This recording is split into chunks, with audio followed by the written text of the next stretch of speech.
here's what I got. This is not going to be done in one day. This is 460 wooden parts. 460 Legos would take a while. 460 wooden parts. I think this is going to take a week. But look what's going to be built at the end of that week. I mean, it's like pretty cool, I think. All right. I'm just checking my stream here to see where it's up to. Oh, I see that this is also too far for some reason. Push that back a little bit. All right, so we're gonna do this car. I'm not sure how big it's gonna be. I think it's gonna be huge, but we're gonna find out.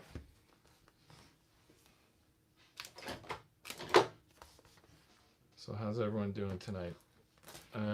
Wow, what is it? 11 minutes in, 15 minutes in, and we're just opening the box. Oh well. Don't worry, because this was never going to be done in one day. In fact, the longest build so far. Well, that like gunship, pellet, I forget what it's called. There was a wooden like multi-propeller sci-fi future helicopter thing. It kind of looked like the Falcon from Halo. It was called like the RDA gunship. That took 3 days. There was a tank from Semke, which only was on the stream for 2 days, but my son worked on it like 7 hours when there was no stream, like just during the day. So really that was 9 hours. So 3 hours the longest stream, 9 hours the longest build. I think this is going to be somewhere in between those two. I mean, how many sheets are here? How many sheets is this? 1, 2, 3, 4, 5, 6. That's 7 sheets. The RDA gunship was 3 sheets. The sheets were about the same size, but I think the pieces were perhaps a little bigger. But there's more to this than the sheets. Like, what are these? These look like some external parts. Like, I don't even want to guess. I also don't see instructions yet. They'll probably be here somewhere. We got some springs and some rubber bands. Is this thing gonna move? That would be interesting. All right, let's see. By the way, the tweezers were still out here. I gotta put those back. There's more rubber bands and more springs inside of this. There's glue, but it has spilled. It's spilled out. I think the glue is actually, I don't know if it's heat activated, but it looks like a little piece of chalk, and that's the glue. I just put the tweezers back in the Infinity Gauntlet bag till another day when we resurrect that. All right, so let me just continue talking about here. So what did we say we had here? 7 sheets? Yeah. And then we have 3 of these little, or is it 2 of them? One of them super thick. 2 of them, but one of them super thick of these little sheets. We got springs and rubber bands. We got some huge, I'm going to call it a spring for now. I don't know. It possibly is going to wrap around and keep the whole thing together. I don't know. We got 2 more rubber bands. The glue stick is stuck to the cardboard. I'm not even going to touch that. We got some reasonably big amount of sandpaper. All right, let's see if there's instructions anywhere. They're not in the box. There's no instructions in the box. Maybe they're in, oh, there's the instructions. Look at that. Pretty thick book too. Thick book instructions. All right, let's go.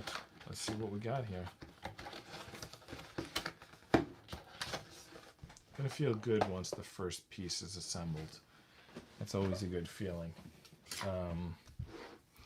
This car is definitely going to be kept. Some of these wooden builds I'm going to use on the weekend for barbecues to, you know, start the charcoal burning. because they really don't mean anything to me, especially if they're simple builds. But this one, it looks like a car, almost like a car from Sin City, which, by the way, I don't know if you can see here. Frank Miller's Sin City is actually right here. It's almost on screen. And then my own book, let me see how quickly I can get a copy of that.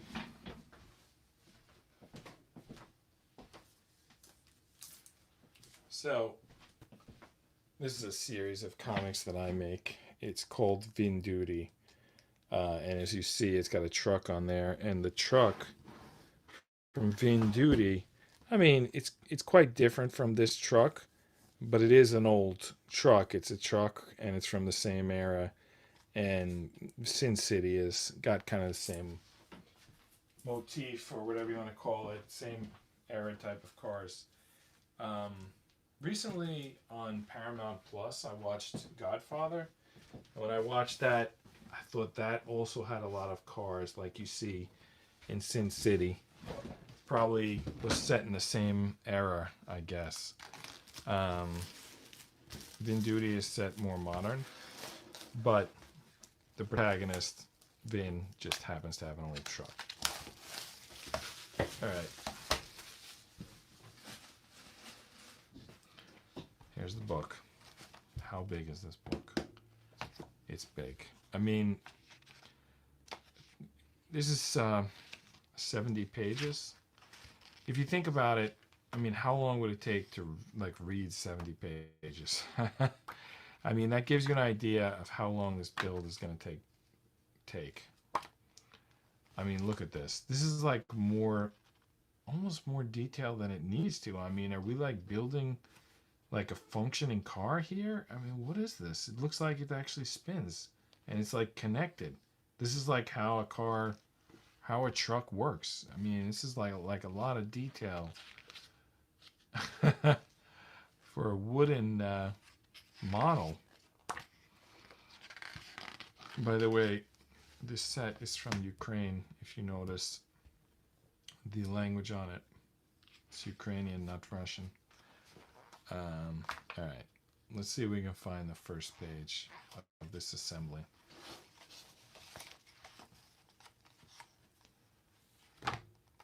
Mechanical models. It's easier to pull out some parts with helper. So looks like the helper is like a little toothpick type of a thing.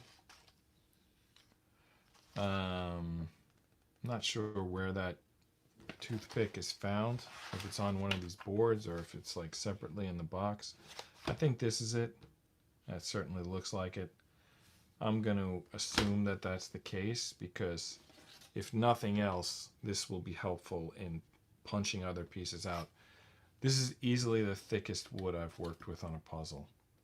This is basically double the thickness you normally see on one of these wooden puzzles. So this is quite a quality build. I feel like when I review it, I feel like they're like, you can give a 5. I feel like I don't want to give everything a 4 and make it seem like there's something wrong with it. But when something's amazing, I feel like I want to give it a 5. And like looking at this, I don't know that it's going to be amazing, but if it's really good and this many pieces and the wood is this thick, I feel like it deserves more than a 5. Anyway, there's the tool. All right.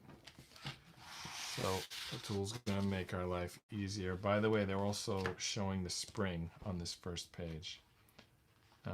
So use the tool to knock other pieces out, I guess, right?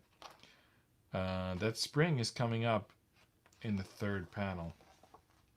So the first panel, big question. Are these pieces going to be labeled or am I going to be guessing the whole time? Because the pieces here, I mean, look at these pieces. They're like really small pieces, are non-distinct for the very first page. But anyway, I'm going to go with the theory that since we got the tool from this board, that it's probably on this board. And in fact, I think I see the first piece right here, except it's labeled 3 here. No, it's labeled 1 here and it's labeled 3 here, which the second one is labeled 3. So this is not it. This is it. This is 1, this is 3. I can't tell the difference between these two pieces, but this one's labeled 1 and this one's labeled 3, and I'm not going to challenge that. It's number 1. There it is. So, what do we... Oh, yeah, there we go. That pick definitely helps. Wow. It definitely gets the pieces out. I'm going to save this pick when I build the next thing. All right, so now we're looking for 3 pieces labeled 2. All right, 3 pieces labeled 2. That looks like a 2, but I think it's a 5 because the piece doesn't look right. 18, 8, 7. It would be nice to have a key. Is this it? Well, it looks like a 2, and it looks like the piece. So we need 3 of these. They're really small pieces right here. These are the 2s. Wow. They're tiny. The pick is almost the same size as these pieces. I need 3 of them. All right, there they are. All right. They all, no. 2 of them go in with the smaller side. 1 of them goes in with the bigger side. And that makes sense if you look at this. What I don't know is if this piece has an orientation. It doesn't look that it does. It looks to have artwork, which in this case are just little lines. It looks to have little lines on both sides, and all of the holes go through. So, look at this. I need that toothpick from the Infinity Gauntlet, because I can barely even hold this piece. It's so small.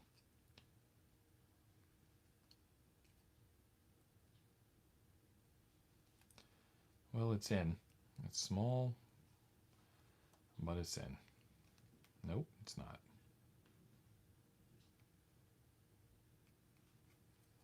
Can't hold it. Should I grab the toothpick from the Infinity Gauntlet? I said it as a joke, but now I'm thinking I really need it. Here we go.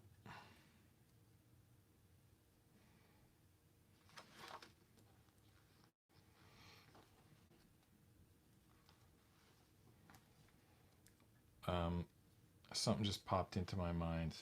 Hopefully it's not too controversial. The whole thing with the politics.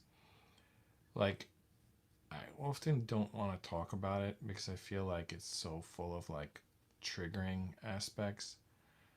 But on the other hand, sometimes I feel like, well, you don't want to back away from it either, because it's like letting the bullies win. It's like they're willing to talk about it, so they're going to get their way. But at the same time, I don't want to waste my life talking about politics, because like politics never going to go anywhere. Like, it's always going to be there, and it's never going to go anywhere.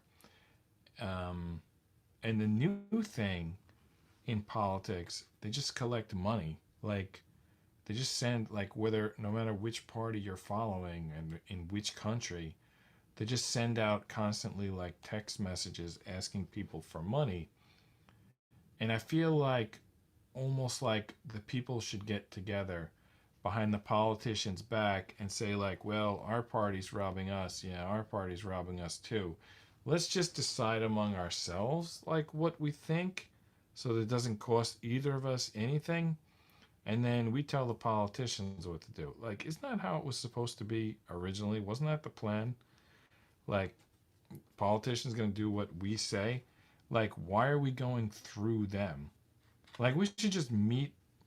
Like, the people should just meet, debate, discuss, decide, and then politicians' job is to do what we want them to do, not like to get us fighting with each other, like dividing your own country. That's a bad idea. That's not like recipe for progress in any sort of way. I know that progress can sound like a progressive stake there. label onto that term, but I mean progress in all ways. Like you can make progress on like maintaining infrastructure, like any sort, like getting stuff done. Let me say getting stuff done instead of progress. Like just having people constantly argue with each other, that's not a way to get stuff done. All right. Anyway, there's panel 1. We did panel 1. Panel 2, let's knock out this piece and attach it to this piece. Let's use our handy dandy pick. I don't know why I'm calling that a pick. I don't know it's official. It was called a tool. Wow. That seemed much easier the first time. All right, because you need to use the smaller hole. All right, so now we're gonna add this one. Again, you can go either direction. It's gonna go right on top of the other piece. I would kind of like to know how much it should go on top.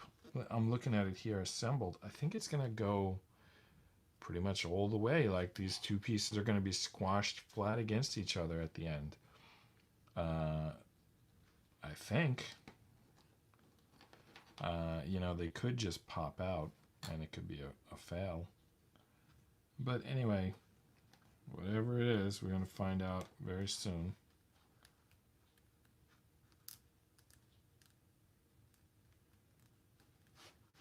Come on. All right. The original one is not straight enough. It's causing when I try to put it together, these things are twisting. Which means that, well, that one looks like it's in pretty good, but the next two are definitely twisting when I try to push them in. So that's no good. Gotta keep those straight. All right. Try again.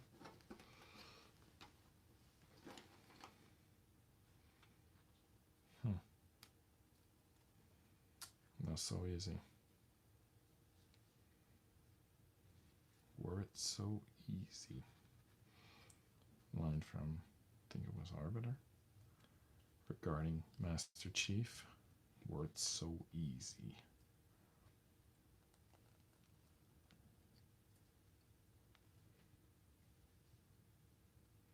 Don't remember exactly the context.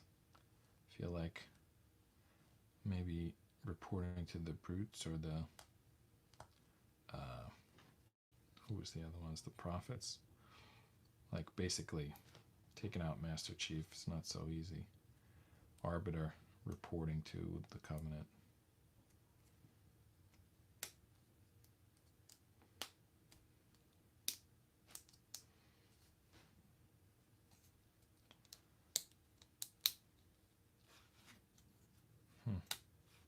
Well, just rejected one of the pieces in the process. And it's funny because it was the piece that I thought I had the furthest in. Like, what was the problem there? All right, we're going to push it in with this. Oh, that was a good idea. That worked pretty good. Let me try it on the other ones. Well, no wonder they give you this tool. The first instruction was like, get this tool. You're going to need it. And sure enough, it is a handy dandy tool. I didn't know about this. All right. I think that looks a little better than it did a minute ago. Let's try again. That's good. It's happening. That's it. It's done. Did you hear that snap? That was very satisfying. All right, let me get this piece in. Wow, this tool is nice. I mean, technically it's just a toothpick, but I was doing it last week with my fingers and fingernails, so having this little toothpick, quite an upgrade. All right, what's the third instruction? Third instruction says, take this spring and shove it onto this wood assembly that we made, but exclamation point. So that's an instruction. There's no words here. It's just a red exclamation point and a blue arrow, and then a green. I think that's a zoom in. So let's see what's going on here. It looks like basically this stick is supposed to go into this wood, this spring, and then for some reason they have a close-up of this. I think they're just saying what direction it should be pointed, like don't put it in backwards, like, hey, stupid, it's supposed to look like this. Which, in my opinion, it's unfair for them to call us stupid, because, I mean, you know, we're just, I mean, they built this kit, and we're just, like, seeing it for the first time. Alright, so, alright, we got this facing this way, we got this facing this way. I gotta tell you, it doesn't line up. Like, this is vertical, and here they're parallel. Plus, this shows it going all the way through. Oh, I think I know what they're trying to say. Like, you gotta put it in backwards. Like, it would be nice to just put it in a little bit, but because of the way this is shaped, you gotta put it in backwards. I think that's what they're trying to say. And look at this. Oh, is it supposed to grab into that wood? Because that would be cool if it did. Let me see here. I think it is. In fact, I think there's a little, I think I accidentally had it in there. All right, let's try again. Let's try to get the metal into the wood. Or should it just slip in there? I'm just going to slip it in there for now. Unless this little green thing is saying click them together. That green thing's not really saying anything. So I'm not going to do anything. I'm just going to leave it like this. I mean, it's pretty cool. I don't know if that's like its final, you know. I don't know where that's going. I don't know where they're going with that. Let's look at the picture. I don't see any spring in this picture. Is it like on the bottom of the car somewhere? Is it like underneath this thing? Probably people who've built large wooden car model kits in the past know exactly what this is. In which case they should join the stream and type it in the comments. So, I don't know what it is. I'm just going to look at the next picture. The next picture says, it says 2, but we've already used 2. No, it says 4. But there's another 2 here. Oh, that's the order of doing things, maybe? Alright, so 1 is piece 5. And 2 is piece 4. Alright, so let's find piece 5. Is that it? That's 4. That's 5. About finger sized. Alright, so step 1 of panel 4 says to stick this thing on there. Alright, I think we can do that. Should be fairly easy.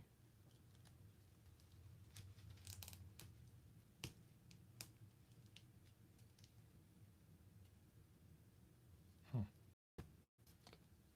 not sure which way. Oh, well, it fit on that way, so that's it.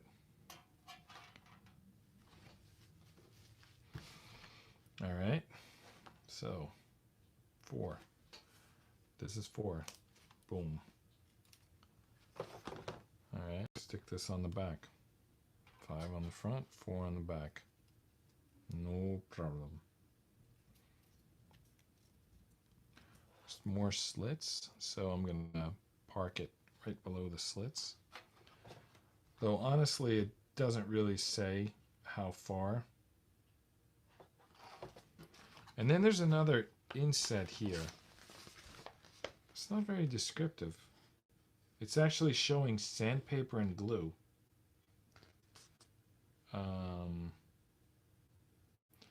It's showing like on this piece that I should use sandpaper and then I should use glue. Those don't really bother me. What gets to me is it shows another piece. Like there's a little picture that shows another piece, but it doesn't show it here. So I don't know how serious to take this. Is that like a tool for applying glue? Like here's sandpaper, here's glue. That's the tool for applying the glue. It kind of looks like this piece, but that's called 106. And here it says 2. 1, 2. 1 sandpaper, 2 glue. Oh, and the pick is in there. They're using the pick and the glue? No. They're using some other stick. It could be the pick. I don't know. I'm not going to worry about that. The piece is not labeled, so I'm not dealing with it. So this is showing a check mark, but it doesn't show the piece on the back. So why were we putting this piece on the back? Was it just for the glue? Anyway, it shows this piece going pretty far in here. Or is it showing this piece going far back? That piece not going any further back. So it has to be the metal going further up. Which, yeah, that's doable. That's definitely doable. All right, so the metal is all the way up as per instructions. And now that's just going to sit there while we build other stuff. And we still don't know about this piece. Are we gluing it on, or does it not even go there? Because there's no picture showing it there.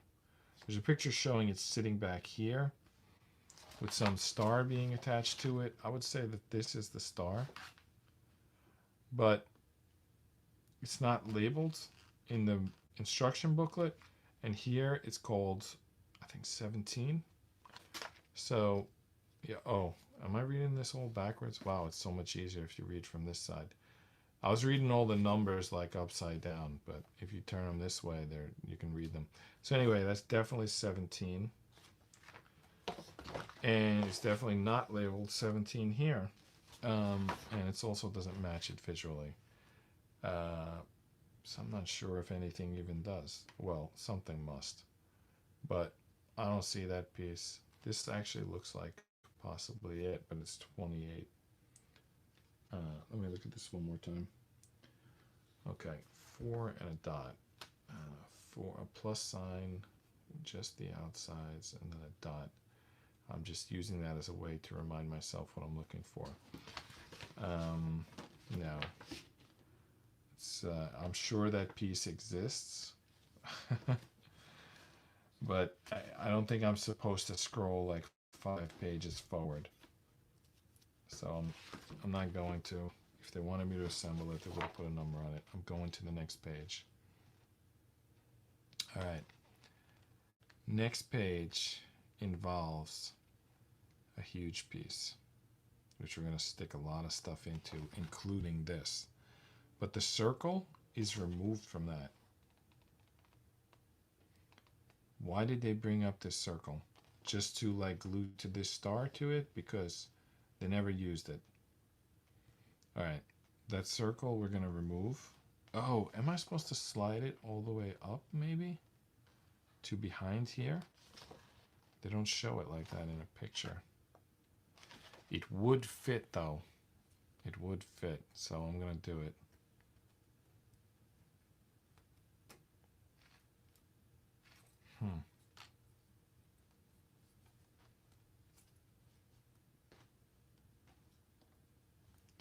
It's the only place I could think this circle going. And it would help to keep this spring together, like keep it from moving. The problem is that if I'm wrong, I slid this several inches for no reason. I think I see why they were showing the sandpaper. And I think that that thing that I was calling glue was not glue. I think it's something to make the pieces slide on. Okay, I understand. I understand what that picture was about. They're telling me to take that glue piece and to use it, and that's why it's not glue. It's wax, probably. They're You're telling me to, first of all, take this sandpaper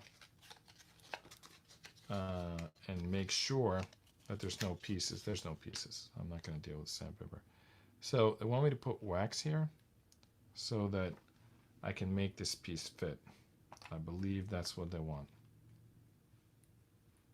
Because otherwise it's not going to. And I'm not going to put the wax there. I'm going to put the wax here.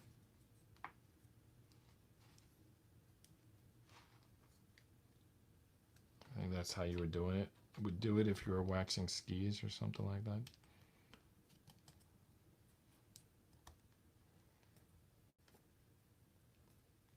All right, it's definitely going for better, easier now. But still a long way to go.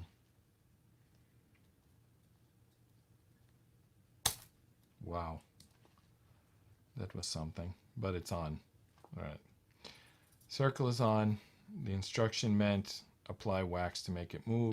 Next time we'll know. By the way, the wax is on now on my table. That's how useful it was. It just skidded right off. All right.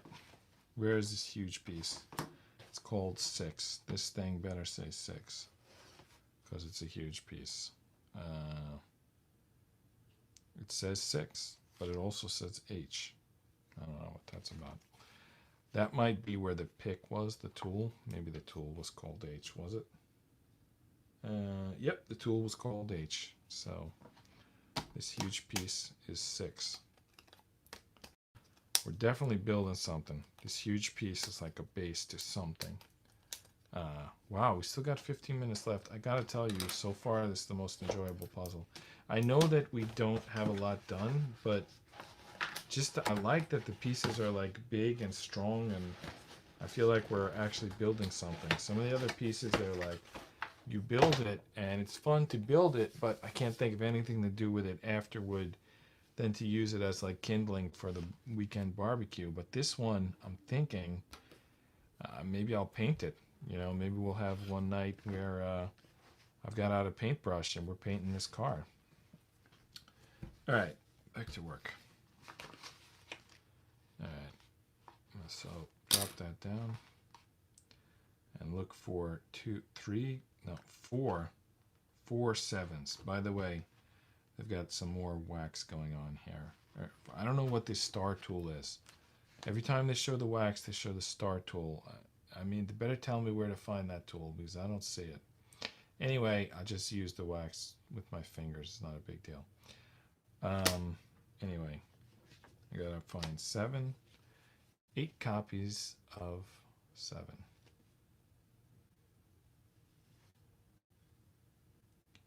Just looks like a little piece, like a little Pac-Man piece. That's it. Did I say 8 copies of 7? No, 4 copies of 7, and then the next one has 4 copies of 8. And there's all of them. There's 4. There's the 8s, and there's the 7s. Let's grab our tool and punch out the 7s. There we go. All right. Does this have an orientation? It's drawn on this side. And they are, in fact, using the drawn-on side. Where do these 7s go? Looks like they go, well, first of all, just to match the picture, I'll spin that around. My table's getting waxed in the process. All right, 1, 2, 3, 4. That's where the 7s go. They don't look like they fit, I'll be honest with you. That's probably why they showed a picture of wax, because you're going to need wax and sandpaper to make this fit. All right, let's just do the wax. Let's not be babies here. We're not impressing anyone by skipping the wax. So there we go. All right, from now on, we're just waxing all these pieces. Wax on, wax off. Miyagi-san. Daniel-san. Daniel LaRusso's gonna fight? Daniel LaRusso's gonna fight. Well, he must be in... He must really want to fight, that Daniel LaRusso.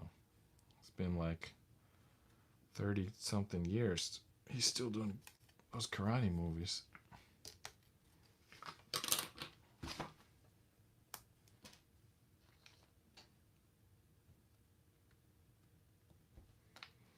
Why don't all wooden puzzles come with wax? This seems to be, I feel like I could have saved a lot of time on every other puzzle.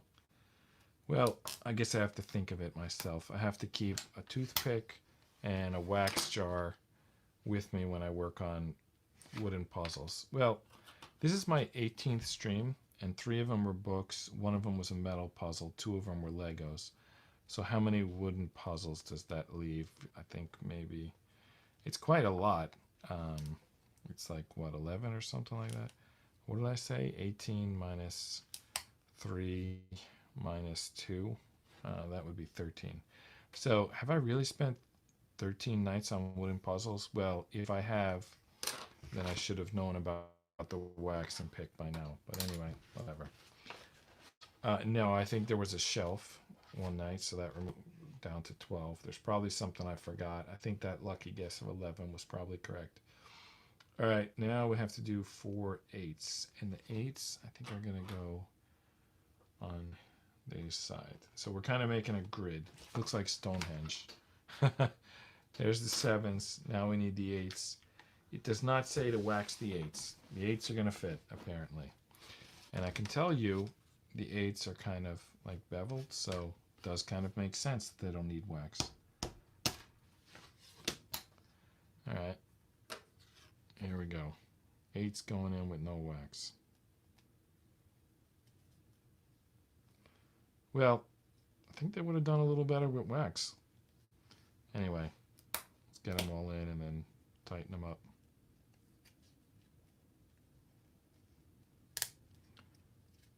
Okay. So that RDA gunship took 3 nights, and on the first night, I was thinking like I was going to get it done. And then I was thinking it was like so disappointing that it took 3 nights, and you know, it's like a problem, but really it's not, because the puzzle's just an excuse. I mean, I'm just here for whatever, you know, to chat to whoever shows up in the chat box. The puzzle's just an excuse to like be here doing something.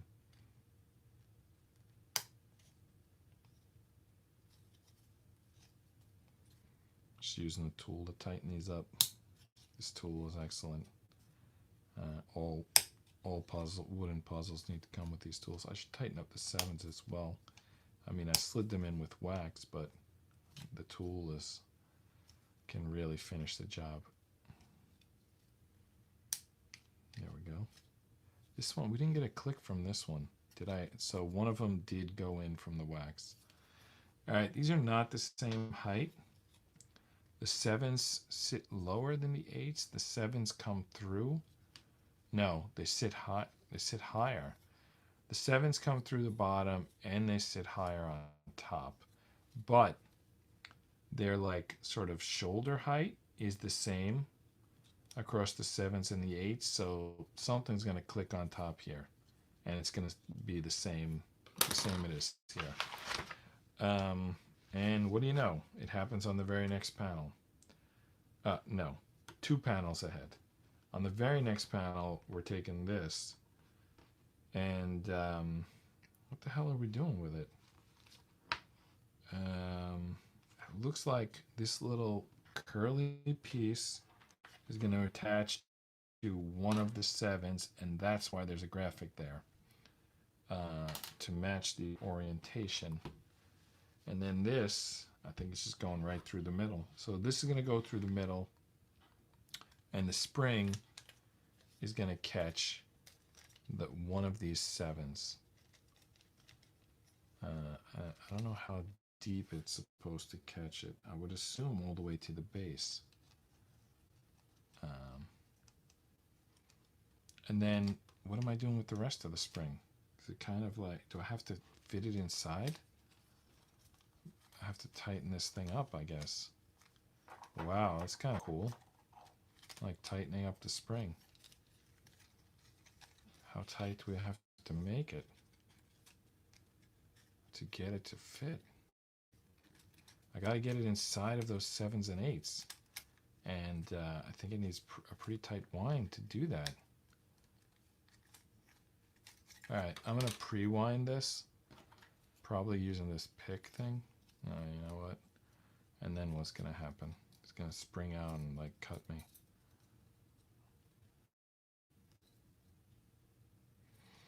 All right, let's do it without the tool maybe. No, that's the wrong direction. All right. All right, this is good. All right, this is working good. I'm just going to tighten this up. I'm going to shove it in there, and we're going to hook it on the 7, and then what's going to keep it springing back out as soon as we let go of it. Those little 7s and 8s, give me a break. The tension against the 7s and 8s. All right, I think I got to get this on first, no matter what is where, and then I'll twist this stick to tighten it up. All right, so let's just get this in here and get it on, and then we'll figure out the rest.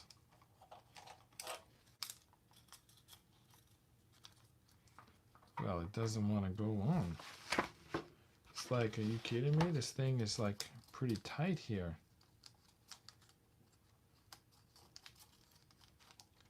I mean, the wood is thicker than the metal. And I don't think it's gonna grab it. It's gonna push it back out. So that's no good. The tension could keep it on, but I was planning to put it on first and then create the tension. So that's not gonna work. All right, let me hold it in position with the stick and then start curling this. That's working, by the way. Except that it's outside of the 7s and 8s, and I need it inside. All right, let me lift it up, then get it tight enough, then drop it back in. So that's a lot of tension here. Not sure I can do this. Don't have enough hands. That spring is going to go flying if I let go.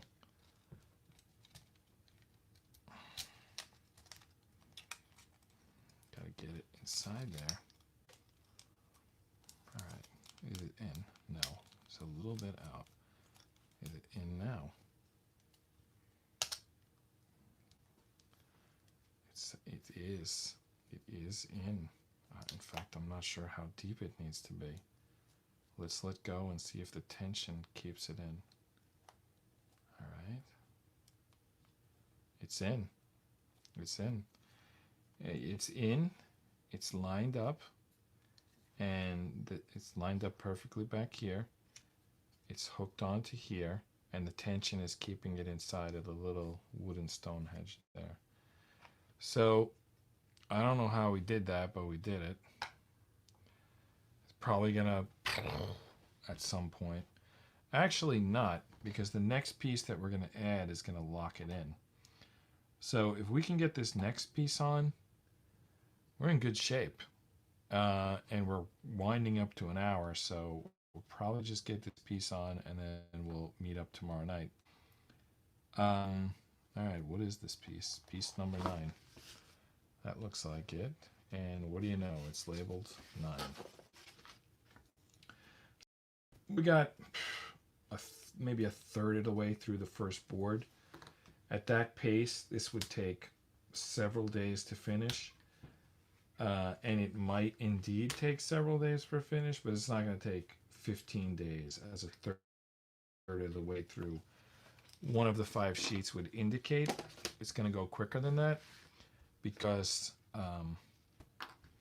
it always like starts off difficult and gets easier. Sometimes there's tricky sections, but it's usually there's a lot of tough stuff at the beginning. All right, I'm just studying how to place this. Looks like you can go either direction. I'm gonna have to hold this piece upside down. I'm gonna drop this on to the little Stonehenge there. Easy enough. if I can keep it together. Should I wax up those little pieces first? Or should I just go for it? I gotta tell you something, they don't line up.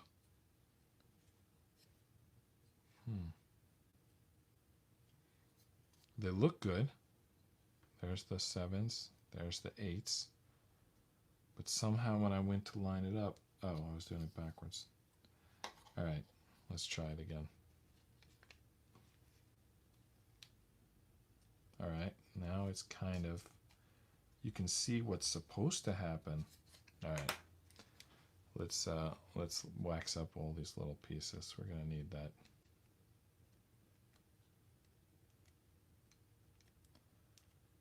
Which side do I wax? The giving or the receiving, or both? Yeah, the giving, because the receiving I can't fit in there. All right, let's try this again.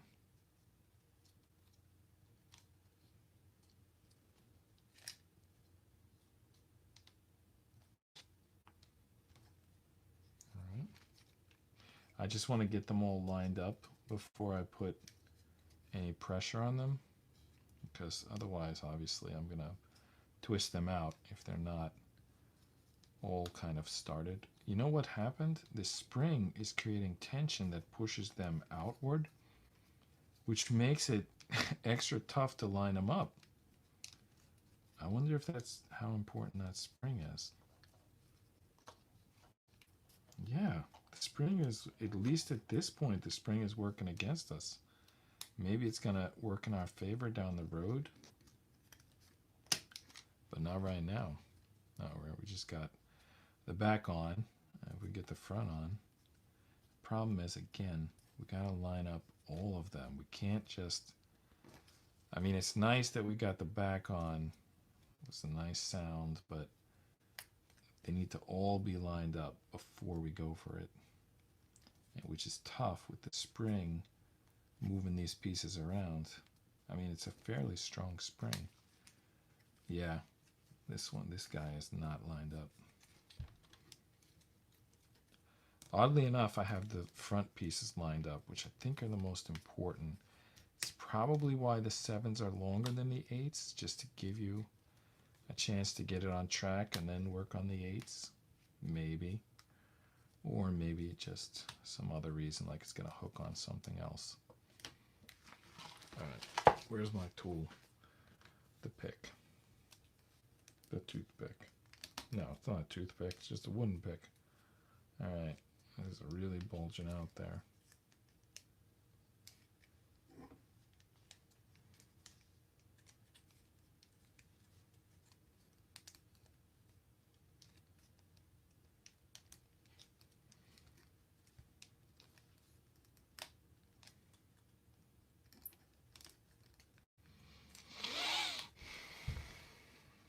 Wow. We need to get this. We need to get this before we end the stream, but can we?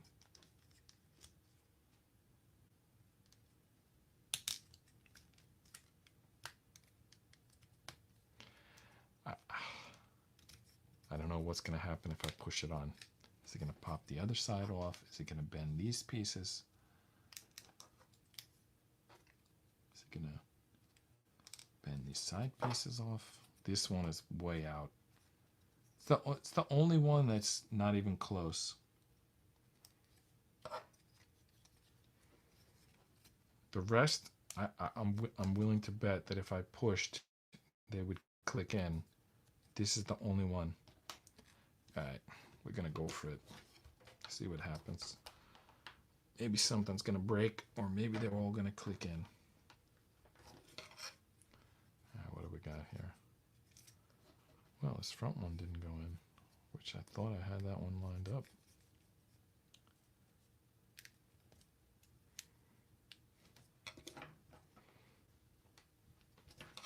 We're not getting our click.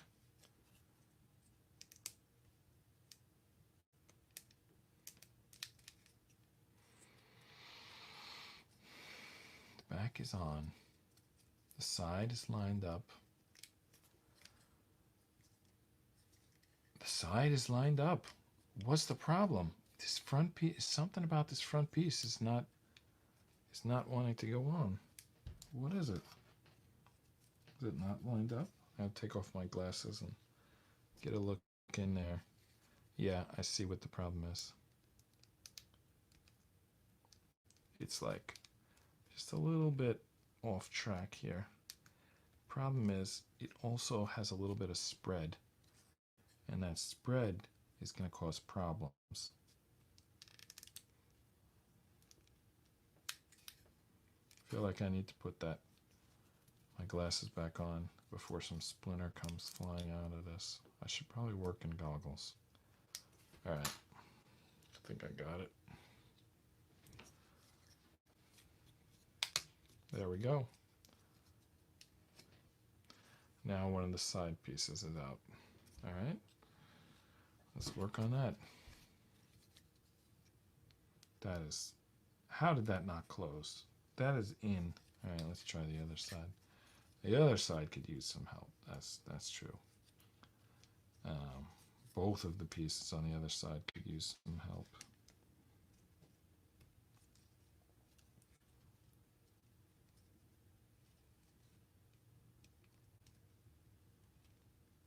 All right. I don't know. Am I even working on camera? I feel like I need to move further forward. Sorry if people couldn't see.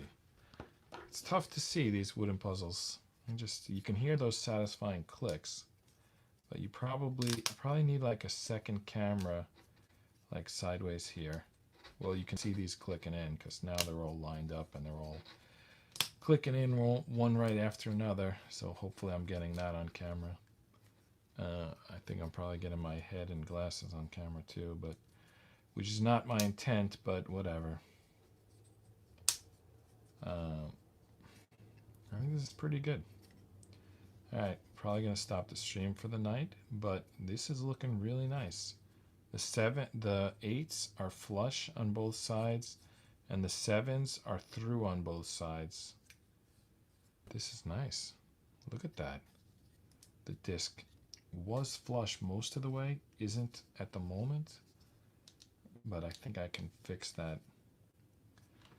Yeah, this disc fell. How did that happen? Well, let me see if I can push it back in.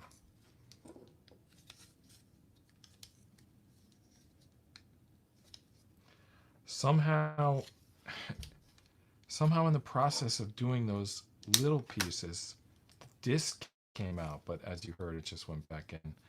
All right, we're good.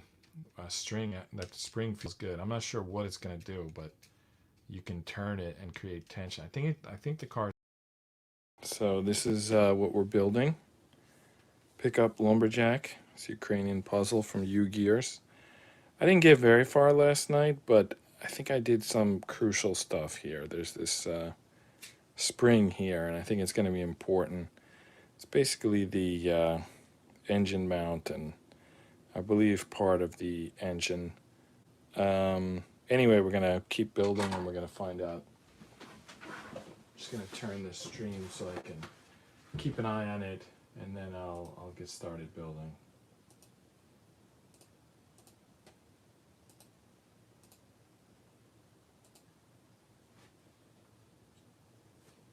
Okay, there it is. And that was me. And that's a reminder, I guess, that I need to talk louder. So let me open this box and let me remember to talk nice and loud. So there it is. There's the book. It's, what did we say this was? It's basically 70 pages, 69 pages. I mean 71, 72 if you count these pictures. I don't know. I guess about 72 with the bifold. Yeah, this is, when you turn here it says 2, so I guess if the last page is 69, then that's 70, 71, and then 72. So we got a 72 page booklet here. Let's get it built. How's everyone doing tonight?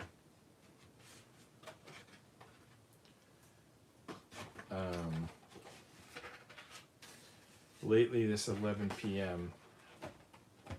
my body automatically relaxes because I know that I'm basically, sometimes I'm still working, you know, after I do this, but I do feel, why was I saying this was 5 sheets yesterday? This is clearly more than 5 sheets. There's already 5. I haven't taken them all out yet. Oh my goodness. No fewer than 6 sheets. So yeah, I feel like when I hit 11, it's like time to relax and put a puzzle together. But I was thinking back to when COVID first started, you know, when everyone was like in lockdown for however many months that was. I remember thinking like that my day ended at 5:30. Like I remember like it was literally like I would take a shower at 5:30 and then my wife and I watched Game of Thrones during the COVID lockdown. We like apparently hadn't watched it the entire like time everyone else was watching it. We hadn't watched a single episode. So we basically were watching them during the lockdown. That's what we were doing. And we just started watching now. They have, I forget exactly the name of it. It's something like, it's probably not House of the Dragon, but it's like something like that. It's like some Game of Thrones Dragon House. I don't know exactly what it is, but basically it's Game of Thrones is back, but it's like set 200 years earlier, and it's different characters, but they're from the same family. The Targaryen family. There's going to be some springs and rubber bands in this build at some point. And this, we found this important tool, helps you pop the pieces out, helps you lock them. There's a circle there. I haven't figured out what that's for yet. But this little toothpick has come very in handy. My previous wooden builds, I didn't have it. I'm going to keep it, even if the future ones don't, because it's so handy. All right, let's get back to work here. So anyway, yeah, 11 p.m. So I feel like during COVID, was I like working like 4 hours less per day or something like that? Like how was I hitting the showers at 5:30? That's insane. I think it was a weird time. That whole COVID lockdown was a weird thing. I don't think I'm breaking news there. All right, let's get back into this puzzle because I am excited to see where this goes. All right, so we had finished coiling that spring. So I guess we finished page 5. Wow, we're only up to page 5. We got a long way to go. I'm not even sure what's next here. It shows piece number 10. Let's find piece number 10. Now, which sheet is the first sheet? This sheet has a lot taken out of it, so this is probably the first sheet. So I guess we're looking for some little piece that looks like a Japanese archway. I don't know if I'm saying the right term for that, but this is what it looks like to me. And is there anyone here who could comment and tell me what that actually is? I don't think there's anyone here yet. All right, let's keep looking. Where the hell is that arch? Piece number 10. Now, of course, it could be on another sheet, and I could be just wasting my time, because I see like a 47 here. I don't know if that's the highest number on this page, the 45. Are there really 47 pieces on this one sheet? Well, I'm looking at the next sheet and I'm seeing everything in 50s or higher, so it could be. And then there's a jump. They're probably out of order. No, they're not. This next one goes to 120. All right, so 10 has to be on here somewhere. Let's buckle down and find it. There's 10. It's right there. I like that the sheets are in order, because it's probably not easy to do if you consider the odd shapes of all these. All right, so 180, as if I couldn't have figured that out. All right, so now we go here and we stick this piece, I think right there. Is that what I'm seeing on this sheet? Oh, and we also have this wax. If you remember that from last night, when the pieces don't want to go in, we add some wax, and that makes them slide in. That's another thing that previous builds didn't have. Okay, good. that thing turns the spring, which turns this thing, and I feel like, ooh, I don't want to press on that. It could push the whole thing out. Anyway, that's probably going to be part of something at some point. Very vague description, but it's probably going to be start of powering this vehicle at some point. Let me get a little more specific. So now, what are we doing here? I still haven't figured out what these exclamation points are, unless they're close-ups. They could be just close-ups, but anyway, and this one is saying sandpaper and wax. So suggest sandpaper, suggest wax. All right, anyway, 11, 12, 13, let's grab them. 12 is a big piece. I think it's attached. Yeah, I think I've gotten good at identifying how those things are attached. There's 11, looks like a saw blade. All right, 11, 12, 13, we're still upside down.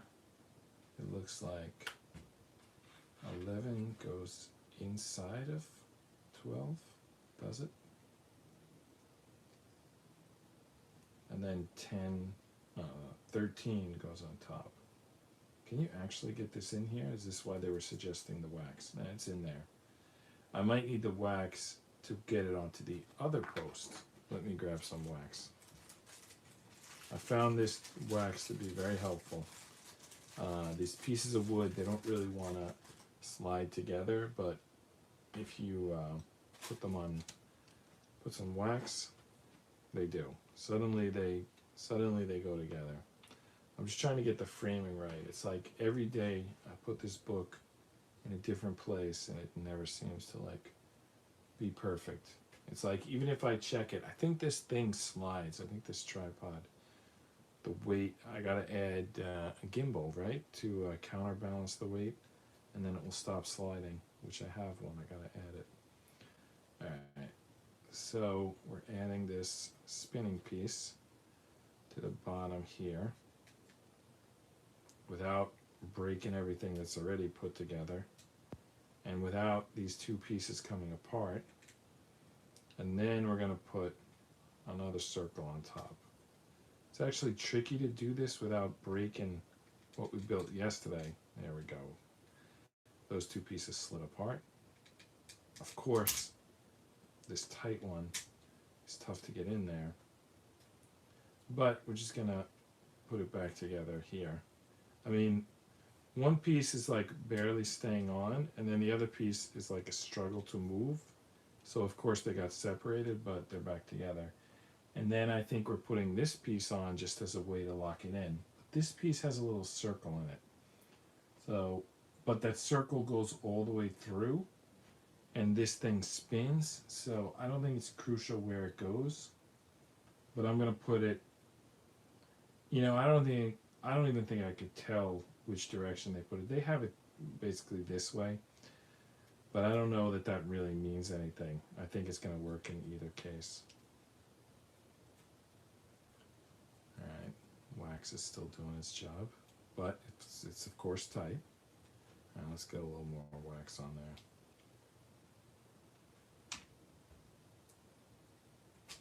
All right, there we go. Moving right along.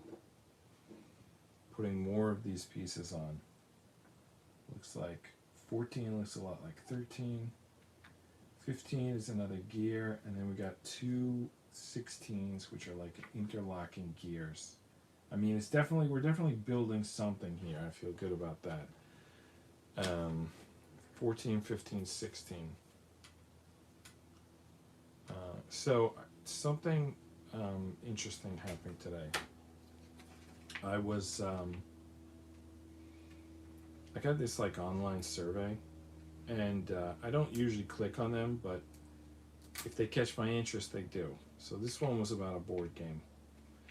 So I clicked on it. So, you know, it's kind of interesting to me. Did I just lose that circle piece? I just punched, oh, it's still sticking here. All right, so I clicked on the board, I took the survey, and then after the survey, which is probably exactly what they intended by sending the survey, of course I Googled the game. You know, it's probably exactly why they pushed the survey to me, just, you know, exactly so I would hear about that game. It's like almost a way to do advertising. So I click on it, I Google it, and like the first hit that comes up is not even the website for that game, but the website for Board Game Geek, which is, you know, apparently it's like, I don't know if you know Game Facts from Games, but this is like the board game version of that. They've got like a catalog of all the games, and they've got like indexes, walkthroughs, cheat guides, I don't know, forums where people talk. They've got a lot of information about board games. And I made a board game in 2017 called Electromagnetic Board Game. I'm not the only one who worked on it, but you know, I was a part of it. So, of course, just for fun, I Google electromagnetic board game. I go on Board Game Geek and I Google my own game. You know, it's like, you know, I'm curious, and it comes up, and I'm delighted about that. And there's a lot of screenshots. They took them all from the Kickstarter. I'm excited about that. And then there's a section where people review it. It has a 3 out of 5. That's a little disappointing, but at least people reviewed it. And then there's a section where people on Board Game Geek indicate if they own the game or not. And there's 11 people there. And I actually recognize 2 of the people. One of them is like a YouTuber who did a review of the game. Another one is someone from the Kickstarter. I don't remember why I remember this person, but I remember them from the Kickstarter. I think they were telling me, you know, that they used the game at some weekly game night that they have or something like that. So I recognize 2 of the 11 owners, and then there's someone else, and they've got a guide for the game. They made a PDF guide, and they say they did it. They mentioned my name. They said they have my permission, and I don't remember it. It was posted like 5 years ago. But I totally believe that the person emailed me, said they're going to do a guide, and I said, yeah, go ahead. I mean, I don't even think they need my permission. Maybe they needed my permission to get it posted with the game. Maybe like in that way it helped them. Maybe they showed someone and therefore, or maybe anyone could do it. I don't know. Maybe anyone could post a guide and it will be like hosted in the game page. But I thought that was pretty cool. I mean, people not only have the game, but they're writing guides. So I felt like it was something. You know, everybody wants to do something. No matter what that something is, you want to do something. By the way, this piece is not flush. I don't know if that's a problem or not. Anyway, I'm not going to worry about it right now. Let's just move on to the next piece. So the next piece is this. I don't even get this next piece. Oh, I think this goes through this and it gets locked on with this, but all of it goes through the board. And in fact, if I'm reading this correctly, then I don't have enough pieces because they've got one piece below the board and one above it. So let me see what I'm missing here. I was telling that story, I might have like missed something, but I don't think so. This looks like, this doesn't look like, and look at the assembly here. Does not show I'm missing anything. Oh, okay, you assemble it here, and that all goes here, and then you lock 2 pieces on top. Alright, so let's get to work doing that. Alright, so we have to push this through far enough that we can lock it with this piece. Alright, seems easy enough, right? Again, I always want to use that wax.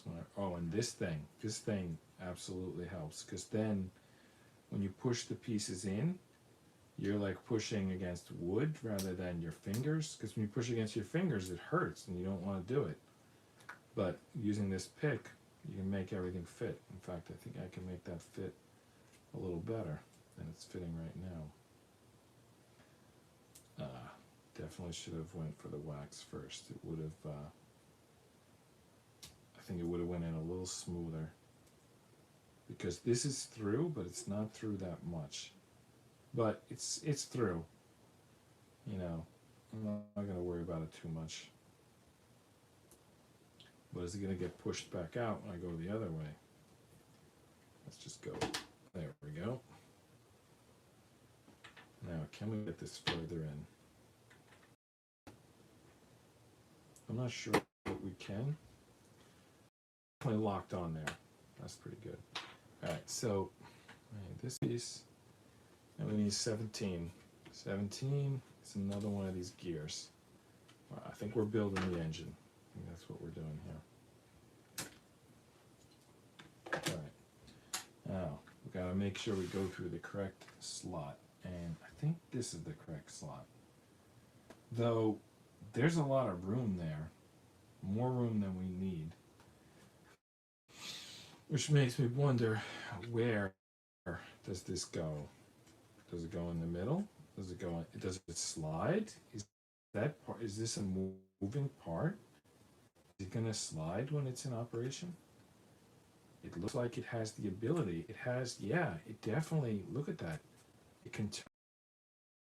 So, this looks like 3 peas in like green bean. Has like 3 peas in a pod, and then this is like a plus sign, and below it is a gear. So you spin that gear, and the plus sign, like you can't slide that plus sign through. Well, I guess you can kind of force it. It'll turn a little bit, but it moves much smoother. Look at that. You tumble the gear, and the plus sign here and the plus sign tumbles through the pod. So that's pretty cool.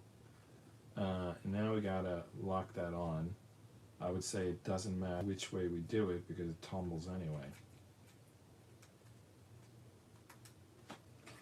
Let's push that. I can't really push it on because I got more gear built here, but I can lean that halfway off the board, get my leverage going, squeeze from both sides. We just got to get it through enough to get the locking. It's not exactly a pin, but the locking piece on. And then we can push that on using this pick and against the wood. Can you see when I go back there? Yeah, I think you can. And there it is. We got a moving part. Nice. Very nice. By the way, there's a little bit of the piece that locks it in also moves. It's got some movement that's intentional. You can see by the way it's cut. So that's probably why I was able to force it through without spinning it. But obviously the spin is the way to go. That's the way it's meant to go. I think it's pretty cool. And it's obvious that we're going to do another one of those in a minute. In fact, let's just see if there's a ×2. I don't see a ×2. In fact, we're moving on to another section where we need 2 18s and we put them on the side. That's a very easy task. The toughest part will be finding the 18s. There they are. All right, let's do this quickly. I feel like I'm wasting a lot of time.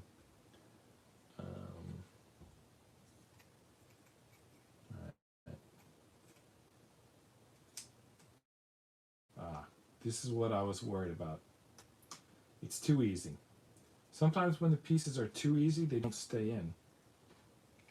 Like, not that I want to constantly be struggling to make the pieces fit, but when they take a little effort, they stay in. There it is. Misplaced the other 18 for a second.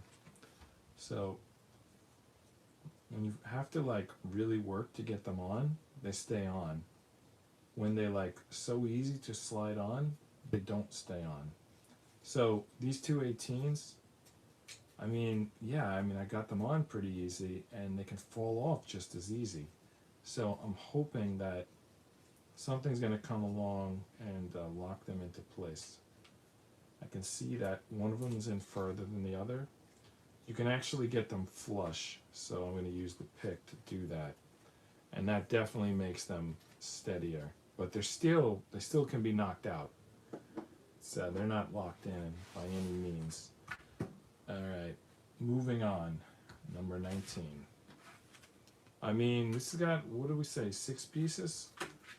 You know, I'm not gonna get this done tonight, but if this looks like it's gonna take forever, like several days, I might go to something else that takes one day, just to take a break so we're not doing this for like a week straight.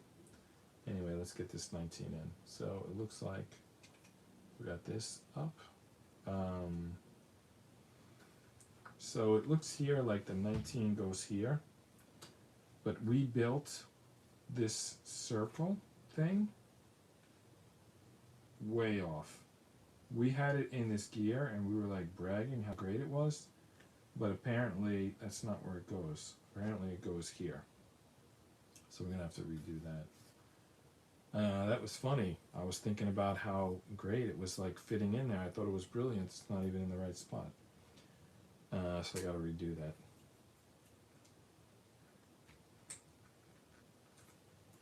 This piece could have used some wax, but whatever.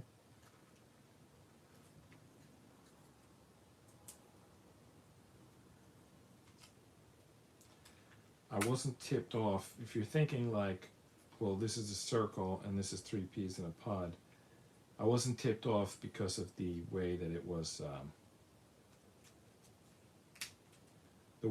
tumbling, which I guess was my own fanciful imagination. Wasn't meant to go through a tumbling spot.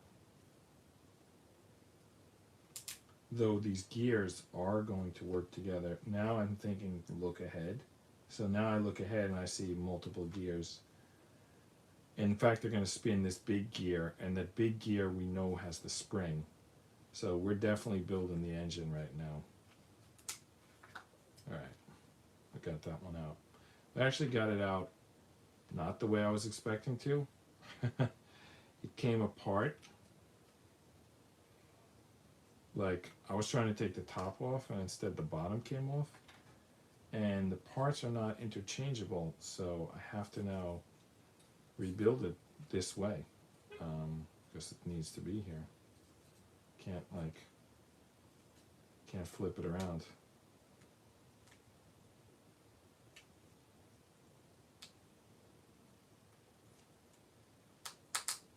Alright, almost back to where we were. Or if we had been correct from the start. Big if, I know. But I think we got it. This tool fills me with confidence. I like it. Alright, now we got a spinning gear. And as you can see, we have a spinning gear here, we have a spring-loaded gear here. Put another gear here, and then we got something. Alright, does the big one go on top and the small one on the bottom? Yeah, I think so. If not, this will be a lot to rebuild if I'm wrong. And the fact that this is 6 densely packed sheets and such a complex build, it seems unlikely that I would build it without error. But we're gonna keep muddling along here. All right. Let me see. Yeah, okay, looks good so far. Now we're gonna build another gear.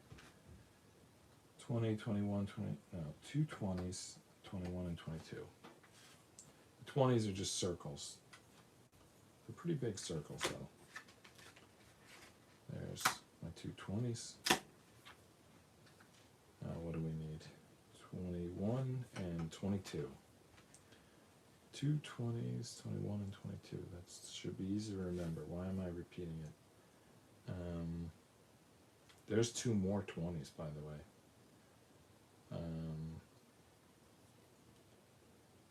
21 and 22. There's 22.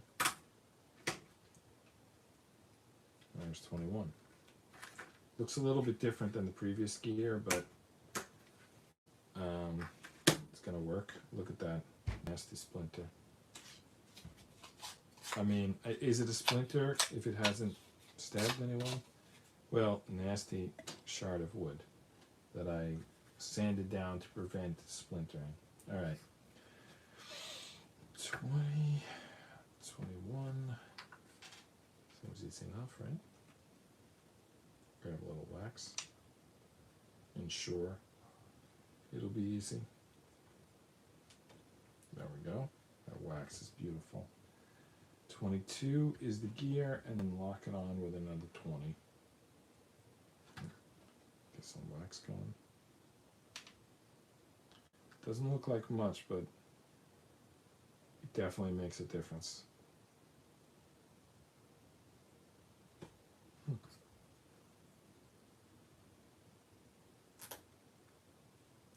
Whoa.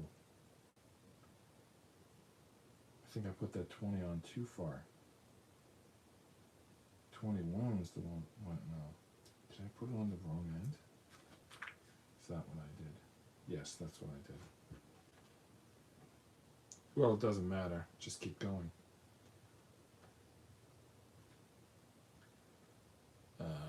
I don't know what's easier. It's right in the middle. I don't know whether it's easier to keep going or to redo it.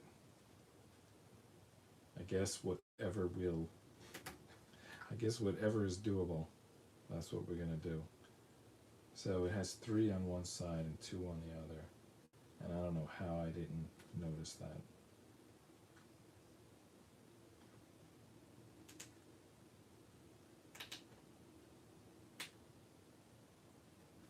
All right. Looking good.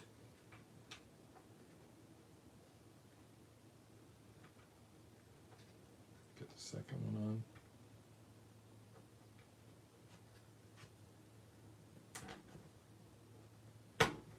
Nice. All right. We got it. We did it. All right. Where does this go? Just sit in there. It just sits in there. It's not locked in any way. Come on. All right. You want to see the wheel crank? All right. Let's go. Look at that. We're cranking. It comes flying loose because of the spring. Interesting. So it's sitting there without being locked in, and the spring wants to throw it back out. That piece is going to go flying. Probably. In my estimation. All right. Let's keep building. I'm telling you, this is I mean, I feel bad because Ukraine is in the middle of such a terrible situation right now, but this Ugears, which is clearly Ukrainian product, it's really good. And this is the best build I've done so far. I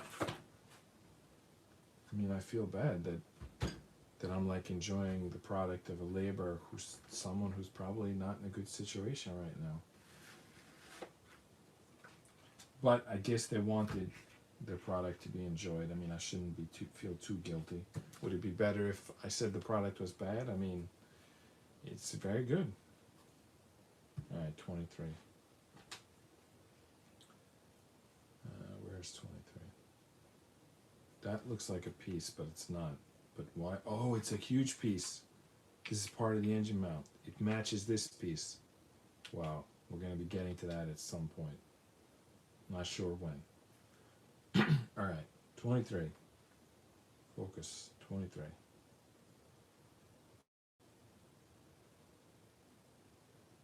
By the way, we're halfway through the stream, so we may not get through. In 2 days, we may not get through one sheet. That's not good. If this goes to the weekend, I'll spend some time off camera. Or maybe I shouldn't. Maybe you'd like to see the entire build. I guess if anyone's watching, post what you think about that.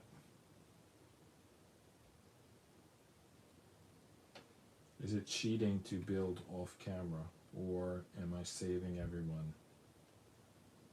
No. If I was saving, then I would just do like a sped up remix version. We talked about this show, it makes people fall asleep. Sticking with that theory, then the more episodes, the better. The more, I don't want to intentionally go slow, but really, there's no problem. If you're watching the show to fall asleep, there's no problem with it taking a lot of time. All right, 25. How many 25s? 4 25s and 2 14s.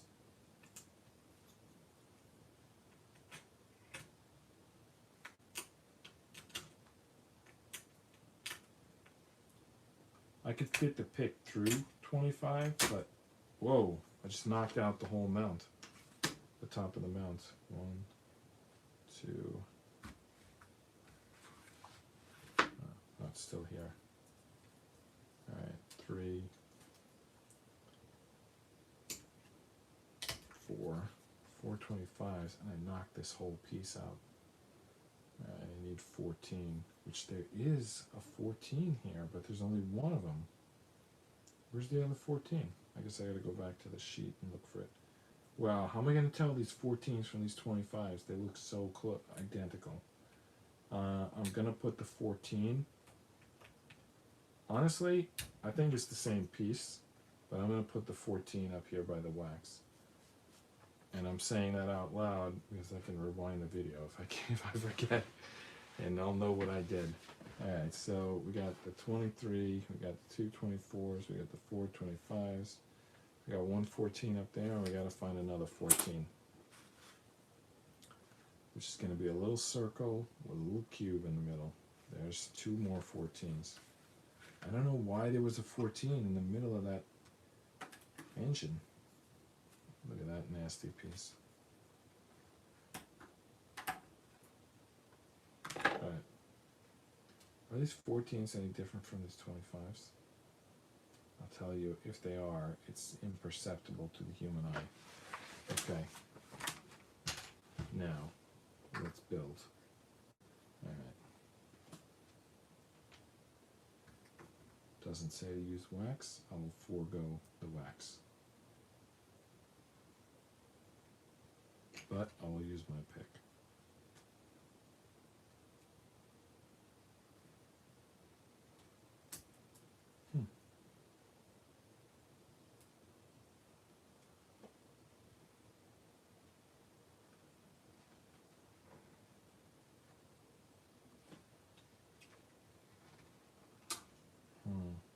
Don't want to bend it. Wow. Bending it. Probably should have used the wax. Alright, one more try.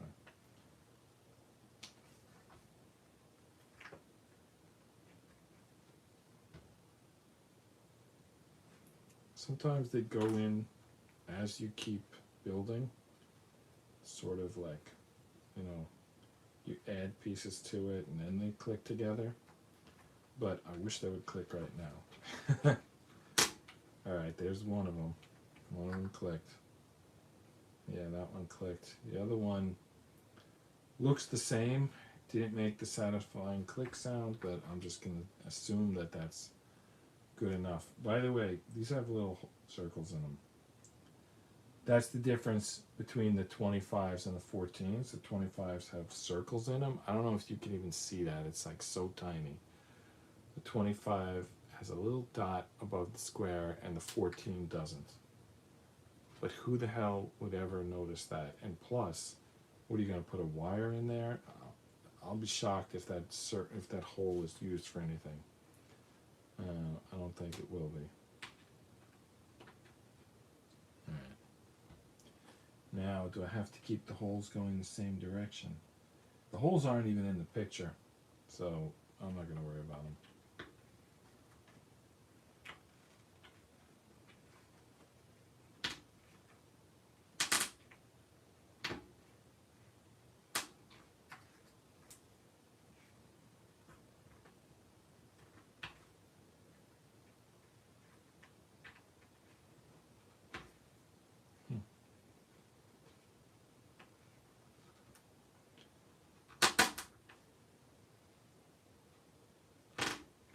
Alright, they're on. 2 more. And then the 14s. They're not threading anything, I'm just stacking them up here. I guess so.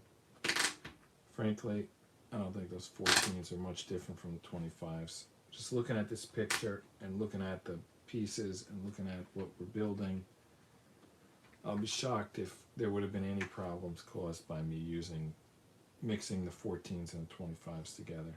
I don't think there would have been any problem. Honestly though, does feel a little bit tighter. I'm thinking the 14 is not going to go past flush because there is a notch on the 24. You know, should I get this camera lower? I feel like I'm putting it wide so you could see more of the table, but maybe I should get it lower so you can see these like little pieces getting jammed on, like right there. I don't know if it's so obvious what happened there. We just stacked these 3 circles. There you go. Anyway, that's built. Turn the page. It's not attached to anything, but it's built. I see 2 circles here, about the right distance apart. Well, let me not get ahead of myself. They match exactly, by the way. But it doesn't say to put them there. What does it say? Actually, does it? It says to wax these 2 circles. That's what it says. But then, oh yeah, we're gonna put it there, but not the way you think. Not through these 2 circles. We're going to put it, I believe, through here, such that this circle lines up with this. Yeah. So they're going to go in those pea pods that we were dealing with before. So let's wax them up. Probably should have sanded them first, but if it works, it works. Alright, so these are going in the pea pods. Wow, that was too easy. Did I do something wrong? Should it have been that easy? Anyway, it's done. Alright, what's next? Alright, now we need pieces 26 and 27, 2 hockey stick looking pieces. There's 27. Where's 26? 26. Well, I would say that 27 looks hockey stick, ice hockey stick, and 26 looks more like a field hockey stick. If I'm being, completely objective here. Alright, so this piece goes in here. It's not even really like an assembly, it's more like it just goes there. It's, we're going to put this piece on in a minute, and I assume that's going to lock everything in. This piece, this is an interesting piece. This is some sort of something here. It's gonna turn this crank, I think. Let's see. Let's make sure we're putting it on the right post, because they're sometimes very tricky. Alright, this is gonna go on the last post here. And that definitely has the ability to turn this crank, but only if it's in certain positions. I'm telling you that this is not turning the crank right now. I'll tell you that right now. I mean, I'm trying it, and it's not doing anything. Do I need to do it here? No, I need to do it here. It feels like it wants to work, but maybe it's just too much work because of that spring.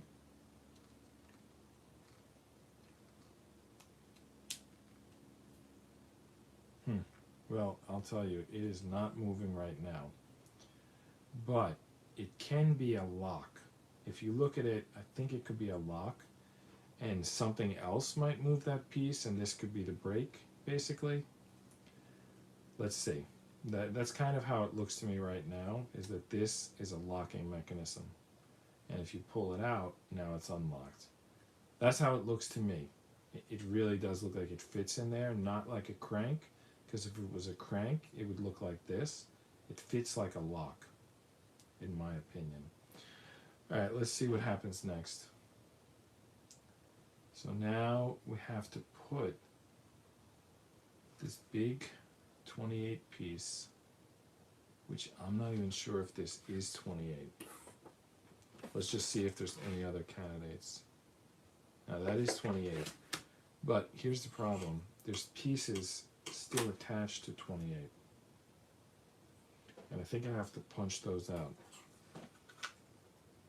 20, oh, those were 25s.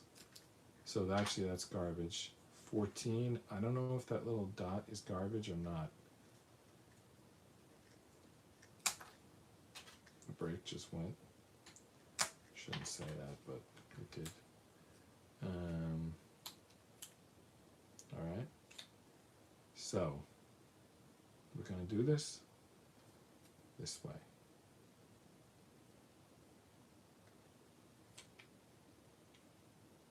It looks like it lines up. There's a lot going on here. See what I mean? All right. Let me see if I can get that piece without breaking anything else. All right. How are we going to get this on without breaking all these delicate gears underneath? And definitely it's going to be nice once it's done. But how do we get to that position? I almost put it on incorrect, by the way. I think I need to flip that over. Yeah, definitely needs to flip over. You want to make sure all these pieces are right before you put on this piece, because this is a doozy. Plus, it's like such a locking piece that if you're wrong, you're basically screwing yourself. All right. Let's try to be right. Got one side locked in. There's no post here, and it feels like there should be. There's one here. There's not one on the picture either, so I'm not going to get too worried. Alright, the back is locked on. I don't see any locking pieces in the front. What's going on here? So the front just going to be unlocked for a little while, I guess. Well, we got the back locked on, and that's where these moving pieces were, so I think we're kind of good. We'll lock the front at some other time. There we go. Just lock on as many as we can. All right. It's not flat. Look at that. It's not flat. But not all the pieces are on, so maybe it's going to improve. I mean, you can see the picture in the book. There's nothing there. It's not like they told me to do something and I didn't do it. It's just not there. All right, let's build another gear. 2 31s, 33 and no, 31, 32, 33 and 2 34s. There's still more 20s out here. I wonder if I skipped anything. There's 20. Oh, that's 23. This is 30. What am I looking for? 31, 32. So did we skip 30? No. Yeah. We skipped something. 30, 29, 30 times 14. 29 and a 30. 29 and then 14 30s. That's what we're looking for here. But we still have some 20s that we didn't use. This is a problem. What did we skip? Alright, I'm just looking to see 20. I mean, did they give us extra 20s? 2 20s here. Yeah, okay.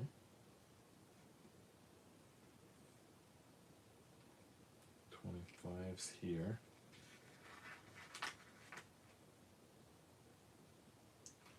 2 20s. Was I supposed to? No. 26, 27. Oh, there's no additional mention of 20s. I don't know why they gave us like 2 extra 20s. Maybe they're going to come up later. Alright, anyway. 29 and then 14 30s. 29. Might as well wax this whole thing up before we get going. By the way, there's a bunch of holes in here, and they're about to be covered with discs. So I don't know why those holes exist, but they're not going to exist for much longer. Oh, just to snap those two pieces together, if you remember from yesterday. All right. I don't want to snap anything. I want to snap in the good way, not in the bad way. All right. Now I need 14 30s. That is crazy. 14. 1, 2, 3, 4, 5, 6, 7, 8, 9. Still got 5 to go.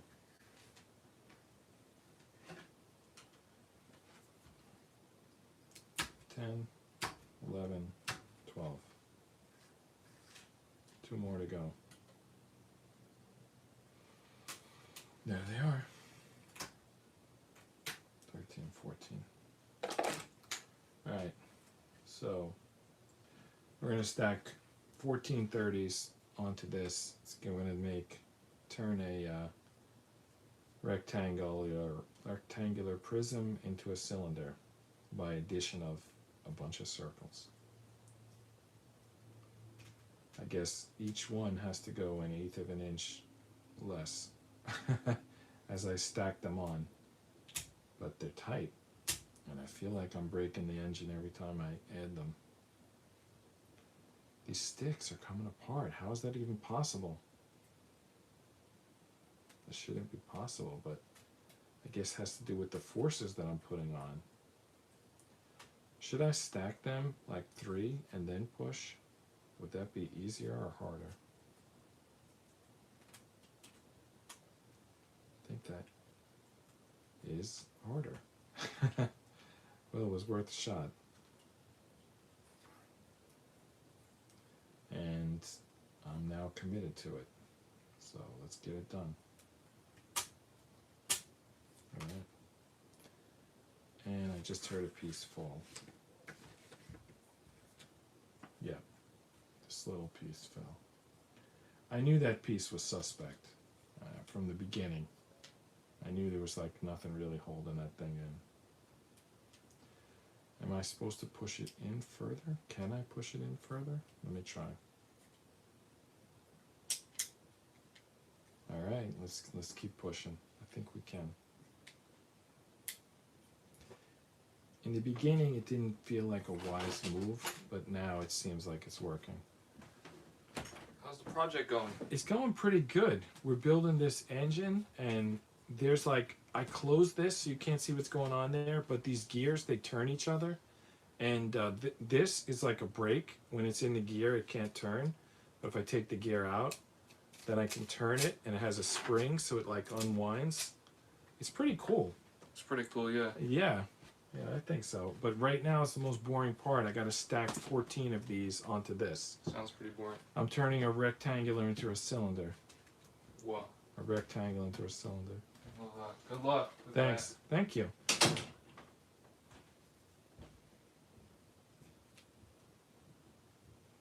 That was my son, Nick. He often stops by during these builds. It's like highlight of the build.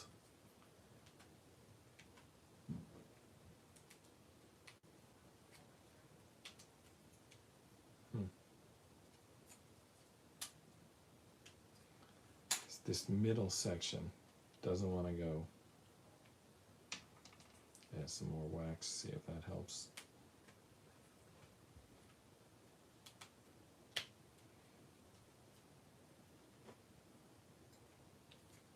Anyone watching the tennis? I don't watch the tennis ever, regardless. But I heard that they wouldn't let Djokovic play because he didn't have the right like medical, papers. Yes, that is so weird to me. I mean, what year is this?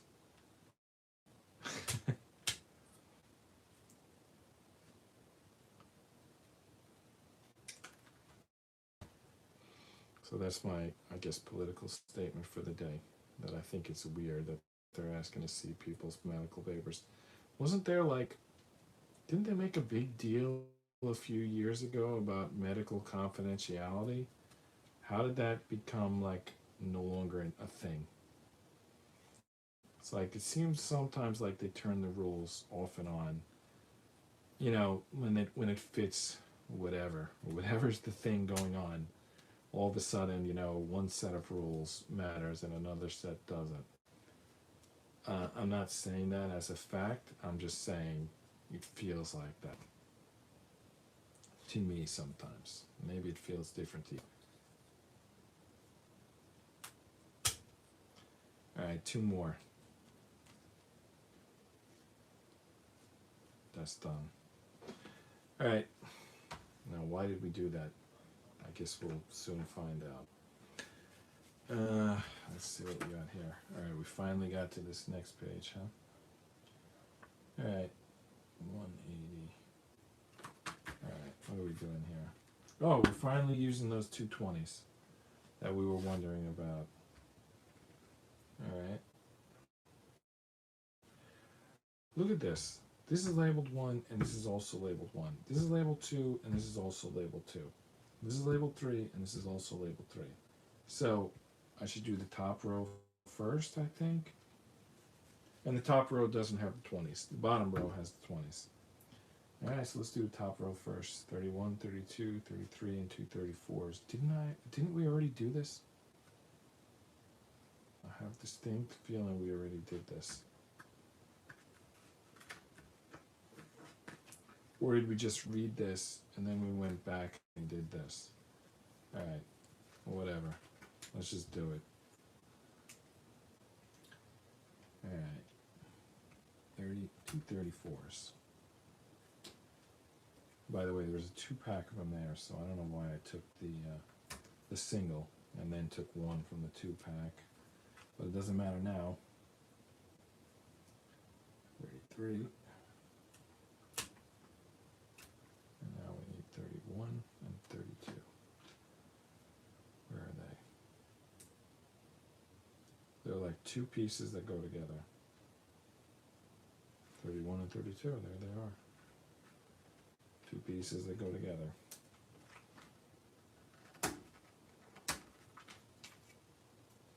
All right. Let's do this quickly. All right. Punch these two together. No problem. You would think. Yeah, no problem. All right. Then they get a gear slid onto the short side or the long side? Or are they equidistant? They're probably equidistant.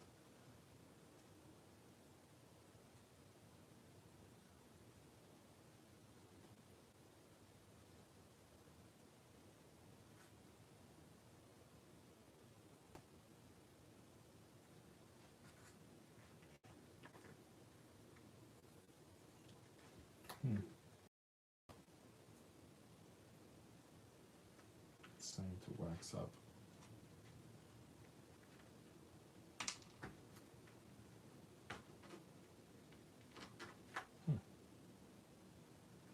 Well, this is not going on.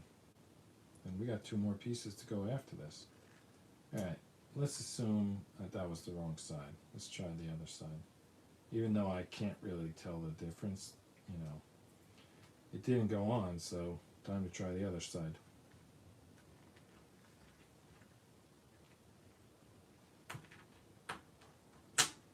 All right, we're almost at the end of our time limit for today, and we're still on the first sheet. That's disappointing. I guess I'm not a very fast builder, but we'll get there.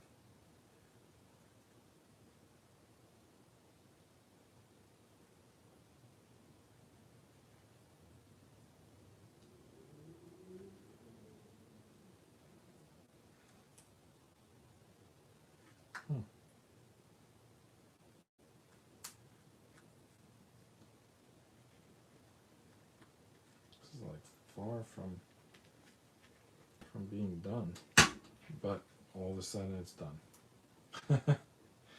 You know, sometimes things happen all at once.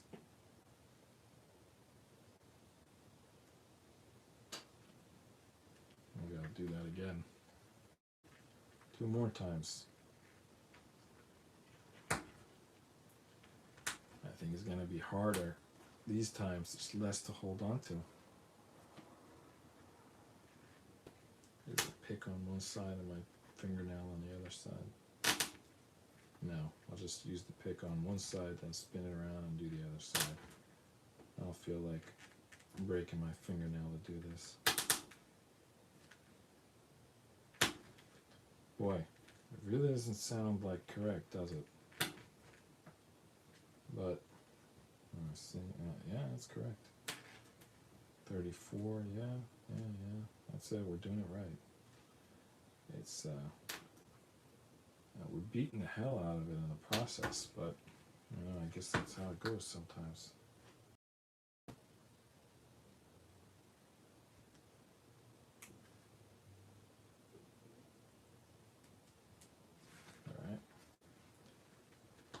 Go the other end for this one because the last one we're just looking to get it flush. So yeah, there we go. All right, why did we build that? Looks like we're going to take that piece and put it underneath some fairly big piece. Does it look like eyes and nose and someone like screaming, or like a robot screaming? Anyway, you can see whatever you want in that. Let's see. Is that even the right piece? Right, hold it this way. 35, and put this. Alright, and then a gear goes on top. A gear and another 34. Now, we have that other 34. That's ready to go. By the way, we have some too from like page 1. I wonder if we skipped something, like one of these locking pieces. Well, I'm sure it'll still stay together. It's clearly just a locking pin, so it's not a big deal. I wasn't planning on like racing this around the block. I just was going to build it and be done with it. All right, gear. We need 36. That's our gear. No, is it 36? Because that looks like it, but that's 38. What is it? Should be a little more square in the middle. Is that 36? Is that it? Yeah, I think that's it.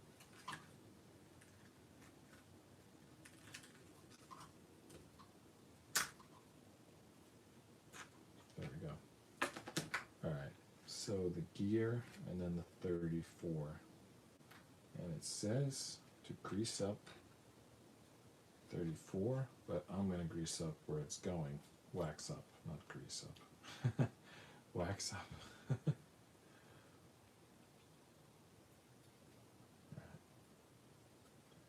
Let's make sure this is correct before we lock it on. It looks good.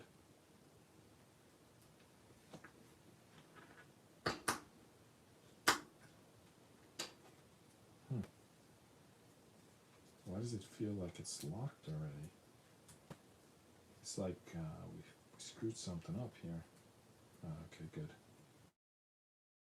We undid our screw up. It just was pinning the wood. Now it's spinning, so that's good. All right, now we lock it on. And again, we're just looking for flush. So all we gotta do is get it started, and then turn it upside down, knock it flush, and we're good. That's moving. That piece is moving. Alright, what do we got left? The 20s. Finally the 20s. Alright, here we go. Been wondering about those poor little fellers for a while now. Alright, got the 20s. 38. Big guy. 38. Alright. And 37. 37. You know, I haven't had to worry about the directions of these pieces, like the painted side. I guess they're not like, they don't go, the pieces, oh, that needs to be sandpapered. The pieces, they either can go both ways, but it doesn't matter which way you go, or they can't go both ways. But it's not like a painted side or an embossed side. It's just like, you can't really mess up. Well, you can mess up, but not in that one particular way. All right, let's get this built. Enough chit chat. Because I would like to at least finish this first page before I sign off, but that's not a promise that I will, because we're already over an hour, so that might not be the case. All right, let's get this flush at least. All right, put gear on, lock it in. This is going to be another gear that just sits on top.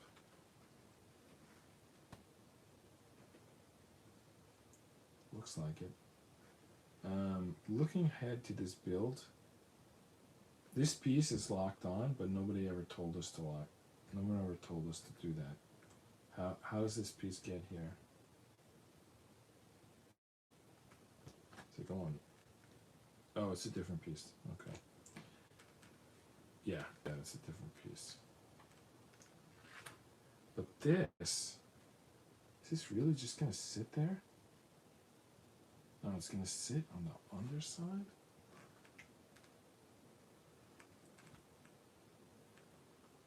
Does the 20 go through?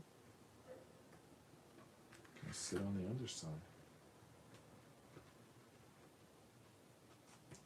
No, that was always the side. That was always the side, yeah. In fact, we have other pieces that are just sitting there. Not. Yeah, this one just, I don't know, I forget how that one goes. But anyway, this one's just going to sit there. Should it be lined up with this guy? It's not. And I kind of feel that it should be. So let's try to make this happen.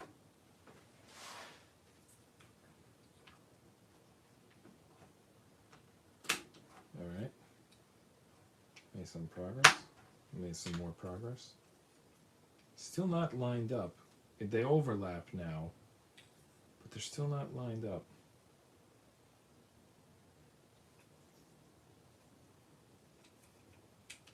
All right. This piece can go further, I think. Well, they move together. I feel like it could be better, but they move. You know what? If this is going to be a moving part, we really got to make this happen. We don't want to have to take this apart later because it doesn't function, or say like that, oh, it doesn't function and we're fine with that. We want to make this work, and that means getting these level. All right, good. I think they're level now. Yeah, look at that. They're level. All right, so we got it. That wasn't such a big deal. All right. We didn't do anything with this piece. Come on. Okay, good. We're going to do something with it right now. Except this picture is showing 4 gears and we only have 2 gears. So what did we miss? This is right here, 239s. Well, I guess we just were kind of rushing for a second. Let's toss those 239s on.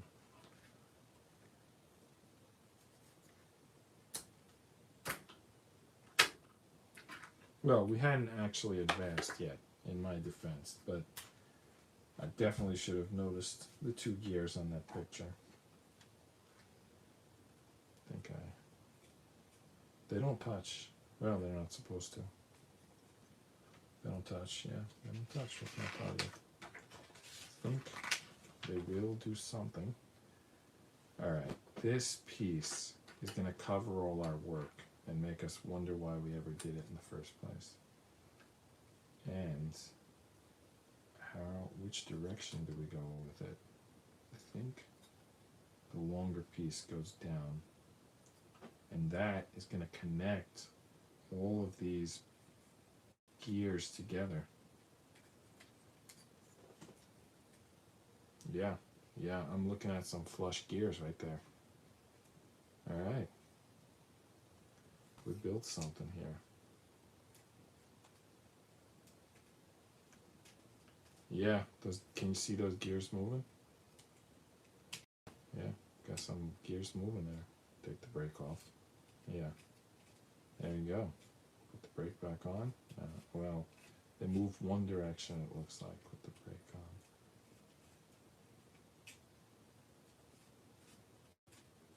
No, they only move one direction. Ever. They never go backwards. Alright.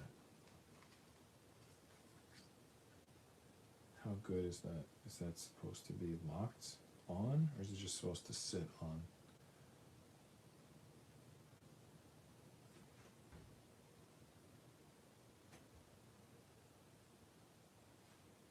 Oh, these pieces. That's the lock. That's what locks them in. And then these circles go through, or no? I guess if they can, they should. No, they're just not the same size. But we're locked in on the sides, so that's good. Something here about these circles. Why is one of them... Did I put one of these in upside down? Maybe this one? I'm going to pop it out and take another look at that.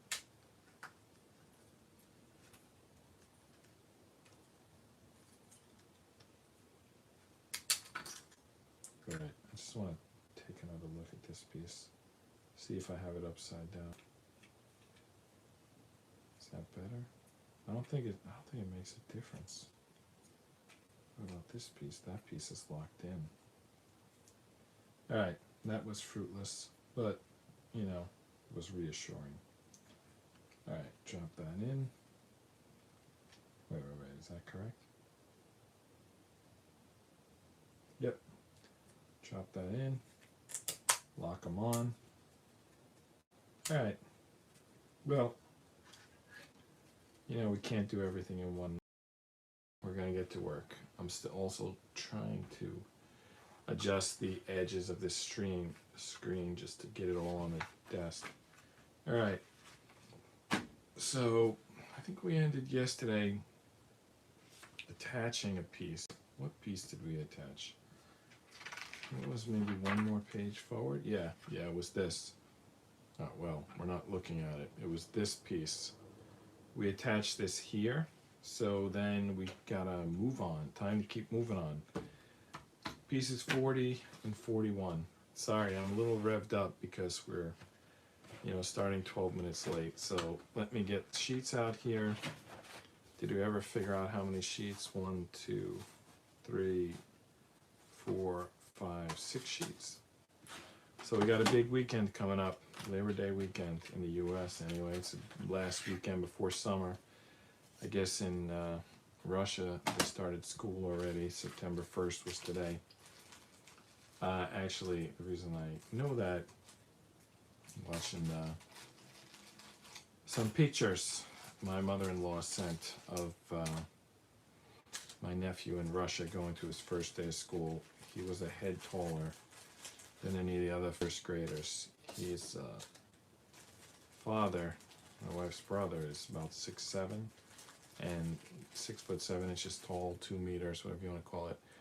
And basically, his 2 older sons, I think they're both 6'3", and they're like 15 and 25, let's say. I'm not really sure. But then the youngest one is first grader, and he's quite tall.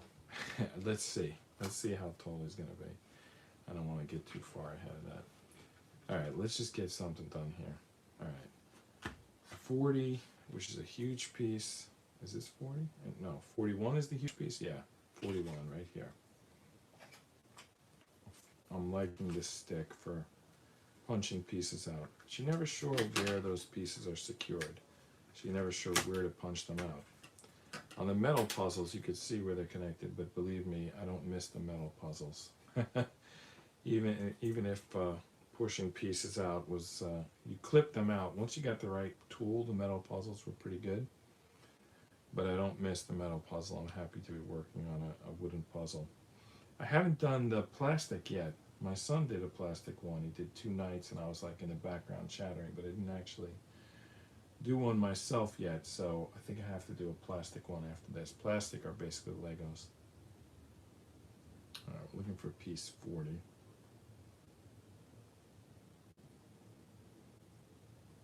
What do we got here? What does it look like? It's like a little, it's not quite a square. You know, I have some pieces that sort of punched out by accident. I put them in this bag. Oh, that's only one. It's 40 on this? No.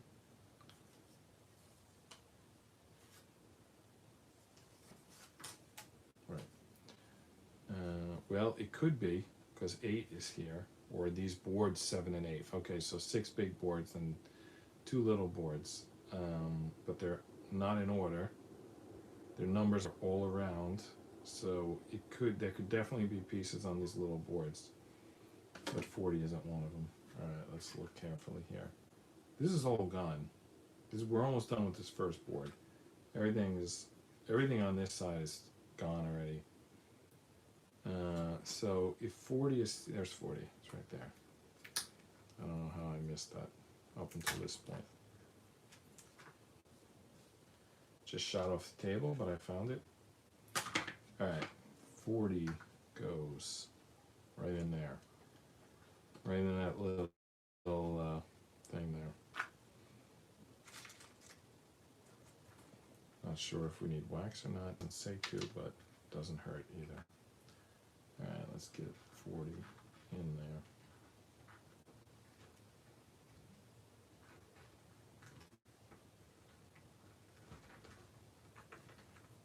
Alright.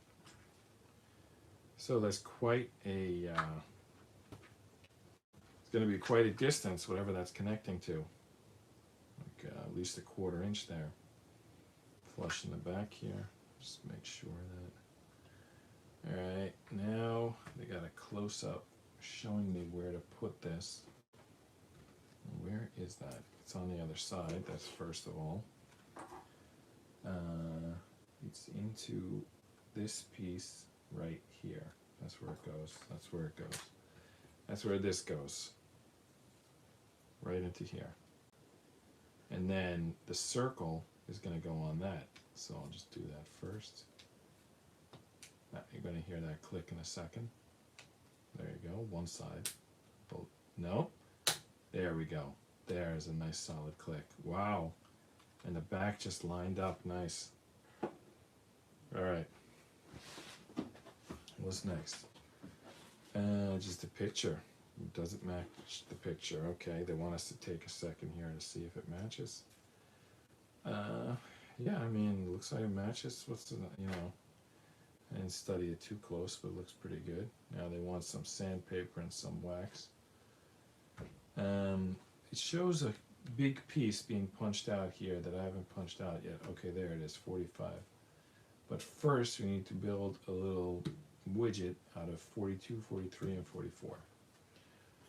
Sounds pretty easy. Well, it could be tiny pieces. 42, 44, where's 43? I saw it before. It was a circle, I remember. I'll find it. Let me just grab the ones I see first. 42, 44, and somewhere around here it's 43, which is going to be the locking pin for those other 2 pieces. Where the heck is 43? 43. It was right there. What am I looking at? Where are my eyes? Well, I didn't have the easiest day today. I actually did have kind of an easy day in a sense because I was working on something like a personal project after 5:30 today, but that's the part that didn't go well. We went down to the beach. I was trying out this new fitness equipment. It was called a hybrid sack, and it's like you put this you put sand in it, and that makes it go to a certain weight. And then you put water in it, which kind of like fills in the spaces in the sand, and then it gets to another weight, and at that point, it's like quite heavy. Actually, I don't know why I'm mentioning the heaviness. The heaviness wasn't the problem. The problem is where I live, Staten Island, the beaches are kind of gross. We're on the South Shore of Staten Island. We were at Wolf Pond Park, which won't mean anything unless you lived here, but basically it was all full of rocks, all full of seaweed, all full of like dead crabs.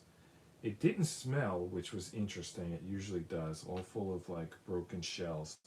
It was really tough to fill this bag with sand, and then even to like, I also had first I was like filling it, doing sandbag exercises, but then there was a harness. I was testing out a few pieces of equipment. So the harness I was using to drag the bag. And when I'm dragging the bag, I'm dragging it across rocks the whole way. So the good news is it's a great bag because it didn't break. I guess it's like flexible because it's filled with sand and it had a pretty good outer shell. So it survived, but this was like not ideal. And then I get back to the more populated part of the beach, and then they've got it combed. They have trucks that go by, I guess, frequently and comb it, and they get rid of the rocks. And then when I get to that part, I sort of shift over to where the good sand is, and I continue dragging the bag like a sled dog, and then it goes much better. But the whole experience, I mean, I got like soaked, I got covered in sand that wasn't like quality. I know it's a day at the beach should be fun, but this sand was like so filthy dirty. I like had to go inside and shower. First I had to stay outside and hose down the bag because the route we took, we didn't pass anything. So I just like dumped out the sand and water, folded the ends up, then brought it home, rinsed it out. It was called a hybrid sack, just to let you know. If you look at it online, it actually looks really cool. But one of the things about it is it opens at both ends, and both ends you like roll them up and you buckle them. So you're able to open both ends to clean them. So that part was good. But I didn't clean it at the beach. I cleaned it at home. So I dumped out most of it, 99% of it. Then whatever stuck, I rolled up, put it in the back of the car, brought it home, cleaned it at home, and then cleaned myself. And then after that, I did more like of this type of review. Like, so that at the beach, I was reviewing like 3 things at once. I was reviewing the harness, the sandbag, the hybrid sack, the harness, and this other thing which was like a harness, but you pull it with your hands. So the harness I did, strap the bag and the leash to my back, and I pulled it like a sled dog. And then the handles, they were like a V with actual handles, and I walked backward with those, and it was good. This is a good exercise. I can recommend it. I can say that it's good. Anyway, but then I had to shower before I did the next one, and of course I had to log in and get up to date on all the other things that I had to make sure I'm not behind there. Fine, that went well. There wasn't too much asked of me. And then the next thing I tested out, it was a glass and then these ice cubes, these like sphere ice cubes and cube ice cubes. Anyway, it wasn't that bad, but the point was like I did 3 at once, the hybrid sack, the harness, and the straps, and then I did 3 at once, the scotch, the glass, and the ice cube. So that's basically the way you do it. So like some nights, like I remember there was one night, it was like a Friday night, we went in the gym and we did 17 reviews, or the media for 17 reviews in an hour, because we just went to the gym and we worked out with like 17 pieces of fitness equipment. And I guess we only did a couple minutes each, and we just like boom, boom, boom, like one after another. But today we did 6, but it took like, I don't know, 2 hours at least, because I had to like stop and shower in the middle, and I had to clean the bag. And even though it was, like 4 things separated, it was 6 things separated into 2 videos, but didn't go nearly as well as it sounds like it should have. So it kind of was. So even though my actual work was easy today for the most part, my after hours activities didn't go well.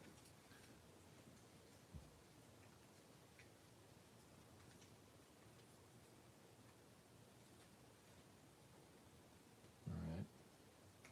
I got this piece on. How deep does it need to go? Does this piece have to go like through it? It's like right now it's mobile. I think I'm supposed to click it on because this piece that we put on previously, it kind of lines up here, and I think I can like click together with that piece. It's just not clear to me that I'm supposed to. Well, here's something interesting. We were putting it on backwards. So I'm definitely glad I didn't click it on yet. Actually, it would have been easy to fix because there's really, the only difference between backwards and forwards is this crank being in the right direction. So actually I don't even have to take it off.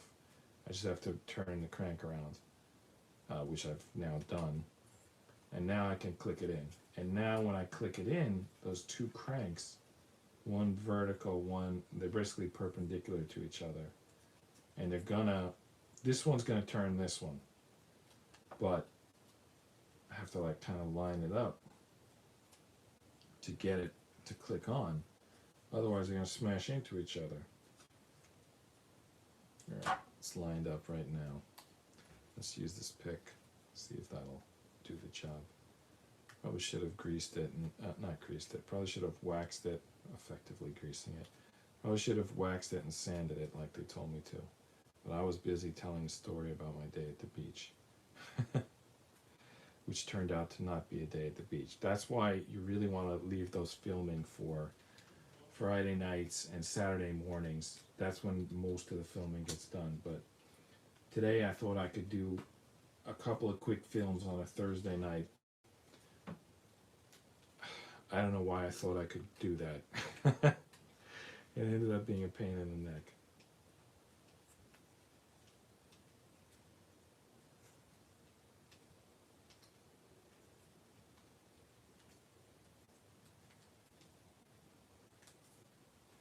Am I even supposed to be clicking these on? Because, oh, okay, there's a second set lower. That's what's stopping me. Alright, I gotta get this piece down here. I got this lower set that I need to get lined up. Alright, that's gonna be nice. Alright, here we go. Lower set is only lined up on one side. I gotta get the other side lined up. One thing I really like about this puzzle is when you get these pieces on, they are on. Like, did I already tell this story? This thing, this morning, I couldn't have told it because it happened this morning. Basically, this morning I knocked it, you know, because it's like a 3-day build, so it was sitting on my desk. And I woke up this morning, I didn't have my lights turned on, I reached across the desk, and I knocked this off the desk. And it fell on the floor, and it made like click, click, click, you know, that sound when it's like tumbling and repeatedly hitting the floor. So this thing hit the floor, like tumbled, skidded, bounced around for a few seconds, and not a single piece came out. And I think you can see, I'm doing right now, it's making, every time I'm using this pick, it's making clicking sound when you drive it in. There's no like ridge or anything that makes it click. It's just the force which with it suddenly slides on and it clicks. There you go. You just heard it click. That was amazing. I don't know how it clicked right when I on cue like that. So anyway, now you can see here this gear is perpendicular and this gear is, they're perpendicular. This is vertical, this is horizontal. Together they're perpendicular. So now these gears are together. And if you remember from the first night, there's a spring in here which stores power. And now let's go back to something here, which I think I didn't fully recognize earlier. This company is called Ugears, and their logo is a gear. So this is like not coincidence. Probably, I have to look into this company. They probably have multiple, well, surely they have more models, and they probably will involve gears, but I don't suspect that there's going to be more like ones that I'm going to be given for review. So like I guess I feel lucky that I got this one because it's really good. A lot of stuff you get to review, it's like you don't even want it. It's like so bad, and you know. But this is like, this is the best wooden puzzle I've ever done. Of course, I only started doing this a month ago, but this is like by far and away the best. So this company, Ugears, if you need a puzzle, they probably have a good one. I don't know why you would need a puzzle. If you would like a puzzle, they have good ones. All right, let's keep moving on. I think now here, see this guide here? It shows the 1 and then it shows the 2. So I think we're about to move to the second sheet, which makes sense because look at my first sheet. It's like almost empty. So this is now kindling. It will be used to start my barbecue over the weekend. This is actually plywood. It's very thin plywood, but it's plywood. All right, let's grab the pieces. 246s, 247s, and then we're done with the first sheet. 46. 46.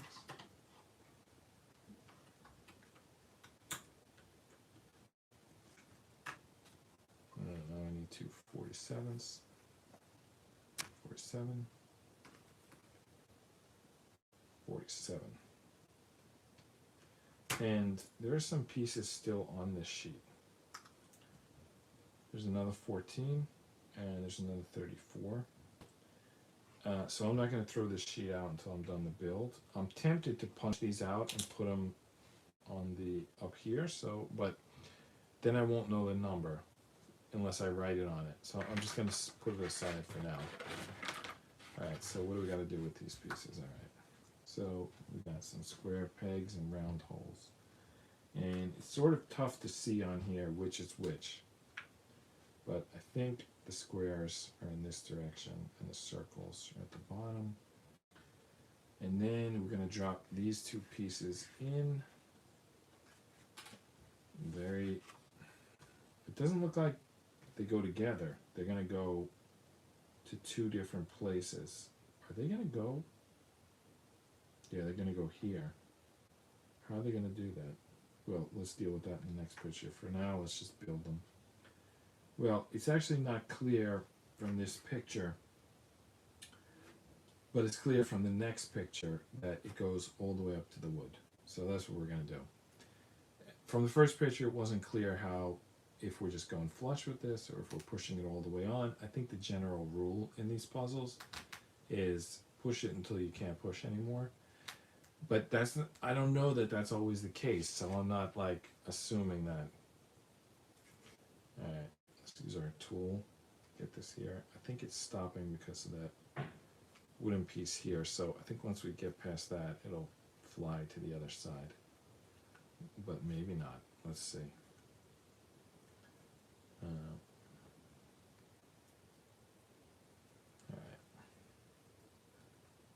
Kind of stuck, huh? Definitely should have went for the wax. There's a sign saying use wax. So it's not too late. Let's try to get some wax in there. Better late than never, right? Let's just try this one with wax from the start. Just curious if that's going to be, oh man, that's so easy. So I wasted everyone's time not using wax on the first one. Yep, it's already on. Second one's already on. Well, we did kind of better late than never add some wax to this one, so maybe it'll start moving right now. Yep, there we go.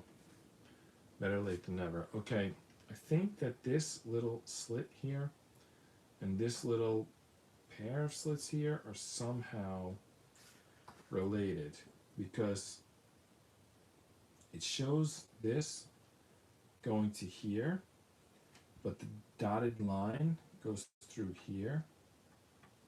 This is definitely a tricky part of this. There is a little zoom in. The zoom in kind of looks like you push this little thing down a little bit. No, that thing's not going anywhere. I don't know why it looks like that. And there's nothing here skinny enough to fit between there. So I'm not really sure what they're even saying. But if I look at the next picture, it's actually outside of this. So I don't think it's a big deal. I don't think it passes through here. I think maybe it passes through this little space here, or possibly this little notch here, and then we're going to add springs. That's what's coming up next here. These two, remember these two springs in this bag? We're going to use them. I don't think we've used any of the rubber bands yet. I feel like I should flip back through these pages and see, like, did we miss it? Did they tell us to use the rubber band? And we didn't?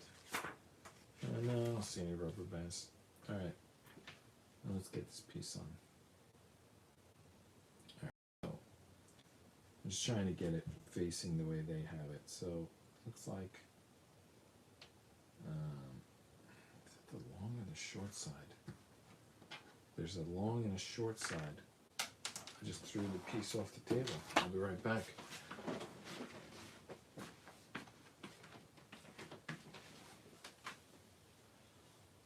So there's a long side and a short side. And I'm just trying to figure out which one is heading down here. I probably can judge by the distance, and that indicates long side. But this is a round hole and this is a square peg, so I don't even think that that's. But it does show it that way. It does show. I would say that it's the short side. Looking at the picture, yeah, it is the short side, and here's how I can tell you. There's a little notch there, and there's a notch here that isn't here. So it's the short side. There's probably other clues, but that's what I see. Now we gotta get the orientation correct, and I think to do that, I want to turn it this way so it matches what I'm looking at in the picture, so I don't mess up. Alright, now we're going to put the square peg in the round hole, and it really falls in there because it's a square peg in a round hole. But you can see this notch has a curved notch, which makes perfect sense because we're going to drop a spring on there. So let me just get this one in on the other side. By the way, these notches now make, more sense. They're going to hold the spring. Alright, where are my springs?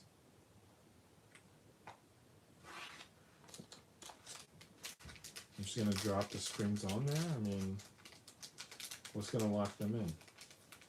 By the way, the picture only shows one spring. So I guess I'm only doing one spring. I don't know when I'm going to do the second spring, but for the time being, I'm only doing one. There's 3 of them in there. 2 of them, no, there's 4 of them in there. They're kind of like stuck together. That's what's confusing. In fact, I don't even know how to unstick them. But I guess we're about to figure out. Be a trial and error. Alright, so it's unstuck. Alright, so this side gets a spring. There we go. There's the spring. Alright, now we move on to sheet 2. Which is super thick, by the way. It's clearly thicker than sheet 1. Put the 2 together. Maybe it's not. Maybe it just feels that way when all the pieces are in there. I'll check it again when the pieces are gone. Alright. Spring. Next. 48. It's 48 on this, on 1 or 2. 48. There's 2 48s, so one of them is going to go over there. I mean, of course, they're having us do it one at a time, but I mean, of course, it's going to be the symmetrical. But there's a reason why they're telling us to do it one at a time, and we're going to assume that they know what they're talking about. Alright, now, remember that little notch here? This fits that little notch. But here's the problem. There's a spring there, and the spring is going to make this pop out. or will the tension of wood keep it together? And the question, how deep do I push this on? And another question, are these springs all the same length? I had a lot of questions about this one. I think I should at least push it down until it reaches that notch. But then the spring's going to push it right back, as you see. But maybe there's going to be a locking pin on the next thing that we do. Alright, so the next thing that we do is a 3-piece assembly. And indeed does go on top of this spring. So that after I add the 3-piece, it'll be a total of 4 pieces here.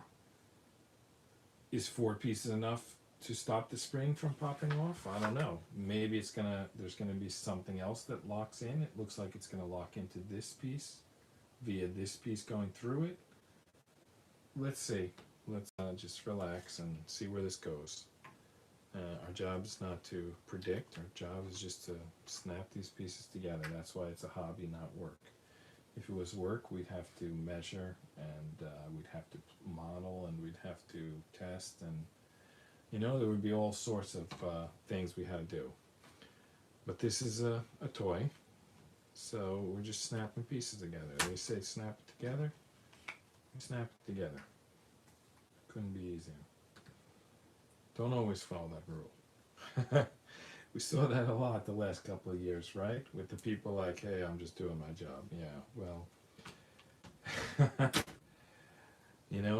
sometimes you have a question. That's not always a valid excuse. It's historically speaking, that is not nullify that does not exempt you from the consequences, saying that you were just doing your job. So you have to be able to know when that's the correct thing to do or not. All right. Now, where does this go? Okay, it shows 2 connections here. The reason I'm so concerned is I put these 2 pieces in. These 2 pieces, they're the right pieces, but this one's went easy, and this one's literally loose. It's literally loose. I don't know if that's like acceptable. Like, that's usually a sign that something's not right. All right, I pushed it in further. Now it's not loose. How far can I push it in? All right, I'm not gonna worry about that right now. Though with these gears, I sort of thinking like, we do have to get this stuff right the first time, because there's no way to open this up. If these gears don't spin, it's a fail. It's a failed project.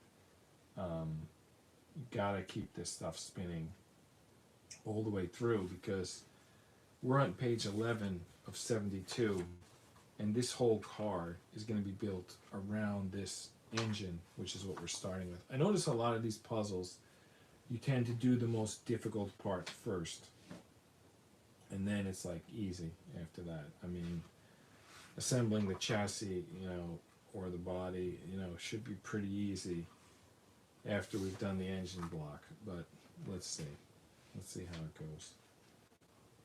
All right, back to clicking here. This goes on here. There's 2 connections. One goes through, and one we lock into that. All right, no, there's 3 connections. These 2 pieces are going to go to these 2 holes, and then this is going to go to here. So we'll have 3 connections. That's hopefully enough to keep that spring in check. I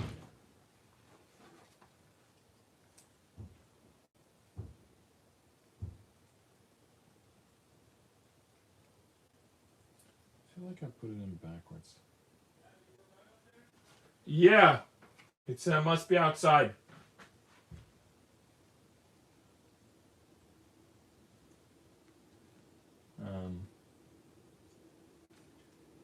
We don't know what's going on outside, but someone's like really doing something.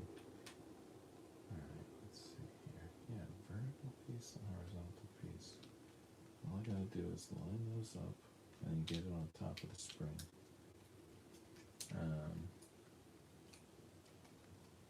Alright, I'm going to go check what's going on downstairs.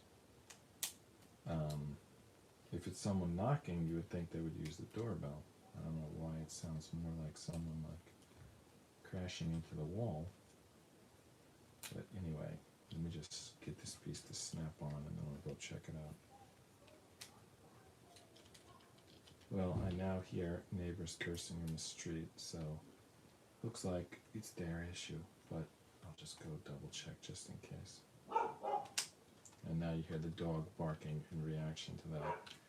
I'll just go check just in case there's like someone needs help, you know, not to be a nosy person, but if there's a serious issue, we should go help, right? So I'll be right back.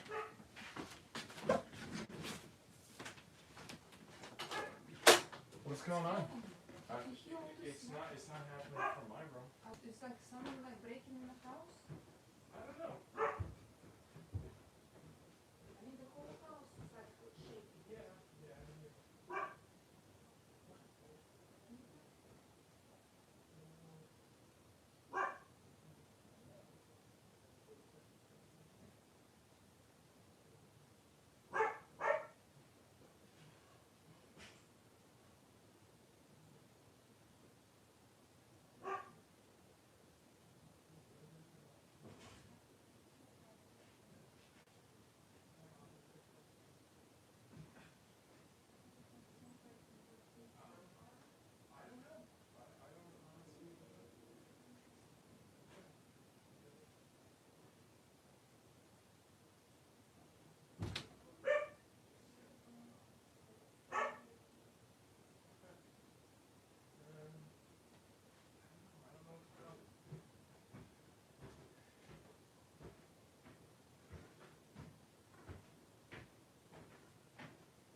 Alright, I'm back. We could not find the root of the disturbance. Maybe it was just someone confirming that, you know.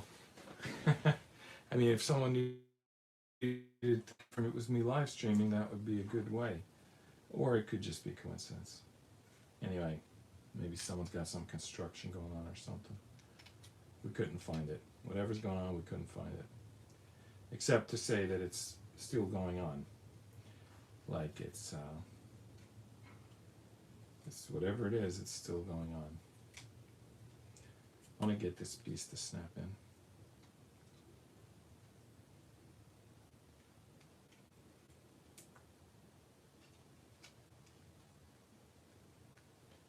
I don't know who does the construction at 11:47 at night. But anyway. Okay. The piece is not in as far as it should be. But I don't want to break other pieces. I've got this piece flush here and I don't want to lose that. I do want to get this piece in, but I'm not sure where to angle it. Not angle. I'm not sure where I can put pressure without disturbing other pieces that we've already assembled. But anyway, I think it's in. And if it's off maybe like a 1/16 of an inch. Let me see, I got an idea. This should go good. We're going to use this from both sides and we're going to push down. You know what? This was like not a great idea. It's now less connected than it was before I did that. Basically it's pulling. I thought this was going to help me push it in, but it's actually pulled it out. So now I got to redo everything. Not everything. I got to redo some stuff. I got basically a lot just popped out here. I'm going to blame it on this like neighborly disturbance breaking my concentration. Look at this. This thing's falling apart now. It's also the spring is not helping. That remember that spring over here? That's like pushing against what I'm trying to do. What we really need is some big piece that goes all the way across. And by the way, we're almost at an hour, so I don't know that we're going to get any grand locking done today. Alright, there's the picture. we must now turn the page. I'm just going to hold on to this spring. All right, yes, we're going to do the other side next, which I think we all knew that that's what was coming next. Now we're officially working on it, and then after we get that side in, then hopefully we can put something that's going to counterbalance those springs. But will it really? The springs are there for a reason. So I'm not sure they're ever going to be totally counterbalanced. I mean, they must have a purpose, right? All right. Put that spring on. All right, and 48. I think we already did a 48, so yep, there's another 48. We'll line it up with the notch again. Which way does it line up? I know that I could just line it up with the other direction, with the other one, but I'm thinking, what if I did the other one wrong too? And by the way, I do think I did the other one wrong.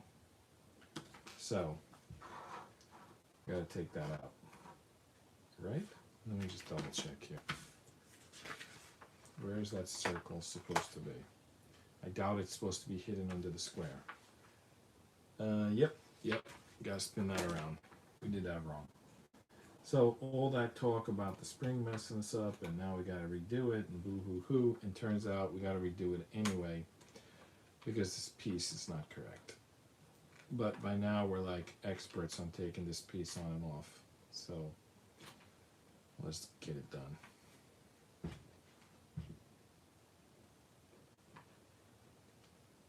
Alright.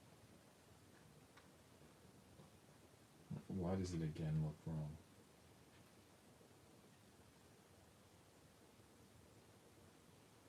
I don't get it. I spun it around and it still looks wrong.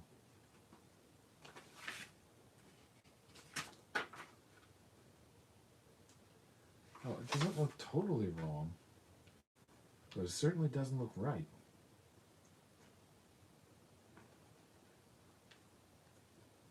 It's like supposed to be more space here. Like there's two circles, and these circles are not supposed to overlap, but there's no way to not have them overlap. Maybe I'm wrong. Maybe I had it right the first time. Well, it looks like, wow. Okay, I think I see the problem here. I'm not supposed to be putting the square through, even though it is a square. I'm supposed to be putting the circle through, and that's going to make everything line up. All right.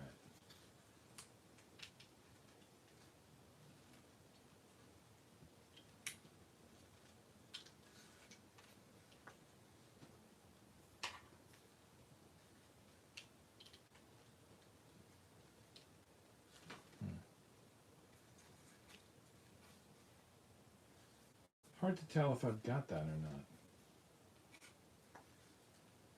I guess it feels like it's in, right? Well, you can't tell. I certainly didn't hear a click. And I can't see under there. Well, I can see enough to know that it's not in. But again, the spring is not helpful. The spring pushing against us. Well, this is the same point we were at a minute ago. I mean, I know we had the pieces a little bit wrong a minute ago, but it's the same idea. The spring is, we push it in and the spring pushes it out, and there's just nothing I can do about that. I'm just gonna have to wait until something else locks this thing. Alright, this is where we already were. Right? Now we gotta build a second copy of that piece that goes on top. And that is 49 and 250s, which is not what it was on the other side. The other side, it was a 49, a 50, and a 51. On this side, it's the 49 and 250s. Don't ask me why this side is different. As we discussed before, I'm just following orders, which is okay in construction, as long as the orders are legal.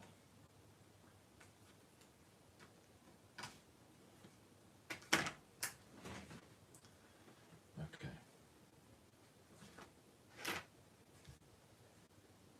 All right. This orientation.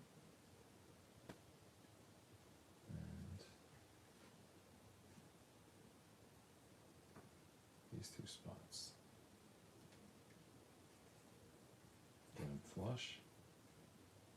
And then put them into the larger construction. That's the plan.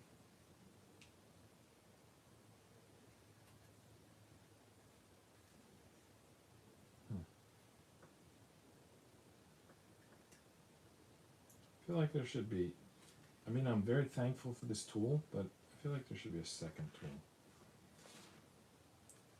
Let me use the table. There we go. Not always going to be possible to get the angle, but it worked in that case. Just go right to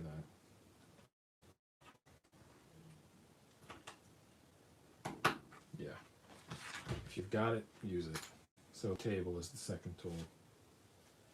Did I put these through the wrong direction? I probably did. According to the picture, I put them in the right direction.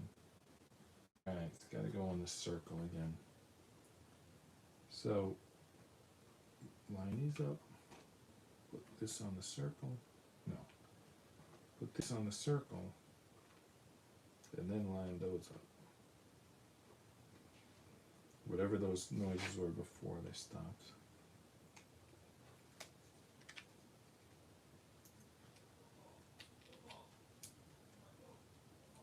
Like 2-3 years ago, there was a noise. And we were like, what's going on? And they were like, it sounds like the neighbor drove right through his garage door. You know? And then we went outside and the neighbor had drove straight through his garage door. So it's what happened was exactly like what sounded like happened. In that case, I've seen people put sort of at the bottom of their garage, in front of their garage door, they'll like put, you know, like in the supermarket, when you park in the last aisle, there'll be those like, they're like drilled into the ground, these like concrete somethings. They almost look like speed bumps, but they're too sharp. You wouldn't want to drive over them. Anyway, I've seen people put sets of those at the bottom of their driveway, which I guess they've decided they're never going to use their driveway, and additionally, they don't want to drive into their driveway. That's what I've seen. Neighbors didn't install that, but maybe they should. And I shouldn't gossip about them, but I'm just talking about architecture. It's not really gossip. All right, so these are here. They move because they're squares and circles. They have springs. Not sure how that. Oh, these are the shocks, right? But why would the shocks be attached to the engine? I don't know. Let's see what they are. They could be the shocks. I mean, maybe these are going to go to the tires. Let's see. Let's see what we got. I would like to lock that in. If that's what's coming up next, it's not. There's a gear. The last two things on this page is some sort of arch piece and some sort of gear. And we're almost at an hour, but it took us 10 minutes to get the stream going, so I think we can go further than that. I think we can go beyond that. So this next piece, I mean, I see it clear as day without even reading the number, but I'm confused as to where it's going. It looks like it's going above this column, but I guess it's not. Oh, is it going to go into these two pieces and lock everything into place? That would be nice. All right, let's get that piece ready. It says to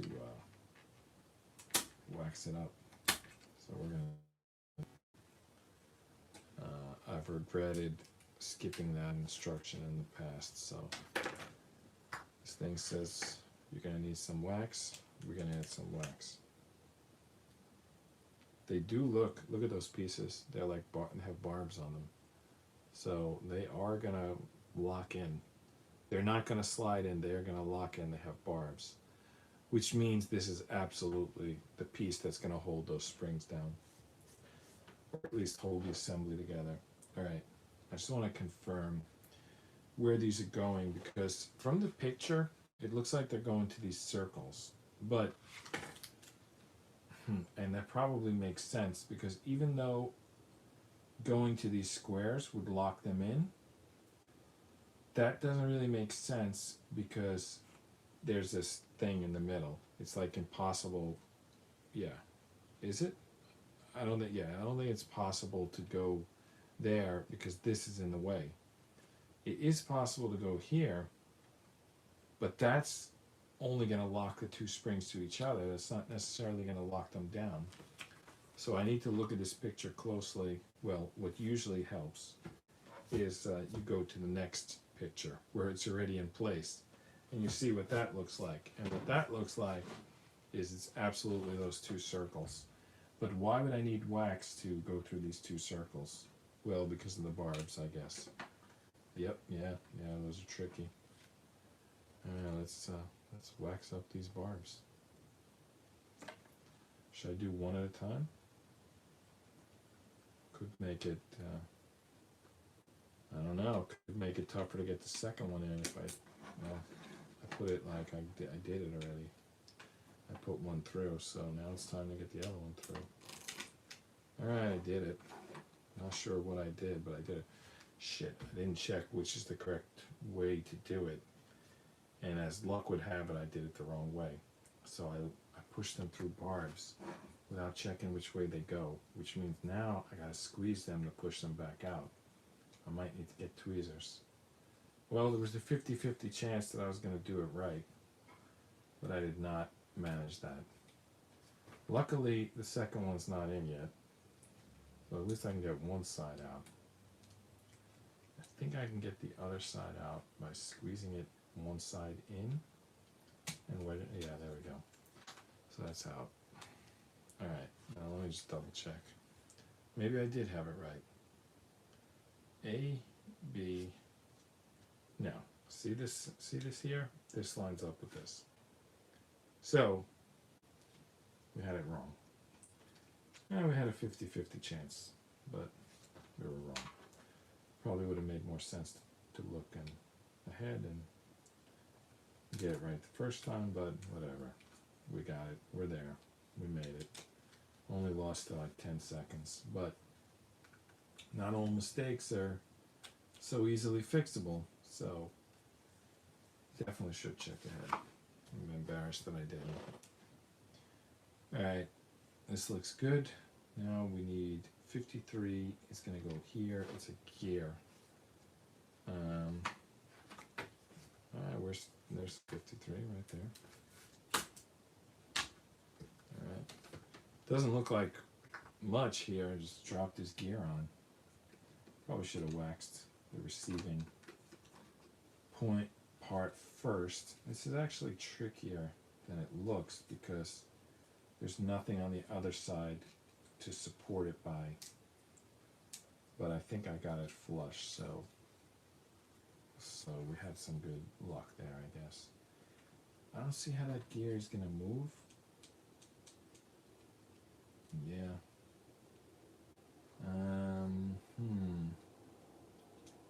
Yeah. We'll be lucky. I see another gear on the other side. It moves this whole. It moves this.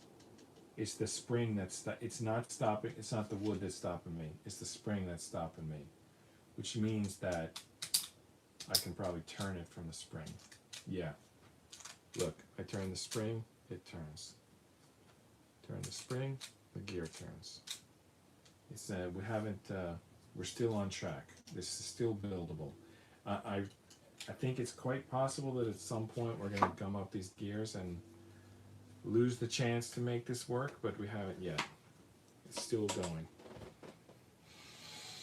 Alright. Do we do more today? Yes, because we want to get these springs locked in. And it looks like that's coming up soon. I'm actually not sure about that. We're actually going to work on the other side. All right, since we're about to see 180, we're about to flip this 180 and work on the other side. Which means I don't know when we're going to get back to locking in these springs. And I think we're going to have to settle for where. Too bad I can't watch it because I got to keep my eye on something else. But anyway, I guess I have to do it standing up. I'll have to watch on the monitor. So I'm going to have to work standing up tonight. Good, I'll burn a few calories. So we're working on this Ugears Pickup Lumberjack. It's a Ukrainian puzzle. This Ugears is very high quality puzzles.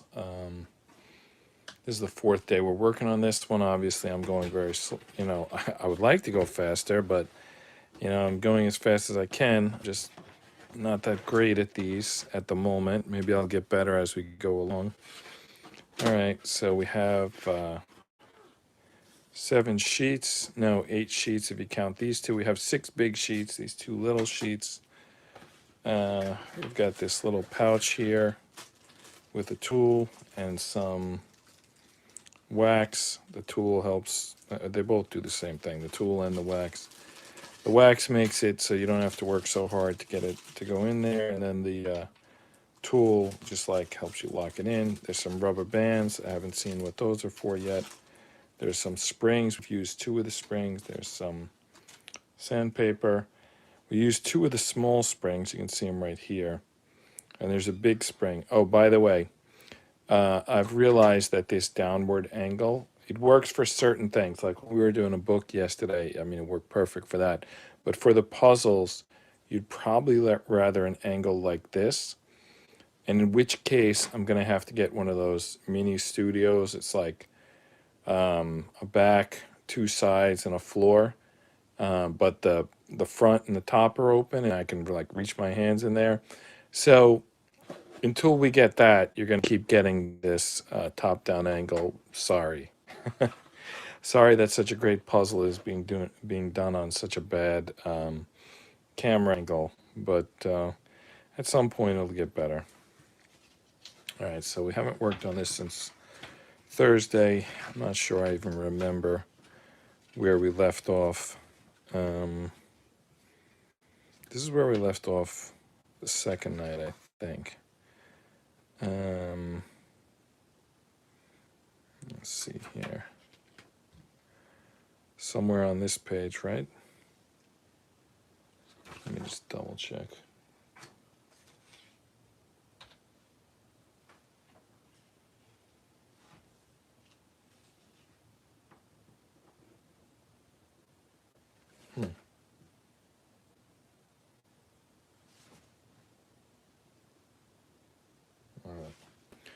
Not relevant.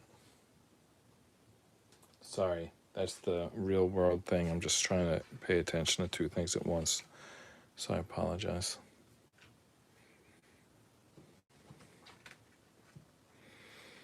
All right.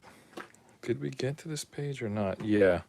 I remember this piece is right here. Is that the last thing we did? And then this piece is here. And then they're saying 180. And then, okay, now we got a new piece. So I guess we finished here. I'm just seeing if mine looks like theirs before I go on.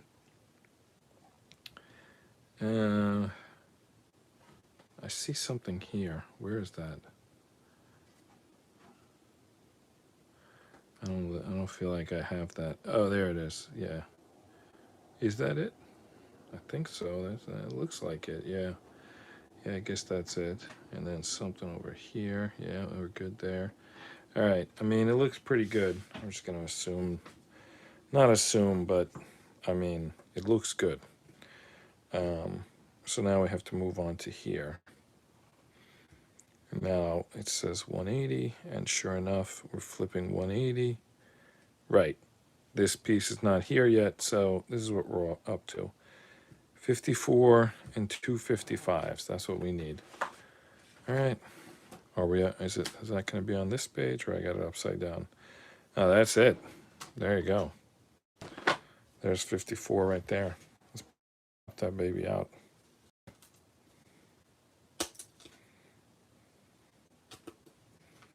All right, 54 and two 55s. That looks like 55, but it says 65. Yeah, 55. We're looking for 55. 65, not good enough. Let me turn the puzzle. So, are these 55s? No, those are 56s. They look good, but all right. Here's 55. All right, let's grab those 55s. All right. Do you see that thing go flying? There it is. All right. This one got a splinter. All right. So,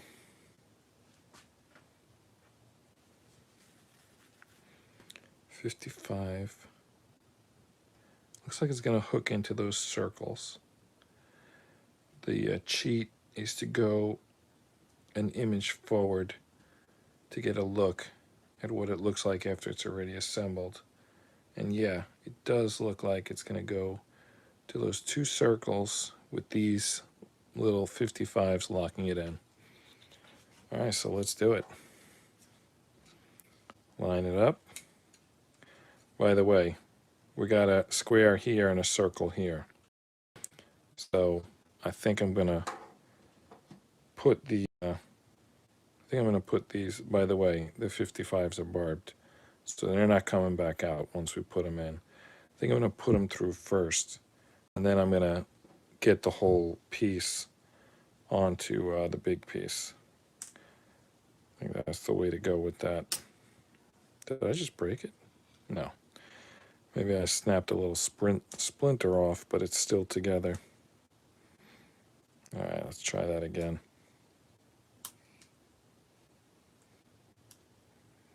All right. There we go.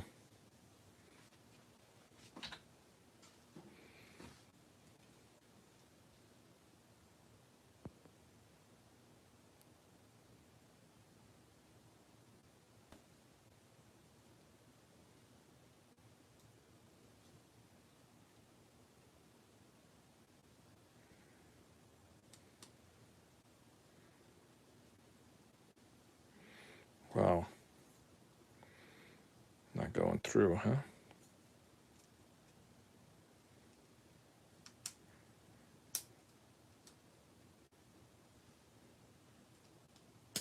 All right. Now we got to get this thing to fit here. That's the idea.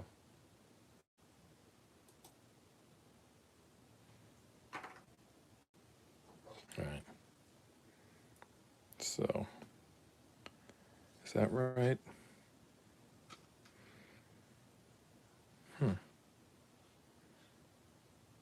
Well, I think it's right.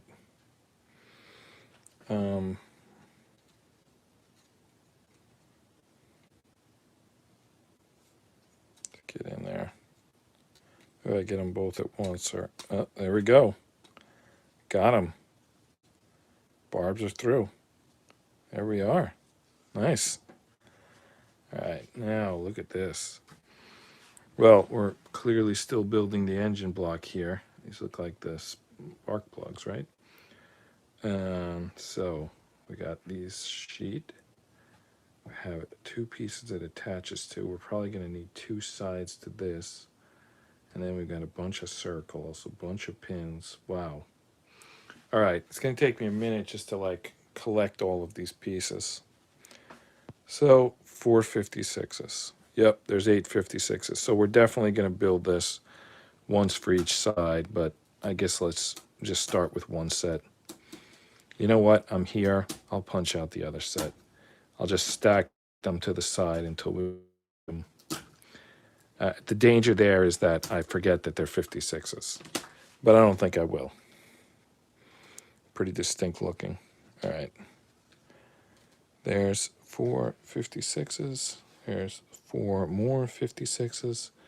What else do we need? 57. How did I know? And I predict there'll be two 57s. There they are. Two 57s. So let's punch those both out. All right. We seem to be moving a little with a little more pace than previous nights. Maybe we're finally starting to understand this. All right, 58. So we got 8 58s. Let's punch them all out. You know, my son did the more impressive puzzle. He did the tank. That was 900 something pieces, the Lego tank. He did it. He was on the stream for 2 nights, but he probably put in a dozen hours off stream. Oh, where's the last piece? Oh, it's still hanging there.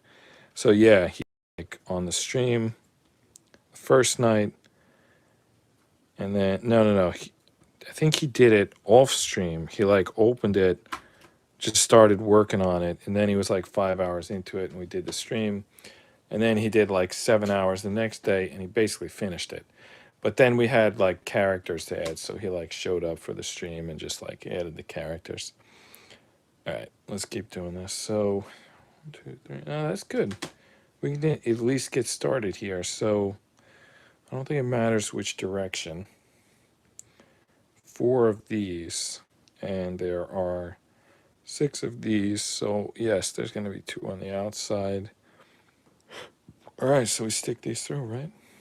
Wow, pretty easy. I think I got to do the whole thing at once. Maybe it would be quicker to lock them all together, but I just don't think that's going to work like that. It also seems like there's a lot more space here. Maybe they're going to go on and they're still going to stick out because, yeah, that makes sense because they got to attach to something else still. The thing is, as you can see here, sorry if I was off screen for a minute, it's like, it doesn't look like it's going to go that deep. So, oh, well, is it going to like move through here? I mean, what is that all about? I thought that this would slide all the way on and then it would attach somewhere else. That would kind of make sense. But it looks like it's going to move up and down. Let's see. Let's see how that goes.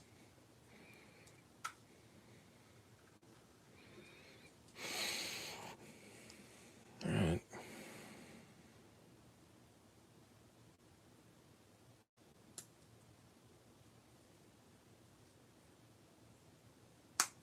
All right.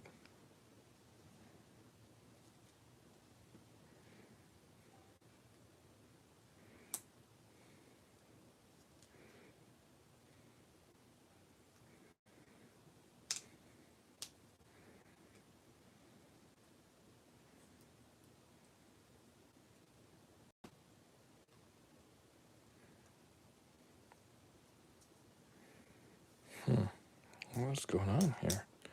Sorry, was I off camera? I gotta see.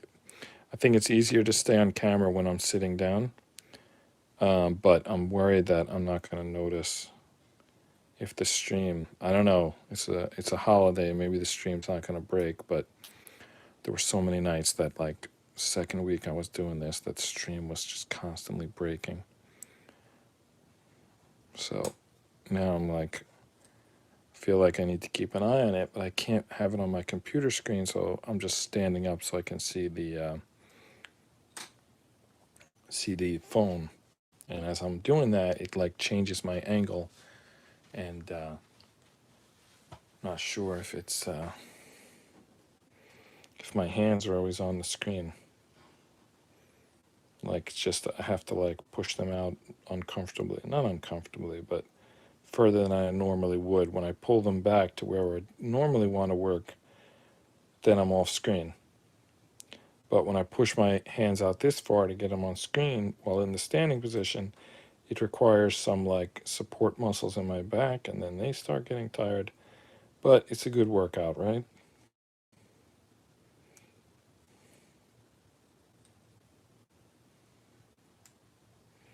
Sorry, I'm like talking all about myself tonight. You guys, what's up out there? Maybe I should talk about some news, something. I watched the news today.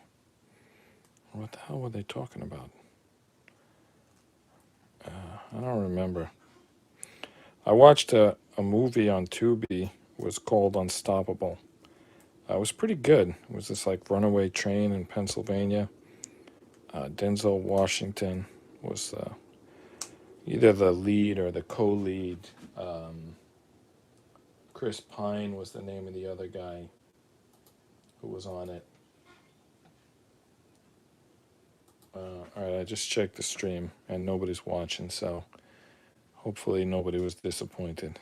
All right, so yeah, Unstoppable. It was pretty cool, but they had to stop this runaway train, and in the end, they stopped it by just like getting in the back of a pickup truck and jumping into the front, which was also the first thing they tried. Except in the beginning, and then they tried a bunch of other things that didn't work or worked partially.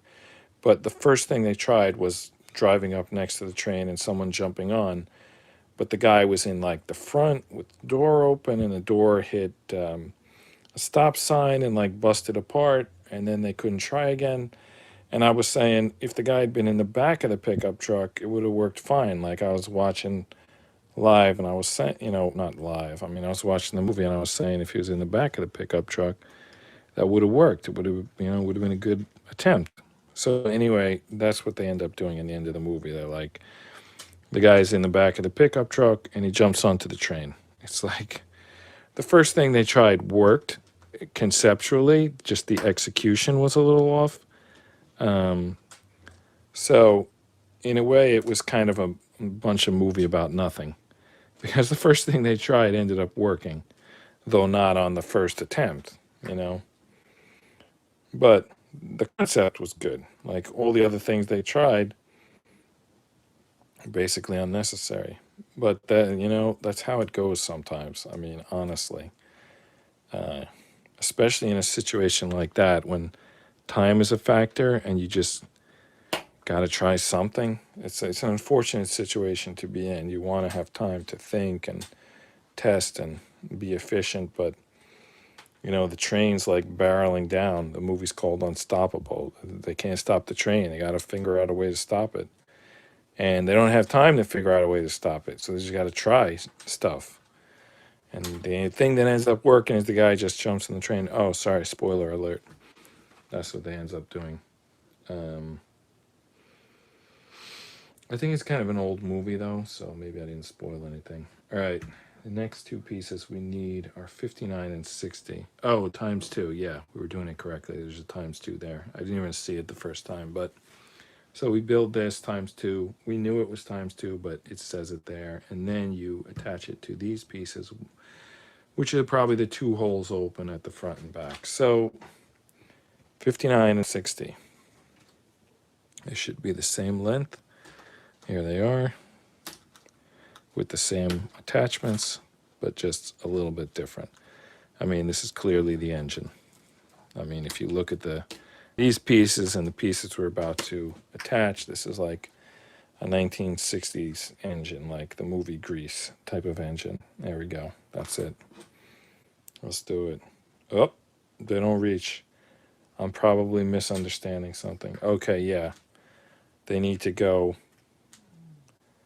this way. Good thing they didn't reach because I was about to attempt something stupid. All right, so they go on like this, like one on each end. All right, the circles go up. Yeah, that's correct.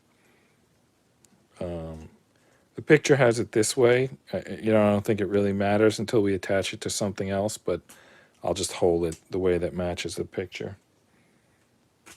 All right. That's clearly part of an engine.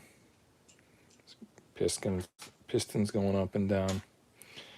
All right, let's see what's next. Now, attach those two pieces. Here they are, they're attached. And now it says 61 and 62. It's really not clear to me what's happening with them.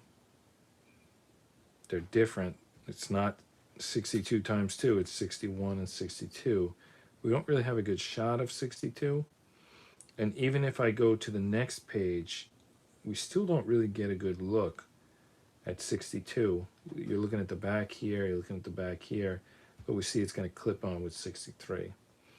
So we don't know what 62 looks like, but we know where it attaches, so I guess we're going to find out when we do it. So 61, 62, and 263s is what we need. All right. So it looks like 61 and 62 are kind of the same thing. It's just they're not, I guess one attaches, they're not like interchangeable. One attaches one side, one attaches another, and then we need 263s, which are just going to go right on top. All right, so using that orientation, 61, I believe, was the one on the left. It's now become a bit dangerous because I dropped them, and I didn't take note of which was 61 and which was 62. But looking at the picture, this works. So we're going with that. All right. Push that on.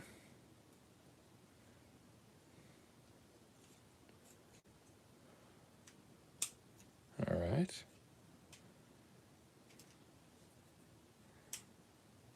All right. There we go. Doesn't look very tight though, because we're supposed to put on 63 in a minute. Oh, I got to push these down further. All right, I'm going to do 63 right now before I even do 62 because I want to lock that in. All right. Is it locked in? I'll push it down on the table. I'll be as locked in as we can get it. Yeah. Well, that's pretty good, I think. Push it down in there. All right. Now, we still don't have a good look at 63. And the reason I want a good look at 63 is so I know which side this goes on. And now we have a little, zoom here. And if I can rotate that zoom, yeah, I think it's like this.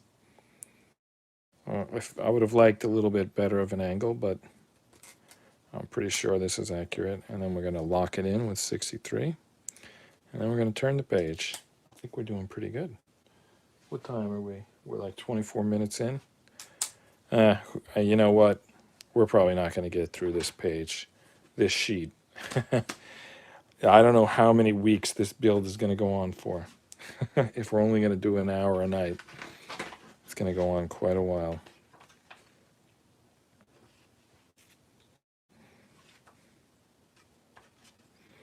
All right, 264s.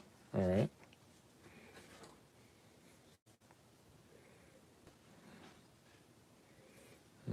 There's 64.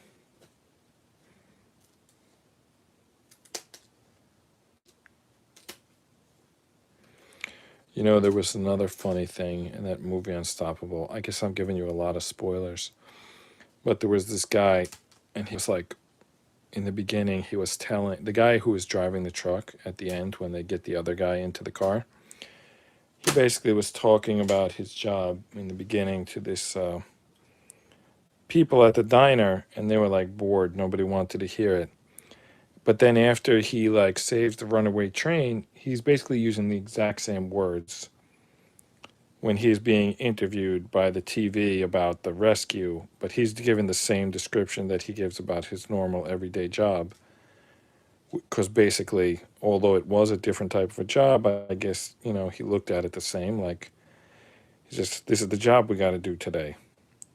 So he's given like the same description that's given in the diner in the beginning of the movie, and nobody wants to hear it. But after he, saves the train, which saves the town, and it's been on TV, words are fascinating. That happens in life too, right? That happens a lot. It's like, if you ever watch those celebrity interviews, like, I think it's in the song with that, Ziggy Stardust, and he's like, everyone wants to know what shirts you wear about the astronaut. David Bowie, Major Tom, I think it is. Everyone wants to know what shirts you wear. I mean, is it so like interesting? Like people ask the celebrity a question, and it's like so interesting to some people. But you ask that same question, someone asks you that same question on the bus, and you're like, get away from me, you creep. I mean, why are people impressed with celebrities? They don't mean anything. I mean, you can be impressed with, celebrity if you want, but like the questions that they're answering are not that like so amazing. I think I just lost a piece. Oh no, I lost a piece that's important for locking. Well, that's not good. I guess it was my fault for busting on celebrities at that moment. Though I still honestly can't get it in. I don't want to break it again. All right, this piece is going to be locked in on only one side. I think it's still pretty good. And I'll tell you, I think if I put this locking pin in, yeah, that's going to help. Look at that. The locking part is still here. And then look at this. This splinter in the middle fits in there. So this is actually still going to lock. So I'm going to put it in. It reminds me of that train movie. That's one of the things they do in the final sequence is they lock their engine to the runaway train using this locking pin system.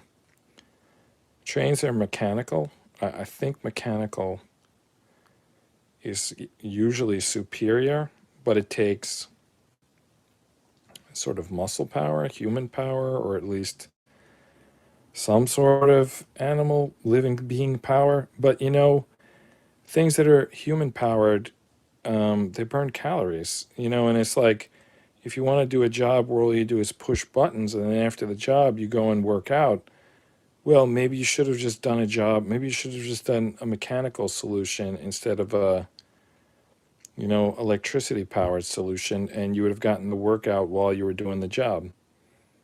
And, they aren't as easy. They usually take skills. You probably have to learn those skills. You have to learn how to operate the train. You have to learn a lot of these mechanical solutions. But what's so bad about that? You learn a job, it's like job security.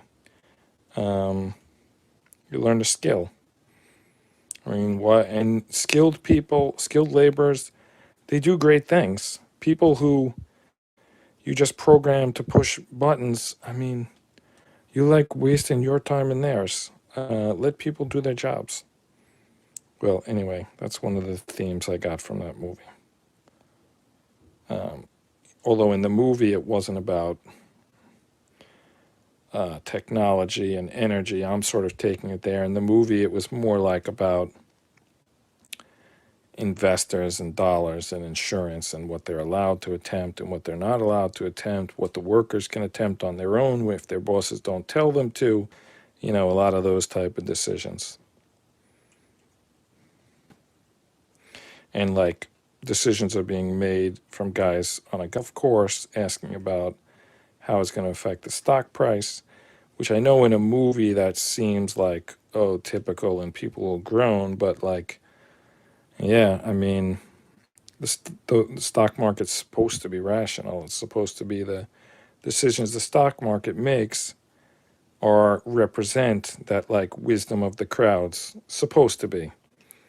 I think it's not that so accurate these days, especially with everyone bundled into mutual funds that are managed by, basically the voting rights are given away because all the stocks are held by people's 401ks, and those get kind of, filtered into only so many places, and kind of weird situation actually. I can't get this locking pin in. It's like getting it in. I think let me get the pin in first and then put the piece of wood on top of it.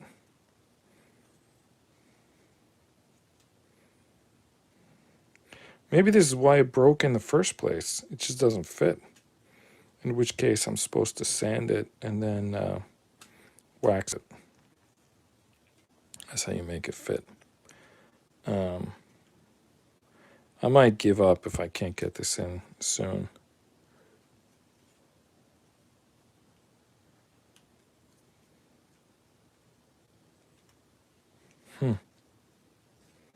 Yeah, it's not happening. All right, we're gonna line it up as best we can. We're gonna put it on the table, and we're gonna push, and we're gonna hear either a click or a break. We heard something. Well, it's not in there. And all right, we're gonna take one more try, and then that's it. It doesn't go. If this last attempt doesn't work, we're not doing this. We're not worrying about it. Right. I'll put it in using this pick without the top being attached. Make sure it's lined up.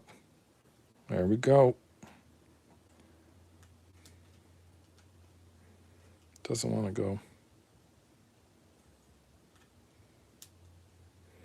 Surprised I'm not breaking the rest of it trying to get this in. You would think the rest of it would like fall apart. Well, oh well. It's only going to be locked on one side. We've spent enough time trying to make that work.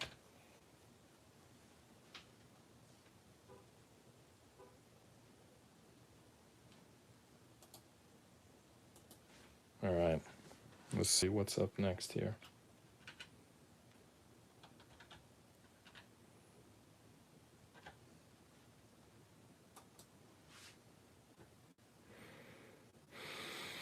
All right. 65. What is 65?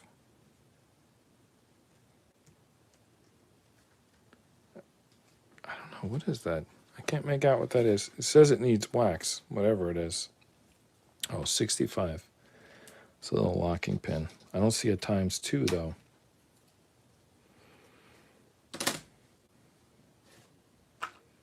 $65. All right, it's gonna go which side? Through here.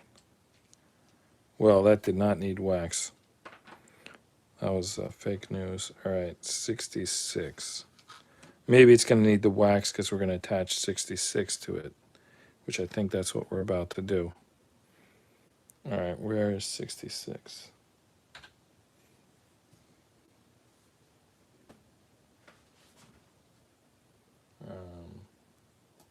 All right, 66. Anyone see 66 on here?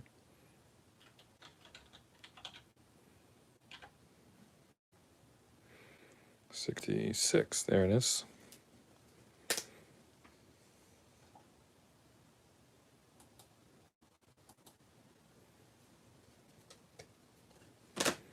All right. So this is going to connect to here. Okay. 66. All right. There's still space on that. Something else is going to connect there too. There it is. 14. We have to go back to the first page. No, there's a 14 on this page. Why is there a 14 on this page? Probably because it matches the 14 from the first page. And anytime they need that same piece, they're just going to call it 14 because why would you give it the same piece a second name? Anyway, 14 is going to lock this in. All right. If we can get it locked in.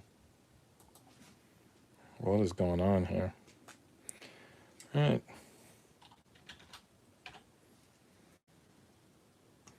There we go. It's on. Well, what's next here?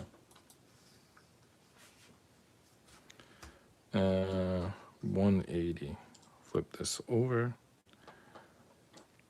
Does that look good? Yeah, everything looks good. All right. 65. You knew that was coming. The other 65. There we go.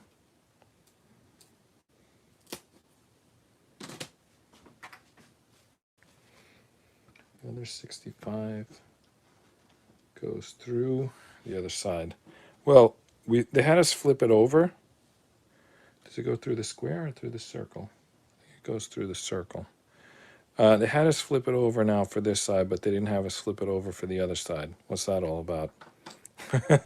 Why this one we get to see, but the other one we had to operate like from the underside? Not that I didn't flip it over on my own anyway, but like, why didn't they tell us to?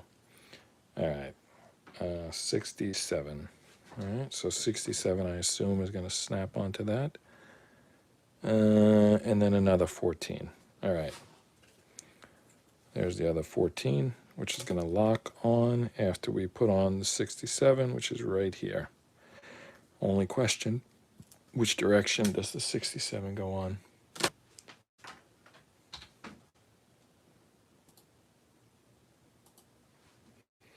All right, look at that splinter. So, which direction does it go? It kind of points away from this like bell shape.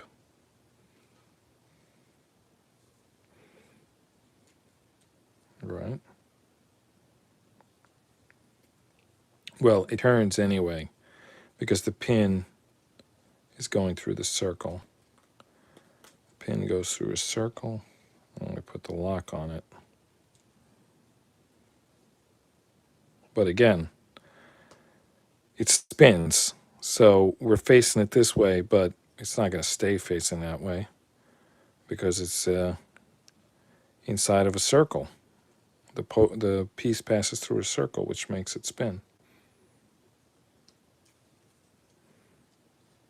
All right. Well, this is why the other side said to grease it. This side said to grease it too, but or wax it. Anyway, I forgot to wax the other side, but I'll just use the pin and that'll do it, the job. I'm gonna have to go a little bit off the board here. I'm not sure if you can see, but you probably heard that. It's locked in now. All right, let's see here.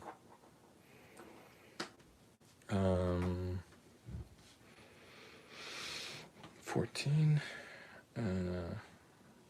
Looks like there's nothing going on here other than to just look at it and see that you think it looks good.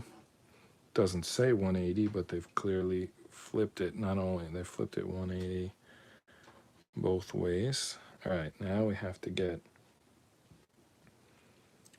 piece 68. And they say make sure you put the logo facing up. You see that Ugears logo? I guess this is going to be visible from the outside of the truck. It's probably going to be right on the hood, right? That's the logo. All right, let's go find that piece 68. Oh, there it is. Wasn't difficult to find. I mean, it's a big square piece with the logo on it. Wasn't difficult to find at all. All right. That's going to attach. Yeah. You can see this engine now, right? The logo is going to attach right here. Oh, it's another one of those pieces that it just attaches on the edge like the one we broke. Hopefully we don't break this one. All right, let's try to be careful.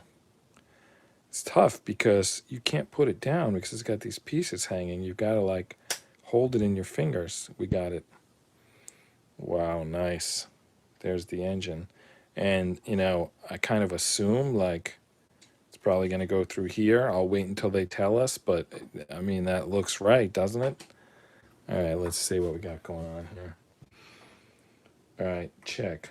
If it looks like this, proceed to the next page. Let's see here. All right, the curves are on the opposite side of the U-gears. The U-gears is above the large piece with a single pin in the middle. We got the little piece on the bottom there. I'd say we're ready to turn to the next page. Still standing up because I'm still looking at two screens at once. But anyway, let's see here. Yeah, it's exactly what we were saying. This piece is going to go on this piece, and it's about to lock in right now. You can see the 4, 1, 2, 3, 4. Is that them? They're further apart in the front, closer together in the back. Yeah, that's it. I'm not sure which ones to do first, but so we got these close ones, they're going to go there. I got these wide ones, they're going to go here. And there's a gear right here. I'm not sure what that gear is going to affect this or not, but there we go. This is like, it's happening. We're about to lock this in. Wow. So we're basically finishing the engine block. But I got news for you. There's a lot of wiggle. There's like too much wiggle room on these pieces, and I can't get them to line up. All right, let me get one set in. I'll do the front, and then I'll go worry about the back.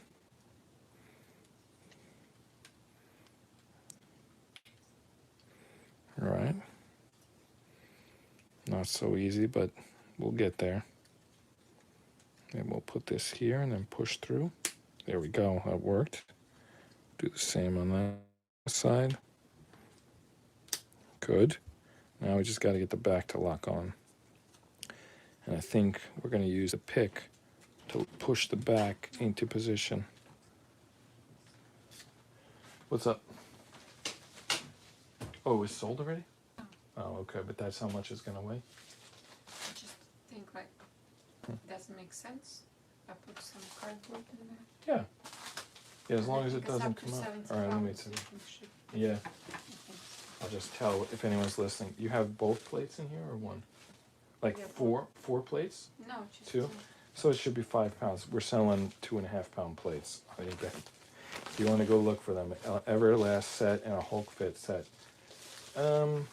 You're gonna do tape all Yeah. around? Yeah, that'll work. Yeah, I mean they shouldn't break. They're like cast iron plates. What they could break is someone's staircase. Yeah, the only thing I can think what can happen if they require it to be flat rather than, this shape. Yeah, I don't know. It is a Well, tricky one. If they're gonna say no, then I'm gonna go and repackage it. I mean, it's only 5 pounds. You know what? You could put cardboard in there as shielding on both sides. I did put Oh, okay. You see? Let me see. Yeah, I think you're good. It's a bubble wrap. I think should you're be good. Like clanking. Yeah, I think you're good. I think that's good. And I'm gonna do like crisscross tape. Yeah, that's definitely gonna work. Trying to get Just these probably the pins. cheapest to ship. I just wasn't showing on camera. I was using the pick. Yes, I think it's good. I was using the pick behind this piece of wood to get it lined up. You see here, you probably think I was like cheating because I was off camera. But anyway, I just used this pick to line up these back pieces, and now I'm going to try to push them through using the same pick, but for a different purpose. So I used the pick to line them up, and I'm going to use the pick to push them in. Actually, I might not need the pick to push them in. Well, it's not going in. Certainly not clicking. But it did look like it was somewhat going in. We didn't get a clicking sound, but visually it looks like it's almost in on this side and halfway in on this side. So I guess not far enough to click on either side, but we're getting there. Let me see here. Can you see if that's like going in? No, it's not. But it's almost. I think we gotta get it to go in. We can't just leave it like half-assed. We gotta get this in here.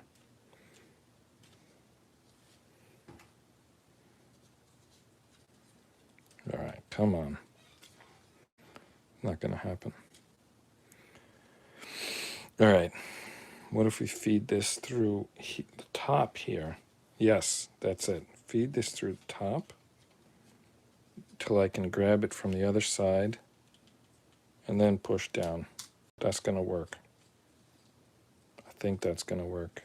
Or it's gonna pop the whole thing off. One or the other. All right. It's not working. All right. Now let's try front to back.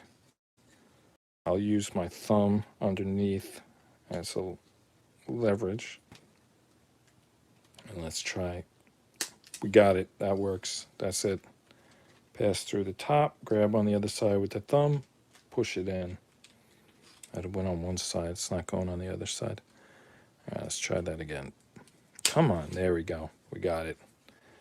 So the answer was slide the pick in, grab it with the thumb, apply the pressure. Look at this. Beautiful. We're building the engine block. We're getting there. Nice. All right, let's see what else we got to do here. More discs on top on this little bit of space here. They want 1, 2, 3, 4, 5 more discs. Unbelievable. Okay, fine. They shall have their 5 discs. All right, we need a 72, 3 71s, 2 70s, and a 69. I guess we start with the 69. All right, these discs are huge, by the way. 69, 2 71s, and a 72. Don't mix them up. All right, 69, 2 71s, 72. And then, no, that's not 72. That's, what the hell did I punch out? There's 3 71s? Why are there 3 71s? Oh, I need 3 71s. Okay. 69, 3 71s, and a 72. All right. 72 has the graphic. It's obviously going to go on top. Now, we need 2 pins. And the pins are labeled 70. Here they are. Are these pins going to go through the entire thing? We shall find out. The graphic is unclear. I think they do go through the entire thing, but I'm not really sure. All right, looks like they start. Yeah, I mean, it looks like they start on the 69 and they just stack up. All right, let's get them flush.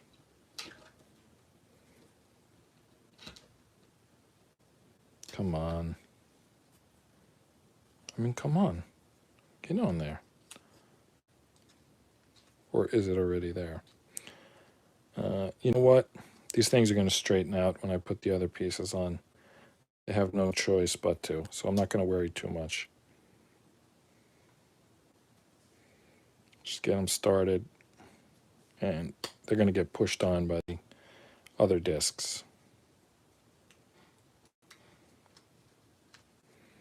First one should be the toughest fight. After that, it should be easy. You know what? It doesn't say to put wax, but I think I'd be a fool not to.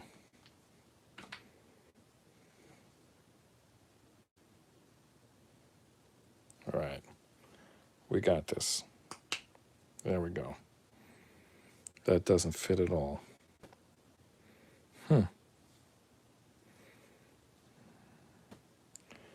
I need to turn them. And they're not going to turn in there, so I need to take them out. Well, kind of good that we didn't have them that tight. Would have been an issue if we did. All right, so we got to get them. They need to be going this way, because that's the way that these are going to fit on, I think.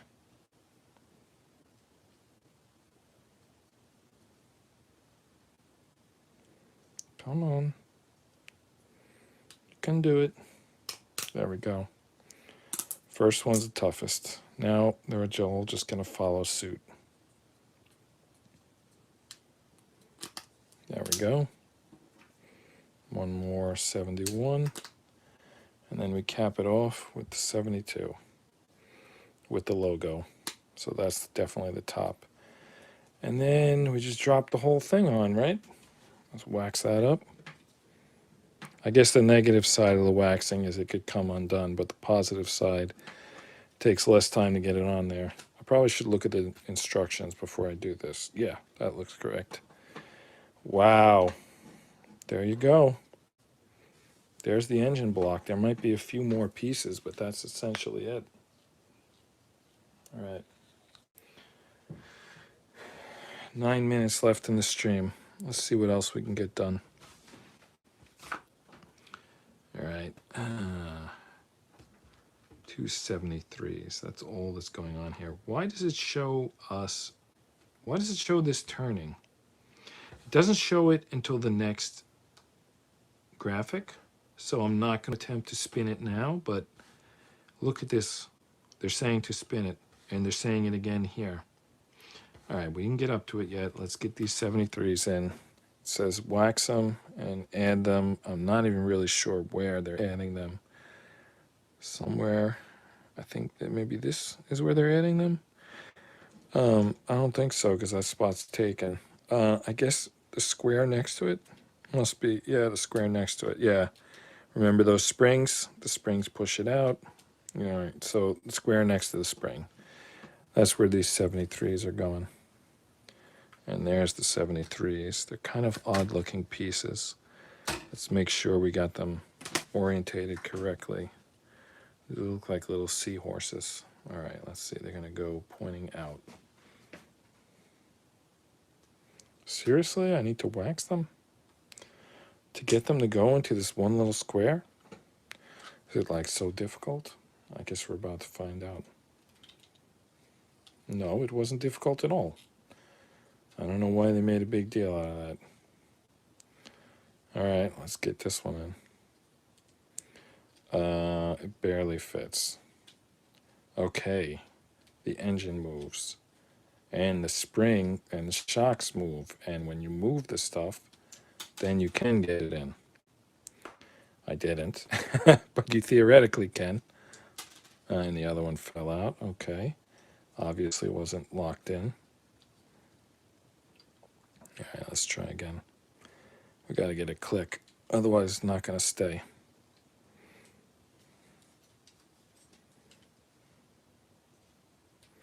All right. So this is why they wanted us to wax it, because it's really tough to get the angle here. And it's a long piece, so I don't know that I even could use this tool. No, it's impossible. I don't know if it's impossible, but I don't think it's going to help. All right, let's get this in here. At least get it started, and then we'll figure out how to get enough pressure to finish it.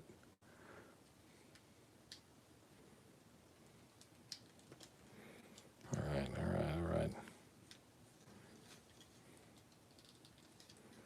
Come on.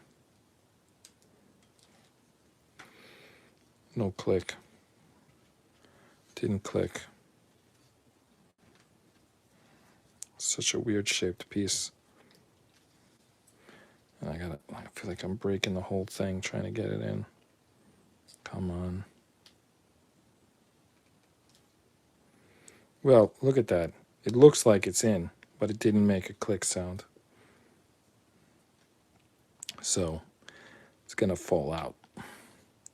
It's one thing I've learned about these wooden puzzles. If it doesn't click, it's not in.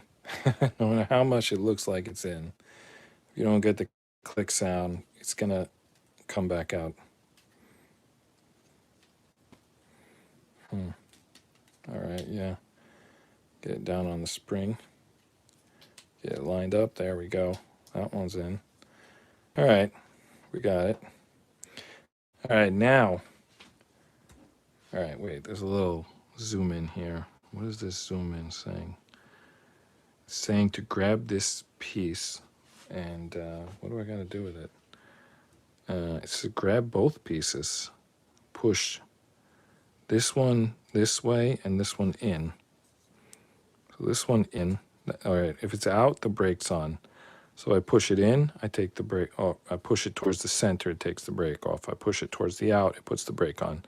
All right, so brake off. The brake is off. And this one, there's two arrows. The arrows are pointing at each other. This one looks like it's saying go in. Yeah, that's it. That goes in. But there's another arrow here. And I think that's saying, I don't know what that's saying, that second arrow. There's a zoom in. What the hell is it trying to say? Is there another moving piece? I don't think so. By the way, I think I can get that a little tighter. Okay, so the brake is off. This is pushed in to the extent that I can push it in. And here's the moment of truth. Now we're going to twist this. We're going to twist it following the arrows. It's twisting. No, not completely. Something's jammed up. Not sure what. If I twist it too much, it's probably going to break. Oh no. Do you see that? It twists the other direction. Did I put the disc somehow on incorrectly? It twists in the other direction, but not in the direction that is labeled here. And I don't think I had a choice. Well, it twists in the wrong direction. I don't know what to tell you. I'm not rebuilding it. It's just a model. It's not like it's an actual working thing. All right, so this whole page is just saying play with these gears. Oh, okay. Pull this in.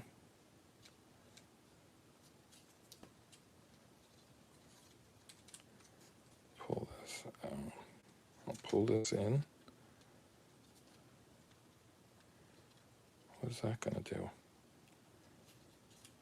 Unlock the gear.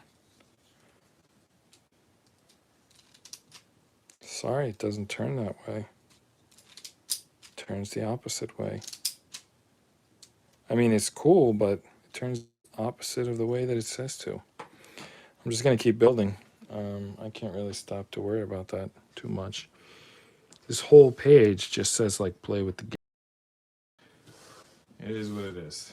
So we're not going to get a preview of that tonight, but whenever it's done, we're going to show it off. All right. We're done with that sheet. About halfway done with this one, maybe a little less than halfway. Two of them are these half-size sheets. Will probably be at the end. And we got our tools here, the little tools that they give us.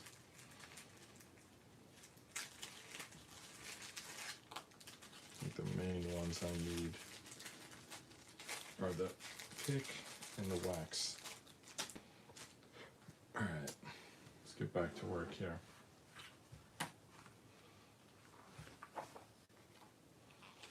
Just gotta remember where we left off. I think it was here. I remember it was like turning this crank. Did we go past that? Yeah, it was like a full page of turning that crank. Like all we're doing here is cranking it. Which I don't even really understand if that changes anything regarding the build or what. I mean, they seem to say like turn this, but it doesn't say like how many times to turn it. Like move these sticks, turn this gear. You know, I can't really tell what they want. Alright, let's just try to do it. They are numbers, so they must mean something. Alright, let's go through this gear turning thing. Alright, so this is the very first start. That's the confusing part. They seem to be going two ways at once. But if I look at the picture, the arrow goes in or it goes out. But I guess the real point is this zoom, which says get this square in here.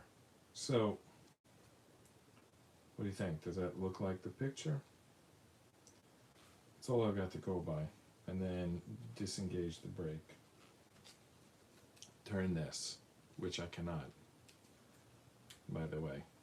I might break it if I turn it that direction. So that's the problem. I can't turn it that direction. I can turn it though. I see the gears moving. I just can't turn it the direction they want it to turn. Not really sure why. I don't know if I'm like, when I turn it the wrong direction, if I'm like, yeah, I'm like making this thing go out. It's gonna be, if I don't get it turning the right direction, it's just gonna be all uncoiled and useless. Yet, it's still on there. Wait, is that the correct way? No, they're saying turn it this way. can't turn it that way. Sorry. Let's try it from the bottom. Let's try pushing it in.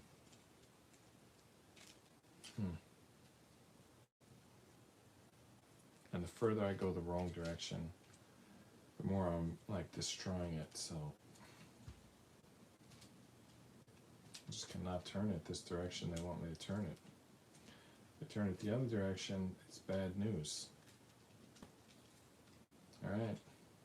Just not gonna be able to do that. Alright, now it's like, now they want me to pull the gear down out here. So I wonder if turning it the other direction, this thing, there is a gear down here that touches this thing. But now they're showing pull it all the way down here, which I can't even get that gear to go. I can't get this lever to go down that far. Alright, disengage the brake, pull this down.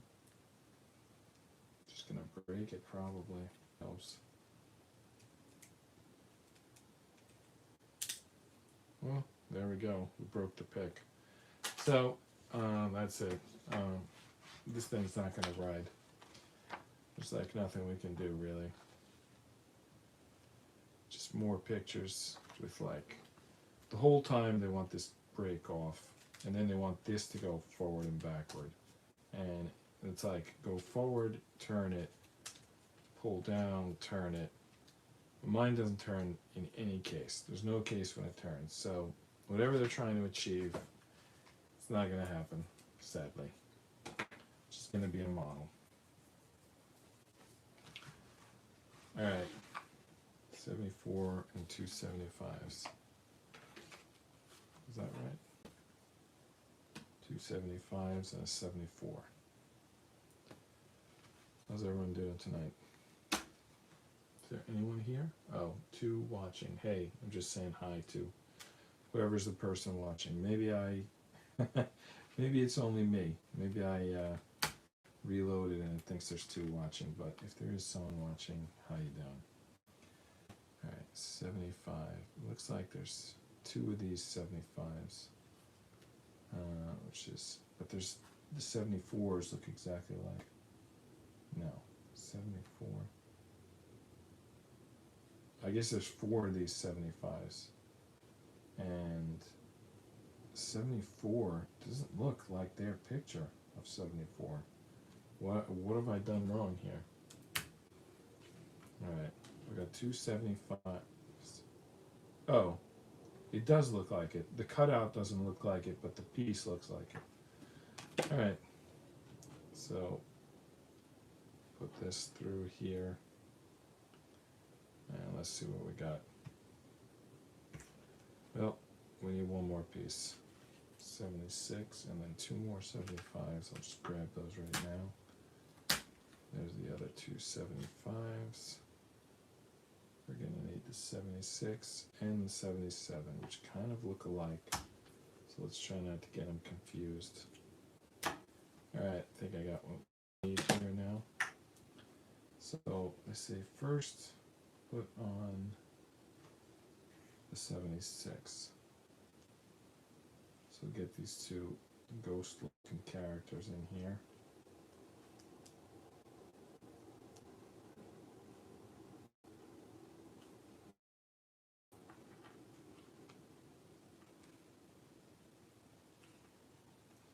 And it's not just the ghosts, it's this this piece in the middle. It's also going to go through there. Is it? Is it long enough to go through there?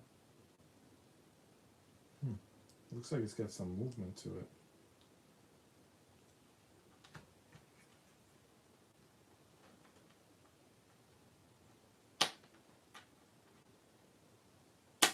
Alright. There we go. Next. Well, something's not right here.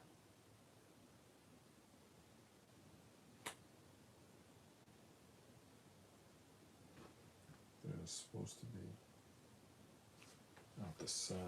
Alright, let's do this again. Let's push these out.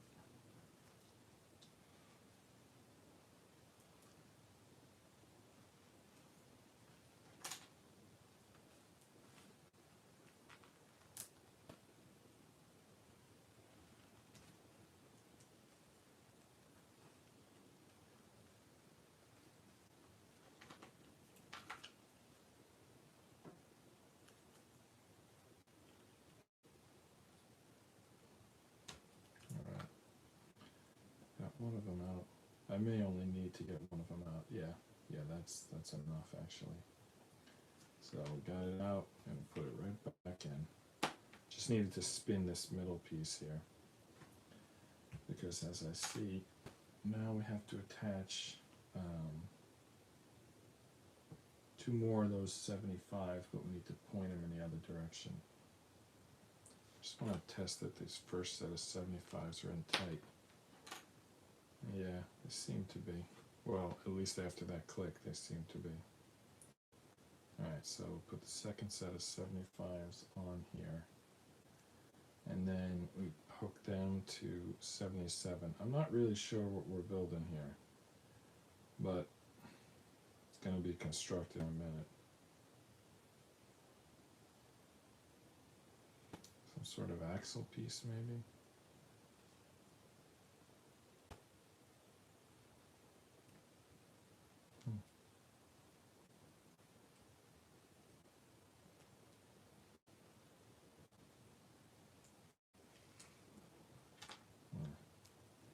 Kind of tricky, because now it's like, I mean, it's the exact same thing I just did with the other 2 75s, but now I'm trying to do it with all this like weight attached from the previous 4 pieces. Alright. Get this lined up and then drive it in.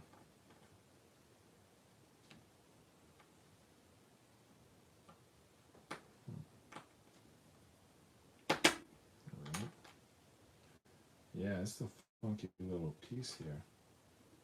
I think we're all locked in. Let me just double check. Looks pretty good. Maybe this one could use a little more something. So that's definitely some moving part we just built. This one's got 2 receptors. This one's got a middle. Let's see where they're going with this. Alright, 78, 79, 80, 81. I like the way this stuff is pretty much sequential. So we're looking for 78 through 81. That's nice. And they're on the board sequentially too, which I don't know how that's even possible. And it's not always, but it's pretty close to it.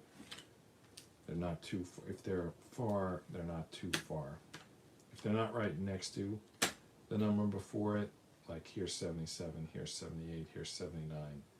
You know, they're within 3 inches. They're not too far away. By the way, I punched out an unnecessary piece. But as we discussed, it's probably going to come up soon. Punched out 83, and we don't need 83. The only thing question is 79. Yeah, is which one is the bigger piece? We're gonna have to put it back in here to see. Doubt what we don't need. All right, it's this little one. This little one's 83, so I'm gonna put that aside for a second. All right, so 79, no, 78, 79.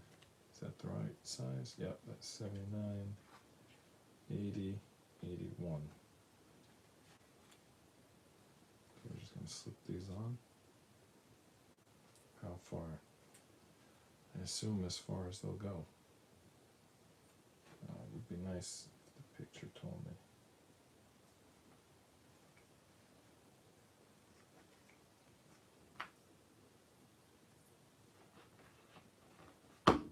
There we go. That's as far as it's going to go. 79. This one has writing on it. Those 2 little arrows. But there's no... Oh, okay, you will. You'll see it through this hole. Okay. So that definitely goes this way.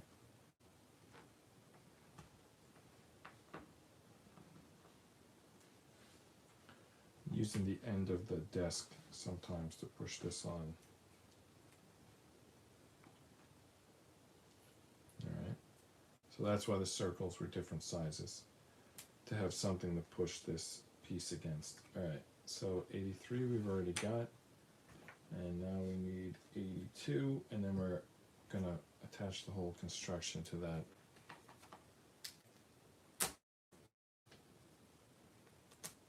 82. All right.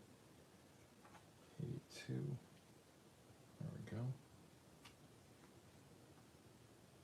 83. That's the last piece. That's the locking piece. So now we're all locked on there. There's a gear.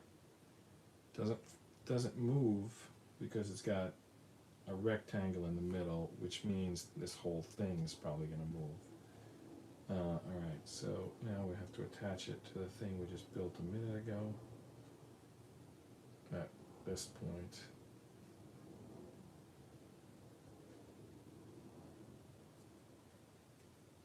Not easy. Get that on there, but I think I can put some pressure on it without breaking it. Some pressure, not too much.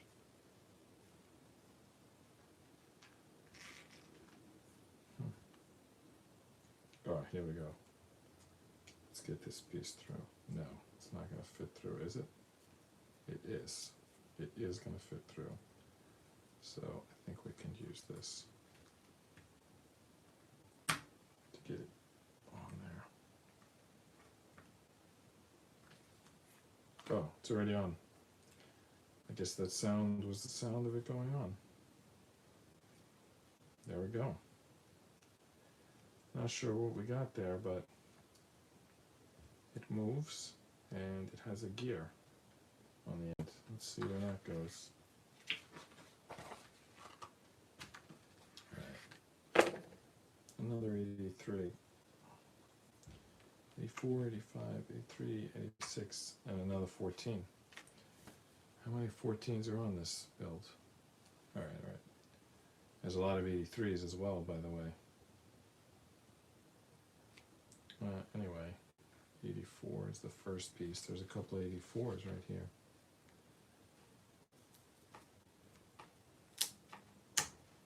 Alright. 84.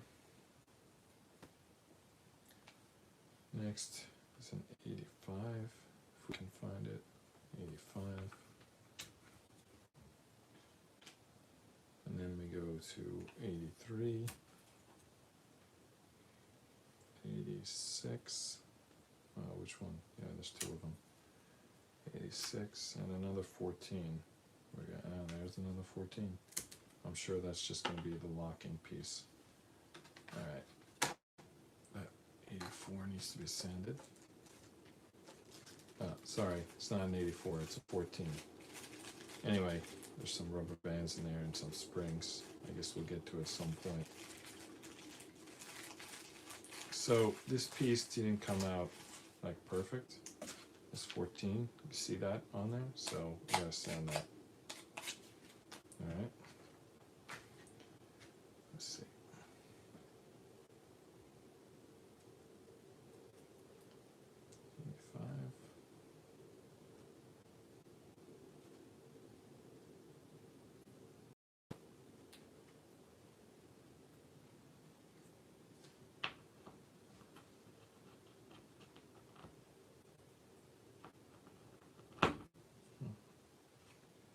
Not on yet.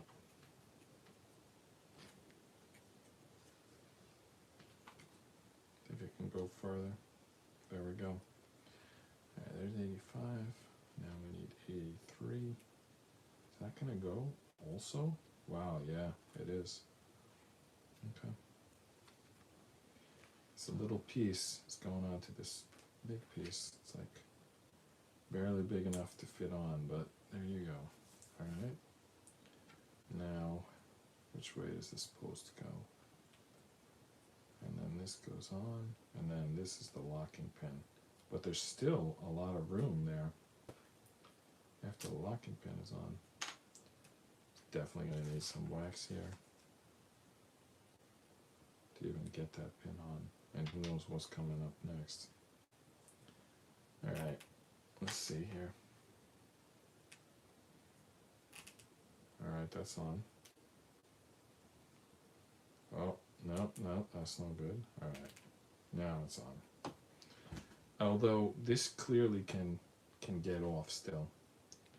Although not for long. I see it's about to get wedged in there by 87, 87, 88, 89, and another 14. Here's the 14, 87, 88, and 89. 87.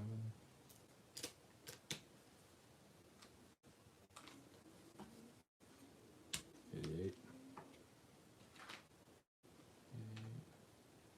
89 is a gear. There's two of them. I believe there's two of them.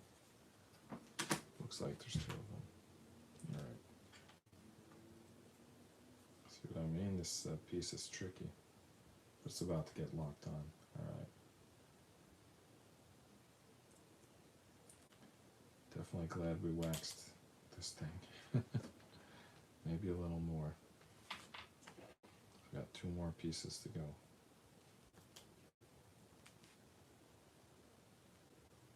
Wow, it's a shame that that big spring isn't moving, or at least not moving in the right direction, because look at all these gears. I mean, the puzzle's called Ugears, and we have all these great gears, and sadly, they're probably not going to turn, or at least not completely. They're not going to be powered. The spring is the power, and we can't get it moving. We can't get it working. Alright, we need to build another one of these. I should have noticed when I was doing it, they were all doubles. Alright. Maybe it's gonna, what's it gonna attach to? 35, 33.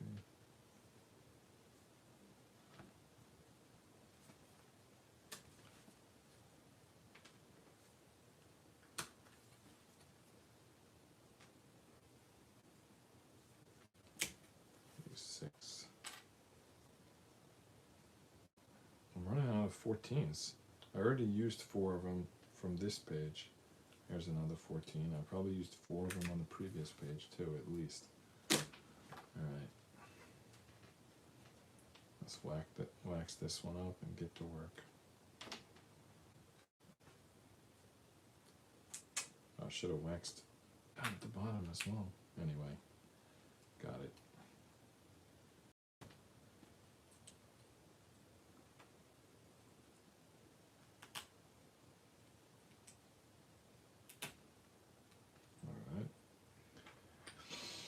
What's next? 90, 88.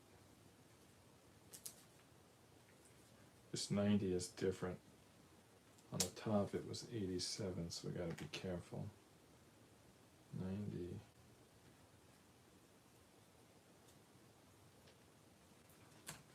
88. 89, and another 14.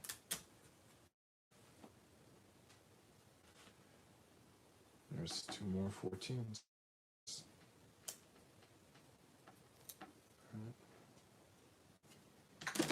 Get some more wax on there.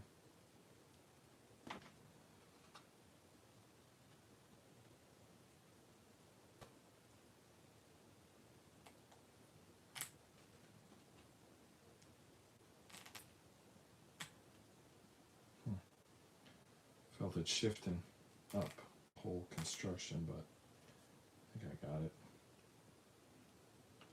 Alright, so we got these 2 things. Now, what are we going to do with them? We got there is there, that is there. Now, what happens next? Something. 93 in the middle, 2 92s and 2 91s. Alright, let's see where that's going. 2 92s.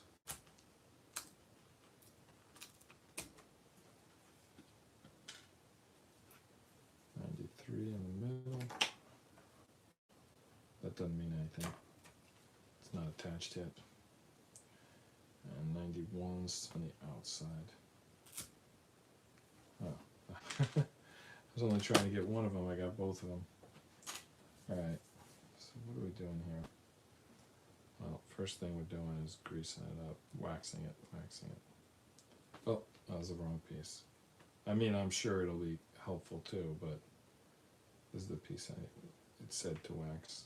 Alright.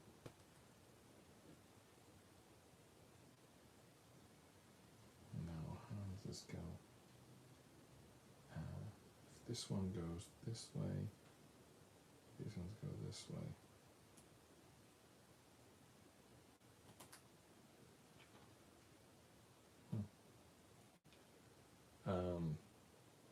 I lost the viewer. Sorry, I should have been talking more. Should talk about some boring stuff so people can fall asleep listening to it. Alright. Well, what the hell happened today in the news? Who am I kidding? I didn't watch the news. Maybe I would have picked up some that I heard somewhere, but I can't remember anything. Alright. It's a shame the watcher didn't ask any questions in the text box. That could have been interesting. Could have led to something anyway. Alright. So now we're going to assemble, not this yet, but we're going to assemble these two pieces to this piece. Alright, let's see. How are we going to do that? Like this. Let's start here. Yeah, there it is.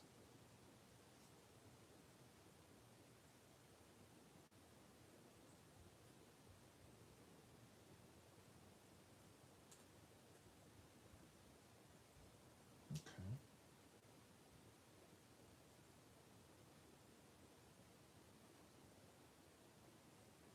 We got one side on. And put the other side on. Yep, there's the pieces right there. I don't know about these like swivel pieces. I mean, they swivel, so I think it's not a big deal, but not really sure where we're going with that, if it matters what side they're on. I don't think it matters because they're not going to stay. They're not locked in yet. They still can spin 60. So, I don't know what's really happening there. What's the plan?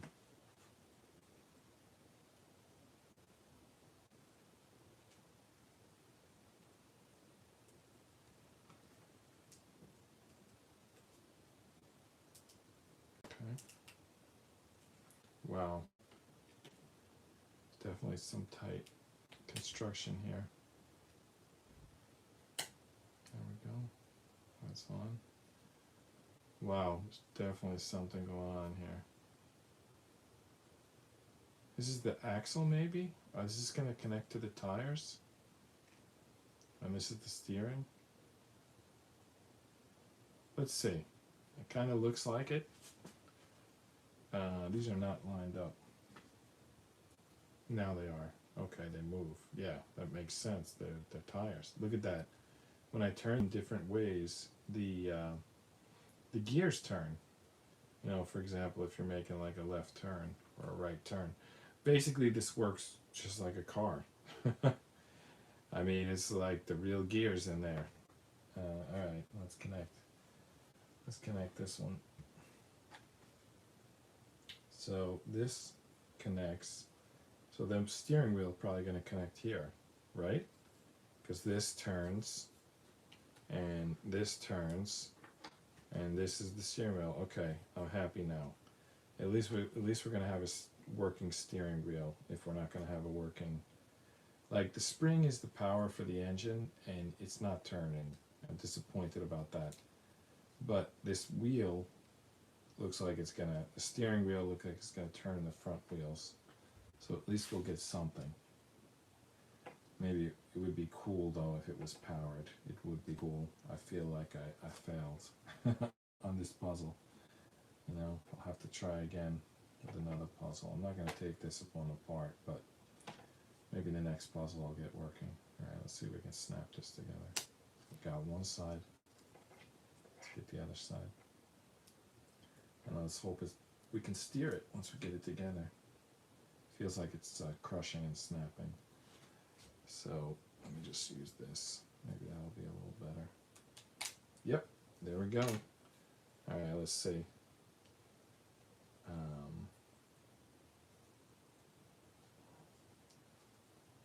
Let's see if we look at that. We're steering. Oh, we even got tilt wheel steering. So there's the steering. I don't see the differential. I guess that'll be there when there's ground, when the ground acts on the tires. We'll see that. You don't really see that. We need the ground to interact with the tires to make those move, but you see that they're going to. The steering column is working. Nice. We needed a victory after the engine. This mother flipper. Just look at this big spring. That would have been such a nice engine, but I can't get it to turn. Maybe it's gonna magically work at the end. Maybe I can like put some wax in there. I don't know, but so far it's not working. But we do have a functioning steering column. Let's be happy about that. And we're up to page 21. All right, look at this. So this is the gas, this is the brake, right? Is that? Yeah, this is definitely the brake. I don't know why the gas would be this far away, but I guess they're hand brake and hand gas because we're about to attach the steering wheel to them. There it is. There's the connection. It's pretty weak connection, honestly, but it's actually kind of low as well. So I think this maybe is not what I thought it was. I think maybe this is the rear tires, rear differential.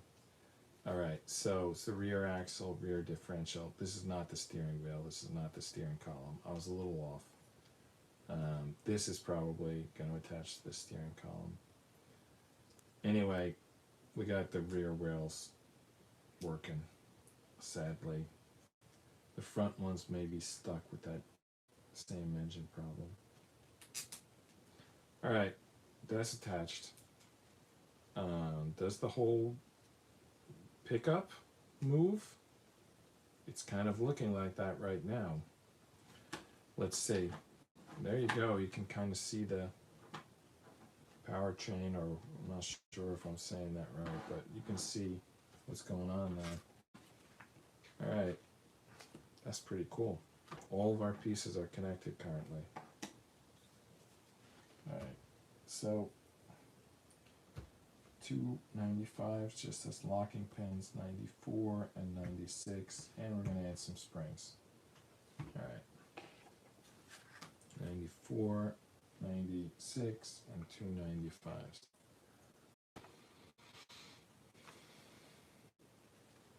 This it?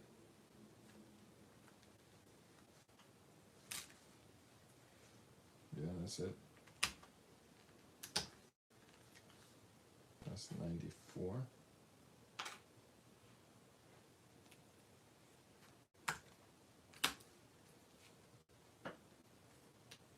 That's 96.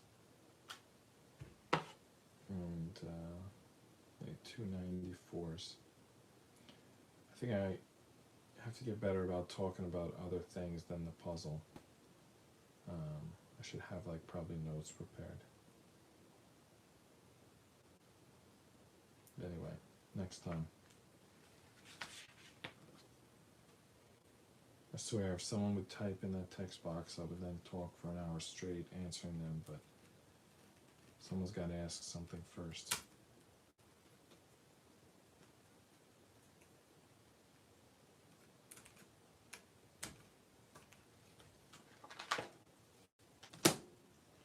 Alright, there's 295s. Those are really tiny things.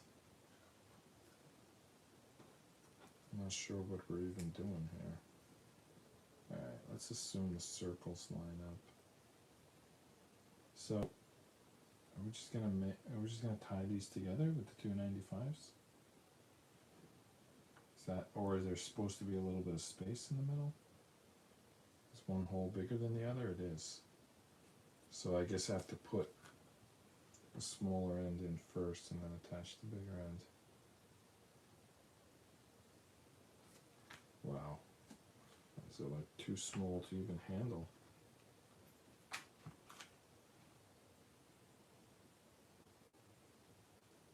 looks like a tooth almost. Alright. It's tough to get it lined up when it's such a tiny piece.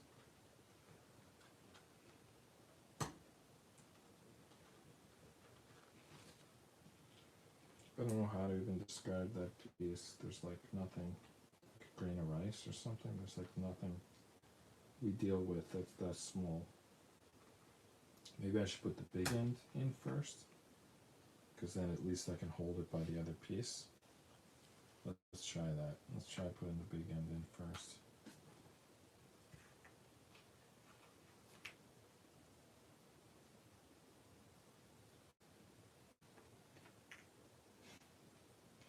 Thought it was in, it was sticking to my hand. Alright, that's in. Big end is in.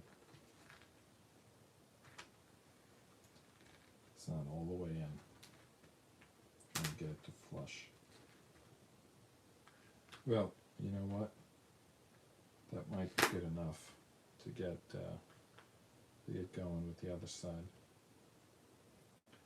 Definitely was the right decision to go for the big end first. I mean, you know, it was 50-50 and I guess wrong the first time, but I'm glad I switched to doing the big end first instead of just like failing at trying to get a hold of that little end because it was just too small to hold. Alright. So now we got to attach it. Alright, so the circle end goes to the hook end.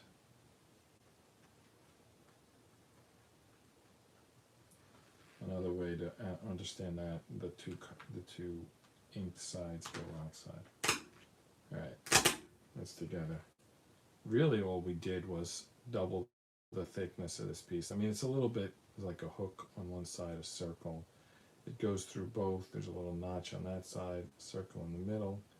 But for the most part, all we did was make this piece thicker. Alright, let's get us another spring in there. There's a huge piece coming up next, by the way.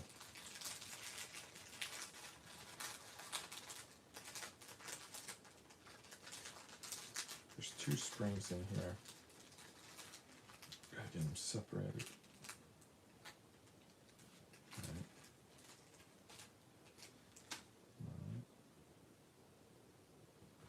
Where the hell did the spring go?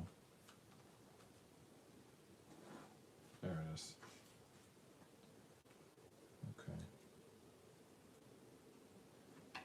Okay. Now, 97. 97 and 98, and 97 is the biggest piece. It's not even on this board. It's probably on the next board, because it's so big. Is it one of these pieces? No, these are in the 200s. Not all of them are. Or was 181, 217, 65, 55. Are those just extras? I mean, I'm past 65 and 55. Maybe those are just extras. All right. 97. Where is 97? I see 105. I might have to go a few pages forward. Is this it? This is it. Look at that thing. You don't even understand how big this piece is. This is the length of the truck, I believe, or close to it. Where do you see this piece? It's huge.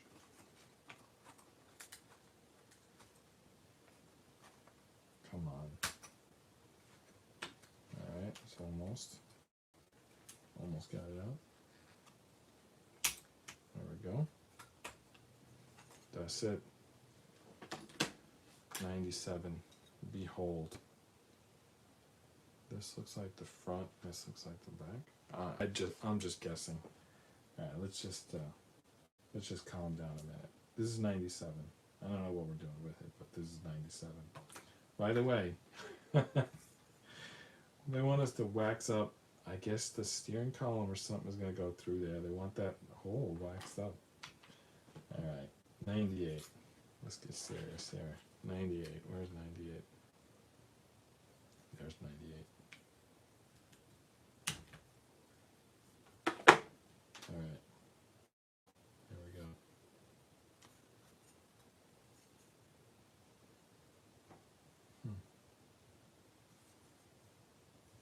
there's a lot of like things going on here. It's tough to even tell where I am.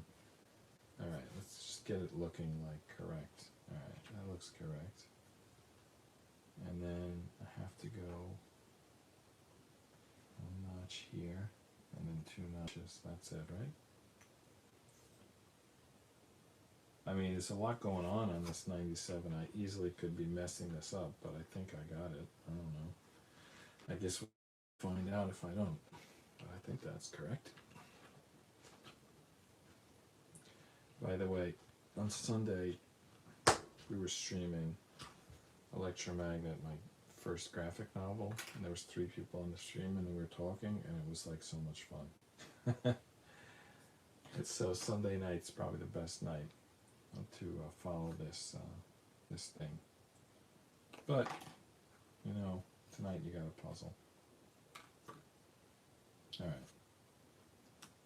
So this here, this piece we just added to this huge piece, is gonna get this spring attachment. I don't know where else it's gonna attach, but at least it's going in there for the time being. It's kind of tough to keep in there because the spring wants to jump out. So I assume the next piece is going to be some sort of locking pin. It's going to be piece 99, and it's going to lock in this position. Alright, let's find piece 99. It looks like it's going to be nice. 99, there it is.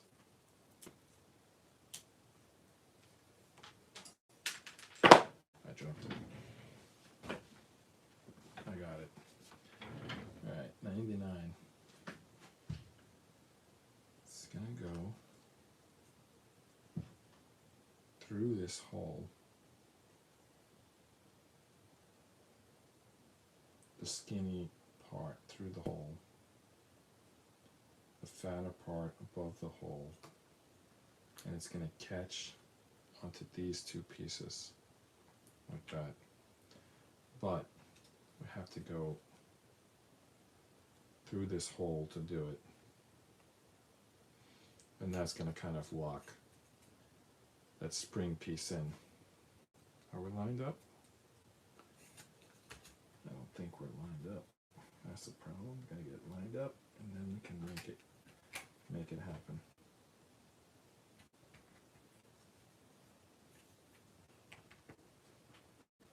Not lined up.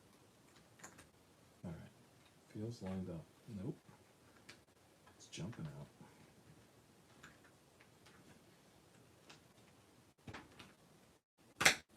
Alright. It's in. Piece is in.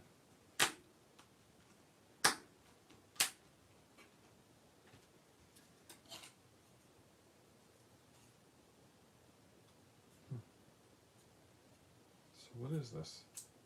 Is it just shocks? Well, it's cool, whatever it is. I think it's shocks.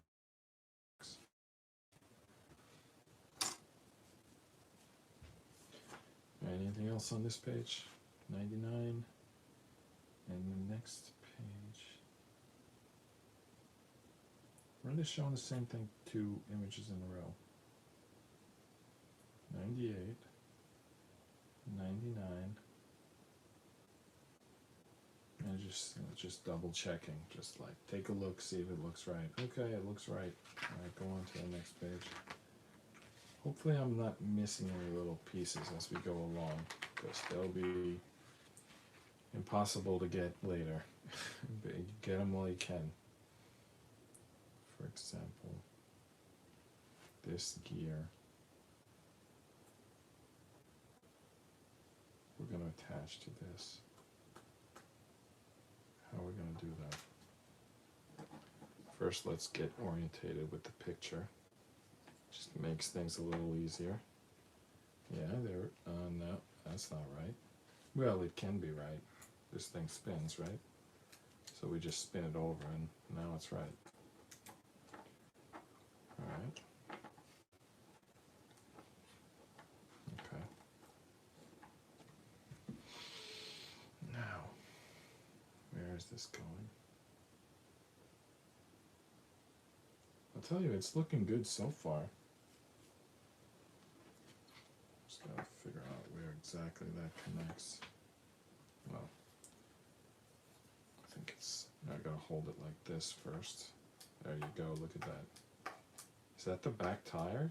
Is this gonna hold the back tire and those are the shocks? That does look like the cutout for a tire.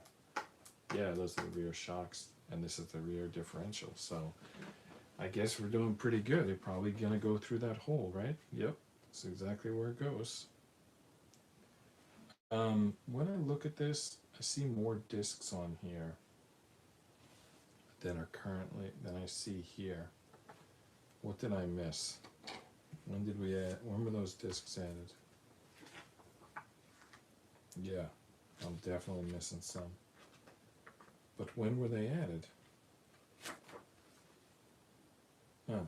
Oh, what's going on here? What, I skip a page? Alright, 85, 83, 83, 85, 83, 83.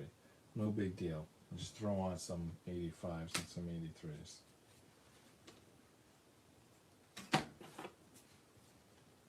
'83, '83, '85. Alright, there's one side. Got any more? 83, 83. It's like an endless supply of these 83s. 85. Alright, no big whoop.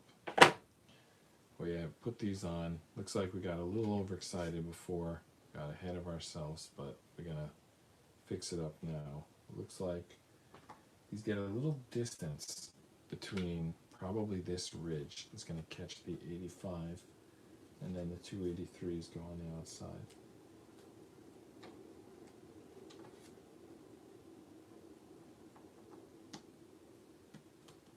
There we go.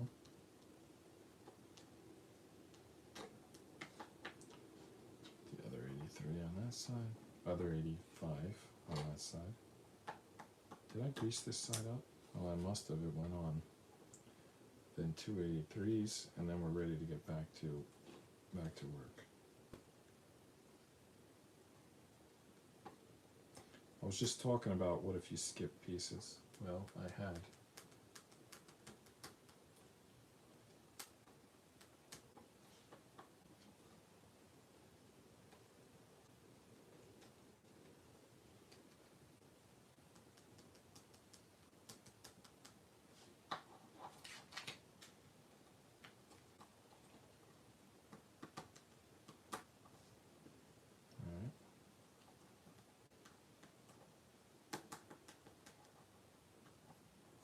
Come on. Get on there. I got it. Okay. Alright. That's all we skipped, right? I'm a little over enthusiastic. And then attach this. Do that. Yep. Now we're back up to speed. Now we're going to go through here. So where's the other half? Oh, we're doing a spring next. Finally, we're using a spring. Not a spring. A rubber band. See these rubber bands? We're finally going to use one. Alright. So this goes on here.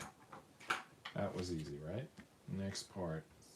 Probably shouldn't be too hard if you get it lined up correctly.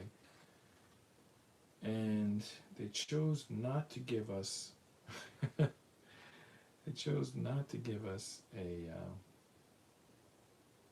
zoom. They give us a zoom to say that this gear is on the other side, which we're not even installing anything on the other side. But then over here we have an attachment, but they don't give us a zoom. But there's really only one piece it can attach to, so I think I don't need a zoom. I think I just go ahead and attach this. The problem is when you attach this, I think you also have to attach these two. I don't think you can do one without doing the other two. So that's what we're going to do. As if we had any choice in the matter. back fell off. Well, it'll be there. Just nothing locking it on yet.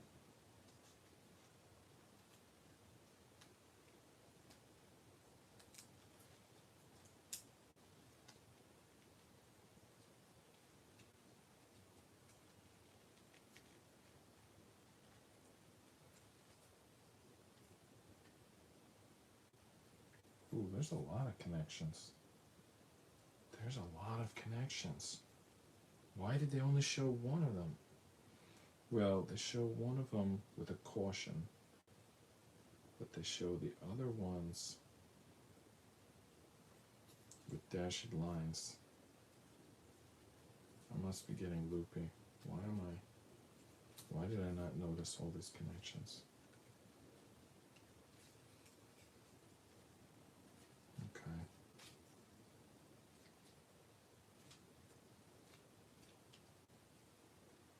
Well, nothing's tight yet, and I can't push it against the desk because of this piece. I can get kind of an angle here.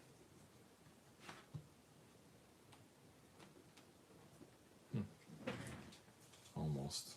Try that with the pick.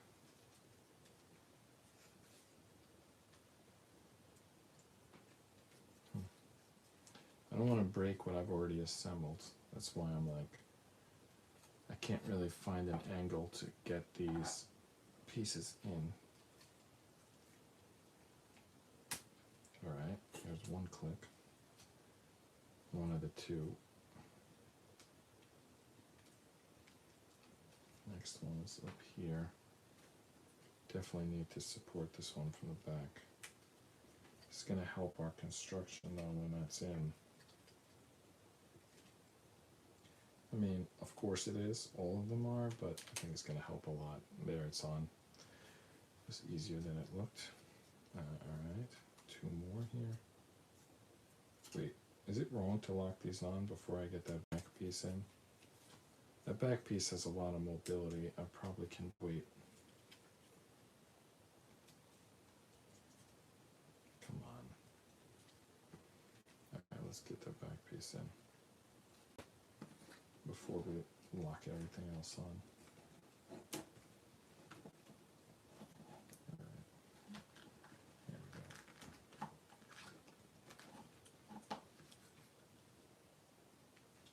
Come on. Get on. Get in the hole. Alright. Come on. There's this, I don't know if you can see it here. These two pieces are on, this piece is on, this piece is on, this guy's in the hole, and this stubborn piece, which you can see is lined up, is not going in. Let's get that from this angle. I don't want to, I'm like, it's tough to hold it by all this stuff that's just snapped together. Alright, there's a good angle. This is going on right now. There we go. Got it. Alright, so you now can see the truck. I mean, this big piece did a lot. Got the powertrain, the engine, spark plugs, steering, rear differential. I think we're doing great. Alright, what's next? Oh, the rubber band. What the hell am I supposed to do with the rubber band? Alright, here's the connector.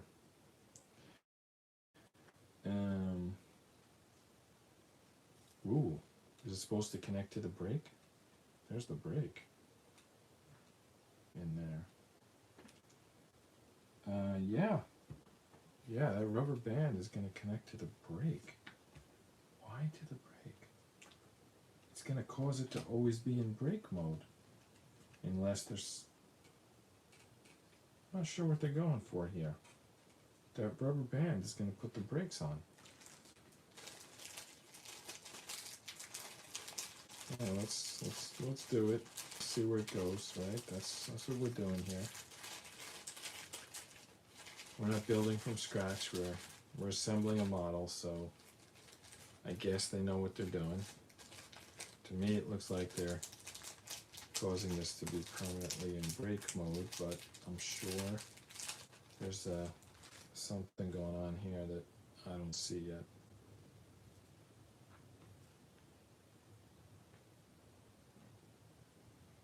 I don't think my fingers are small enough to do this rubber band.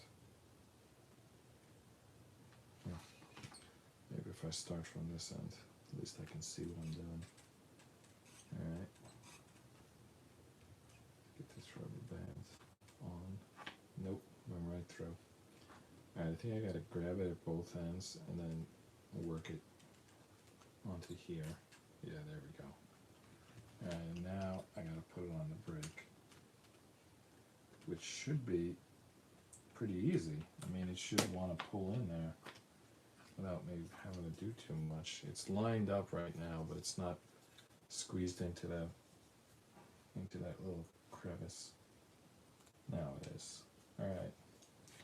So we've now got a rubber band on the brake, which to me is going to make it permanently with the brakes on, but you know, let's see where this goes.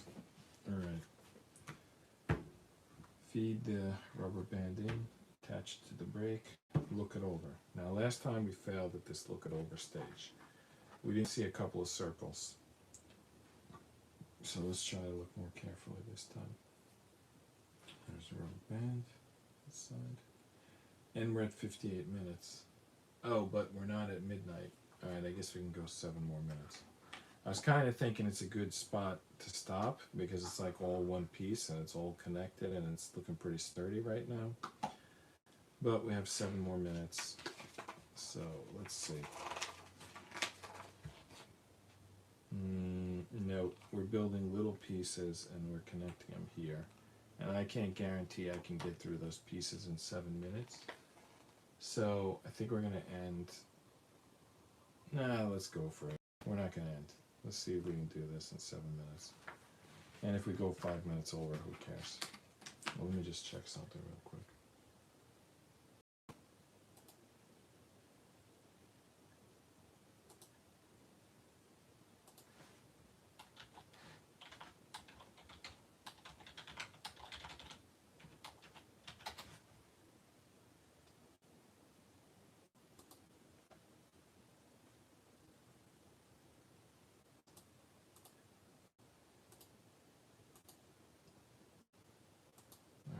Yeah, we can take 7 more minutes.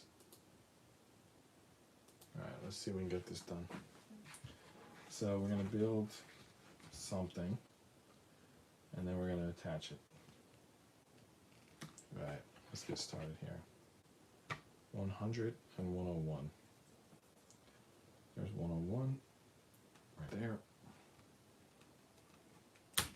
There's 100. Looks like an amusement park ride or a bobsled. Is there a one-man bobsled? All right. They're really telling us we need to grease this up, wax this up. Why? What's so special about it? All right. Just trying to read the line on the bobsled. Does it go? The piece goes on the other side.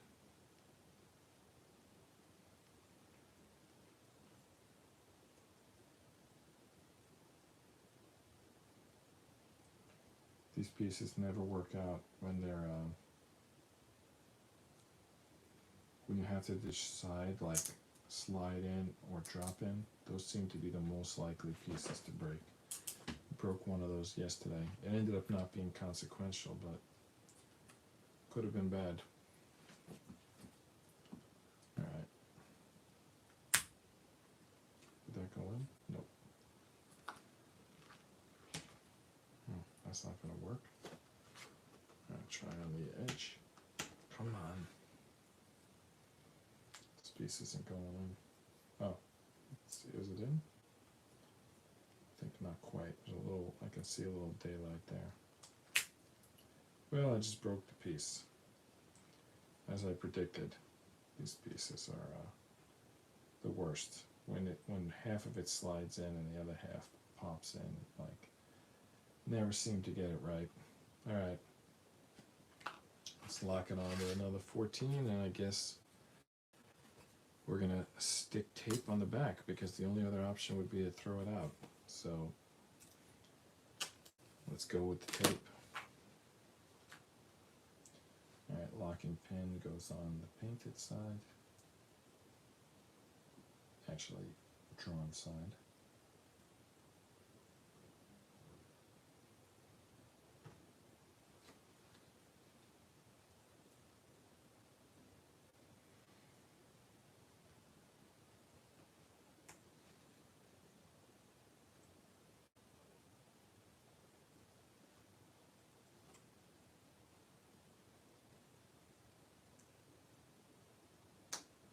I'm hoping that some additional pieces can tighten this up because it's actually not completely broken, but it's pretty bad. But you know, if we get the right pieces, they could stabilize it. 2 14s, huh? So another 14 over there. This may end up being one of those pieces that doesn't really matter. I just see from the way it's hanging here, it looks like it's going to hang in between these two circles, and I'm not sure what this is, but it may possibly not be important to the stability of the truck. I'm sure there's some point to it, but it's just gonna, if it's just gonna hang between these two circles, it may not be a big deal. Let's see. I'm not really sure actually, because we're just immediately going on to something else. And even when they attach here, they're not attaching this. This is just like goes to here and stops. There's like nothing else going on here with this. 1, 2, and then we start over again. There's the check, and there's 1. So 102, 2 103s. Look at this. Something's coming apart here. Alright, 102, 2 103s, 104, and an 83. Are we still picking from this sheet? Yep, there's 102. And there's the 2 103s. 103. Oh man, so we're going to have an unattached piece that's broken, and that's going to be hanging out until tomorrow. Wow, we definitely should have stopped at the previous page. Oh well, you live, you learn. Alright, 104 and an 83.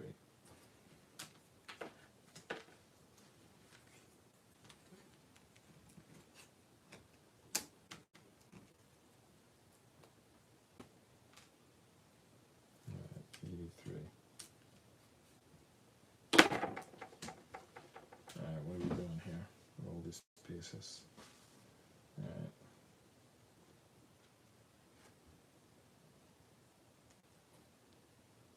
We got 83 at this end. And we got 2 103s and a 102.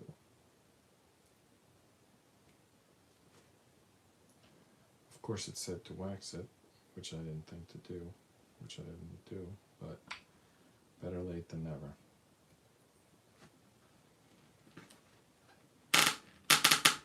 Yep, definitely would have helped to wax it.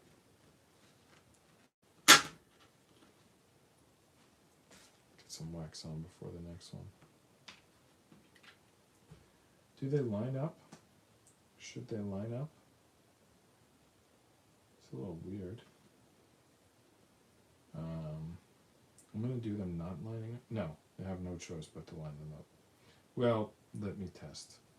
There may be a choice. The only other choice is to flip it upside down. No, it lines up either way. So that's it. We just basically thickened that. I don't think that's a gear. I'm not sure what that is. But whatever it is, we thickened it. Maybe it's part of the brake. I'm not sure. Alright. It's not on as tight as it should be.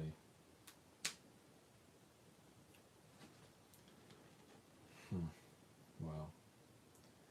Maybe it is, I'm not sure. I guess we'll find out. Let's just put this piece on. 102 going on right now. Alright.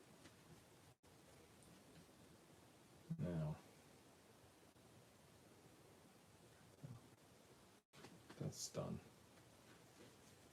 That's going to attach to 105 and 106. 105 and 106. 105 is a pretty big piece. 106 is not. 106 says it wants to be waxed. Wants to be waxed. Alright, so let's get this orientation correct. Like this. For 105, looks like it's, no, it's not the same either way. The circles are closer together here than here. Anyway, they've got the closer together ones on top, so I'll do that. It may not matter because it's a round piece, it spins. There's the spinning round piece, may not matter, but we'll do it.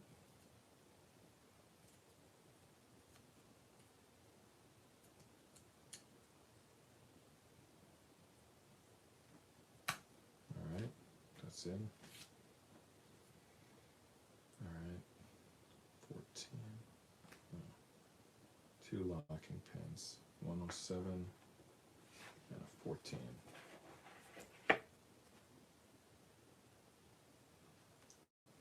Right next to each other, 14 and 107. Alright. 14 goes on the star, or flower, whatever you want to call that piece.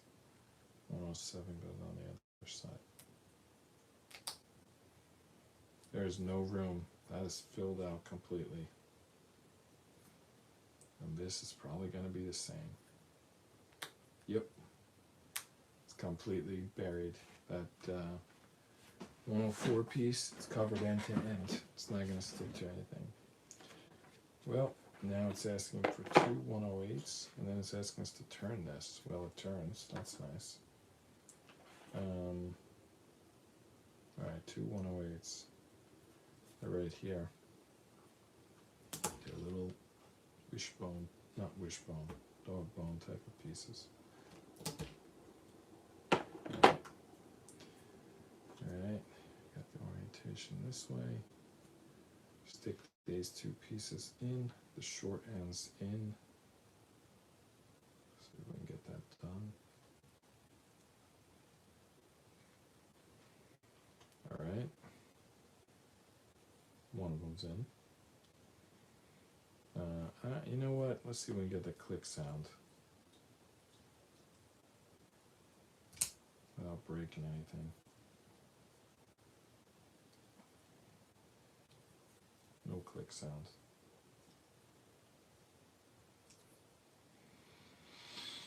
What do you think? Is it not in, or does it not make a click sound? It might be too small. No, I think it's not in. And that's why it's not clicking.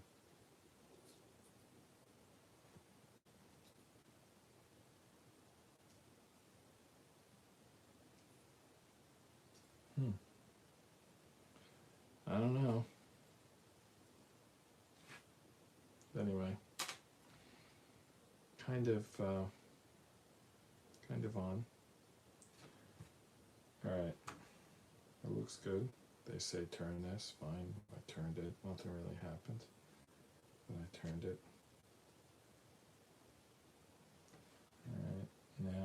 All right, now we get back to this piece. 1, 2, 3. So this piece goes where exactly?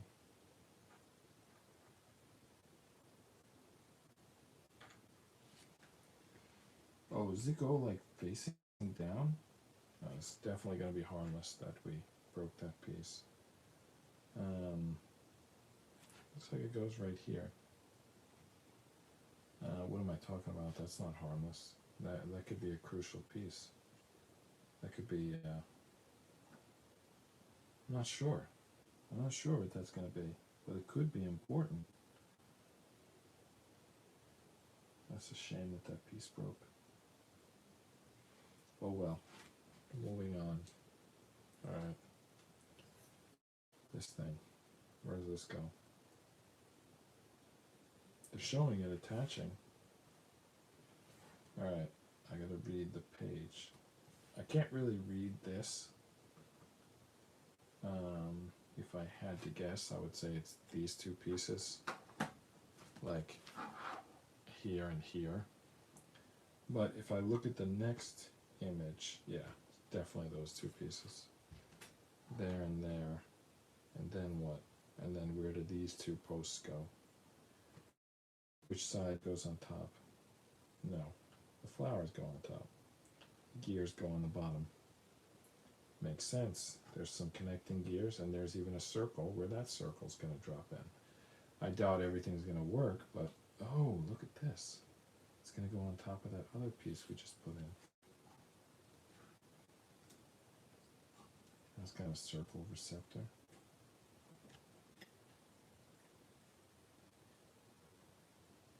Wow.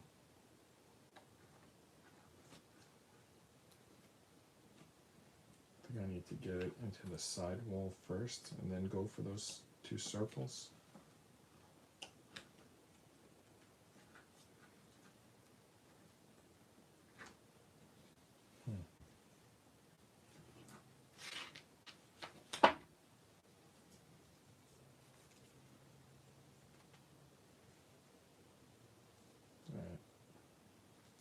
I feel like I'm bending this entire side wall trying to get this piece in.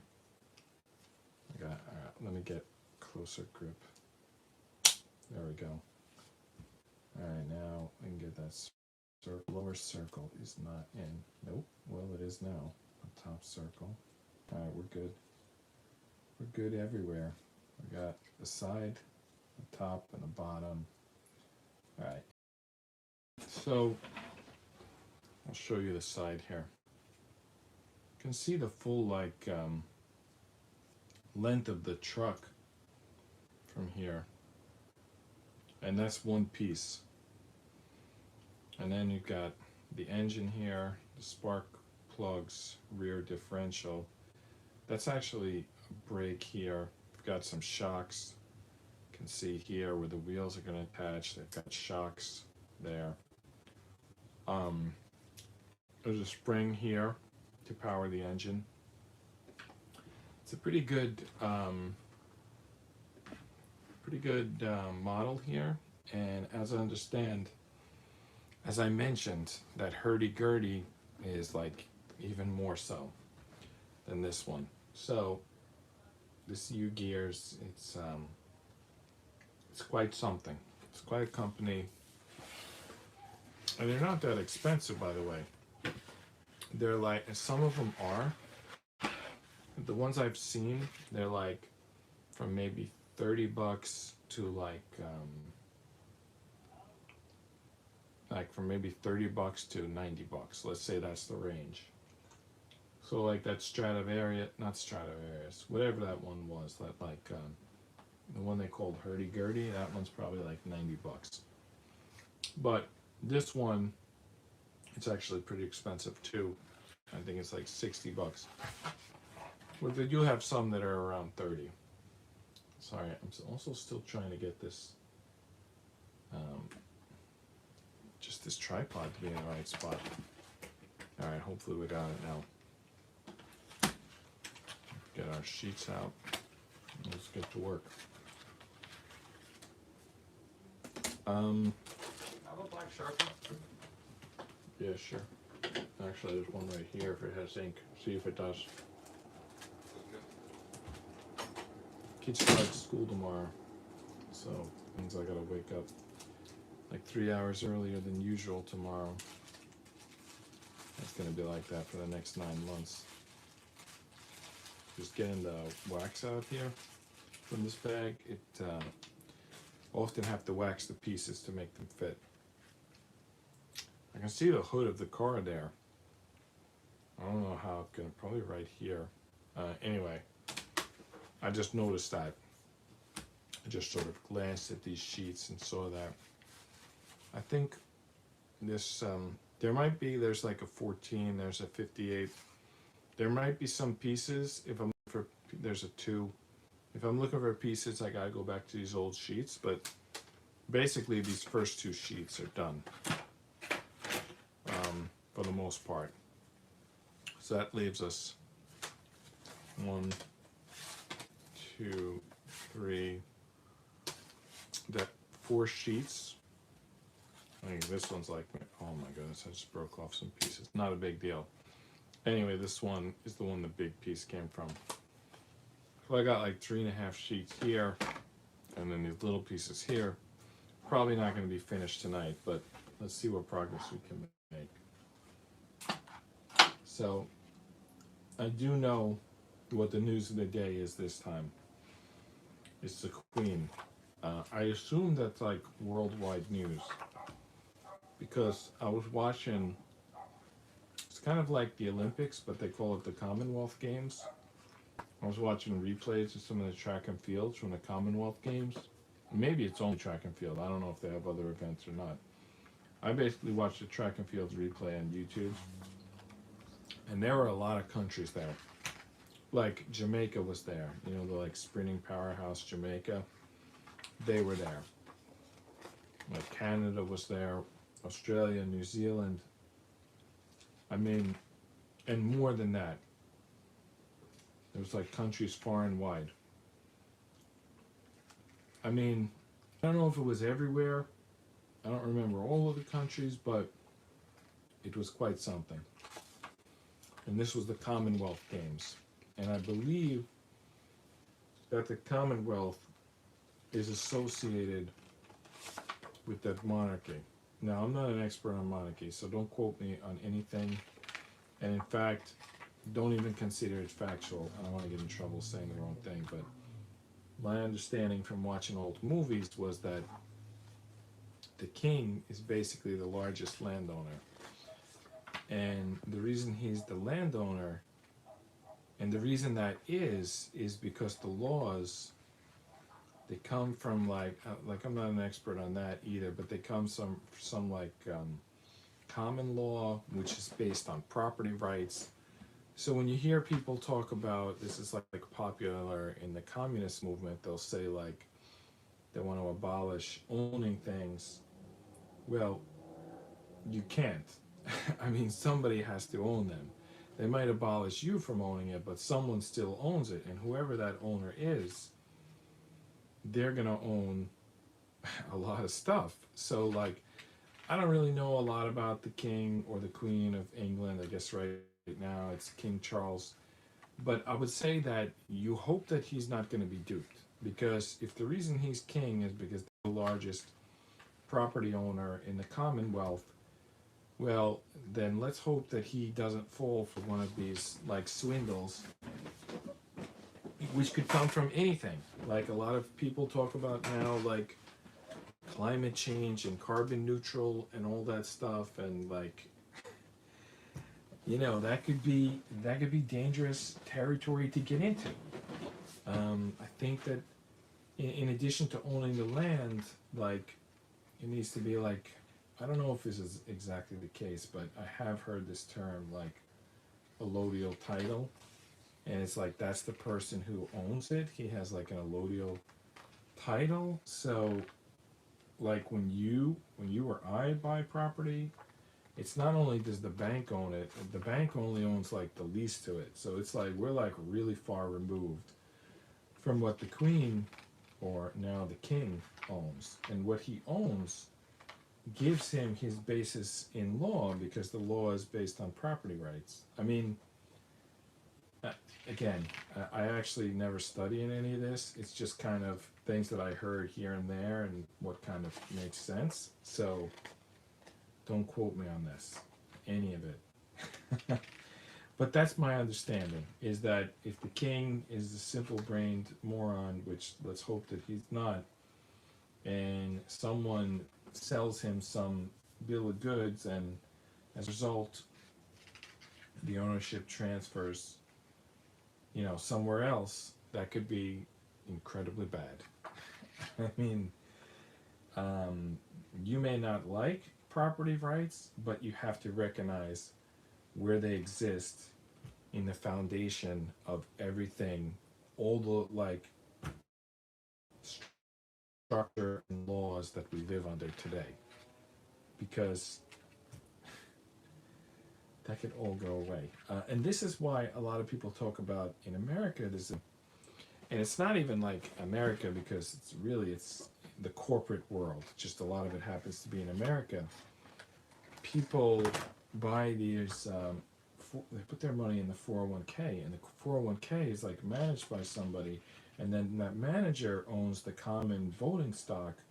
So basically, these people who are just managing your pension, and you think they're just like balancing a spreadsheet, they're actually in charge of the voting rights of all the major corporations in the world. Okay, I found the spot where we're supposed to be. Right here, this number 110 that looks like a kind of a controller. That's where we're going to spot. So, again, as I said, you might read some books. I know there's this guy, what is his name? Mark or something like that. Mark Milley, is that his name? He like goes to Congress and he brags about how he reads communism books. This guy potentially is one of the morons of the world, because you cannot make capitalism going away. You cannot make capitalism go away by supporting communism. All you can do is make yourself a serf. There's still going to be ownership. There's still going to be property rights. They're going to belong to. You cannot insist that you're in charge of the game. The owner's not going to do that. They're not going to do that. That's not how it's ever going to work. Well, anyway, I don't know where that all came from. It's funny. I just kind of turned on the stream, and then I watch the news for like once in my life because I was embarrassed that I turn on the show every night and I don't know what the news is. Wait, hold on a second. Angela, you still awake? Don't wake him up. What do you need? My wireless earbuds. Won't try them. Yeah. Where are they? In Angela's room. All right, give me a minute. I'll be right back to the stream.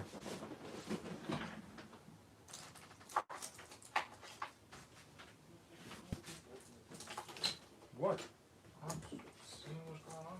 I'm just getting the thing. The master key. I'm just getting the The whatever you skeleton need. key. What do you need? The earbuds? You left them in here? Yeah. Okay. Well, now my stream is not happening. And now he's gonna wake up and get mad at all of us.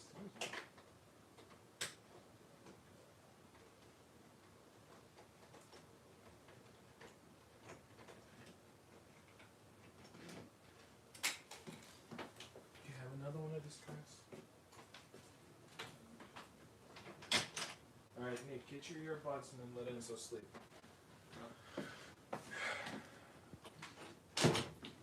Alright, I'm back. Yeah, so I was like watching the news, or not watching the news, and I would do this stream every night, and I would have nothing to talk about but this puzzle because I didn't watch the news and I didn't know what was going on in the world. So then I watched the news for like one day, and the Queen died. And I'm sorry, I shouldn't laugh after saying the Queen died. That was terrible of me. I feel bad. I will say prayers, but the Queen died on the one day that I watched the news, and then therefore somehow I just made that speech about property rights. But I'm pretty sure that it's accurate. I mean, check with someone who knows how the law works, because I believe it does work like that. And if you give up your property, you're not going to get any reward from it. You're just going to lose rights, because that's how it works. Sadly, But the only other option, as I say, those communists, I mean, every time they try, they're like, oh, we're going to have communism and it's going to be above property rights. Well, how do you get people to go along with that? And the answer historically seems to be, well, we'll just kill everyone who doesn't. Because that's what communist, movements keep doing. They keep killing millions of people. They don't seem to have come up with a better way to enforce the rights without being the proper heir or owner of the rights. It's like things start small. They start small, like I don't know, a caveman had an apple and another guy wanted it, and he said, help me kill this like brontosaurus and we'll split the brontosaurus and I'll plant some seeds and we can split the apples too, and that kind of thing. And then that's like where the laws start, and then the laws go from there. And if you really want a different system, it's going to take you 1,000 years, and you're going to have those big stakeholders on your side. You're not going to do it overnight. Everyone who tries ends up killing 8-9 figures of people. It's not a good idea. All right. So we built this piece, and where does this go? It looks like it's pointing to this stick, but what really is that? I mean, how do I? Oh, there's this thing. All right, I gotta take a close look at this picture. If we look, yeah, there's a little hole there. See that little hole? This thing is supposed to go in that hole, which means that this circle goes in this slightly larger circle, and then it's probably going to attach to that thing in some way. Anyway, let's see. And then, you know, it was even more to that Queen story, because on Sunday nights I've been doing these talks with the artists on electromagnet. We did a couple of them already, and we're going to do another one. So on Sunday night I take out the graphic novel Electromagnet, and I talk. I'm the author, and I talk to the artists, and we talk about the book. The book came out like 6 years ago, and we've been having fun doing live streams talking about it. So I thought maybe I should do that for some of the other books. The guy who did the art on 700 Nights, he lives near me, so he could, you know, we could do that live stream easy. But the guy who did the art on Sharks on a Train, he lives in England. And I happened to email him last night and say, let's do a live stream and talk about Sharks on the Train. And he got back like before I woke up, because there's a time difference there. And he's like, yeah, let's do it. And he ends the email by saying, like, have a super fun day. But by the time I read his email and got back to him, there was that big news about the Queen. So I didn't know what to say. I just said, like, sorry about what's going on over there. I don't know really how people feel about that. Like, do people in England, what is their thought about? I mean, it hasn't happened in 70 years. Most people alive in England are experiencing this for the first time. They don't know what happens. By the way, it's like impossible to get this piece in. Oh, there it is, it's in. But this piece from yesterday, if you remember, that we cracked, is now falling apart. Hopefully that's not an important piece. This piece went in somehow. As soon as I said I couldn't do it, it happened to fall in. This piece fell out. And I don't think it's going to stay unless I tape it or glue it. So I'm going to put a piece of tape, just as sort of a reminder of where that piece goes, and so it doesn't rattle around. Frankly, I don't have any other thing I can do other than tape it. I don't know, I might have to remove the tape later if it's causing problems, but at least for now, I'm going to tape it, because I don't know what else to do with this piece otherwise. Alright, let's tape it,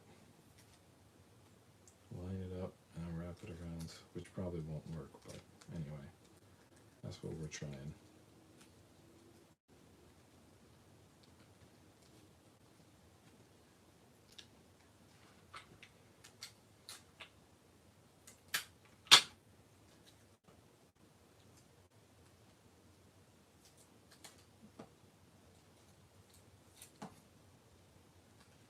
That's the danger of these wooden puzzles, is the pieces break. Like good luck trying to break a Lego piece. That's not going to happen. If you do a metal puzzle, there's quite a risk of the pieces bending, and they're like jewelry-sized pieces, and it's a pain in the ass to get them back together. But at least it's possible. The wood, other than glue, which, you know, takes a while to set, there's not much you can do when the pieces break. And this piece broke. And I feel like all this time I'm playing with it, it's like not getting better. It's getting worse. It's like falling. Both sides are now falling off. I don't even remember how it was supposed to stick there. I think I'm just going to take both sides off. No, I can't. Alright. One side's going to stay on. The other side, we're going to give one more shot to. I don't know why this tape is so garbage. I'm going to give one more shot to that, and then we're going to give up.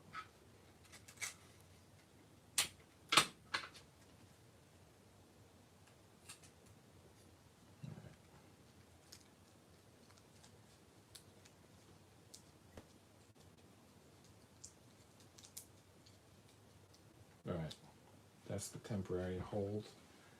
And I think we looked at this in the past and we felt it wasn't a crucial piece. But we didn't look too far, so I don't really know. Maybe it will be. Alright, 111. That's the next piece we need. It's got 2 holes in it, and there it is. And the instructions suggest putting wax in those holes. So they're definitely gonna get installed somewhere. I think installed right here, right on these 2 things. Which probably means that both of these posts, they're both getting installed. So there's really only one way to do that. And by the way, those pieces we were just taping, there's going to be more pressure on them, because now we're going to try to get this onto 2 discs and 2 posts at the same time. Not going to be easy, especially considering I'm not even sure we got this little thing that looks like a controller. I don't know if we even got that on correctly in the first place. Alright. But here we go. We gotta try, right?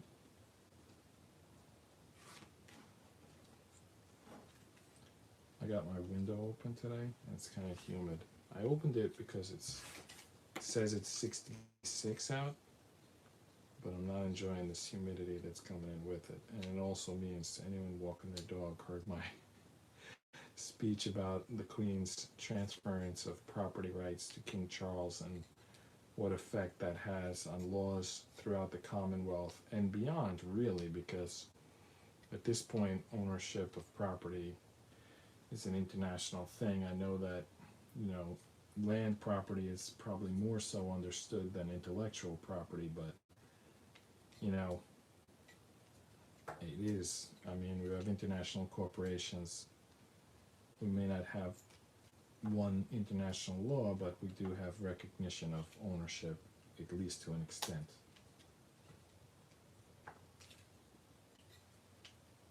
Alright, one side's on.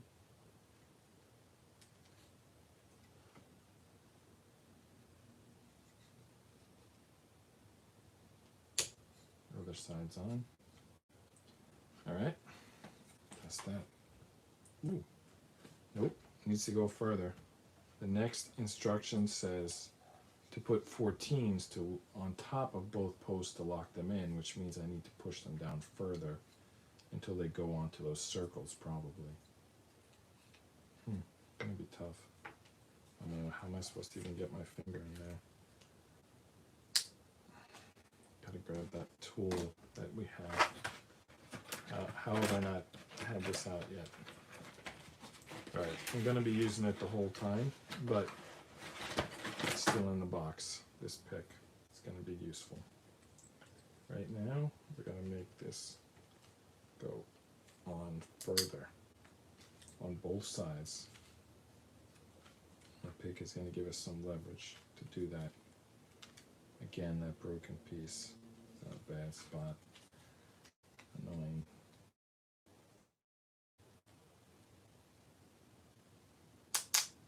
Alright, let's just keep going until we get those circles look like they're in line.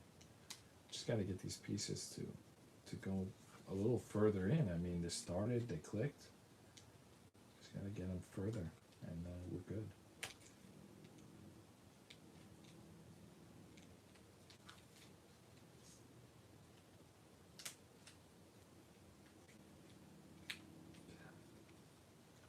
It's like exactly like if that piece wasn't already broken, I would have broken it in what I'm about to do. Oh, we got it through. All right, that's enough at least to grab the 14. It's not necessarily on the circle yet, which it's supposed to be. This one's on too. All right, we're good.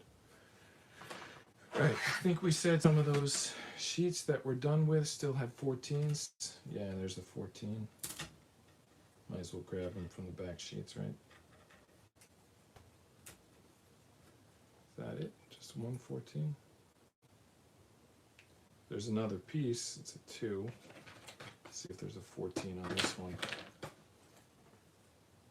I just know those 14s are everywhere. They're basically locking. They lock on. They're pin locks, whatever you want to call them. Alright, this one came with a splinter, so we gotta get rid of the splinter. Got my handy little sandpaper here.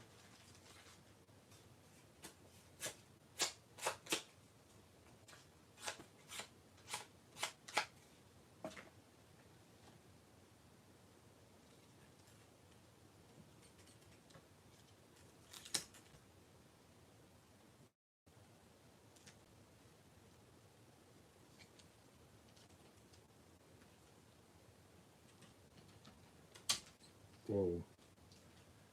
I got the pin on, but in the process, my thumb smacked the engine. Seems like it's fine now.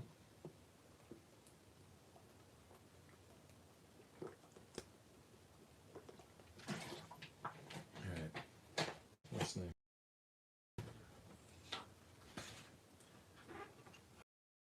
Looks like there's a lot going on the next page.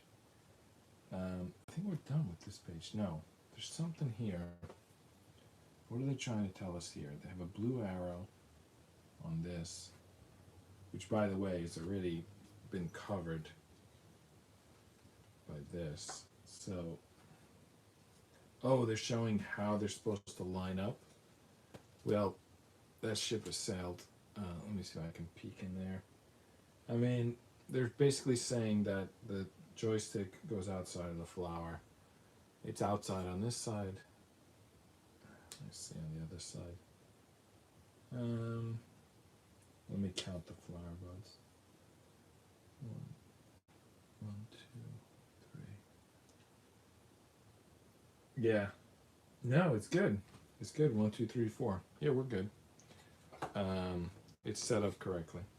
Even though I hadn't studied that in advance, but you know, there's only so many ways it could go, and it's correct. All right, what's that? The license plate and the tow hitch? It looks like it. Let's see. Let's see what we got here. 112 and 113. There's 112. 113 should be not too far away. Oh, 113 is the license plate. Absolutely, that's the license plate. Probably, I don't know. I don't know if it's reconnected.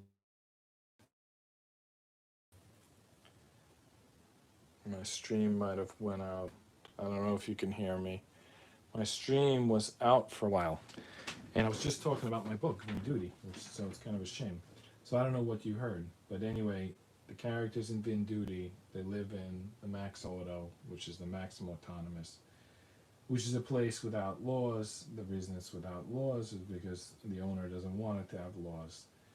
It's the people living in it, they describe it as a canyon-walled anarchy. They think that they just can't get out for whatever economic reasons, but the reality is the people who visit it and the people who stream the events going on there, to them it's like an amusement park or a virtual. It's basically a very messed up story. But we started this, you know, talking about how the laws derive from the property rights, and my current comic book is about a place without laws. Not out. Maybe that's where the term outlaw comes from. But anyway, this is a place that does not enforce or enforces a minimum amount of laws. Anyway, it's called Vin Duty. It's a comic book. I'm up to issue 5. And by the way, I would sell the film rights if anyone out there wants the film rights to Vin Duty. I think I wouldn't sell Electromagnet just yet because I don't know what I personally might want to do with it. But like Vin Duty is basically just a comic book, and I don't have any plans for it beyond it being a comic book. So if someone else wants to make more with it, wants to make something else out of it, well, they're welcome to do that, especially if they're willing to pay for the right to do that. By the way, these are two piece 117s.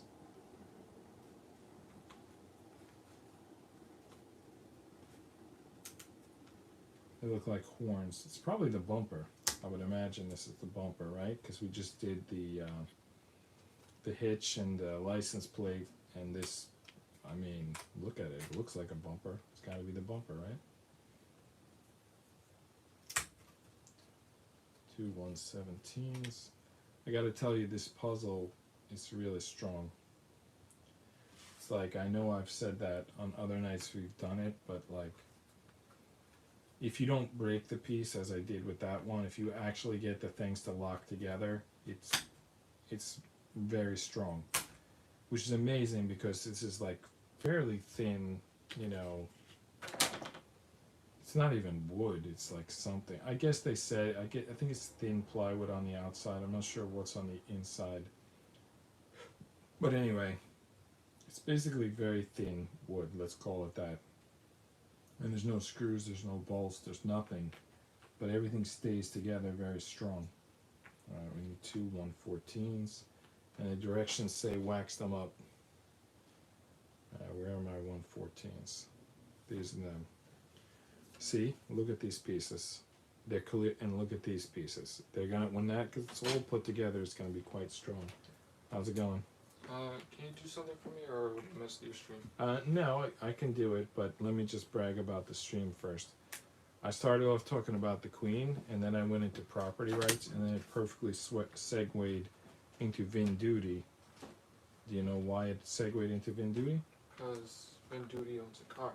Because he lives in the Max Auto, Okay. which is the Maximum Autonomous. I don't know if you heard me talk about that or not. Okay, I'm gonna go see what my son needs. The stream will be basically on bathroom break for 2 minutes.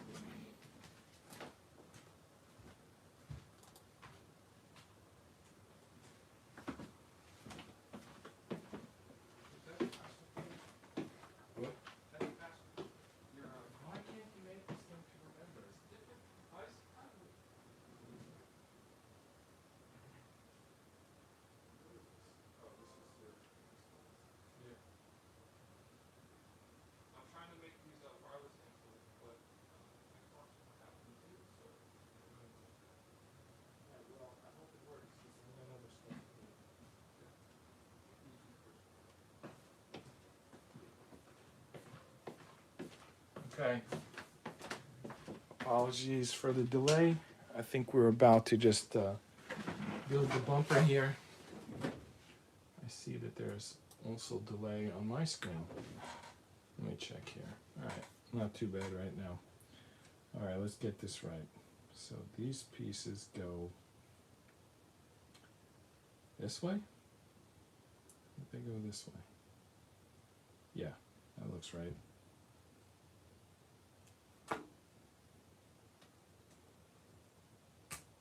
Yep, wax them up. Gonna need some more wax, I think. Alright. Yeah, that looks right. It's definitely the bumper. Getting constructed here. I see my stream looks terrible. I guess I must have, well, I don't want to be, you know, too negative, but whatever. Would have been nice to have a nice stream tonight, but I don't know. It's like, I don't know how the YouTube decides which nights it gives me like a quality stream and which nights it's garbage, because my internet connection is the same every night. You know, in fact, it should be even stronger tonight because my kids have school tomorrow. They're not up playing video games. So there should be like strong connection, but as I see, I don't know, maybe it looks better on your screen. On my screen, it looks like total garbage.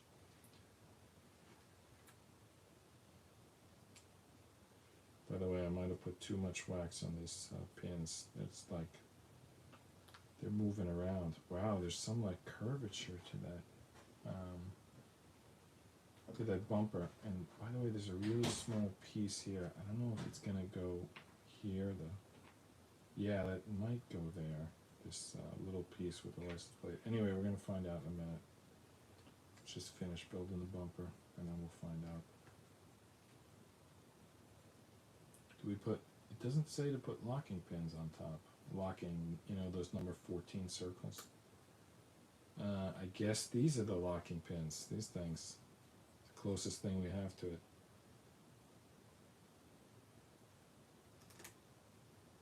Alright, so let's get them in there. Really good. Alright, yes. This hole at the bottom, it's exactly where we attached the license plate, as we predicted. So let's do that.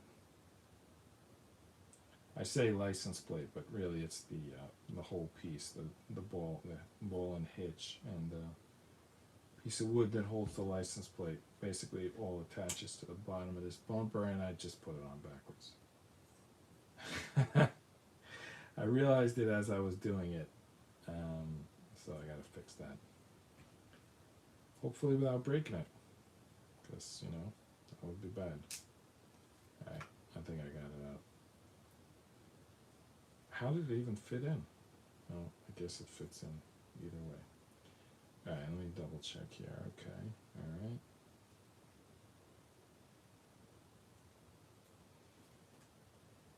Yeah, this is correct. Right? Yeah, that looks good. There's the bumper, there's the license plate.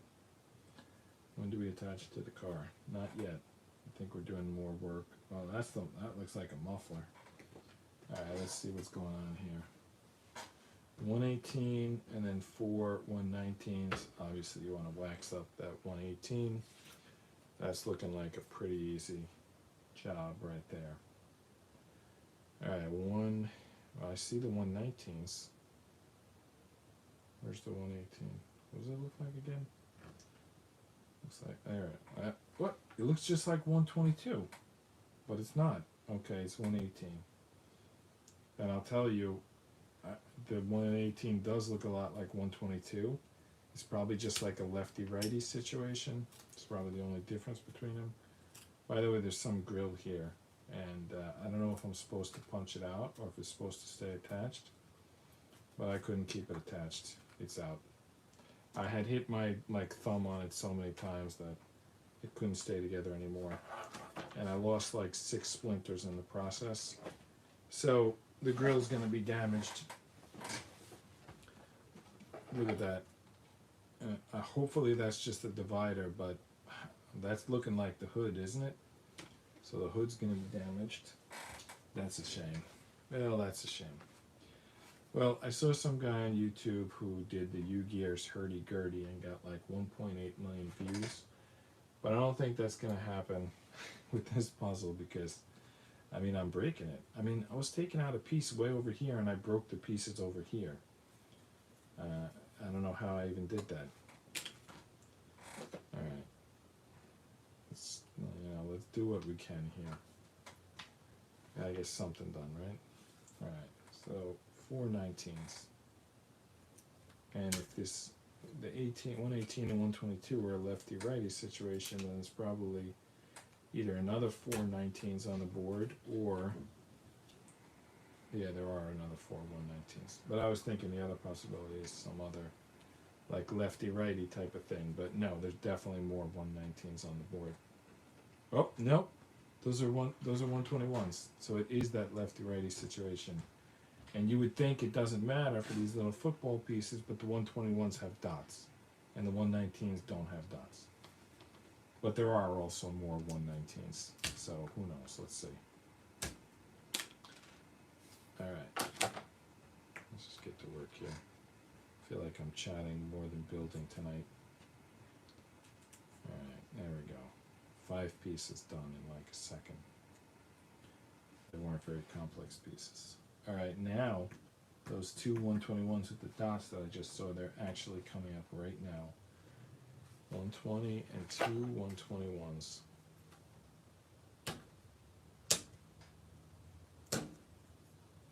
Well, a lot more splinters coming off with that one. I'm like putting splinters everywhere tonight.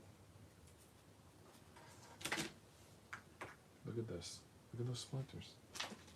I mean, what am I doing different tonight? Everything's coming up splinters. Alright.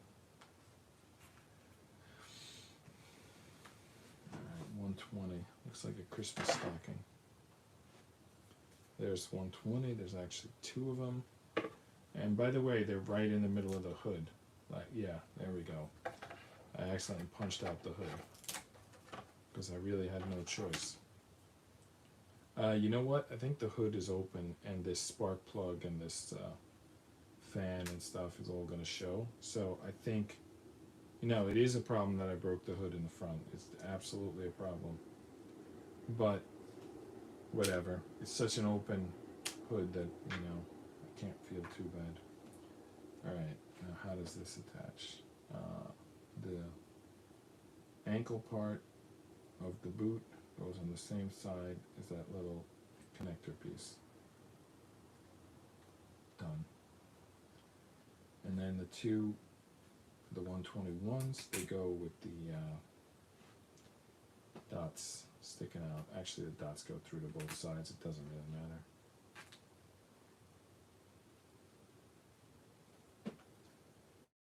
Alright, well, I don't know what it is, but it's built. So, check, yep, the bumper looks good. Check, the muffler plus whatever looks good. Alright, time to go to the next page. Do we have time? Still have 17 minutes, so yes, it's time to go to the next page. We can study that while I get a drink of water. Take a sip of water. Alright, we're doing the 122 and 4 more 119, so that's going to be quick. And then we're going to attach the muffler to the bumper. Oh no, there's a second, it's like dual exhaust or something. Muffler maybe wasn't the right term. So no, it's a quad exhaust. What is going on here? Alright, this is some powerful truck we got.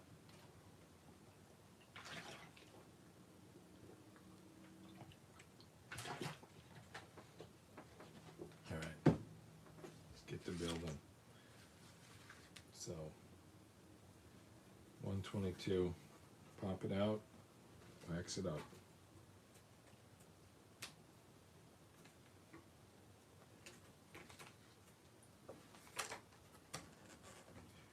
I think this piece, because it had that huge like whole side of the truck that popped out, it left the wood weak, which makes everything on that wood susceptible to snapping. I know that sounds like an excuse, but I do think there's a difference between that piece of wood and the ones I was doing the previous nights. And the fact that it had a piece, you know, 10 inches long that came out of it, you know, definitely affected the structural integrity. Alright, let's get, ooh, look at that. That's the steering wheel cover. Cool. Alright, 4 more 119s. I'm like, okay, good. It's out. I'm glad this hood fell out, because if I would have broke it. I probably should have popped it out right from the beginning. I gotta remember that when I'm working on the hurdy-gurdy. If something's like shaky, just pop it out. Because if you try to work around it while it's shaky, you can end up breaking it because you can't hold on to it. So, you know, it's the first Ugears puzzle I'm doing. I'm learning.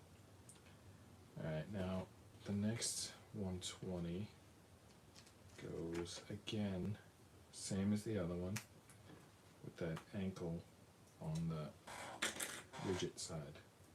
Wow, look at the size of these splinters. I'm getting bigger and bigger splinters. Am I like trying to work too quick tonight? Just have to be slower, more careful.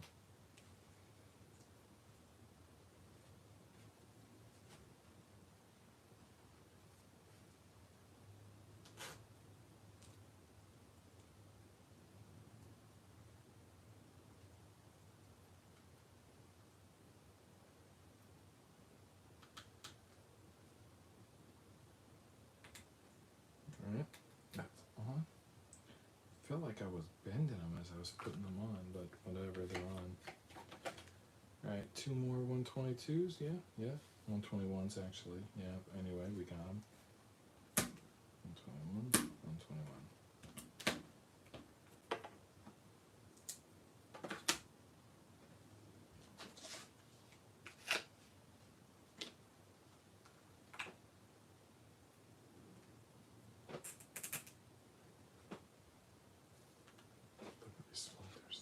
Look at these splinters. I did like 4 wooden puzzles before this. I didn't get splinters, but I also didn't get splinters the first 2 nights of this puzzle. I think I'm just trying to go too fast tonight. I'm breaking pieces, I'm getting splinters. It's no good. Also, I only got 2 hours of sleep last night because I was busy working. As you saw, my son Nick did the puzzle yesterday because I wasn't available, and I ended up not being available, for several more hours after the stream. And then I had to get up early. So, and basically, I'm probably not assembling my best tonight, but whatever. Okay, we built these 2 pieces. They're probably going to attach to this at some point. I see slits here. Maybe that's where they're going to go. Alright, let's see. Well, yeah. No, that's not where they're going, but they are attaching. That's what they're attaching to. They're going to attach 1 on each side, it looks like. Actually, something is... maybe they don't go in that. No, I don't think they go in those dots.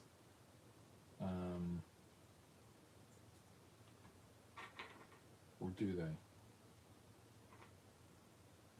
Yeah, they probably do. Did they go from the inside or from the outside?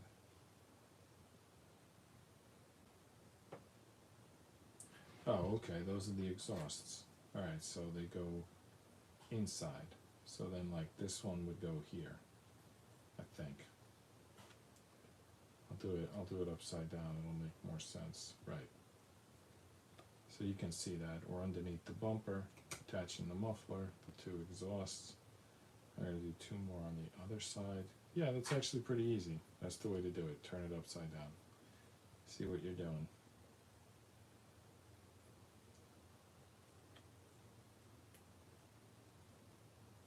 When you go to the mechanic, don't they lift the car up, like, over their heads to work on it? So, we got a little puzzle, so we just flipped it over. Look at the bottom. My stream is so bad tonight. I wonder if my voice is, like, this picture is, like, just so bad. I wonder if the voice is just as bad. Why do I have, like, no problem speaking on the phone? Like, everybody can speak on the phone to everybody else. There could be a million people speaking on the phone at once, and everybody can hear each other. But as soon as you say you want to record and upload to the internet, all of a sudden, like, capturing voices somehow becomes so difficult. Do we need, like, a second internet band to connect the voice? Because the voice network obviously already works, and the internet, for whatever reason, is not able to build on that success. Alright, so we attach the mufflers to the bumper, and now some piece known as 123, 123, easiest 123, is gonna snap on behind the license plate. I think, no, what is it doing? Over the license plate. It's gonna attach to these pieces, and it's gonna somewhat cover the license plate. Well, this looks interesting. Let's find piece 123. See exactly how that goes. This is it. Yeah, it's got a little cutout for the license plate. Sounds like it's gonna get mounted at an angle, and it's gonna partially cover the license. That's interesting, if nothing else. Alright, let's get the angle here. Alright, the pins face the license. put this onto the pins, and it should fit right over the license. Yeah, there we go. That's it. Got a little cutout, exactly the shape of the license. It seems like it's not centered, which is weird because everything is in. Why would it not be centered? Maybe I just don't have, well, maybe it'll center when it locks in. Maybe I'm just like holding it incorrectly, and once I lock it in, it'll look good.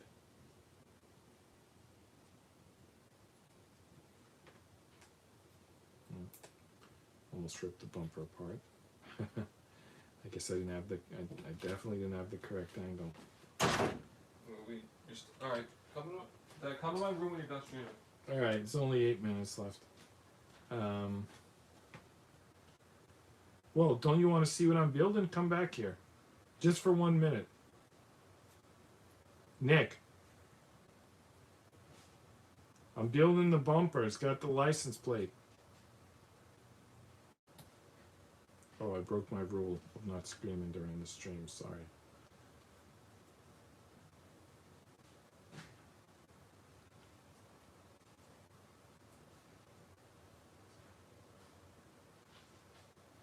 Alright. I didn't get a click sound on either side. I don't think I have the angle correct. I think I need to keep working this piece. It's a tough piece to do. Alright, you got sort of a click sound there. Ooh, I think both sides went on at the same time. Wow, it is definitely not straight. Why is it not straight? What's wrong here? Is it stuck on the license? Is it not completely in? Yeah, it wasn't completely in. But making it go completely in didn't help. Well, the license has a little maneuverability. That's it. Alright, there we go. Yeah, I think it's not too bad. In fact, from some angles, I can't even tell. And plus, this whole mount has a little movement in it.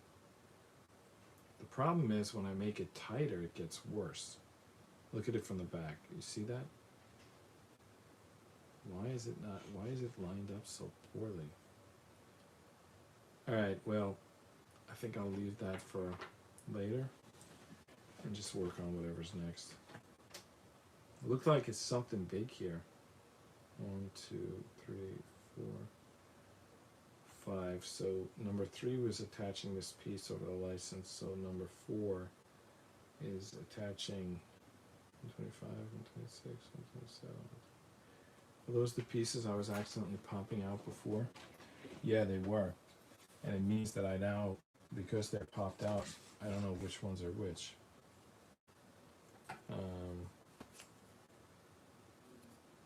How do we tell them apart? I guess I have to look at them and figure them out.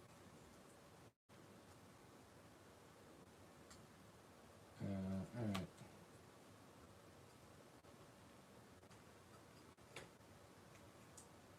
Nope.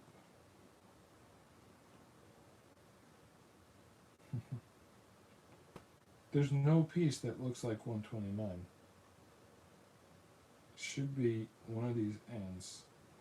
1, 2, 3. Oh, that last bit's an arrow? Okay. Alright, fine. Then I would say it's this piece. So then that makes the other pieces, yeah, makes these 3 pieces. And then this one goes like this. Alright. I'm just putting them in order, and I'm going to get the thing that they attach to. So that's the order. 129, 129, 128, 127, 126, 125. And now we have to get 2 124s to attach them to, which are just these little, they serve like no purpose than to attach these things. They're just, well, I guess you can say that about, they're just there to attach to the next piece.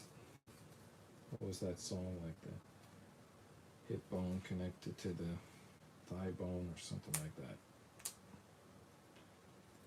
All just here to connect to the next thing.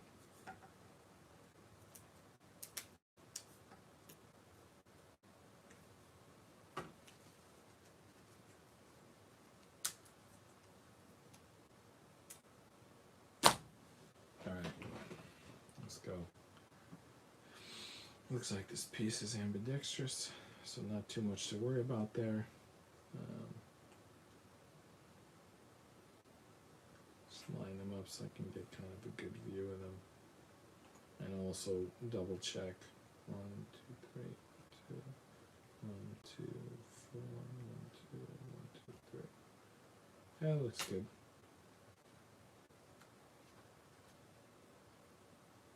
Do I attach one side and then the other? Or and then the second piece? Having trouble getting this in.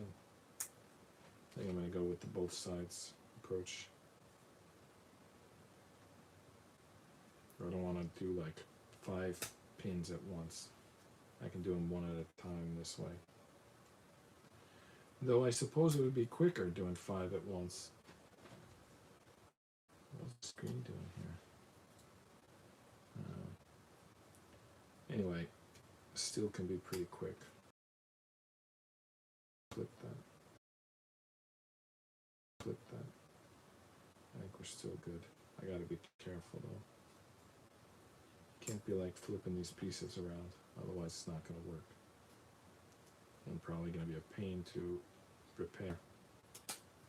2 at once, okay. Well, I can do 2 at once. But I'm not gonna do 5 at once. Wow, I got that one. Wow, my stream is, okay, it's back. It was like, it looked like modern art for a second there. It was like compression error or whatever.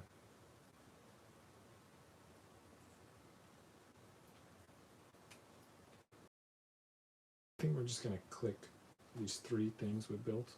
Actually, 2 of them already click to each other. And now we're gonna click this 3rd one. And then hopefully we're gonna click this onto the entire truck. And then basically it'll be seated. Alright, so there it is. I don't know if this is a side or the top. I haven't looked at the picture. No, it's the side would only have 2 beams. The other side have 2 beams. So I guess it's gonna be, oh, this thing that I broke, it's like supposed to bend. Anyway, and the bumper, that's the front bumper. I still don't know where this goes. I assume that it's the bed of the truck and you just can't see it from the angle of this picture they give you. Anyway, no. If we're attaching it to the front bumper, oh, this is gonna go, no, that can't be, could it? This is not the front bumper. It's got the hitch and ball. It's got to be the back bumper. All right, so that makes this the bottom of the flatbed. All right, I don't know why I cared. Either way, I got to click the same pieces together. I just felt like knowing the answer to that. All right, so these 2 pieces, no, these 3 pieces. 1, 2, 3, 1, 2, 3. So we're doing 3 at once. So there's no way to avoid these.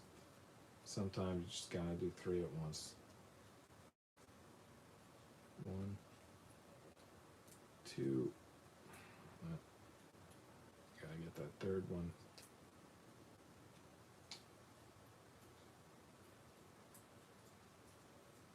They're like very wobbly here. With splinters. I think I'm gonna do them from this angle.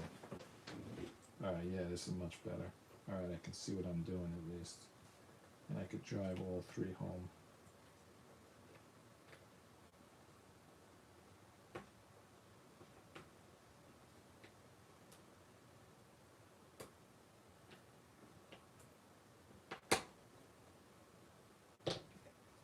Oh no!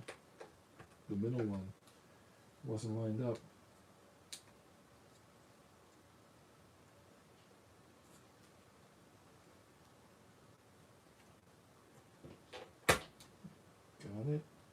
the sides did not come out. Kind of looks like a sled. All right.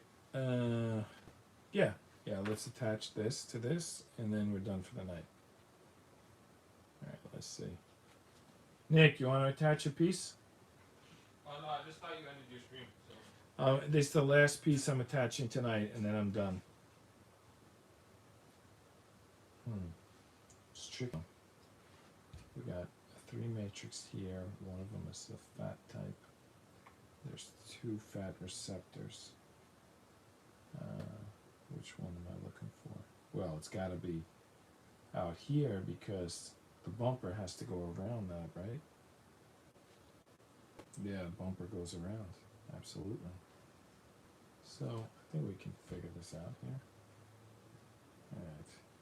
How low are these attachments? The lowest one?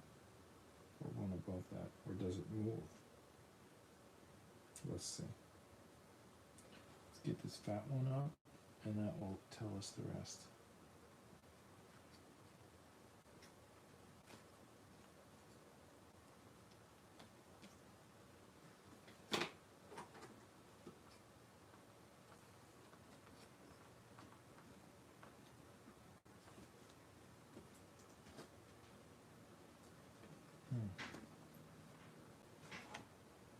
It's like tough to do, like sideways especially. Can I flip this whole thing over? No, because the wheel. Gotta go the bumper first because it's gotta hook around. Gotta get this piece in. Not gonna go in.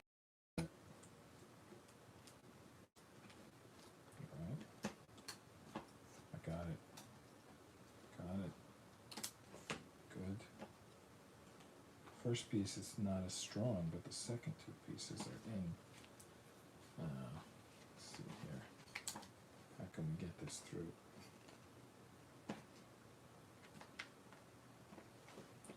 Oh well, I can't get it.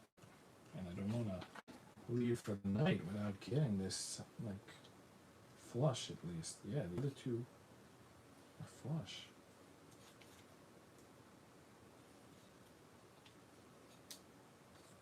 We need this end piece to be flush, and then we'll stop the stream for the night.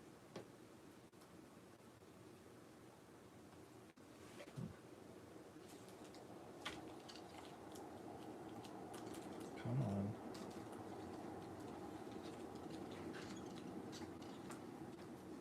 Come on.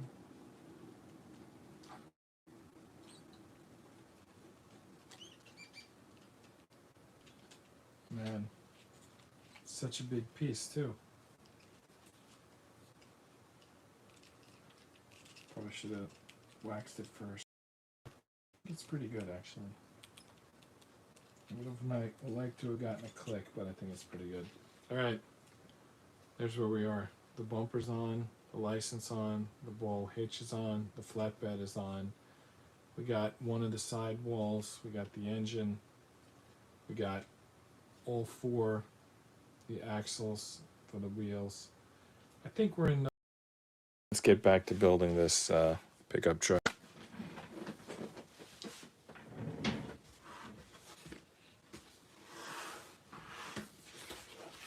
Alright, we got our 72-page book. We got our 8 sheets. We got our little odds and ends, which are small pieces, things that have fallen off. We got the wax, we got the pick, we got some springs, some sandpaper, we're ready to go. Oh, I was watching a video today of this company, Ugears. They were building a different one. It was like a musical box or something. It was a little easier than this pickup truck, but it's funny, they weren't using the tools. So instead of the sandpaper, they had a file. Instead of this little bit of wax they give you, they had a tea candle. Instead of this, they had a toothpick. That was inferior. They had a set of, like, I don't know, 20 toothpicks. I like this better. This is stronger. But they also had a utility knife. I did pick up one tip from that video. they said to push the, like, you look at it this way because that's where the art is, that's where the numbers are readable, but then you push them out from this side. That's like the safer way to do it. That's one thing I learned from that video. Anyway, let's get into this.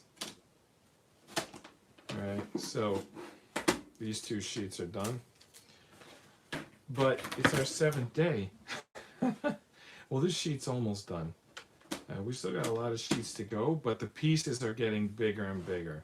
So I think the sheets will start going quicker. Look at that. I just knocked 2 sheets out by picking that board up. And look at the size of these. This is the cab. I mean, you pretty much see it right here. That's the couch in the cab of the truck.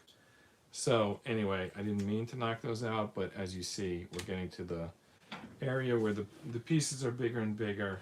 Things should start going a little smoother now. When you're dealing with those little pieces, doing, as they say, jewelry work, it's a lot more. It should be easier now. All right, what do we got? Where did we leave off? Why did I not put a bookmark? Next time I'm putting a bookmark. Somebody type in the chat box for me to put a bookmark when I get to the end. This looks like where we were. So this looks new, but this looks like we definitely made it to this page 29. And I don't think we did this. This does not look familiar. There's a muffler there. I don't remember doing that. No, we did, because this is here. So we did this too, because there's the flatbed. What's next after the flatbed?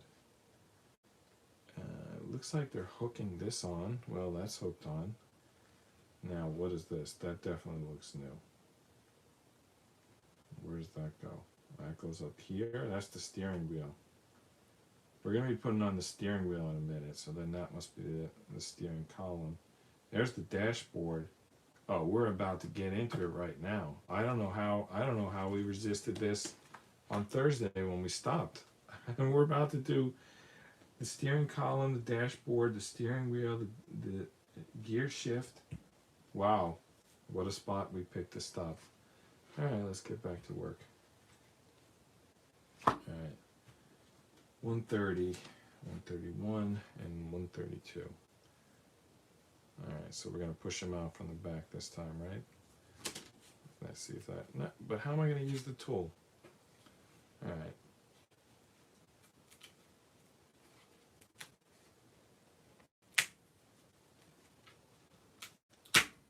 Does that work any better from the back? I'm not sure that was any better.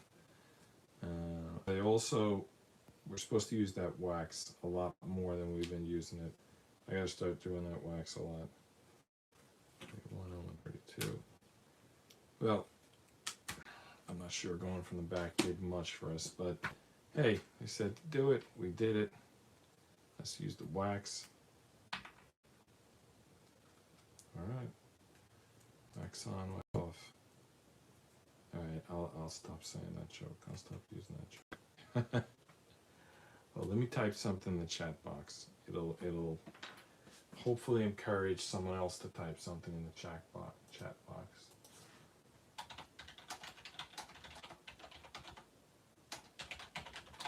How are you doing tonight? Alright, let's see who answers that question. Alright. What do we need here? So that's going to go in the dashboard. That's going to hold the steering wheel. Nice. Alright, so dashboard is 133. And there it is. 133. 134, 135 is the column, and the gear shift, and 136 is the wheel. So there's the wheel. The wheel is going on the truck. That's happening. Call your friends, let them know. Wheels going on the truck. 34, 135. Alright. Boom. Well, I definitely have more confidence pushing them out from the back, but I can't see what I'm doing. All the numbers are backwards. Alright, let's go. Alright, nice, nice. Alright. We're about to put the steering wheel on. You excited? This thing's gonna be drivable soon. We put the steering wheel on. Then we're gonna attach the steering column. All right. Arch side up. Here we go. There we go. I mean, what more do you want? This is like steering wheel. It's on the dashboard. Actually, I do want something. I want a gear at the bottom of this steering column so I can turn the wheels. But maybe we're about to get that. Let's check it out here. All right. Wow. I can't tell what's going on here. We're supposed to attach this, but what are we supposed to attach it to? Excuse me? All right, let me take a closer look here. All right. We're supposed to go through some little cave and attach it to some other little thing. This can't be right. Let's see here. Yeah, there's the little cave. All right, but see this prong? Which part of it goes in the little cave there?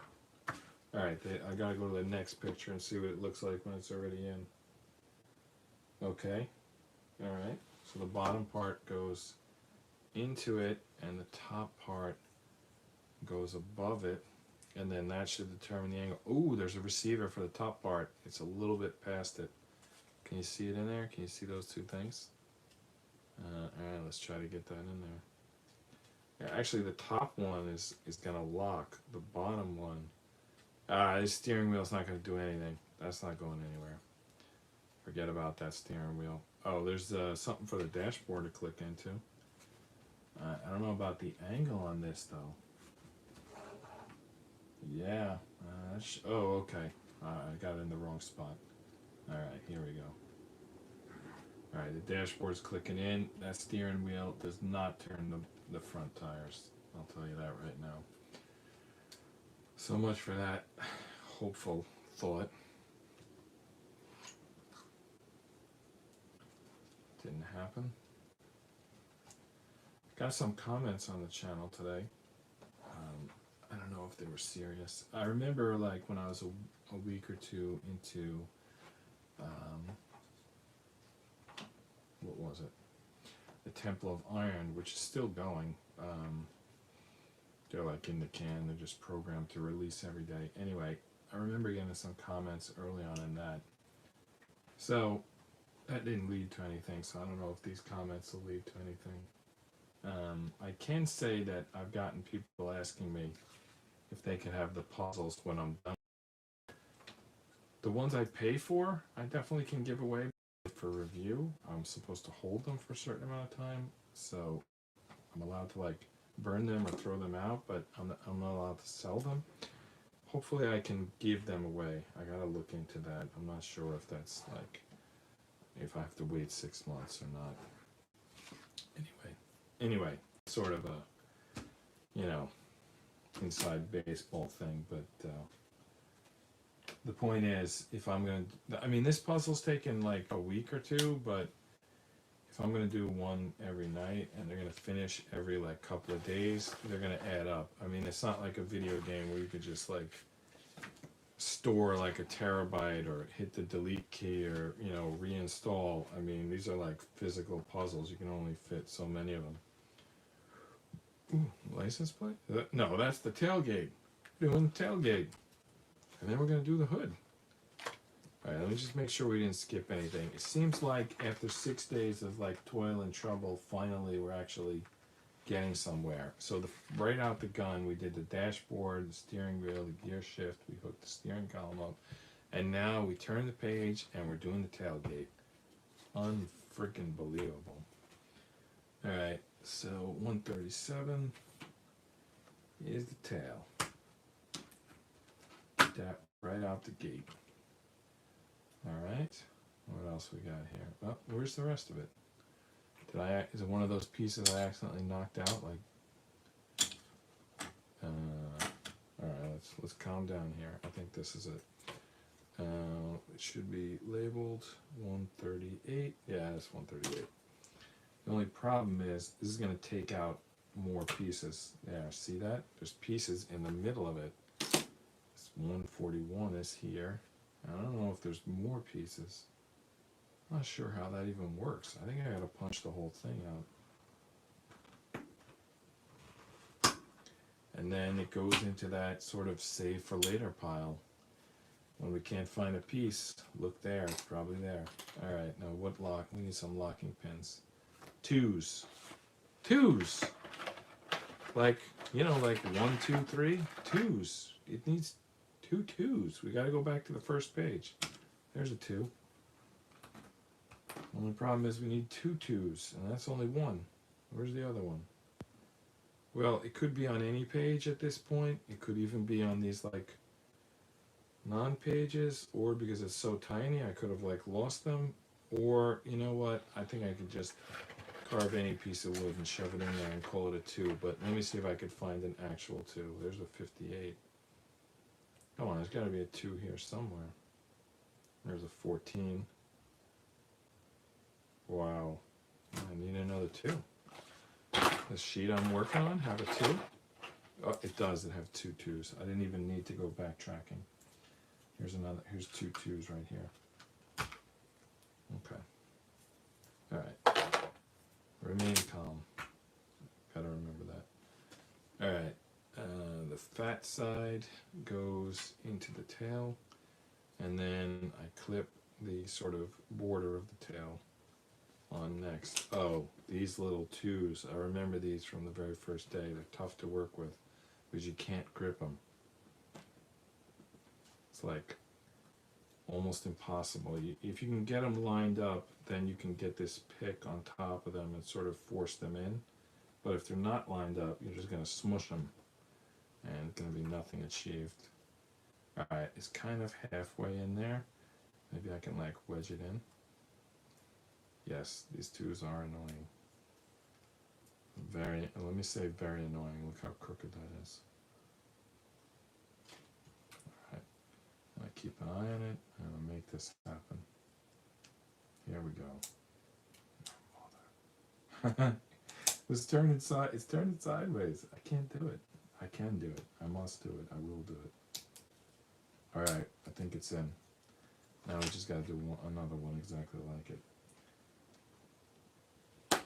There we go. While I was doing that, I lost the other one.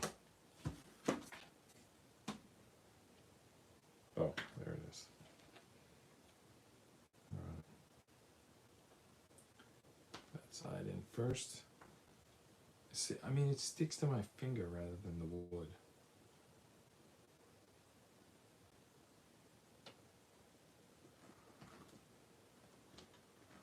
Come on.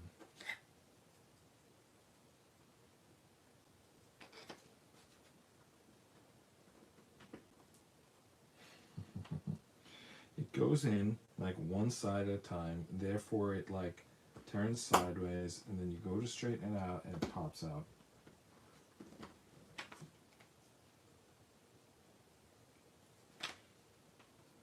I'm just gonna push it in and hope for the best. No, I think I broke it. I pushed it in all right.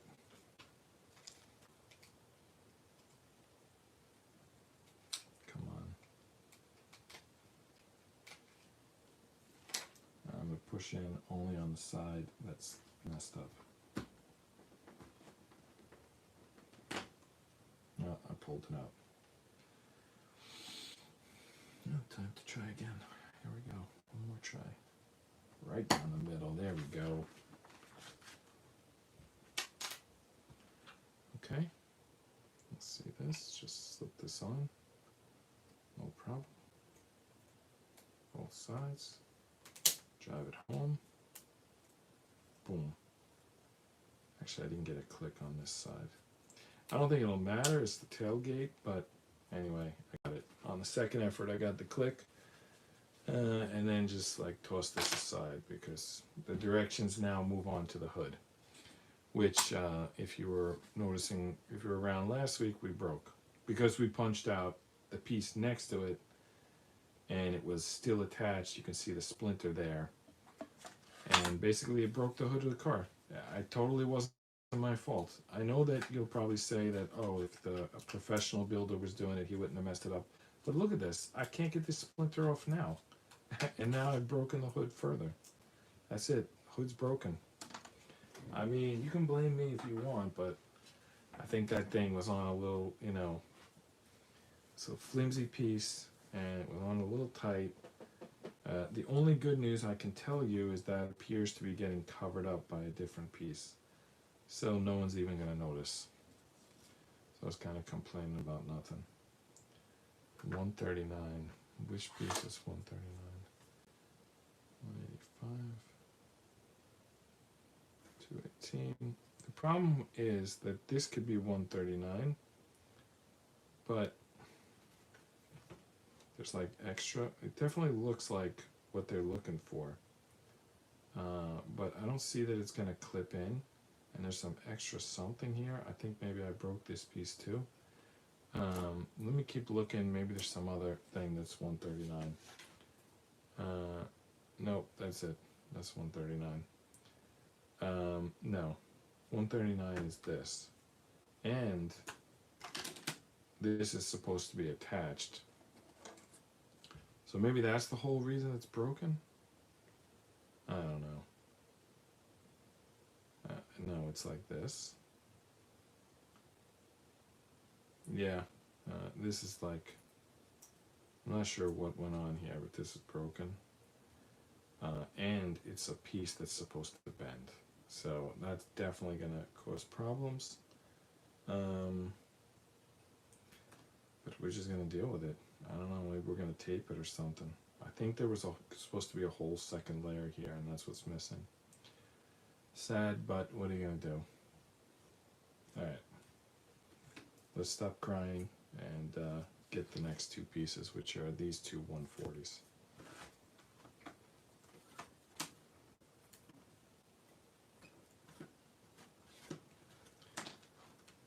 Sadly, I don't know. Well, I guess I got this, that one I was just showing, that Cyber Street Perfect, but that was a Lego. I'm not sure I got a wooden puzzle perfect yet. Maybe there was one with a Ferris wheel. That might have been the only one that I got perfect so far. It was an RDA gunship I did. I remember the piece was falling out. There was a boat, and I broke a piece. I broke a piece here. I broke like 3 pieces on this one. So, but the Ferris wheel, I can bring that one on camera in a minute if you want to see it. That's like the only one that I got together. And it functions, it moves, it's pretty cool. Yeah, just go back and watch that video. Search on my channel for Ferris wheel. It actually moves and it does everything it's supposed to. Alright.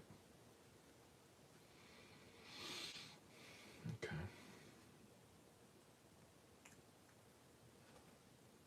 Alright. Gonna get this side on. There we go. Getting this hood together.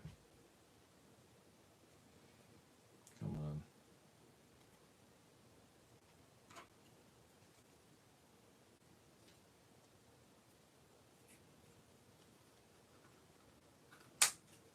This tool is good, but it's sometimes too good. It's like, yes, you can like force the pieces on with it, but if you don't check that everything's like lined up first, you're putting a lot of force there and you can end up breaking pieces, which obviously I've done.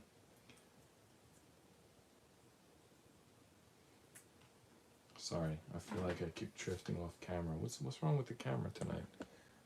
Let me try to fix it a little bit. It's like got stuff on screen that we don't need, and it doesn't have important stuff.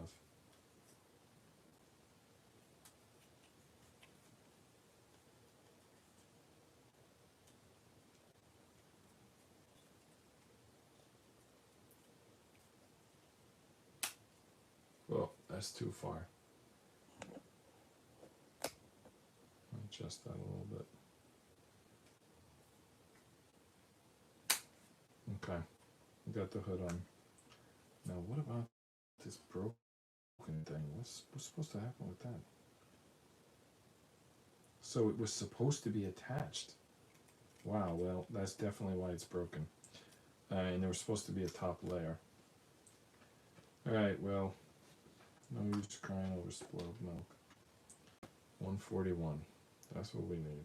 We just need 141. And we're going to put this together, and whatever it is, it is.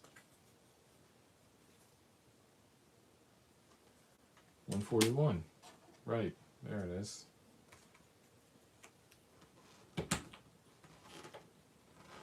That piece that fell out of the hood a minute ago. Or, no, not the hood, the tail guard. Alright. Not sure which side's up. They're showing the, I think they're showing the back, right?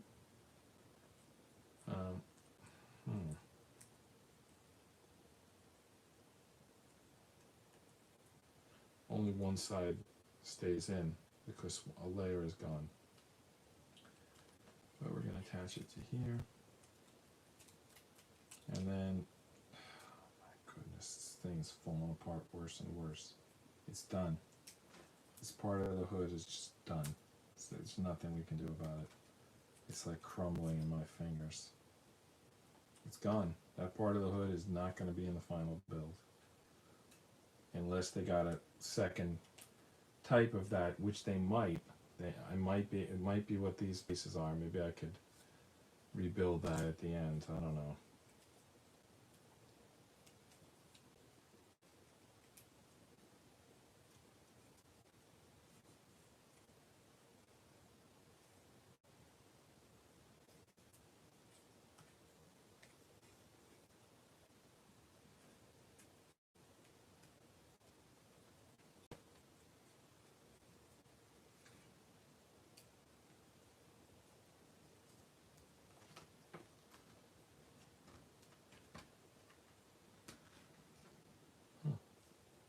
Well, oh well.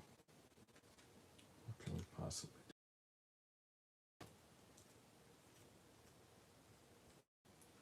Put it like that. It's just gonna sit there. I'll put it there at the end. Alright. It's like two pieces in a row that we built.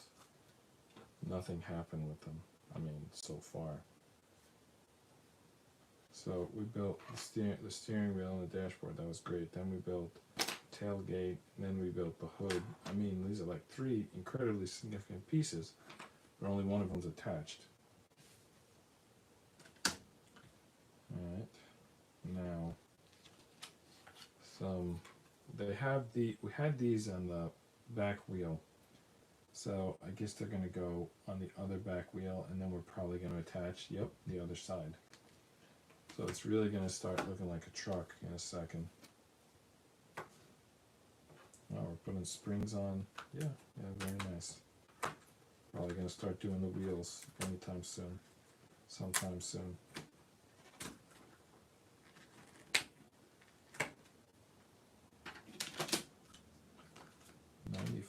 Two 95s.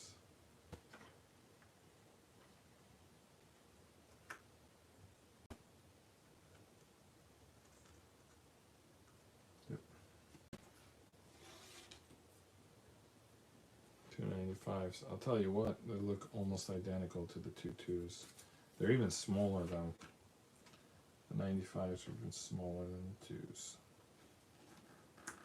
Better be careful I don't lose them. Alright.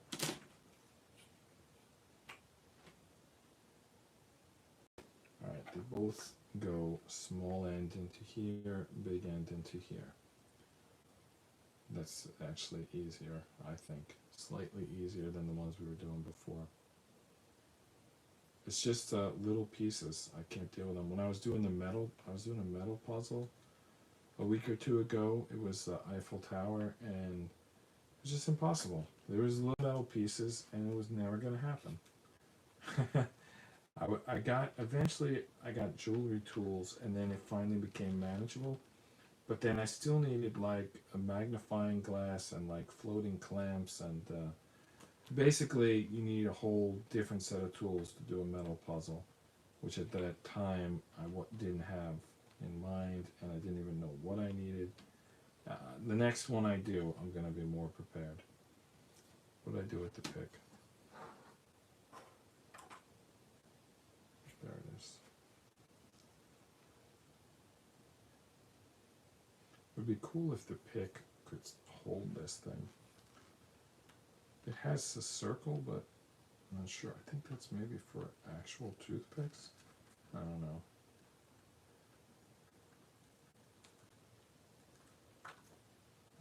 Yeah, no, this is where the small side goes. I think I'm gonna do the big side first. I think the small side first is even tougher than before when we were doing big side first. Alright. That's in. One of them's in. Yeah, big side first. That's the way to go.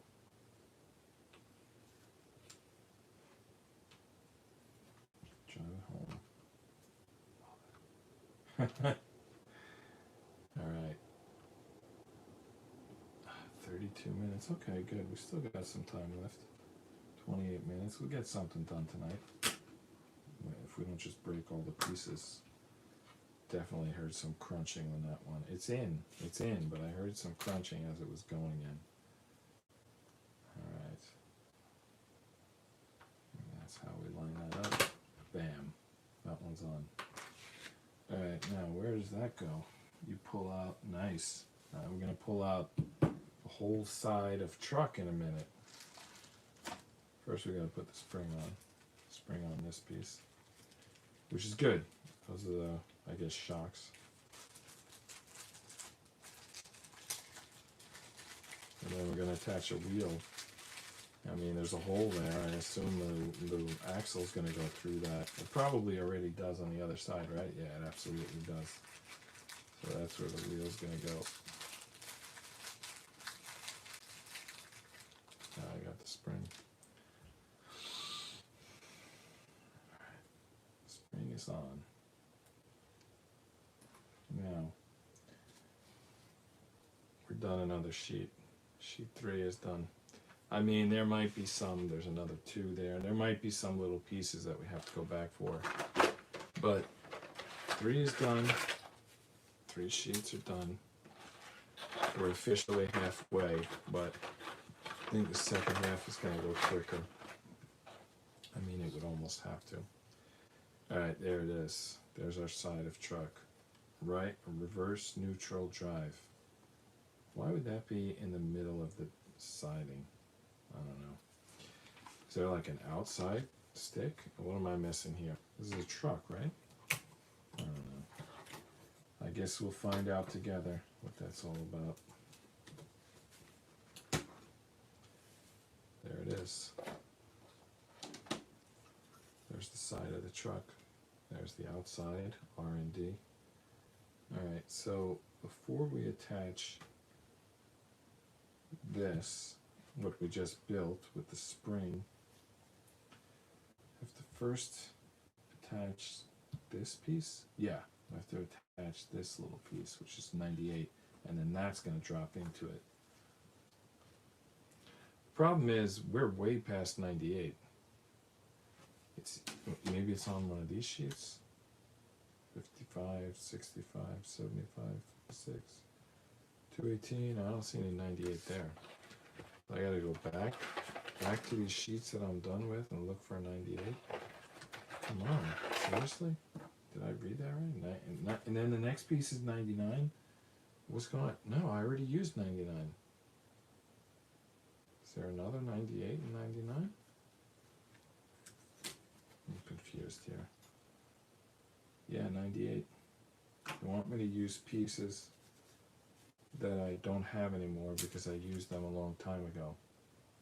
Are there other copies of them on this sheet? Yeah, there are. 98 and 99. Alright, so again, twice in a row I backtracked over nothing. So let's remember, backtracking is not necessary. They'll give you doubles of the pieces. Alright.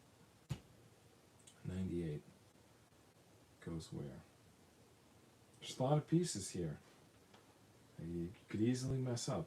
I think it goes here. Right there. There's a lot of cutouts. A lot of places it could go.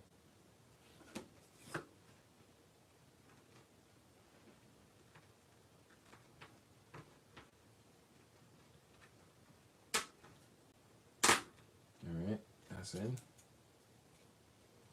Didn't like Flynn. Alright. Oh, yeah, grease that up. Okay, wax it, and after I do this, so let's just get our orientation down so we don't mess up. And this is going to go in here. But of course it's not locked in because it's just a spring. The spring is going to pop it right back out. So I assume the next piece is going to help with the locking in. I'll just leave that sitting there for now while I grab 99. It's got to be around here somewhere. Start and stop. I'm just reading off this card here. It's got two actually, but I think they're going to go together to create, you know, that like stick shift thing. I don't know why it would say start and stop on the stick shift, but that's what it says. Alright, 99.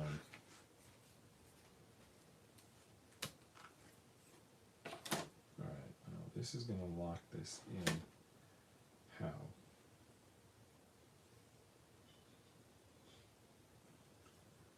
It's going to go through this circle, like right through the circle, right through the bottom of the circle. So you have to put some pressure on the spring to make that happen. At the top of the circle, yeah, we can do this. Absolutely, yeah, hell's yeah, we can do this. I mean, I didn't say it's going to be easy. I just said we can do it, and we can get this done. All right, come on. Let's just bang that in. I think it's lined up. There, pop is good. That sound, that snap, if we hear like crackle, that's bad. But the pop, that's good. All right, so there's our shocks. Our wheel is going to go through there. Our axle is going to go through there, and the wheel is going to attach. All right. Yeah, that's it. This page is done.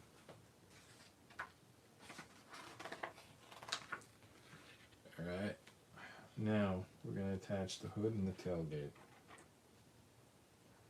But don't we need to attach this side? No, I guess we're going to sort of just leave them half in, and then this is going to like lock them in. Alright, so it says wax up both sides. I think when they say that, we should listen. Alright. Now, one side is there, and the other side is probably this piece right here. Oh, this hood's going to open because it's going into a circle. That means that it can open, right? Yeah, there you go. The hood can open. And tailgate is going into a square. No, the bottom of the tailgate is going into a circle, so I don't know if the tailgate's going to open or not. I think it is. I think it should open. Yeah, the bottom's going into a circle. It should open. Absolutely. Let's piece it up here. I mean, wax it up. I mean, if it's going into a circle and we want it to spin, we need some wax on it, right? All right. Now we got the tailgate and the hood, each attached on one side. So we got to attach this next, right? Exactly to those two pieces, but also to a lot of other pieces. This is not going to be so easy, but we're going to get it done. I mean, I don't think there's any point to attaching the tailgate and the hood first. I'm not sure what to attach first. This axle for sure. Then what next? Maybe just go to the front here and grab these two pieces. Do I go for popping them on, or would that lock us in too tight? Not sure here. I gotta start somewhere. I'm gonna start up front. This is exactly how I popped the siding on that boat when there was a huge siding piece. You gotta be careful with those. You like get too forceful and you just snap it because it's such a long piece. When it's a small piece and you're forceful, well, it just has no choice but to snap together. But when it's a big piece and you're forceful, you could snap the whole piece, which can easily happen to us when we're trying to get this on. Not to mention I'm trying, even just in the front, I'm attaching the two pieces at one time. Even just this one section is attaching to two other sections. And I'm not sure how much I want to go in. I'm also not sure which way I gotta move it to make it happen. I think I gotta separate them a little bit more. I'm not sure. It's tough. No, I got nothing. Nothing happening there. I'm gonna go try something on the back. Tailgate's completely out.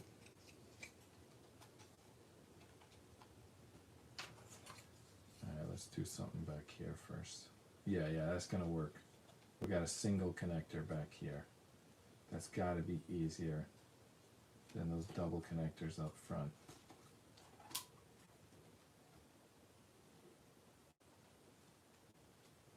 There we go. Right there, very back. Tailgate and the piece right next to it.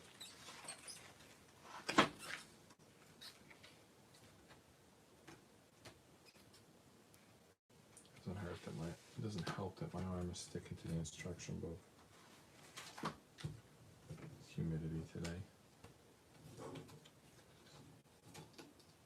Come on. What's in?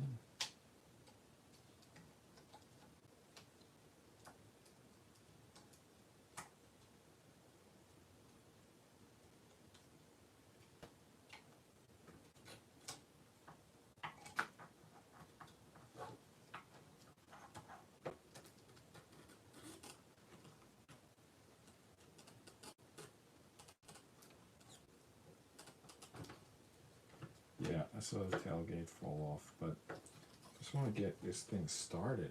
I don't want to worry about the tailgate.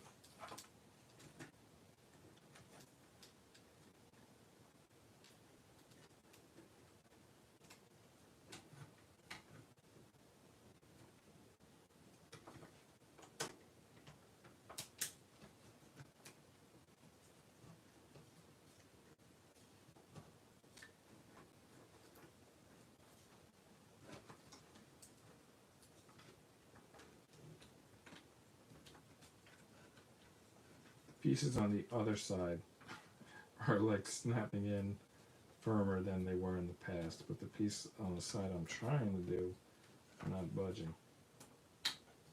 You hear that? I just got to click on the other side. Something hadn't previously clicked in, and now it is. That's kind of encouraging, actually. It means I can line these up without necessarily clicking them in.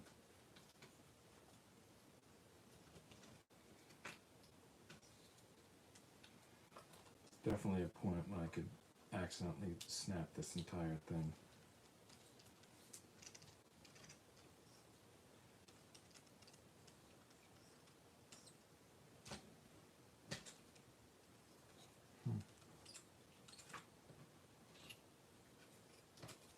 I got the very back on, but I'm not like celebrating yet because I want to get this second piece in the back also on. There we go. And now let's get the tailgate in before this goes too far.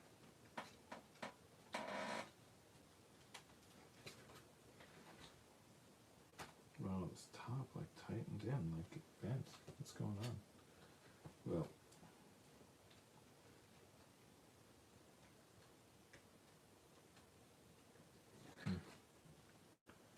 there's a circle at the bottom of the alright, I got it. Tailgate is on. No. It's like one side in, one side slips off. Alright, that's on. Move up to section. The brake. What? The back fell off. How? It was snapped on. I don't get that. I had clicks. Should have stayed on.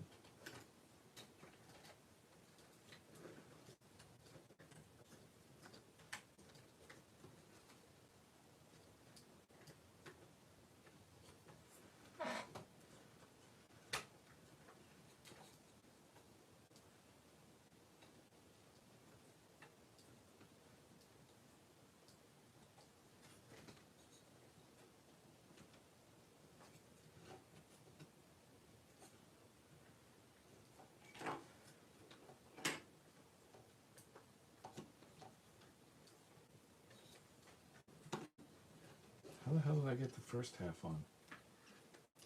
I feel like I'm not getting anywhere here. I mean, I had this at one point in, but then, I don't know, it came out somehow.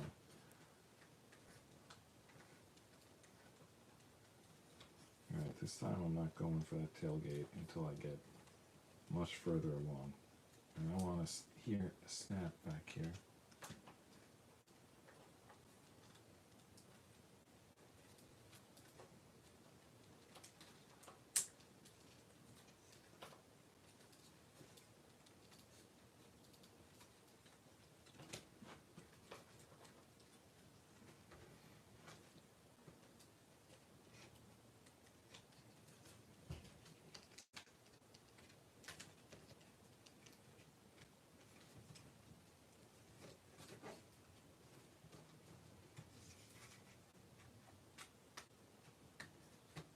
Right, I got a middle piece on.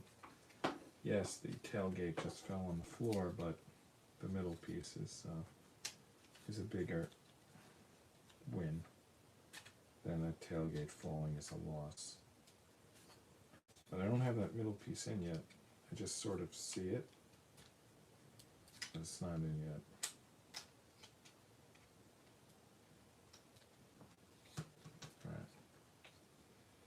At this point, I think this top is fighting against us because these are not lined up. For example, this dashboard we were dealing with just at the beginning of tonight's video. It's one of these front pieces that's not lined up. There's a lot to line up.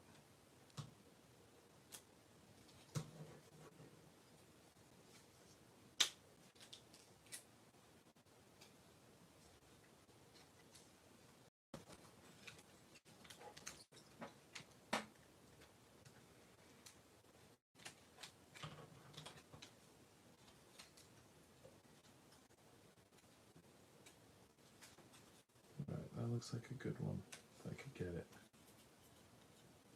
Yeah, it's gonna help here. I think I was going for this at the very beginning and I gave up. But now I'm back. Yeah, there we go. Almost.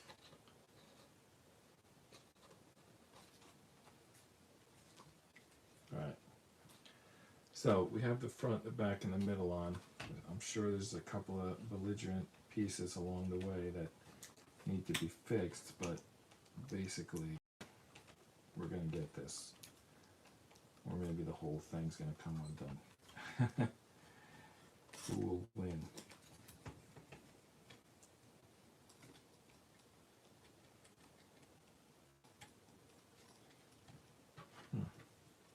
Get in there with this pick.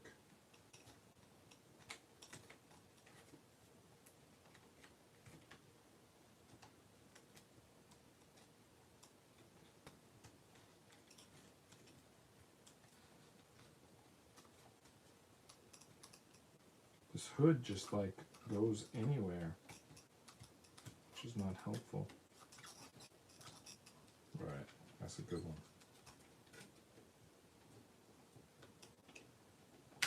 There we go. It's not staying for some reason.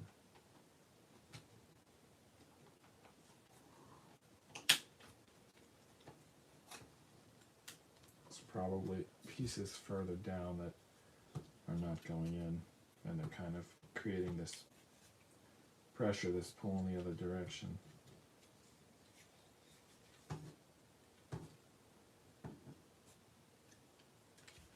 Like right here, here's one of them. This, wow, this would be a miracle if any of these gears still work after this.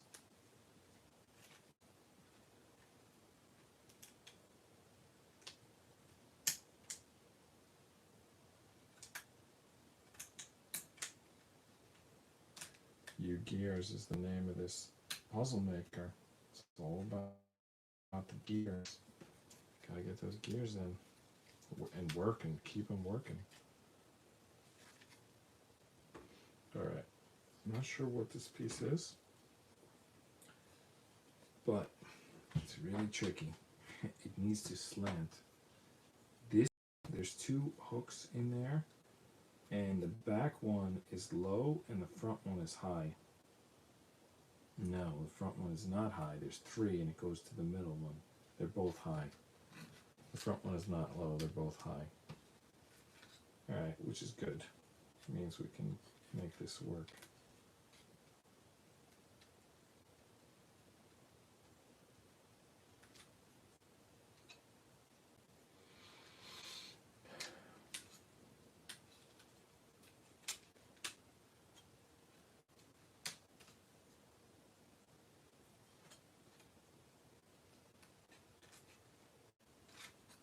What is going on?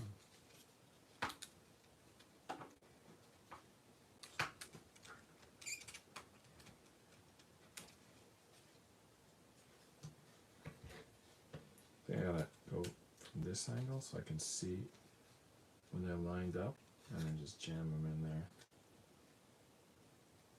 Yeah.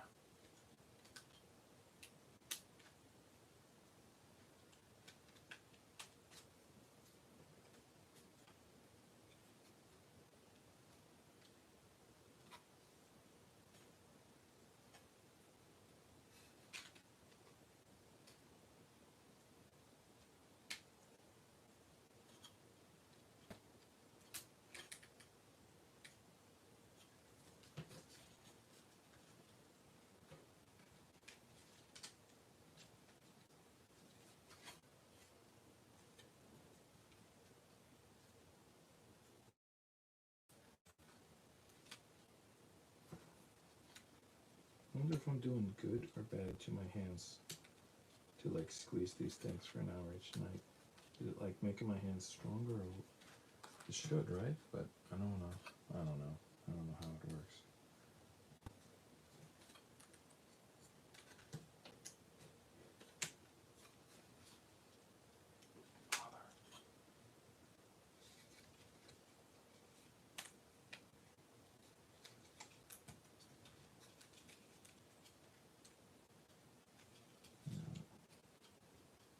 Like see it and like get my hands in there. Like I'm trying to do two pieces at once. I think I got them.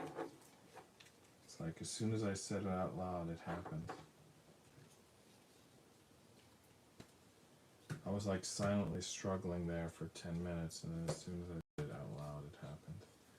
I feel like that's something noteworthy. What is going on here? This is not hooked. It should be, but it's not. The shocks push it too high. So I gotta push it down and then squeeze it on.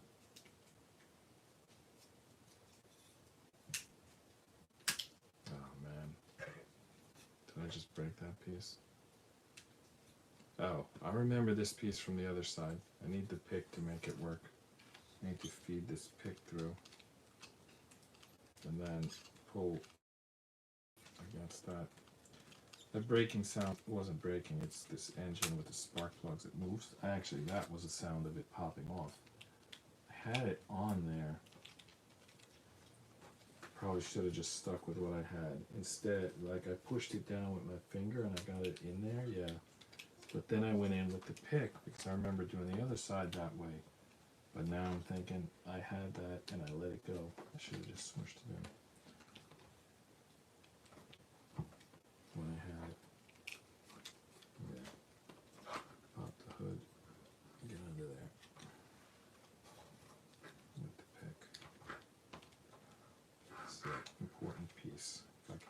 in. It's gonna do a lot. Alright, it's kind of in, but we don't have the pop sound yet. There we go. That was good. That was a good one. Somehow the dashboard is now out.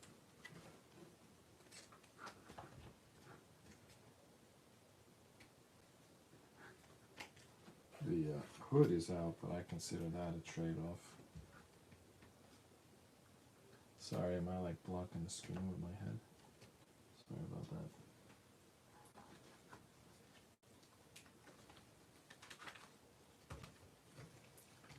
I gotta start wearing a mic because the microphone's like above me and I'm probably not talking loud enough.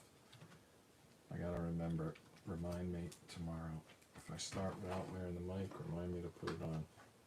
I have a wireless mic. You know what? Let me do it because I think I'll do it and then I'll do a sound check. Because I think if I add the mic, it'll be like there'll be no sound for like a minute or two. No, not a minute or two, a second or two. There'll be no sound, and then it'll come back on. So let me put on the wireless mic. Didn't light up yet. That's not a good sign. Maybe it's not charged. I think this thing is not charged.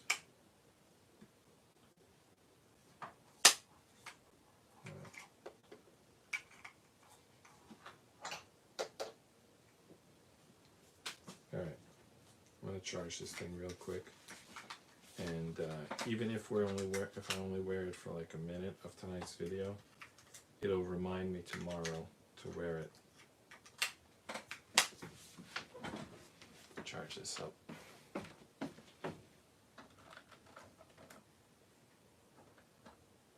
Yeah. I don't know how that thing wasn't charged. I mean, I hadn't used it. I guess if you don't use it. I had used it in the gym like weeks ago, but I hadn't used it. I guess that's it. I guess you don't use it in a couple of weeks and it loses charge.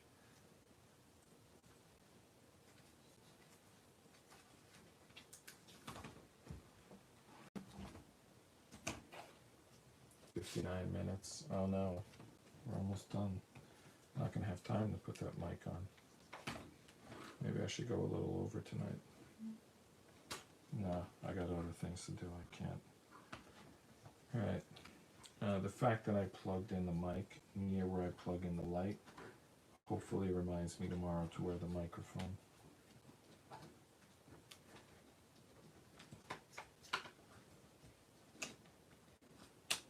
There we go. Down here, can we get some clicks down here?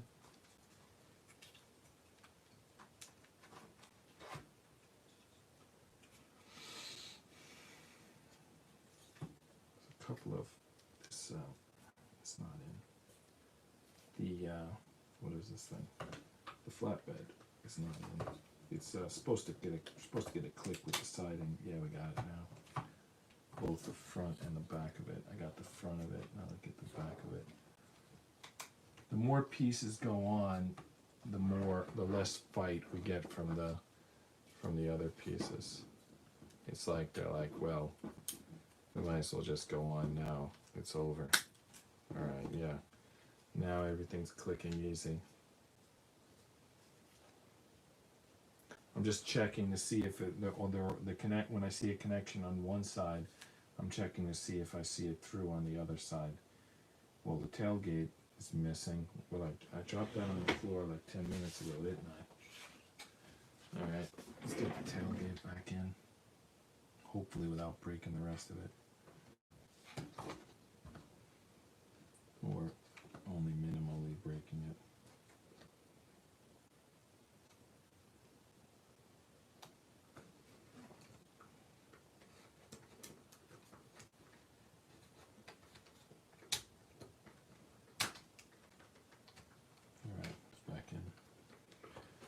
See if we popped anything out while we were doing that. I think that's pretty good. There's obviously something here that can lock in the tailgate. I mean, there's actually a few things going on here. I don't remember what we're building towards. I mean, that's in that specific a way. But there's something going on there with that tailgate. There's like several connectors. There's 2 on each side. 4 connectors.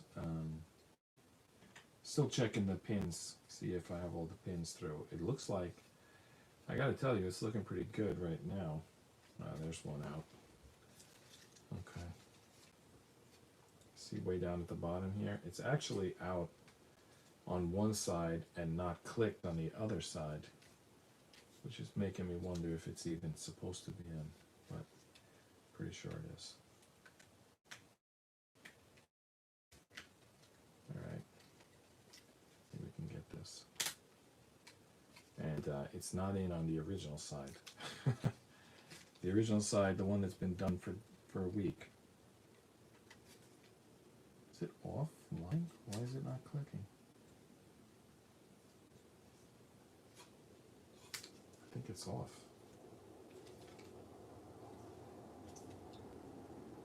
How though? Let's push it back in. That should do it. That thing is definitely not on. Let's force it back a hair, and then it should go through.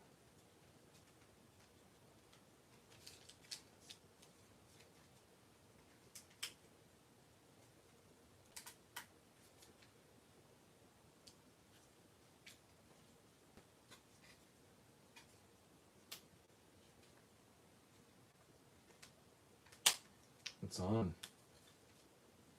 It's on. Ah, I found another. No, that's good. That's good. Now I'm double checking both sides.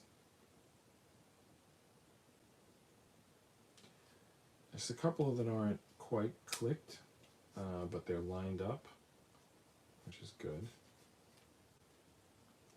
But I want to get them all clicked in.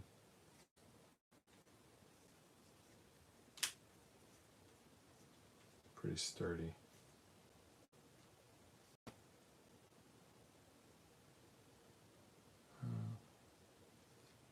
That's pretty good. Got the hood. Got the tailgate. Flatbed's clicked in. Ooh, what's going on with the shocks here? Why is one side lower than the other? Oh, this one's not fully through. There we go. Nice. That was probably giving us problems. But we somehow forced everything closed anyway. Probably should have spotted that sooner. Basically, this disc, on this side it's through, and on this side it was like behind it and caught, which was meant that in order to close everything we had to bend the wood, which is not a good idea, but we did it. But now it's through and it should be better.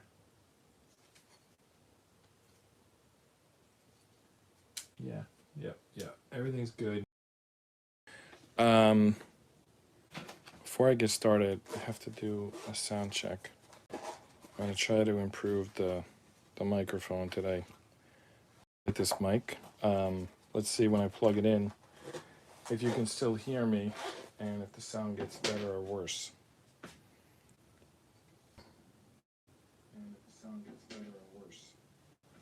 Check one, no mic.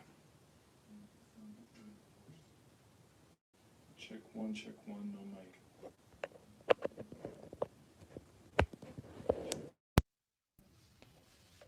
Check one, mic'd up. Check one, mic'd up. As the mic seems to be working. Check one, mic'd up. As the mic seems to be working. Alright, I turned off the echo. Let's get started.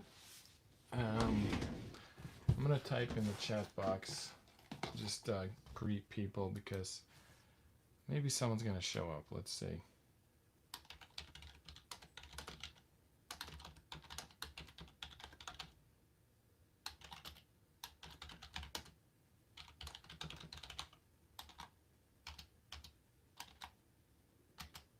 Alright, just post whatever you want in the chat box and I'll reply to it. trying to get this lined up. Why is it tonight? I don't know. Keep making it worse and worse. Just waiting to see where that goes. Yeah, okay, that's better. All right, enough wasting time. We got to get to work here. All right, so we had a big day yesterday. We installed the hood, steering wheel, dashboard, tailgate, and the whole side of the car, which for some reason says R&D, like reverse neutral drive. But I don't know why it would say that on the side here. Not really sure. I see there's going to be mirrors. This is already here. Obviously there's going to be interior. There's going to be some cool like work on the sides there. I'm not sure it's going to be that much. When I look at the build here, there's only a finger's worth of space between the sidewall and the hood, but when you look at this picture that they give you, there's like a ton of space. So I'm kind of confused how that's gonna work. I guess we're gonna find out. All right, let's get our stuff out here.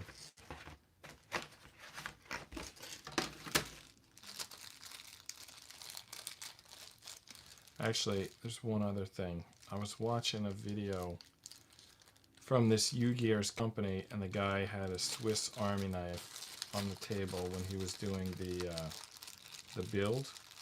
And as it happens, I got one of those to review today, so let me go get that. And first of all, I'll just like show it, and that'll be probably showing it will be used in a review later. But then also, I guess I'm going to keep it nearby because maybe it's going to come in handy. I mean, if the people who work for Ugears use a knife when they're doing these, maybe I should too, you know, maybe it's going to come in handy, like pliers, utility knife, who knows what I'm going to need. Alright, so we're completely done with 3 of these sheets. Look at that. They're kindling now. I guess we're, you know, almost a third away through the 4th sheet, and then we got, what, is it just 2 sheets left? Yeah, just 2 sheets left, yeah. All right, and look at that, the last sheet is all tires. I would guess it's possible that we could finish tonight. I think it's more likely tomorrow. I see a second hood here. That's encouraging because I thought for sure that I had destroyed the hood, but looks like I'm going to get a second chance at it. There's a few pieces here that kind of surprised me. Like I already did the flatbed, but here's more. I think it's going to go on the side walls. A couple more pieces. Anyway, let's get into the instructions. Enough of me guessing. Where did we leave off last night? We already did the flatbed. We're clearly into the second half of the book, but we're also on day 8, so I don't know there's really much to brag about. This looks like what we were doing yesterday. Yeah, there's something new. So did we finish this? I believe we did. We put the side wall on, and then boom, check mark. And then we turn the page, and that's new. That's stuff we haven't done yet, so I guess we're starting here on page 38 today. Alright. I'm gonna grab that knife that showed up today.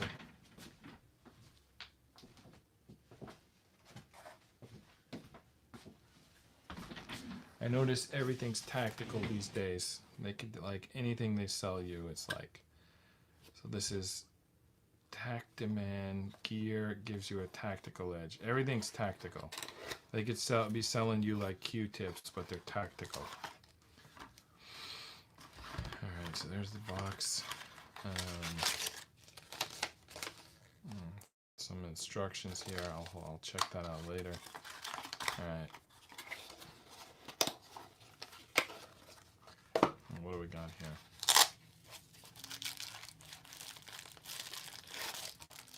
Looks pretty cool. Looks like a wrench, honestly. Yeah, there's the wrench. All right. Yeah, needle nose pliers, really. And then there's a bunch of other stuff going on here. Let's check out. There's a saw. I'm just seeing if they're going to have stuff I can use for this build. What even is this? It won't move. Alright, I guess I have to read the instructions to find out what all this stuff is, but that looks like scissors. I probably need to flip them down. Oh, there we go. Alright, there's the scissors. Alright, that's pretty cool. I think we got the bottle opener coming up next. Yep, bottle opener plus a flathead screwdriver. File. We're definitely going to need the file rather than using the sandpaper. Here's another saw with a different blade. There's something deep in there. I'm not sure how to even get to it. Oh, no, that's the wrench. Alright, we don't have to get to that. I almost cut myself on the scissors closing this. Alright, let me carefully close them one at a time. Well, that seemed like everything. I don't know what's going to be on the other side. Wow, those scissors really don't want to move. What did I do to them? They're like permanently open now. And I can't put force or I'll cut myself. Probably some smart way to close it, but I don't know it.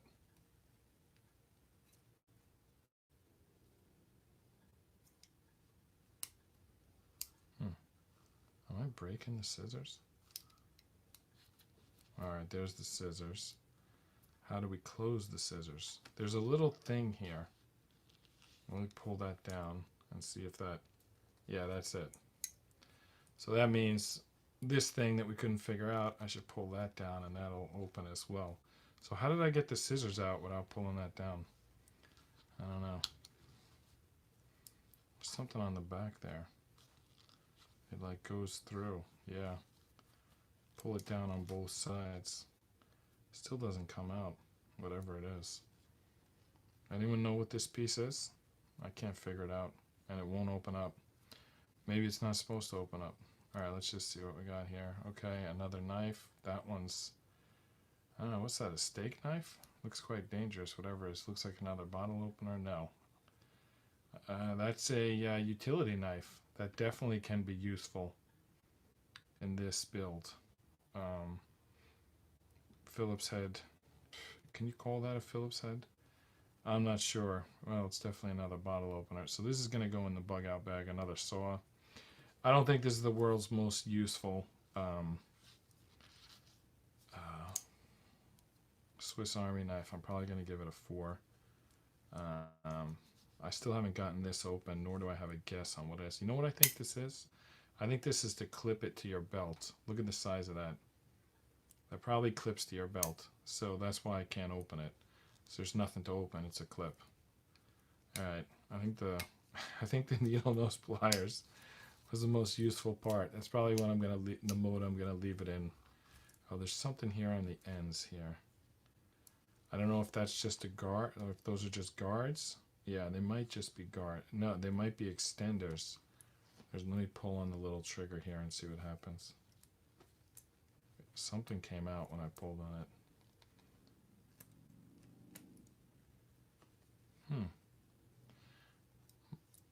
It's definitely, you see this? It's definitely something. I pull it down, and then how do I open it? I feel like I'm really embarrassing myself here that I don't know what I'm doing. I push it down. It doesn't open. Why doesn't it open? I'm just going to stick a screwdriver in there, try to pop it out. Probably breaking it. Alright, let me try the other end. Alright, well, I don't know why there's little triggers there if they don't do anything. And I haven't read the instructions yet, so I probably should do that. I'm not going to do that on camera. I'll do that some other time. Not the worst one. Oh, there's another belt clip. If you want to keep the case. I don't know, a case, a box. All right, let's just do this puzzle.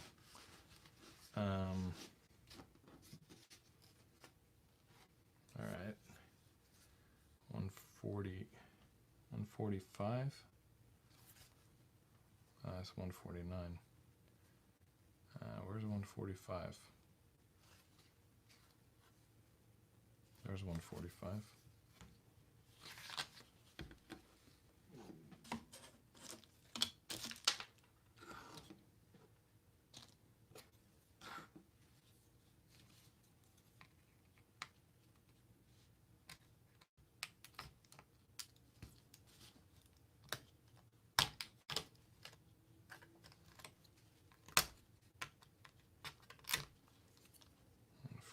Five, 146. Looks like this is the clutch or something. And 95. What the hell? I just broke the pick. Alright. So I probably was bad form what I was doing. So I stuck the pick in there and pushed it through, but then the pick broke, so that probably wasn't what I'm supposed to do. Anyway, it's still useful like this, but was slightly more useful a minute ago. Alright, 95. Looking for a little pin sort of piece. It could be on a previous sheet with a low number like 95. Let me check some of those other sheets. For pieces still hanging on. Yep, there's a 58, a 14, all the usual suspects. Where's the 95? I know exactly what it looks like, but I don't see any.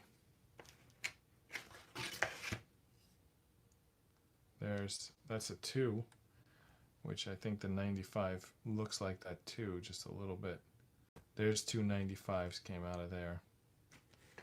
So there's probably more 95s on this piece. Or on this piece, there's more 2s. So where are the 95s? Oh, there's the 95s. I was staring right at them.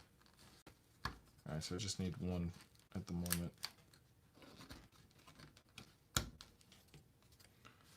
How can people pop these things out without breaking them? Because I seem to break a lot of them. As I recall, I'm supposed to put the fat end in first. Just seems to go better that way.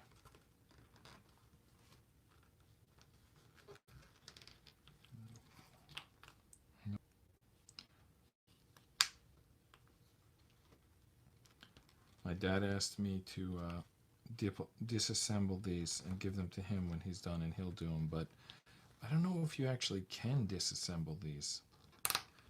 You know, I think some of them you can, but this one would be something. Not sure if I can do that.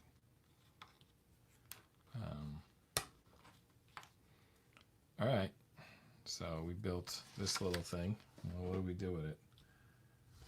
By the way, I was supposed to use. Oh, I'm supposed to use the wax right now on the bottom of this thing.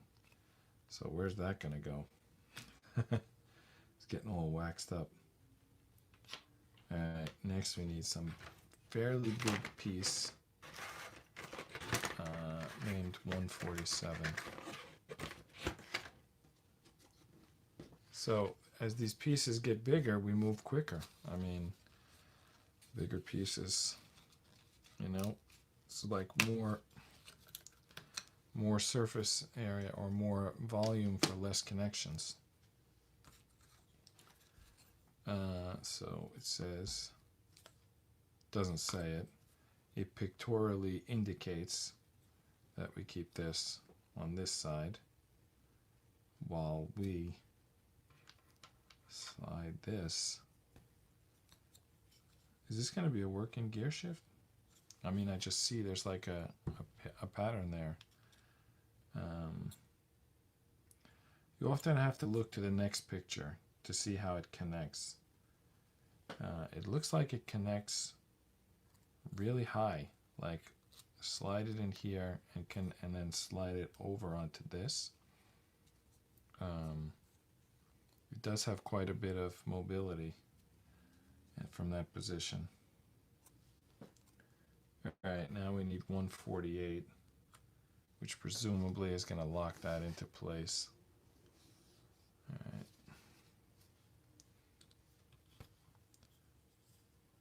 I got a couple things here. Well, I can't read my own handwriting. What the hell does that say? I tried to remember some topics to bring up, but I can't read my own handwriting. I remember it was the same way when I was in school. I would like take notes, you know, and then I would think like, I can't read any of this writing. So then I would think, well, I better just pay attention next time or read books or something, because the notes aren't going to work, because I can take the notes, but I can't read them. I can't make out what they say. So like, I have no idea what that says. Like, it doesn't even ring a bell. I have no idea what I wrote. All right, 148. All right, 148. Where's that gonna go? I guess that's why they teach you penmanship when you're in like grade school. Because, you know, what's the point of taking notes if you can't read your own writing? So, well, nowadays people take the notes on like iPads or cell phones, or maybe they have like digital voice recorder and they talk to themselves, but then they got to transfer that somewhere anyway. So I basically typing. Basically, people type their notes these days. Penmanship is not as big an issue, but it might be again, right? Mechanical writing. I mean, I like to have like crank radios, mechanical pumps, mechanical chainsaw. I like this. I like mechanical. It's like, some people call it camping gear, bug out gear, but it's just like stuff that doesn't take electricity. So penmanship doesn't take electricity, though it takes timber and ink, so it's not totally costless. But some of those things like the hand pumps and the hand saws, yeah, I mean, they run on muscle power. You know, you just, whatever you eat, that's what powers them. So I like those type of things. It's good, you know, you save money. You don't have to pay for energy, and you get a workout. That's the funny thing to me, is like, why, like, people spend money on energy, like a lot of it, and then they go and work out. Well, like, you could just, now I'm not a huge fan of people clogging up the cities with bikes, but it is sort of a good example that you could just ride a bike.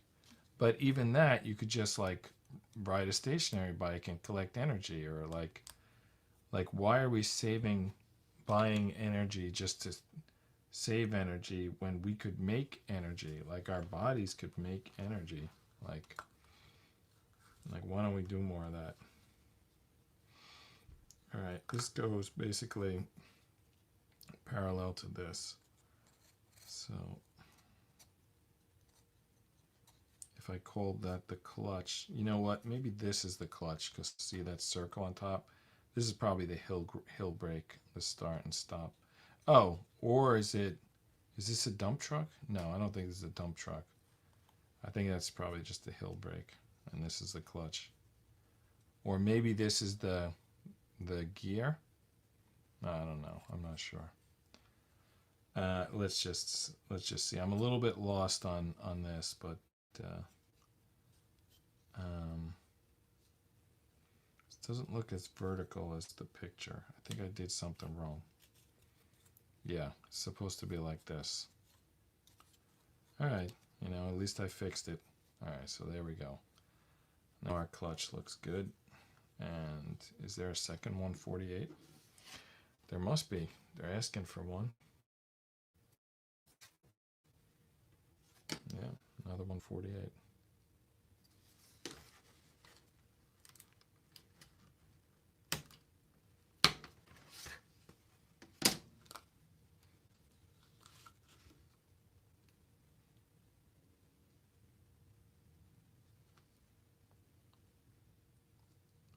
forget how we got this in last time.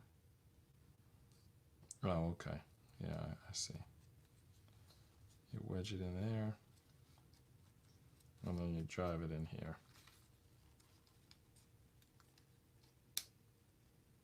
What are we playing, golf? Wedges and drives. All right, cool. Not sure what we built, but we built it, and I think it probably goes. Is it gonna fit in there? I feel like that's where it goes, like, so the driver can reach it, but it doesn't look like it fits in there. All right. Yeah, it's time to attach that. I gotta tell you, what is this? These controls go in the back. They go in the flatbed. Wait, what? So this is definitely not a gear. I don't think you control the clutch from the flatbed, do you? That's insane. Anyway, let's just get this installed, and then we'll figure out what it is. Does it just slide on? It's gonna be the easiest thing we've done all build. I'm pretty sure it just slides right down in there. Let's not get overconfident. You know, you start thinking it's the easiest thing, and then it doesn't quite fit, and then you break stuff. I think these connect to these, the brake. Yeah, it says start and stop, and it's going to connect to the brake, and this is going to connect. Yeah, this is the throttle. Why are they? Oh, they're in the back. I guess it's for me to control. It's not for the imaginary driver. It's for me controlling the model. So yeah, this is the brake, and this is the clutch. Or you can just call it the gas in this case, because it's a very simple mechanism. Yeah, because I remember these two pieces and what they do under the hood.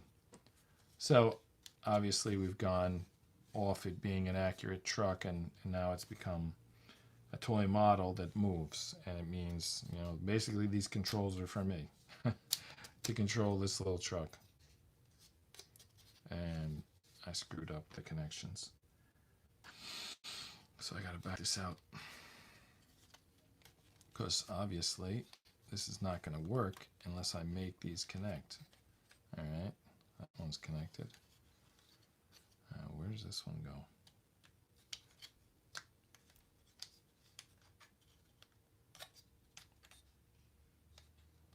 Oh, it hits the rubber band there. Okay, cool. So it just has to get into that slot. And this one definitely has to hold that. Grab that piece of wood. Well, we got something here. If we hadn't messed up that spring on like day 2 or 3, we'd have a moving vehicle right now. There's little notches in the wood, and this goes into the wood. The only question I have left is how far I push them down. They've already made connections. Yeah, they've already made connections, so I've at the bottom to the pedals, so I feel like they don't need to go any further. In fact, I don't think they can go any further. I'm just looking at them. It's like wood against wood, yeah. There's nothing really locking them in at this point, but they have made connections. You can see in there, the one that says start, stop connected to the brake, and the one that looks like a throttle connected to this pin that you pull in and out. There it is. You can see the action. It makes that spring in the engine. Basically, these are the driving controls. Brake and gas. And they want us to test it here. They want us to test the controls. They're like, crank this thing up and test the controls, but this thing doesn't crank. So that's a shame. Yeah, this whole next page is just like play around with these controls. Spin this spring to power it, you know, let off the brake, you know, let out the clutch, you know. Yeah. These are supposed to be controls, but I screwed them up. Let's just go on. Yeah. Page 39 is all about just testing the controls, like, how did you do? Well, we did bad. All right, let's move on to building the upholstery. And maybe we'll do a better job at that. All right, 151. Sorry to drag you into this with the we. I guess it was me who messed up. All right. Well, I see one. Yeah, it is 151. It doesn't really look like a 151. Oh, that's a 157. 151. It's probably right in front of me. Why don't I see it?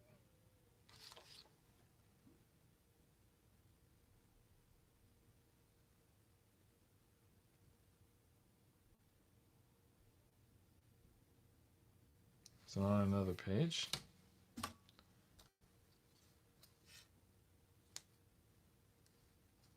Not there. Some 56, 65, 75, 95. I feel like those are just spare parts. I'm going to go to the next page because I don't see 151.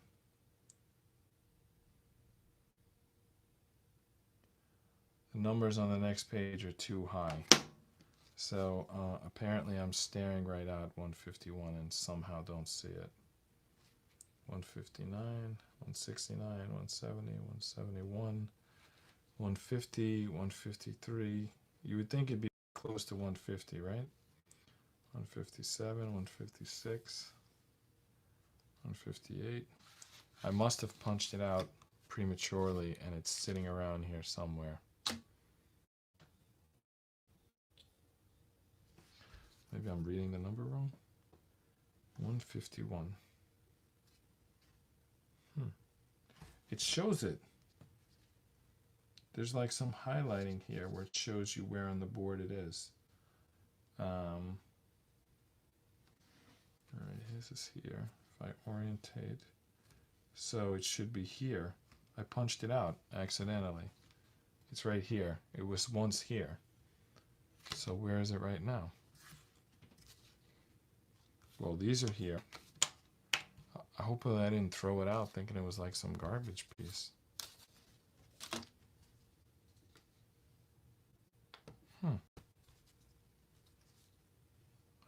Next I'm going to check my garbage in case I just maybe threw it out yesterday thinking it was nothing.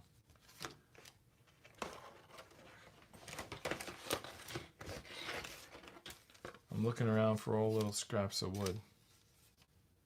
Well, I feel like I wouldn't have thrown it out. I would have put it in this little bag here, but that bag is empty. So I have to go dumpster dive at this point to see if 151 is in there, because the other pieces are these two, which means it was in between those two, which means I knocked it out yesterday at some point. And then possibly I threw it out. I'm now looking in my garbage to see if there's any wood pieces from yesterday. There is a wood piece. It says 141.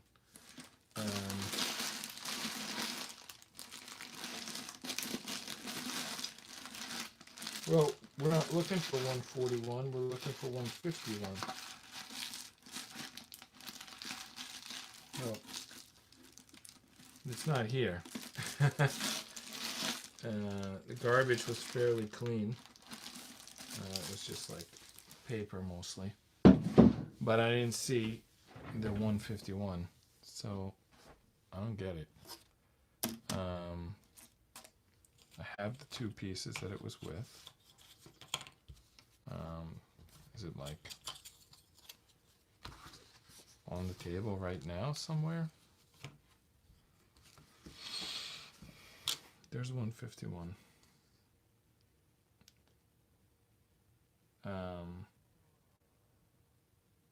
152. So this is like 152. And this is 150.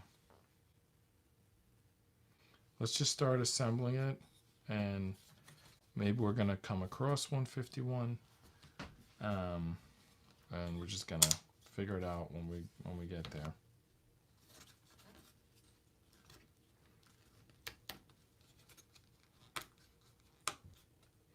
I mean, I don't enjoy moving forward without that piece, but I don't have that piece.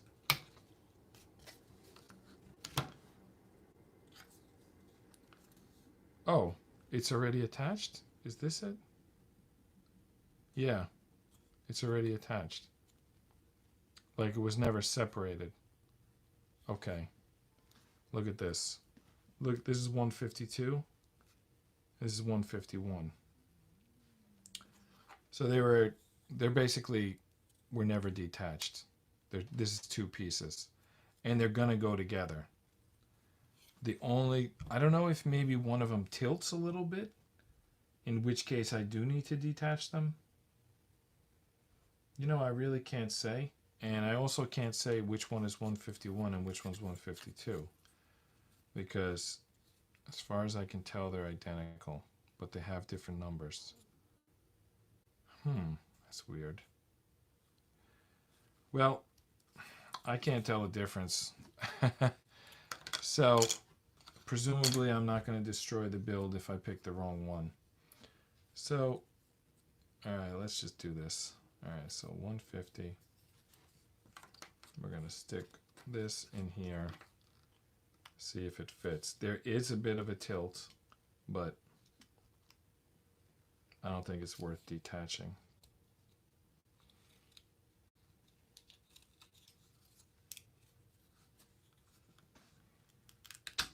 Oh, I did it. I detached it.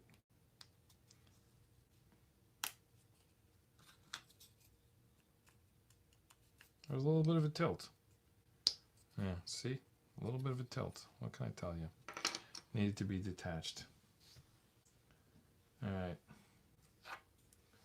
Bottom side, I assume there's also going to be a little bit of a tilt. Yeah, yeah. It's kind of like a rounding. You know, the upholstery is kind of rounded at the edge. So they kind of tilt this thing a little bit. Not a major deal, but enough that you have to break the pieces apart. They won't go in otherwise. Wow, so how much of the stream time did I waste looking for a piece that I was holding the whole time? It's like when people look for the glasses and they're on the top of their head. I was looking for a piece that I was holding in my hand. Unbelievable. Alright, 153 goes on the other side. Oh, punch out from this side. Oh, I didn't use my box cutter, which I was thinking I was going to use. Alright, let's use it. Where was it anyway?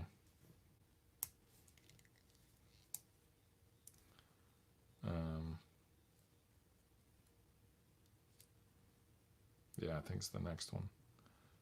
There it is. There's my box cutter. Alright. This is a tricky little piece. I think it's a good use for the box cutter.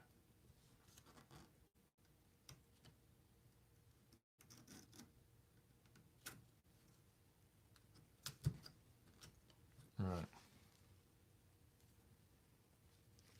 Do all of these lock in? Yeah. I guess they all lock in.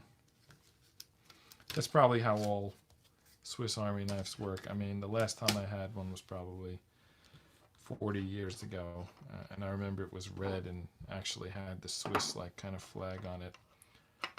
This is, I don't know, some new style. Alright.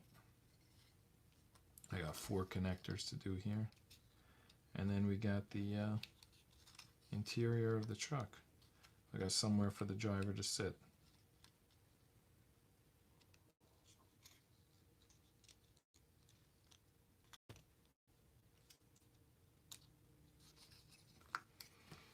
Having trouble getting them all in. Should I line up all 4 and then push them in at once? I think yes.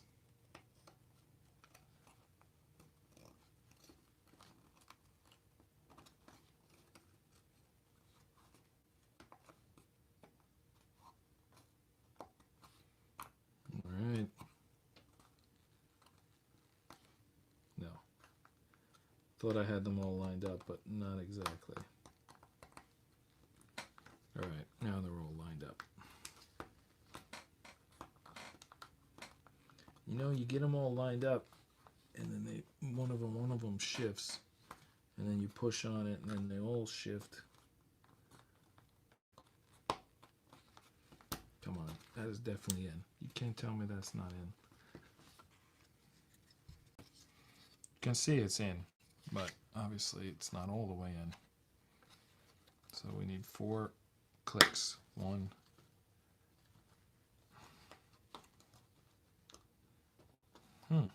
Only got 1. Oh, that is out. That is definitely out. Alright, that's not going in until we get it fixed. We got to click from the other side. Oh, there we go. Got 3 clicks at once. Nice. And another click on the other side. I think we're good to go. Alright. There's the upholstery. We just got to drop that in there. Connectors at the top and bottom. Yeah, no, this is the bottom. These are like what lifts it off the ground, and this attaches it to the back. Just gotta. They don't really give you a good view of what it connects to. There's like 2 options in there.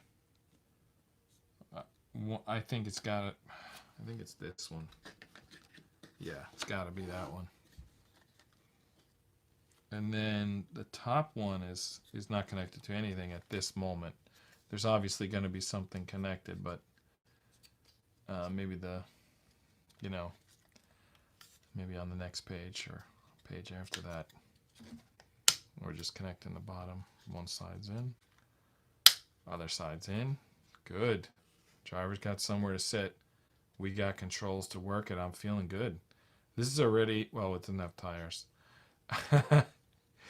I was thinking it was drivable for a second, but it doesn't have tires. It's got somewhere to sit. It's got the locomotion, but it's not going to go very far without tires. So, all right, so observe this. QC looks good. Check. We move on.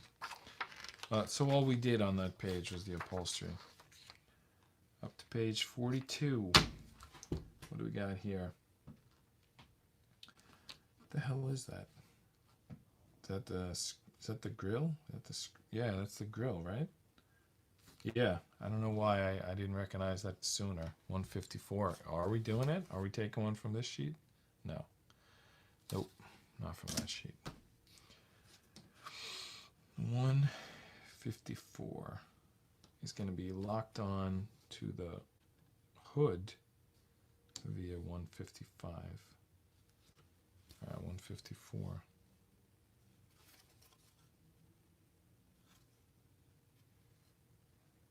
That's it. 154. That's the grill. Alright, and we need also 155. This is it. It was right next to it. It's just a little like locking pin. Just gonna go through, and then we're gonna use 155 to lock it on.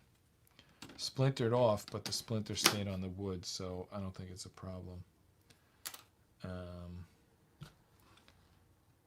Okay, so it doesn't attach to the hood, but they're suggesting open the hood so I can work underneath. It's going to drop down this way. So then why would we put this pin on top if it's going down? Is that just like for decoration? Like I can put it in now if it's not going to lock anything in. All right, let's just see how, let's do it the way they say. And they don't say. You don't say. Yeah. I think I can drop it in anytime. If I'm wrong, I'll just remove it. They don't advise wax, but I'm gonna go wax here. Probably locks in tighter without wax, but I didn't put much. I just think, for some reason, I think this is a weird angle. By the way, I didn't have the light on the entire time. I know I'm going to watch the screen to see the difference that makes. Yeah, a little bit of a difference. I just noticed when I tried to get underneath here, I couldn't see. And then I realized, well, because the light's not on. Is the microphone working? Let me check that. Is the microphone? Yeah, mic's working. I'm using a different I'm using a microphone attachment today. I was thinking to use the one that clips to your lapel, but I thought that that's a little too much. I use that in the gym videos, but I don't think I need that for this. I mean, my mouth is like a foot away from the microphone, so I don't think I need it. But I just added a little, 360 movement to the mic. Rather than the mic that's built into the tablet, I have just a little swivel mic there. All right. Grill is on. That is not the only thing to do in this page. There's a fairly big piece, 165. It's like a mud guard or something. It's the front. I don't know. There's probably a word for it. It goes in front of the tire. 156. There it is. 2 of them. So yeah, put 1 on each side. So I'll punch them both out right now. Boom, boom, boom. Come on. I mean, should I just... I don't know how these, people assemble these things without breaking a single piece. Am I like, not being patient enough? Do they pre-cut? You think they go through with a utility knife and, pre-cut everything? Because then it'll all fall out. You could lose it, but at least it won't be damaged. You won't break any pieces. Alright, so it looks like they connect... So I'm just, it's a little tricky as to which side is up. Obviously, they connect with the single side. And they're showing a detail that helps you to know the left from the right. And they're basically saying this little square notch goes towards the vehicle. So that would make, are they can they be done? All right, are they identical? Yeah, okay. So we just have to put this towards the vehicle on this side, and I believe it goes yeah, right here. This let's see. I mean, it looks pretty easy. Let's see if looks are deceiving. No, it was pretty easy. I mean, I could get to it, and it was just one connector, and it was a fairly big connection, so it was pretty much no problem. Same thing on the other side. It's a little tougher on this side. If I was left-handed, it might be a little easier on this side, but I'll get it.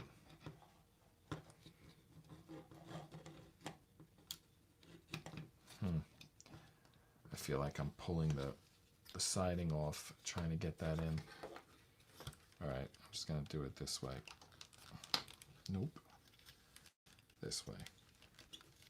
There's gotta be an angle that works. All right, I didn't get a click sound, but it looks flush, so I'm gonna assume that that's good. Let me try tugging on it. I mean, it looks pretty good. It didn't move. Well, the whole thing moved, but the piece didn't move in relative to the body. The whole body moved. So I would say that's a good connection. All right. Now we're starting to build the front bumper. That's nice. That's fun. 157. We might finish this tonight.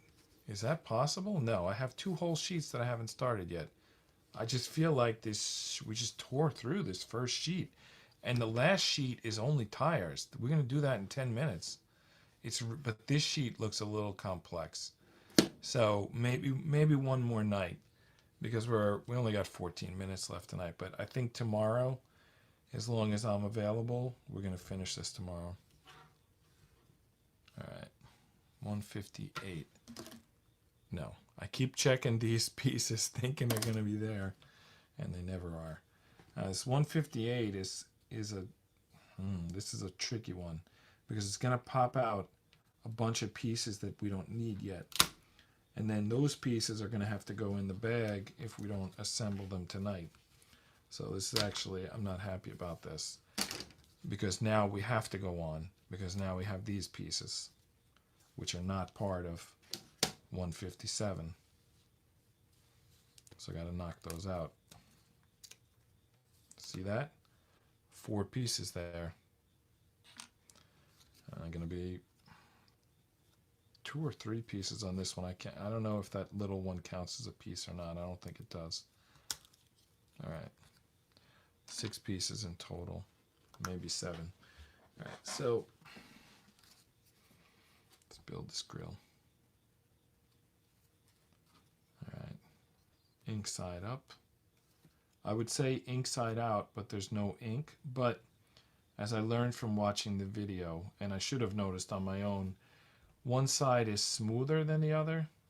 It's like, I don't know if it's varnished or what, but basically, even if there's no ink, you can still tell that this is the outside. Alright, so this looks like, wow, that was too easy. It just like fell into place. Yeah, I think that's the easiest connection I've made this entire build. Alright.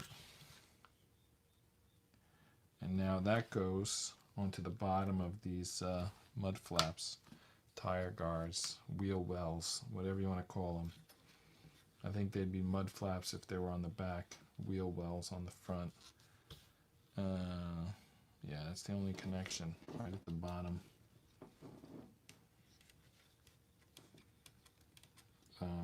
Can I get there?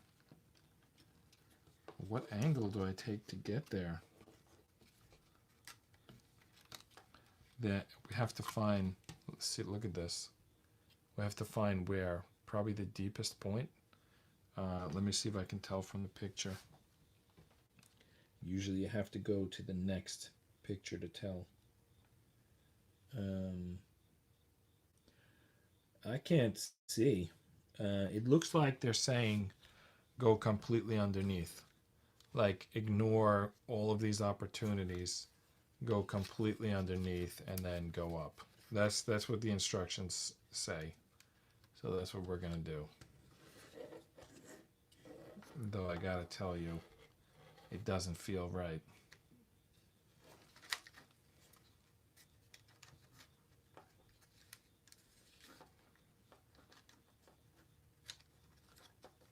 No way. Come on. Alright, almost there. I went from no way, come on, to almost there in a second because I don't know. It just all of a sudden, it was like so far away, and then it just, now it's like 1/16 of an inch away. Something fell into place. So, but it's not on yet. It's just close.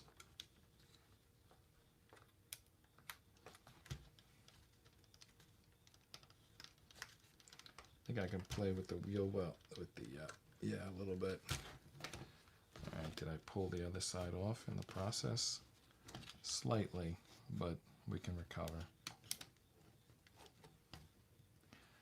You push one side on, the other side pops off. Should I flip it over? Work on it from the other direction? Yeah. Yeah, that's it. Alright, we're going to get one side on, and then we're going to go do the other side. Whatever mess we create in the process, so be it. We just got to get one of these locked on.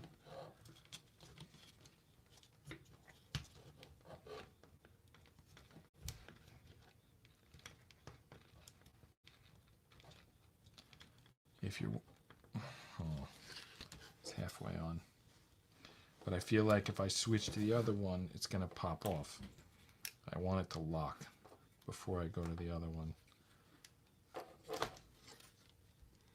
Yeah, that is far from being locked.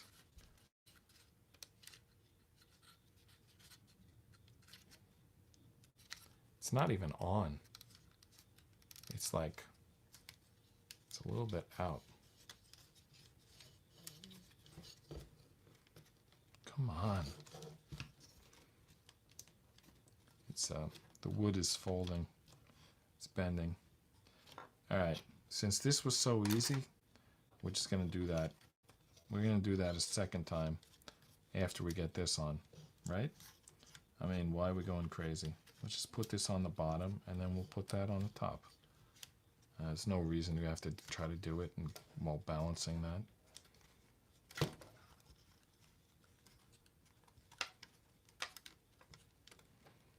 I don't like being 180 and not seeing what damage I might be doing to the other side.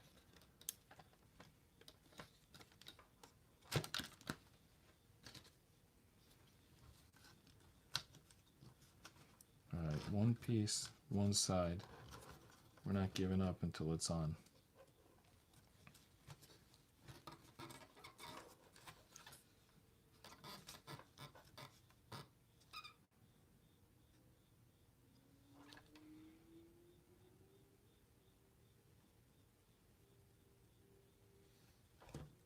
Is this supposed to go in this catch or not? It's like a huge thing, whether it goes in there or not. The instructions were like, go underneath. But it really seems like it's supposed to catch. But if I'm wrong, no, it definitely goes in there. Yeah, definitely. There's no way that's 2. That's 1. Yeah, that's it. Go in there. Slide this on. My arms are starting to stick to the instruction booklet.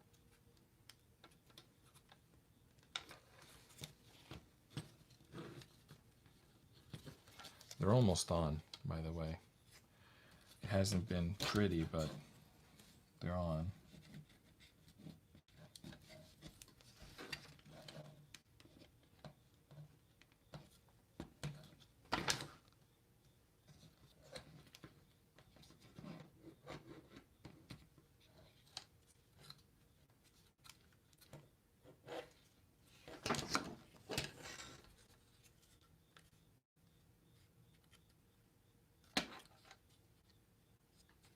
Can't tell. I don't think it's on. We definitely didn't get a click. But I don't know what more I can do here. Well, is what it is.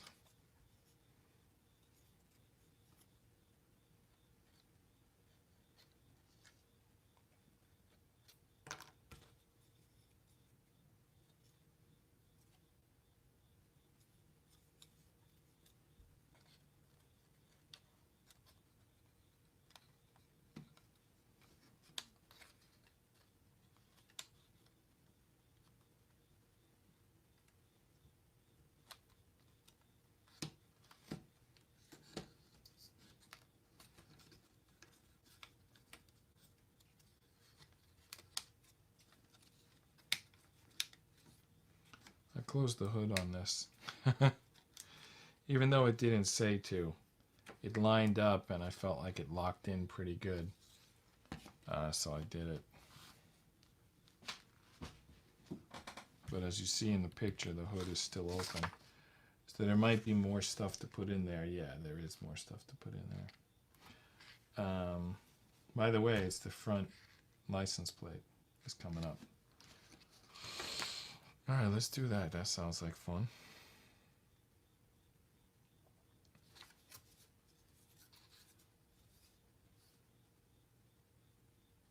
Where is it? Is it on one of these sheets? Every time I check those sheets. Should be obvious, right? License plate. The little rectangle, rounded at the edges with some numbers on it. Is it on the next page? Alright, well, who knows? We'll find it. Alright, right now 159.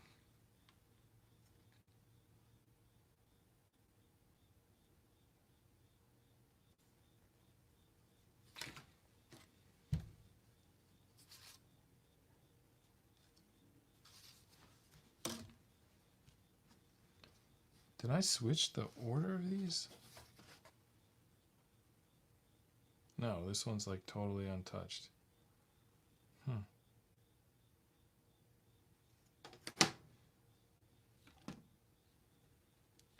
55, 54,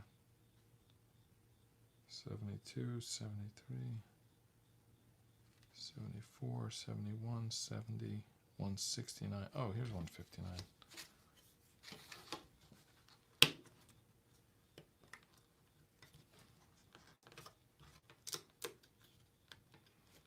It would be cool if the chat was active and people would say, you know, like where the stuff is.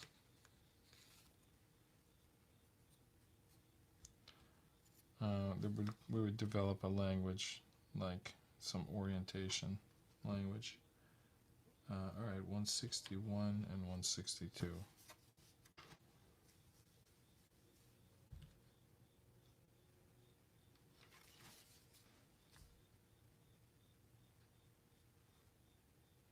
There's 163.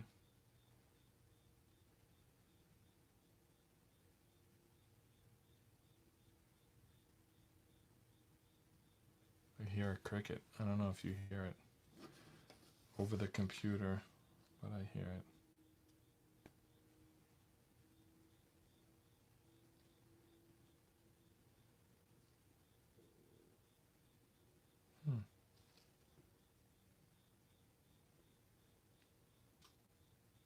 Oh, were they those pieces that we pushed out before? Yeah, they are. I knew I'd seen that license plate somewhere. All right, so 161 and two 162s. There's one 162. There's another 162. All right. We're basically attaching the license plate to the grill, to the bumper.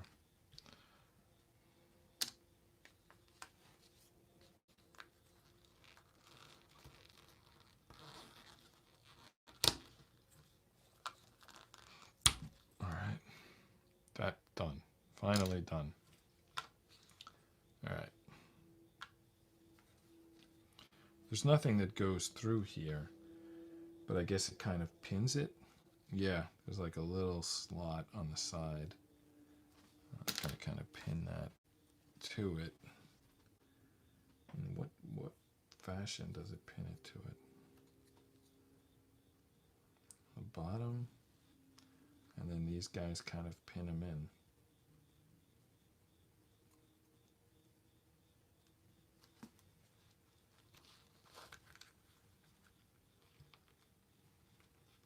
I wonder if I could just put this one in first and then slide the license underneath.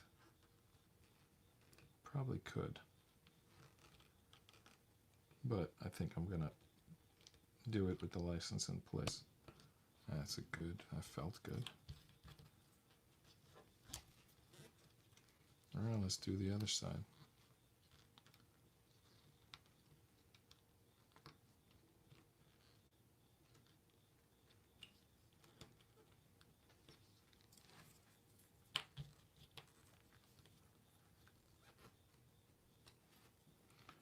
UGR 11, by the way, I'm pretty sure that's the model number. Ugears 11. Or at least that's like, I think it might be 70711 or something like that. I forget what it is. I gotta check. You probably can see better than me from your position because you can check the previous day. My hands are busy doing this. But anyway, the UGR is definitely Ugears, and then the 11 is, I believe, some part of the model number. Anyway, there we go. There's the front license. Let's attach that. And we're at 61 minutes, so I guess we're going to pick up on page 45 tomorrow. Actually, we're not ready to attach this yet. No, we are ready to attach it, but there's two more things to do. I think I like front headlights. And they're going to kind of pin this on. They're going to help to pin it on. So there's posts there. I'll wax those up. And they're going to take this front license plate, slide that all the way to the back, and then these two lights are going to pin it on. I'm pretty sure that's what's going on here.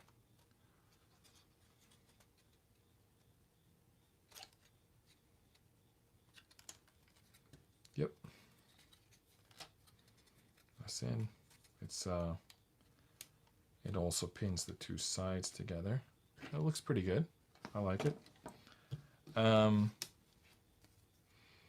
going through quickly through this these sheets, like we're getting at least one per night lately. The beginning was not so good. We weren't moving as quick.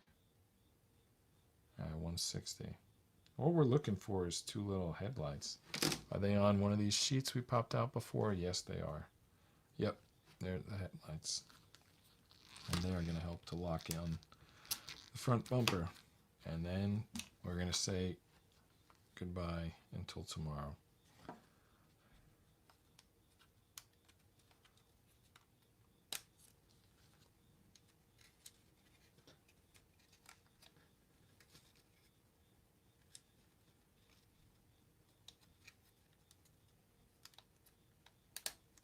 There we go. We're good. How nice is that? We got the grill. We got the license. We got the lights. I think we're in good shape. All right. Let's do this again tomorrow. See you then. Here it is. Far yesterday we added the upholstery, the front bumper, license plate, grill. Oh, we added these controls, which are like not for the imaginary driver, but they're for me. I mean, it looks like other than the cab, the doors, mirrors, and tires, I mean, it looks like everything's on there. Maybe it's not everything, but it's like mostly. So let's check this out here.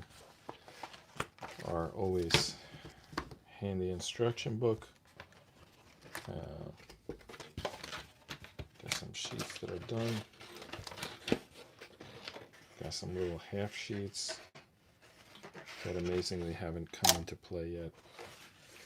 Got our pick tool. Oh, we got our multi-tool. I actually didn't use it much yesterday, but I'm trying to get into it. You know, they haven't asked. I think they did 2 rubber bands. They got 2 more. I don't know if we're going to be using 2 more rubber bands at some point.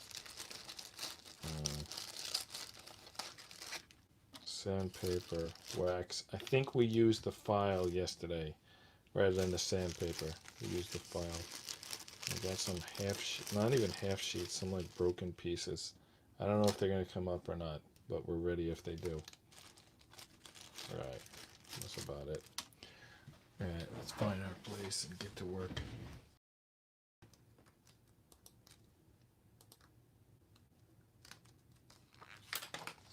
I just threw the pick.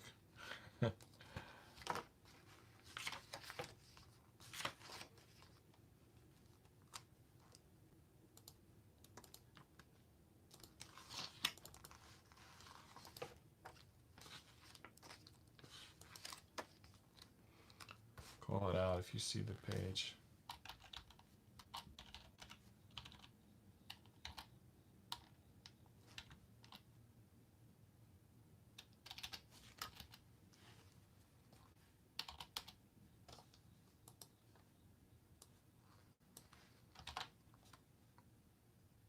Actually, I'm just going to finish this really quick thing here.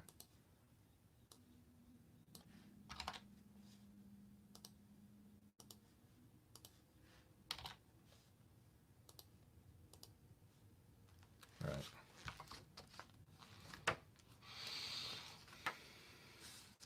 Front bumper. I remember we did the front bumper yesterday, so let's look for that. Yep. There's the front grille. That looks new. Right. So this is it. Yeah, 45. That sounds familiar. All right. 164 and 163. So we got 3 3/4 sheets done. But that means we got 2 1/4 that aren't done. So we still got some work to do. Alright.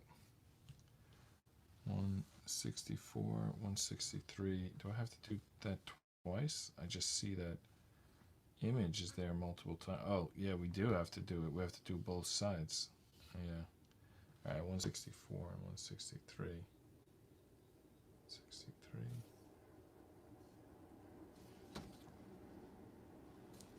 The second time it's 165. Yeah, the 165 is like left and right. The 164 it's the same. All right, so we're gonna do 163 first, It's the bottom one. They're probably both gonna pop out because I don't know how you do one and not the other. All right, I did it. And look at that. That's the grain in the wood, or something. It looks like it. All right. So facing this way, and boom. See, we already got a piece done. And now we're gonna add that piece to the build. Just trying to get the orientation correct here. What am I looking at? Side walls, okay. All right, I'll just spin this around. So it looks like we're attaching to this side. Oh, these are the running boards. Yeah. Yeah. Let's get those on there. Yep. Yeah, I see exactly where those go. Though they're covering up a slot. What's that all about? Well, anyway, maybe oh no, it attaches from the inside. All right. It is covering something up, but it's covering up something that's already attached from the inside, so not a big deal. All right, I think these running boards, conceptually very easy. Let's see if we can get them to click in. All right, go. I have this impulse to do a mic check. Let me just go back to the channel. All right, now it's working. I don't know why. I just suddenly was thinking, what if the mic's not working?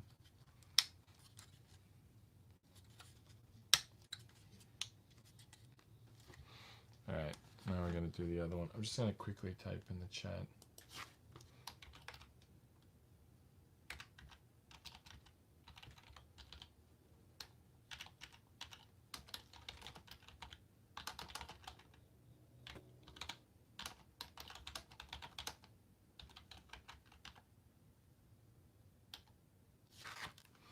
I just was typing in the chat to encourage folks to join, you know.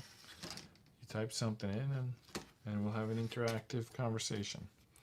Or don't type anything in and you can just watch me build a puzzle. Whatever works for you, I guess. There were some things I wanted to talk about, but I didn't write them down, so I don't remember them. I remember thinking it was like something that I'd said a few times lately, and it's like people would want to hear it. I should mention it, but I don't remember what it was. Yep, there's how that goes. Felt like it was something important though. Oh yeah, I do remember it. It was the cash diabetes thing. I don't want this to sound like anti-capitalism because I support capitalism, but you know, some people could process sugar and some people can't. And I sometimes wonder if some people can handle money and some people can't. By the way, I think I'm doing this. I think I did that upside down. Yeah, that's upside down. So some people, okay, who am I to judge, right? I'm going to use an example, but it's just like how it looks to me. It may not be an accurate example, but like Paul Allen and Bill Gates, you know who those guys are, right? They were like co-founders of Microsoft. They're both like multi-billionaires. And Paul Allen, I think he bought like the Sonics and the Mariners, or maybe it was two other teams. He basically bought two sports teams, you know, and he basically all year round, any night he wanted to go sit in the owner's box and watch a sports game. I mean, he was all set. And I feel like, yeah, I mean, you were successful in life and now enjoy it. But Bill Gates, it's almost like he's torturing himself. He's like still trying to make money, and he's going to like extreme ways to try to do it. And I almost think that's not healthy. And like, it's kind of like some people with diabetes, they can't handle sugar. I'm not sure Bill Gates can handle money. But you know, what are you going to do? Start a conservatorship? Because those conservatorships historically have been such messes. I mean, they never seem to work out. It's like, it always ends up with the person administering the conservatorship robbing all the money. I shouldn't say always. That sounds like I'm saying something, you know. Let me just say it seems that way. You know, that's the impression that I get. It may not be accurate at all, but you know. But regardless, my instinct is to be against conservatorships, but it also seems to me that not everybody can handle like a ton of money. All right, so I'm looking at, the reason I was picking up those pieces is because I'm looking at this here, and I don't have that, but I'm not sure what I can do about it, because I don't know if the pieces here are going to work there. I think I was supposed to use this piece, and I broke it, and that's just never going to happen at this point, but it's supposed to be there. It's just not. It's not going to happen. I broke the piece. All right, so let's just move on. All right, interesting little pieces here. 166, 167, and 168, and they kind of all click together. And it's another one of those both side things. We're going to do two of them. We're going to do one of them and clip it on one side, and then we're going to do another one and clip it on the other side. This one is ambidextrous. It's two 166s, two 167s, two 168s. So I might as well put them all out and get to work. So let's remember what they say to punch out from the back side. So there's the two 166s. And now we need two 167s. Continue punching out from the back side.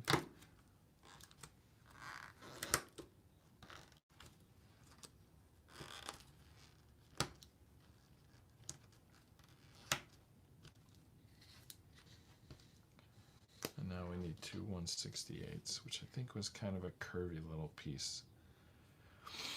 Where is 168? 44. Come on, where's 168? Is it on this thing? Oh, do I already have 168? Because this says 167, which I was not expecting. But yeah, it's just another copy. It's like an extra, I guess. An extra 167. But where's my 168s? Do I need to go to the next board? Am I staring right at it? What does it look like? Looks like a little, looks like that thing, but that's not it. That's 170. 169. So where's 168? Should be close to 169. 175, 177, 166, 167.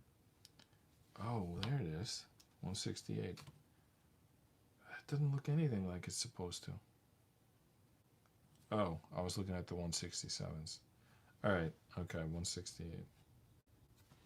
All right, that's them.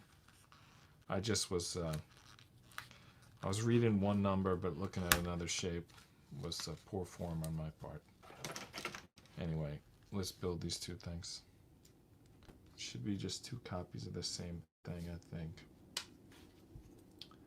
So the 168 goes down here, and the 167, which is a little trickier, goes up here.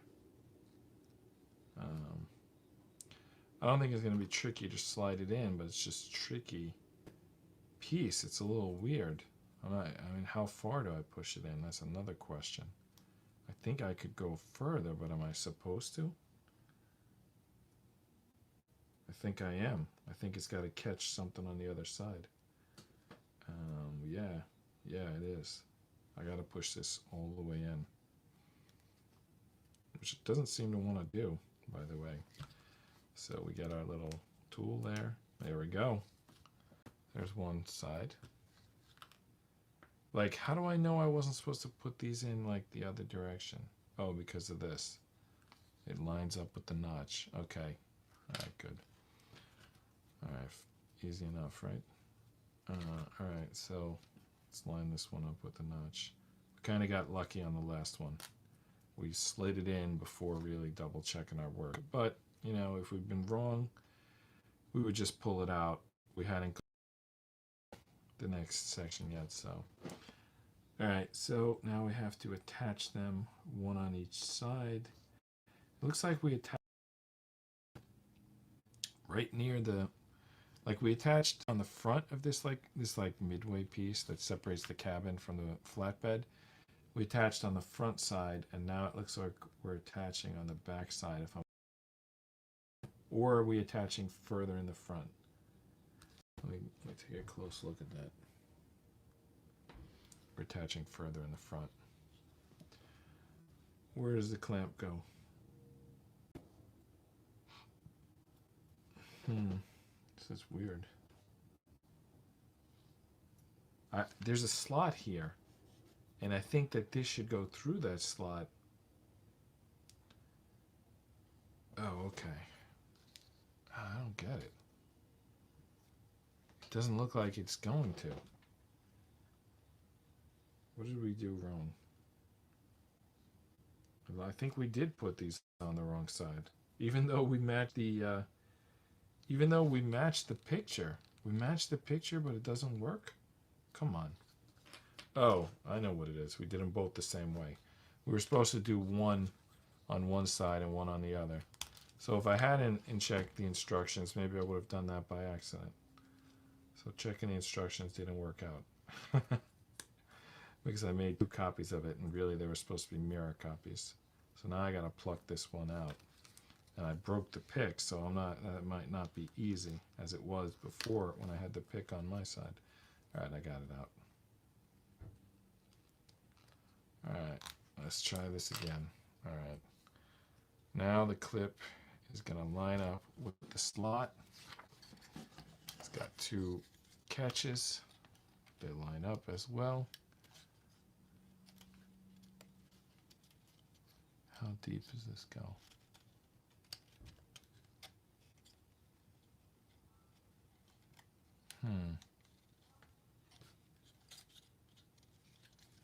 Kind of hard to see if that's in line or not.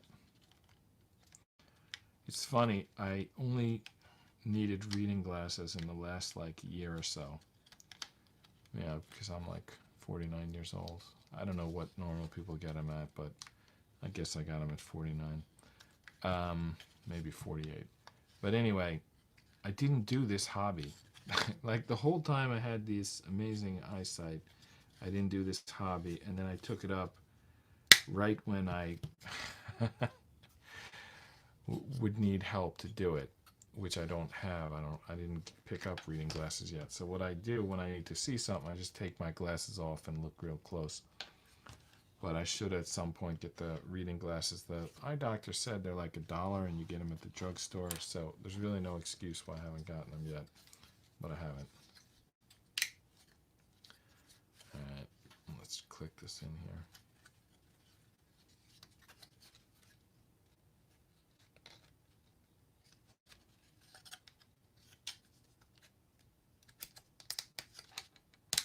Alright. Wow, that is quite sturdy. 3 pieces of wood, all clipped together, all snapped in. Pretty good. Alright. When do we bring on the tires? When do we get to the tires? No, we're still far away from the tires. I mean, we didn't even get to the second to last sheet yet, but we're close. We're very close. Alright. A couple of 170s. See them right here. Bang. Bang. Alright. When you hear that crackle, it's usually a splinter breaking off from the board that you pop the pieces out of. And then, nope, it was me snapping this piece in half. I wish it was a splinter. This piece is snapped in half. Alright, gotta be more careful when they break the pieces out. I think just looking at how this works, I think it's still going to go in, but that's a shame. Alright, 169. Let's try not to snap that.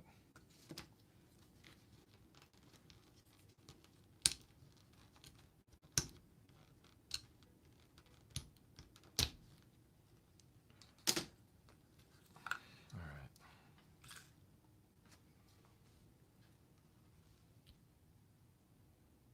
One on top, one on the bottom.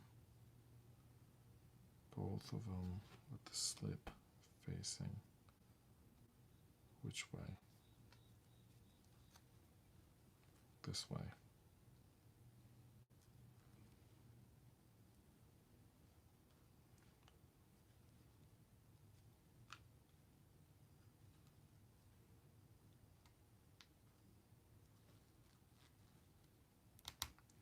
So as you can see, this piece is broken off.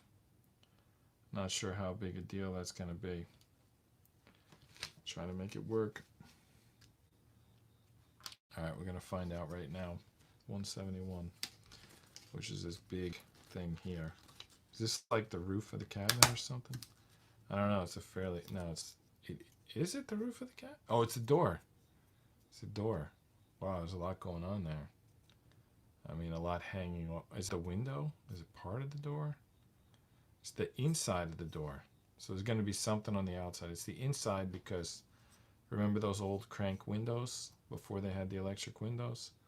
And that's probably like the door handle. It's actually just a cutout, but it's probably a simulation of a door handle. So this is the inside of the door. I don't know which side. Maybe we're going to build it twice, but so the piece I broke was the door hinge. So the door was supposed to open, and I broke the piece that was supposed to make that happen, which means now every time you open the door, it's going to like flop down. Yep, turns out that was a crucial piece. And the other piece that I broke, which is somewhere inside there, was part of the engine. So I basically failed this build. I mean, it's a nice build, but we spent 9 days on it, and all we've achieved is a fail. I don't know why we're saying we. It's me, really. 171. Alright, let's just keep going. By the way, I attached this to the wrong spot.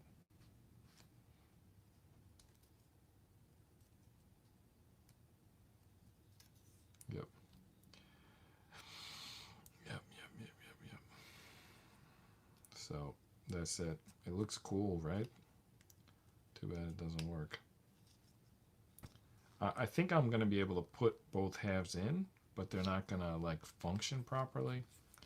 Anyway, let's see. Let me not assume. I mean, I don't think it's working properly. It's broken, but I don't know. Let's see. Maybe it wedges in there pretty good and you don't notice. I mean, it's a hinge. I think it's quite a problem that this piece broke. But let's see. Oh, yeah, there it is. You can see how the door is going to open and close. All right. Ooh, time to put another 2. This is definitely a moving door. That's for sure. 172 and 173. All right. You know, it's kind of a problem that you can read the pieces on one side, but you need to pop them out from the other side.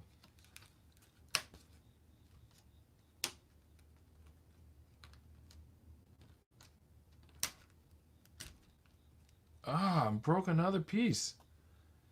What the hell? I can't believe I broke 2 pieces in a row. What am I doing different tonight? Are these pieces just too long and thin? All right, I think, remember that expert was using the tool? I think when he sees a long skinny piece like this, he cuts them out because he knows they can't pop out. Like this like big square piece, that'll pop out fine. This long skinny piece, get out the blade. All right, anyway, 173. When I do the second one of that, I'm with the blade.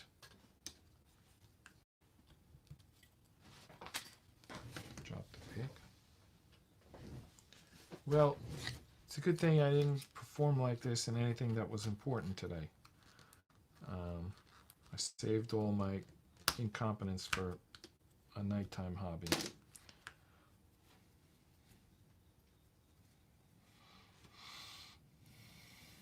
Of course, this build is important, but in terms of this being an entertainment channel, well, you can learn from my mistakes. All right, I think this goes like through this, but I can't see how. No, maybe it doesn't go. Maybe they're two separate pieces. Anyway, let's put this one on first. So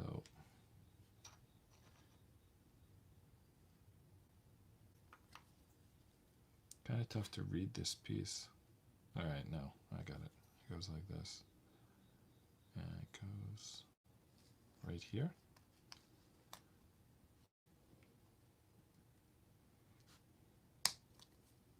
All right. So then this piece goes, no. It goes like this. You can kind of slip it into that broken half. Yeah, there you go. It doesn't look too bad at this point, but I gotta stop breaking pieces. All right, now where does this go? Oh, is this the door handle? No, door handle's on the inside. This is just some piece that I think keeps everything going on track when you're opening and closing.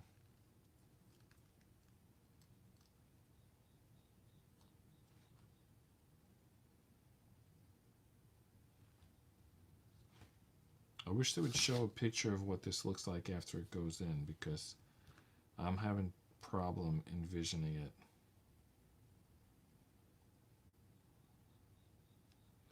And they have the picture, like this is 3, this is 4,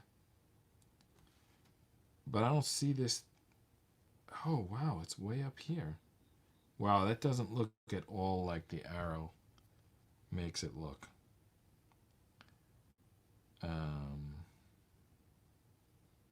I also don't think it's gonna fit. I think it's too small for this slit. Oh, that's the, yeah, that's the handle, absolutely. So does it move? Is that why it's so big in comparison? Basically, this handle is smaller than the hole that it goes through. Significantly smaller. And I think it locks and unlocks. I think that's the reason for it. So see that little bit sticking out there? I'm going to grab this handle. See that? That's going to lock and unlock. And there's a second catch here. That's the locking mechanism. So it's interesting. They build this car. I mean, I guess it should be that way, but it's the first time I'm doing a Ugears puzzle. They make it look like the real thing, but then in terms of the moving parts, it's like a toy. So like this lock works by sliding. It functions. It will function as a lock, but it's not the way the car would work. The engine is like a spring that you wind up. I think it's brilliant. I think, I don't know how I never heard of this Ugears in the past. I think they do an amazing job with these puzzles. I'm very impressed. All right, now I need to lock all 3 of these pieces on. Wait till you see this piece. You can probably see the picture of it there. So this is it. And then it gets 2 2s. And then it's going to lock into here, and it's going to lock in all of those pieces. I mean, look how cool that is. All right. Get the 2s out. I think the 2s are too small for me to break. It needs to be a long, skinny piece, then I'll break it for sure. Wow, look, I almost broke that piece. All right, let me get my blade. I don't want to mess up. Where was that blade? I think it was here. Second one. How do you get a second one in a Swiss Army knife? Do you need to pull out the first one to get to the second one? Seems like you do.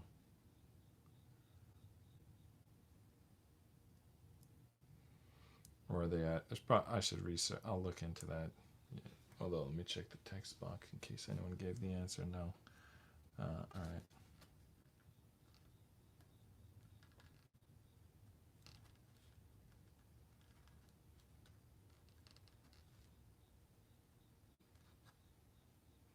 Well, it doesn't fit in here. Not even the utility knife. So we have no choice but to push it through. That was a fail. Slide down to push it in. Close up. Alright, we're going to have to get this out. even though it definitely looks like a piece that's going to break.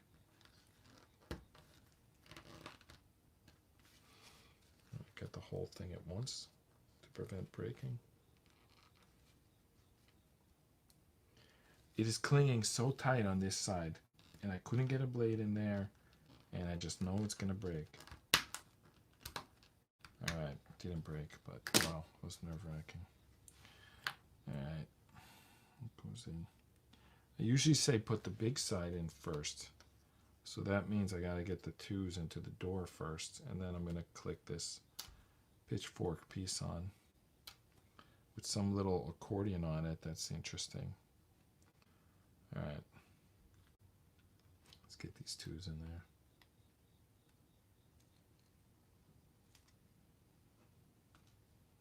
Get that one in, then we'll work on the other one.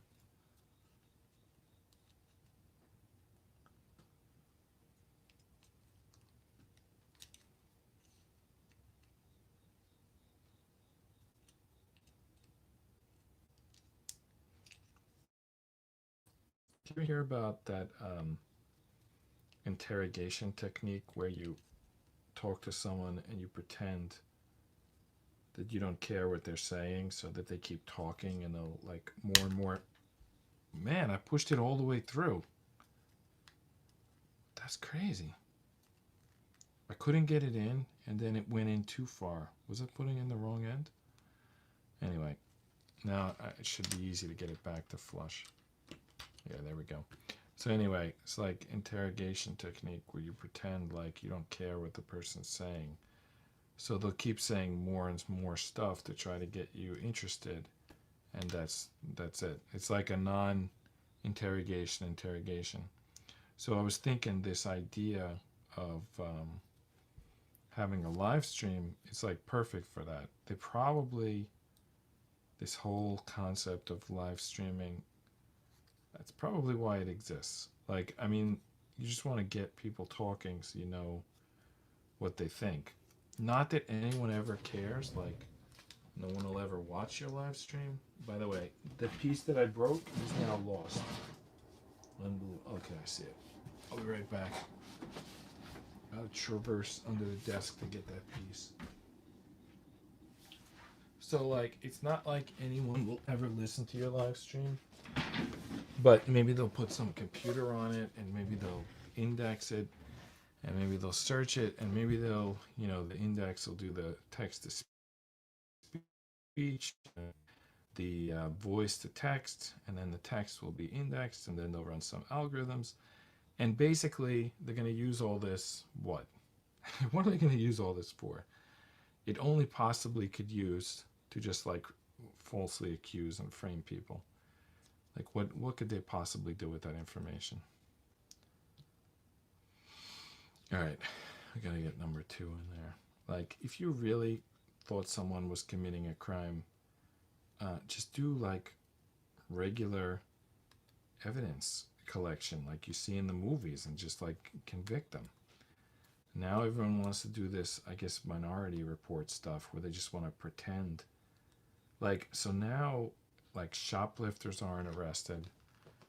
Nobody arrests them. If you commit a violent crime, they let you out with no cash bail, like, the same day.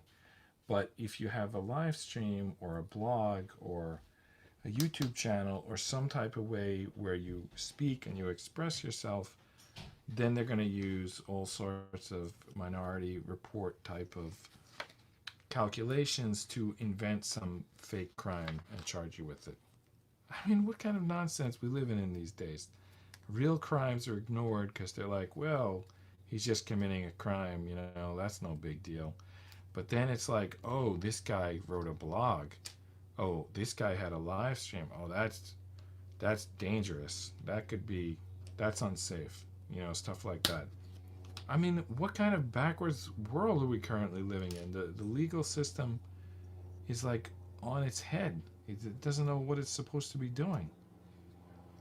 I gotta sort of look through history. There have to be, like, whenever something stupid happens, you can usually go through history and find that it's not the first time that stupid thing happened. And I bet you Maybe I'll come back with the answer tomorrow. By the way, we'll probably start a new puzzle tomorrow. I'll probably come back with the answer of when in history did we last do this and what was the result. That should be interesting. All right, this is only going to lock on that sliding piece. Ah, so that's why we have the accordion, so it can still slide even when it's like locked in. All right, that's good. All right, now here's the lock. And it's still, did I do it backwards? Did I put the lock in backwards? All right, so I did. I put it in backwards. Gonna have to take that off. But again, it's on the accordion piece, so that's no problem. You can hear it. I'll probably break that piece in a minute. Okay, I got it in. So there we go. The lock opens and closes. Do you see that? This piece, it's like an accordion. I don't know if you can see that. And then when I pull on this handle, it opens and closes. Oh no, it opens and then it automatically locks. How cool is that? These puzzles are engineered. Someone put time into them. I have to tell people about these Ugears puzzles. By the way, that piece that I keep breaking, I also keep losing it. So at this point, I don't even know where it is. Did it fall on the floor or the table? Oh, there it is. My finger landed on it. I don't know why I keep putting it back. It's just going to keep falling out. And I probably, at this point, should just forget about it because it's going to cost me a lot of time if I don't. All right, so there it is. I put it in. It was going to fall out again in a minute, I guarantee you. All right.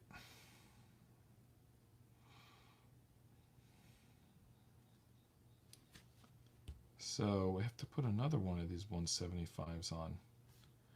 All right, here's our chance to see if we can redeem ourselves. Get out of 175 without breaking it. All right, 175. Here we go. All right, let's get out the main part first, or is that bad? Does that mean it's going to put the pressure on the skinny part? Let's get out the skinny part first. And let's fit the pick so it's going to pop out all at once. It's either going to work perfectly or we're going to break it again. All right, I think I got the back end out. Now let's turn the pick around and go for the other end. There's another crazy video I saw today. I was like, you know who Prince Andrew is? Prince Andrew is like apparently the king's son or the king's brother. I don't know. Anyway, he was like one of those Epstein people, and today they showed video of him with his daughter, and I don't know. It looks like he groped her. I don't know. Hopefully it was an accident, but it's like I saw like a slowed down version of it, and just you see the way his fingers react, and it looks like not a coincidence, but you know, sometimes those things happen. Sometimes fingers just follow a line, and it's like they got a mind of their own, especially on a day when it's like a morning. But because of the reputation that he had, a lot of people were reacting to it. I don't know why I'm telling you this. You either don't care or you already heard it. It just like popped into my head. I guess it's like the weirdest thing that I saw today. All right, that piece is in. Of course, the first one keeps breaking. Let's just like chuck this first one. I'm tired of putting it back in. It's wasting my time. But the door is otherwise pretty solid. I mean, look at that. Here's the door moving on its hinges. Here's the door locking and automatically unlocking and automatically relocking. See the angle on this? The angle is such that it can, you know, open, but when it drops in, it's going to lock. I'm telling you, this thing is engineered. I mean, it's a little stupid wooden puzzle. I guess they just have to engineer it once, and then with laser, you know, etching or laser cutting, whatever it's called, they basically can, it's computer controlled, they basically can just publish it. So then after you put the time in to build it, well, then you're just cutting little stacks of wood. That's very cheap. But the effort that's put in to design this is a great amount of, you know, obviously precision testing, creativity. There's a lot going on because you've got to make it a model and you've got to make it work. And you're going to do it in this small scale and you got to cut it in these pieces. You got to design it. There's a lot going on here. I'm very impressed with this Ugears. All right, let's move on. I think it's the other side door. No. So this is the inside of the door. So this is probably the outside of the door. So 176 and 177. There's 177. 176 is probably on the next sheet, I guess. It's not there. Yeah, it's on the next sheet, I'm pretty sure.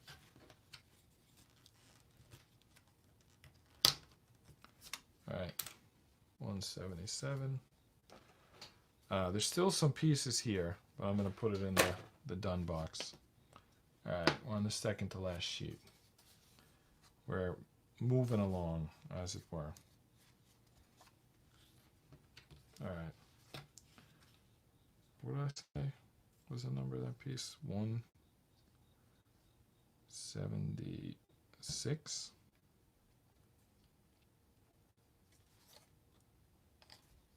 There it is. It doesn't say 176 on it though. It says 186. Oh, okay, there's two of them.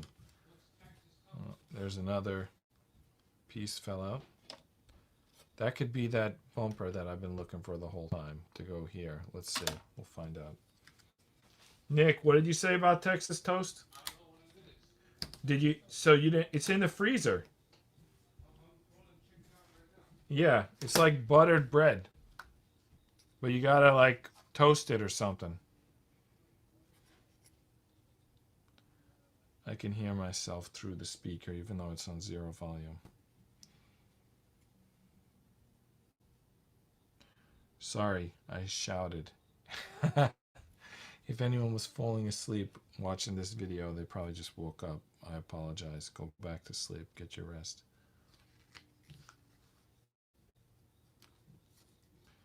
All right, so the outside of the door, I'm just making sure I got it lined up correctly. So it goes on the painted side or etched side, whatever you want to call it. I think it's just a burn. I think it's not even ink. I think they just burn like the same tool they use to cut. You know, they cut at the depth of the wood. And then for the inking, I think they just burn, you know, like a few microns off, and that's the ink. Which again, brilliant. I mean, someone needs to mention this Ugears somewhere. I mean, they're doing good work. They deserve credit. People should know about them. Why do they know about Kardashians? I mean, what is a Kardashian? Why does everyone know that they exist? Know about this Ugears. They're doing a lot of good work. Alright, so now we attach this to that. I think we all saw that coming. Alright, so there's the pins. 4 pins. 4 holes. Let's do it. Slide this through. That's the lock. Yeah, the lock we've been talking about. Alright, is everything lined up here? Because if not, it's all going to break. I think it's lined up. 2 of them are in already.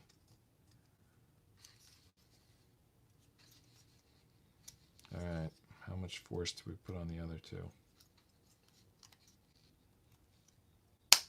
Whoa. Well, it's on. Yeah, there we go. There's the door. Swinging on its hinges. Locking, unlocking. Look at that door. How cool is that? That's a nice door. Alright. We're still working on this door, huh? Alright. Well, I think this page is going to be quite tedious. There's a lot of little pieces going on. 79 and 80 right now. 179 and 180. there it is, 179 and 180. It's inside of another piece, and I can't get it out without accidentally. Yeah, the other piece is gone. That was never going to happen.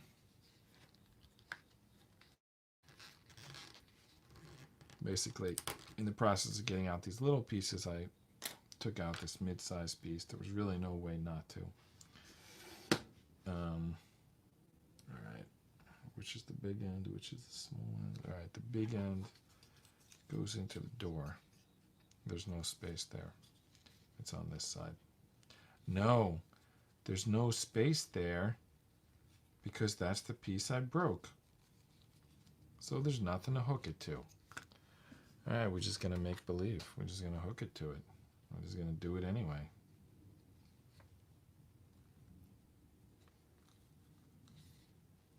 Yep. We're just going to do it anyway. Even though it's probably going to be a foul.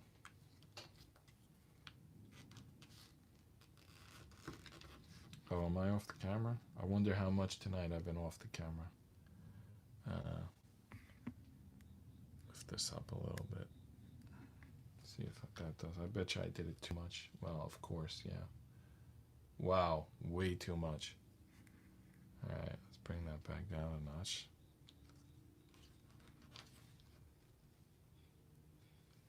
One more.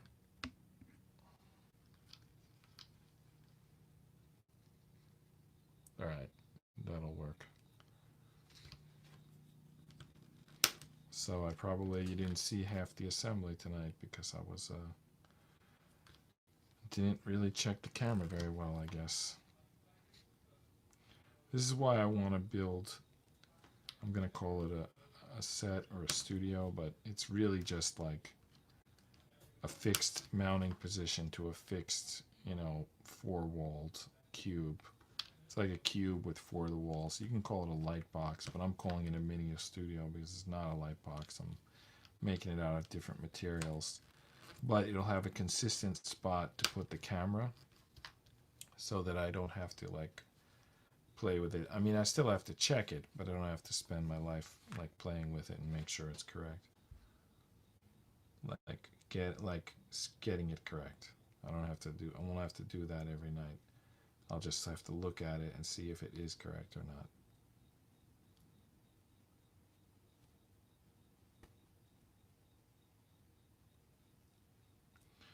All right, so this piece that's missing, or that's weak, whatever you want to call it, it's not missing, it has a weak attachment. It's going to hold the window. It's going to be 50% of holding the window. So it's not good that it's broken, but it is what it is. I'll tell you what, though, it's kind of important. And I think what I'm going to do is tape it, at least so it stops falling out. I probably should glue it. I have some previous puzzles that had glue, but I don't know. I don't remember what I did with them. Oh, actually, I do remember. It should be right here. Yeah, here's the glue. But glue's going to take forever and a day to set. Let me see if I can get a little bit of glue on there. No, I'm not going to do the glue. I'm going to just put the tape on, and it is what it is. It's going to be weak, but at least it'll stay there. All right. Now we got to attach the window. Part 178.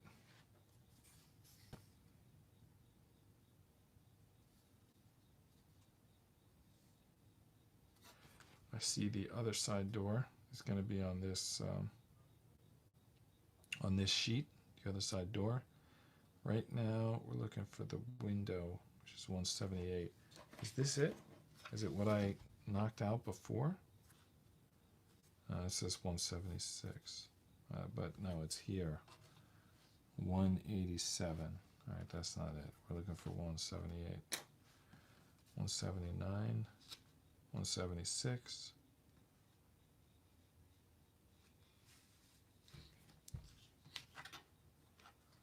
Looks like, yeah, no, that's it.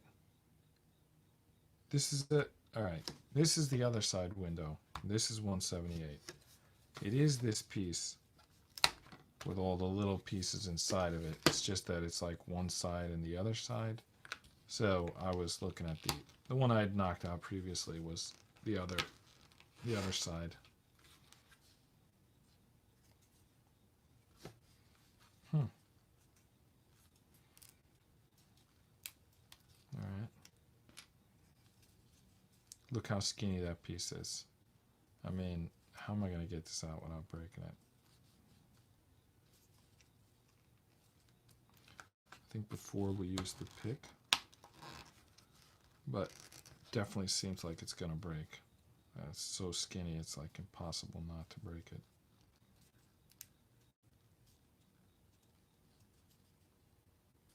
Trying to support the points where it would break. Basically, what I couldn't do with the blade, I'm trying to do with my hands, but all I'm doing is popping out the little pieces inside of this medium-sized piece. All right, something's happening. All right, we got it out without breaking it. Look how long and skinny that piece is. That was like I was expecting that to break. But we got it out. All right, 181. I think that's one of these pieces. Is it finally? 180. No. That's not it. 181. Finally, we're using this piece. By the way, they haven't asked us to use the wax at all today. I don't know why, but they haven't. I guess it's like bigger pieces and they're, easier to get in. These little, these things, what is it? It's so tough to work with. Look how thin that is, and look how perforated that is. I mean, how is that going to not break? I don't know where to hold it for you to see it. All right, let's get this window on. So it goes on this side. Does it? Oh, it goes like this.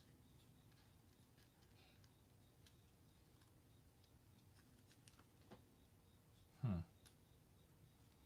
not sure how it goes.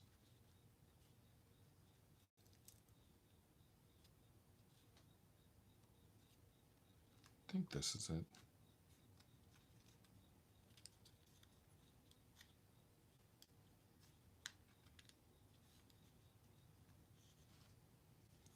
Something like blocking it. Maybe because we taped that piece on, but not correctly.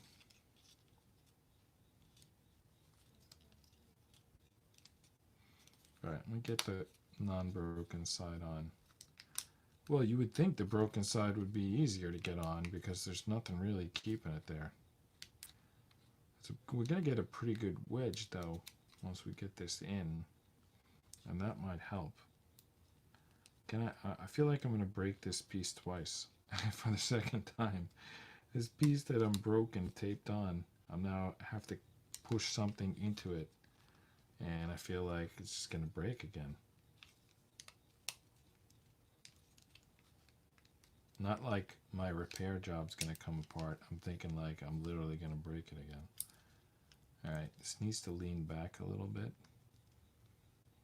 so I can fit in there. Wow, I broke both sides. Now it's broken on both sides. And the original broken piece went flying, but I got it. I retrieved it.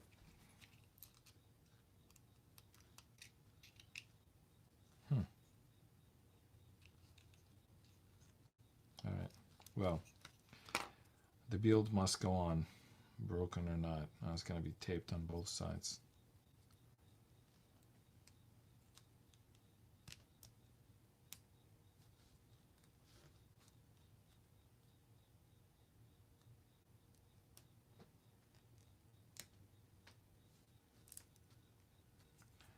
I still can't get it in there.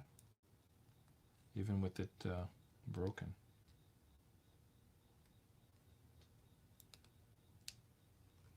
When I try to fit it in, it like opens up like an alligator. All right.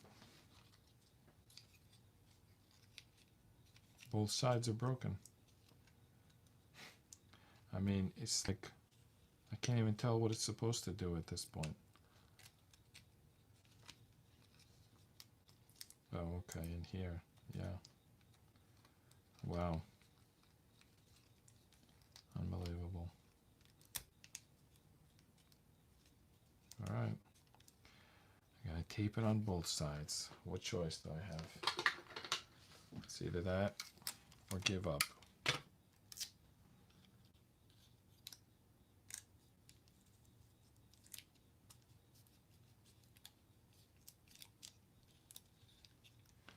wonder if in a year I'll get better at this and I won't break the pieces, or if I'll just keep on breaking them. It's entirely possible. I think I talked about this before when I was doing the metal puzzles, which were impossible. One of the reasons I picked computer programming is because it's like it's all conceptual. Like, you just got to think how to make it work. You don't have to actually, with your own hands, make it work. I mean, you got a mouse and a keyboard, but you're just like, you know, if you drag and drop the mouse incorrectly, you just do it again, you know, and get it right the second time. The piece doesn't break. But I had this like porch work done last year, and the guy said no tiles. Like, he was like, no tiles. We don't do tiles. We only do like rubber tiles, not porcelain tiles. And I was like, at first I was like, okay. And then he said, because I had these porcelain tiles, he didn't want to do like the cement tiles, but then I had these porcelain tiles on this, like, we call it the basketball court in the backyard, kind of like a basketball court. It's basically, there's a hoop and there's a bunch of porcelain tiles in front of it, and we call it a basketball court. And he said, I could do those tiles like you have on the basketball court. Basically, they're not cemented in, they're just these 2 foot by 2 foot porcelain tiles, and he just dropped them on the, you know, put the rails down and dropped them on the porch. Anyway, they needed to be cut at a few points to fit. It was like the end pieces needed to be cut, and then there were a few points by the rails that needed to be cut. And let me tell you something, they broke a lot of I mean, they weren't using the official like water, you know, where it drips the water and spins the blade. They weren't using that like tile cutter. They were like pouring, one guy was like pouring a water bottle or a garden hose while the other guy was cutting. And let me tell you, they broke so many of those tiles. So look at this. I'm just breaking it every time I touch it. This piece is just not, I mean, forget about it. This window's just not going to do anything. Maybe it's going to, something there is going to hold it on. I better stop lamenting this window or the puzzle's not going to get finished tonight. All right, let's just get this on. By the way, this threads underneath here, which means right where our tape was. So let me put that on first. And then we'll worry about the tape, to tape or not to tape.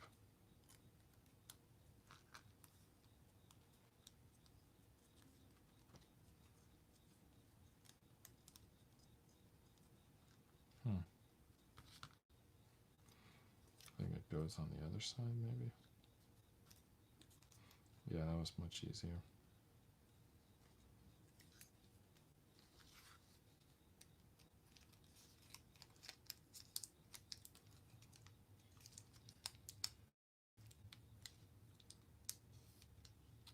Yeah. That's it, but everything's completely destroyed. It's like, oh, this has to fold down and click into the bottom piece, which means exactly where it's broken, there's now going to be tension going opposite the direction of the break, which means it's going to like push it apart. But it didn't. It stayed together. Alright, looks like another door handle. I guess for the outside this time. All right. So by some miracle, this is staying together. I think it's tilting a little bit. This helped. This piece definitely helped, but it's not perfect. It's far from perfect. Right. And there it goes. It just pulled right out. Unbelievable. This piece, we have to curve it, which means it wants to uncurve, which means there's tension on exactly the spot where it's broken on both sides.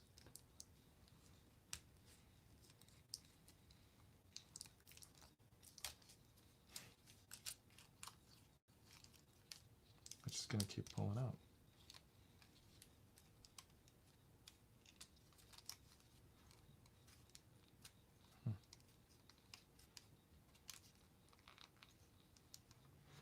Wonder what I can do here. Can I add like a toothpick across the back? What do I have here?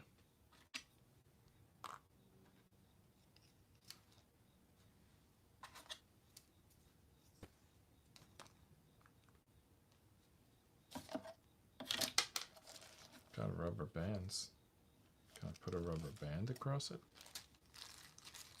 But then I won't have the rubber bands for when I need it. Well, I can always just grab another rubber band from somewhere else.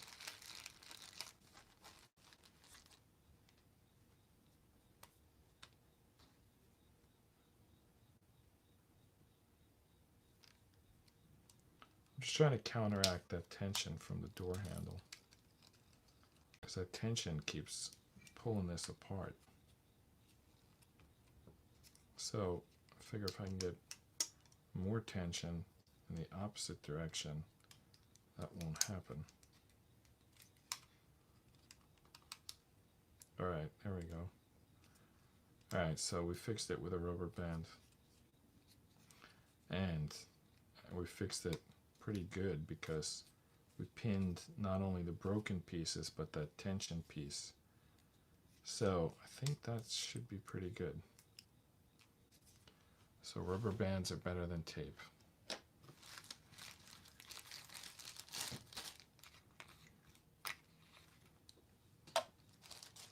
All right, back to searching for the door handle. 182. Is that on either of these two sheets? Nope. There it is, 182. There's actually a few 182s. So 182 and 183. There's a few of both of them. 183 is just falling out. 182 is definitely a piece that could break if we're not careful. I hear crackling sounds. Hopefully it's splinters. Yeah. All right.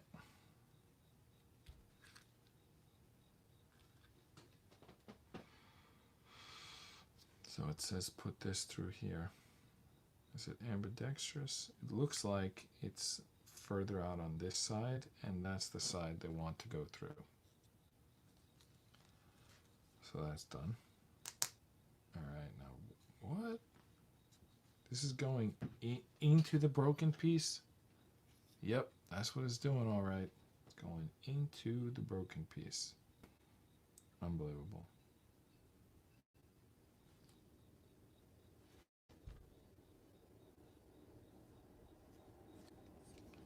What is this? Is this a mirror? Like a rear view mirror? Yeah. Into the broken piece. Well, I think they want us to go the same direction as this tension, but oh, there's a notch. There's a freaking notch on one side.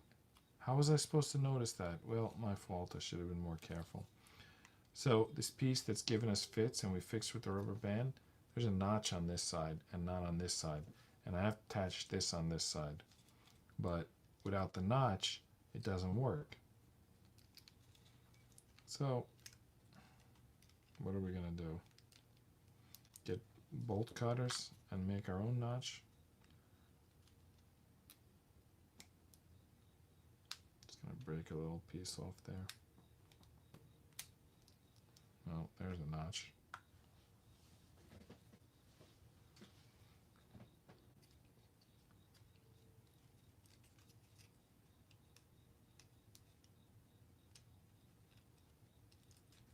Well, because it's on the other side, it's also kind of upside down, which means that I need to notch the second piece, not the first one. All right, let's see if we finally got it. I feel like those dreams of finishing tonight are slipping away. It's already past midnight, and we're far from the tires. All right. Well, I didn't promise we would finish it tonight. I said maybe we would finish it tonight. I think for tomorrow, I'm going to promise that as long as we start the stream tomorrow, as long as I'm available, we're going to finish it tomorrow.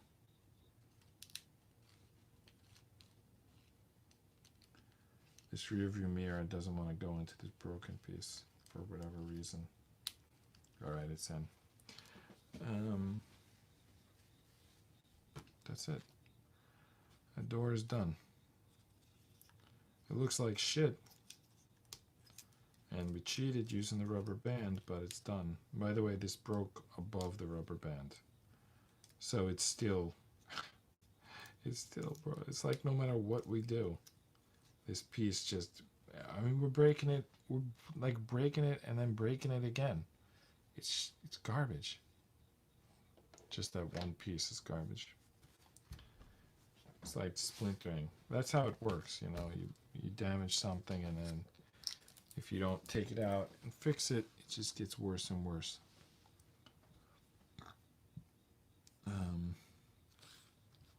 All right, now we're supposed to build a second door.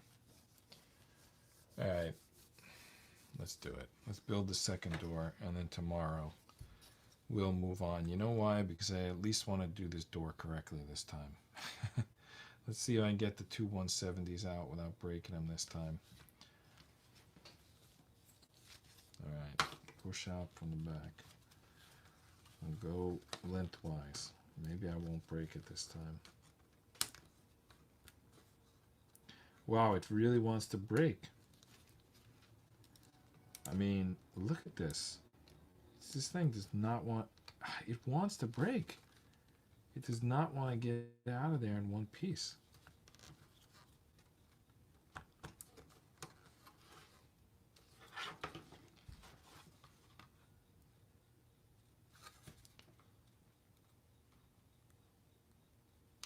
Wow. It's impossible. That was one good thing about the metal puzzles. You could see the connectors, and you were supposed to clip them. You were supposed to use these like jewelry clippers and clip them. It wasn't cheating, it was what you're supposed to do. These wooden ones, you can't even get a blade in there. And if you don't support them just right when popping them out, they break. And look at this. See that line in the wood? Like there's a knot in the wood. Like this piece is already impossible to get out, and there happens to be a knot in the wood, like right, you can see it, right? Look at that line right there. It's like right where I needed to get it out without breaking it. The wood doesn't want to separate. All right, there's the two 170s. Is it back on the board? We already finished. 198. We need 169. 172. Oh, that's the piece that broke. These 172, 175. Yeah, that's the piece that broke. We got to be very careful with that one. All right. 169. It's not. Oh, there it is.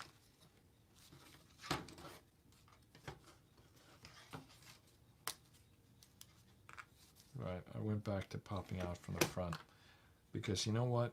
Before I heard the instructions from the guy at Ugears saying pop out from the back, I was popping out from the front, and yes, I was getting a lot of splinters, but I didn't break any pieces. So I think pop out from the front is the way to go, and just sand the splinters. It's better than these things breaking on you. And that's probably why that guy was using a blade. He basically was making up his own rules. His own rules were like, pop out from the back, but first cut them with a blade. Well, pop out from the front. Now I say pop out from the front. At least you don't need a blade, and the pieces hopefully don't break. All right, so we just did the hinge. 184. Here's 184. That's the world's easiest piece to pop out. All right, 184. This way. This way. Oh, there we go. The hinge.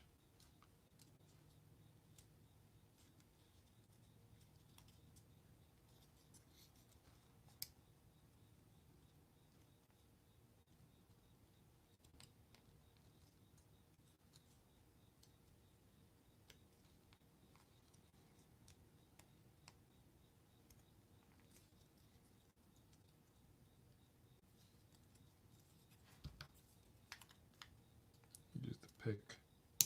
Get those hinges in. They're in. Good. 185. And the first of the 172s. Those are the pieces that break. The 172s. The 185s, that's the locking, the auto locking mechanism that we had so much fun with on the other side. That is 185.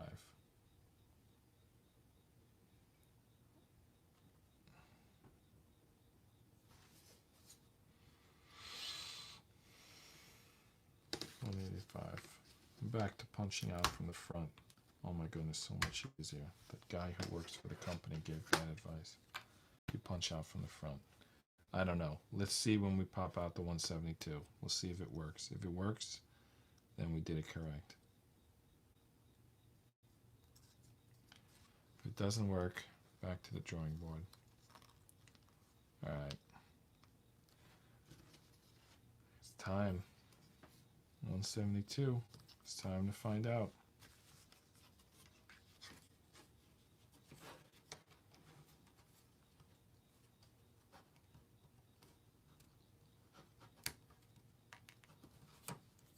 All right.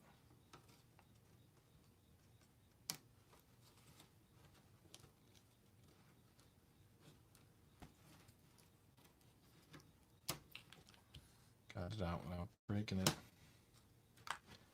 All right. 172. You know, it's funny that the guy who works officially for the company would give bad advice. It reminds me of some idea that I came up with a number of years ago regarding the stock market. And I had tried to listen to the newspapers, and it had never worked. And then at one point just realized, well, why would the newspaper tell you when to buy and sell? And they're probably not on your side and would rather that you're wrong so they can be right. And once I came up with that philosophy, I just understood everything a lot better about the stock market. All right. It shows, did I put this on backwards? No, this lock is in the way of where I want to put this. 172. Did I pop out 172 or 175? It's 172. But the door handle's in the way. Do I have the door handle on the wrong side? No, it's on the right side. So why is this in the way? Let me check how it works on the other side. There's a door handle. So broken, by the way. It's getting more and more broken.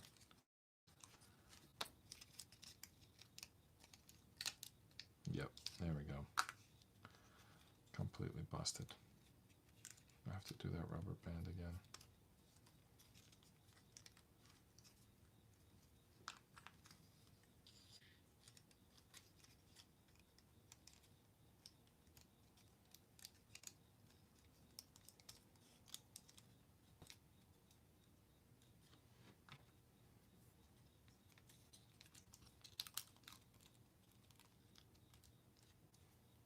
Because one is broken high and one is broken low, we really can't even use this rubber band.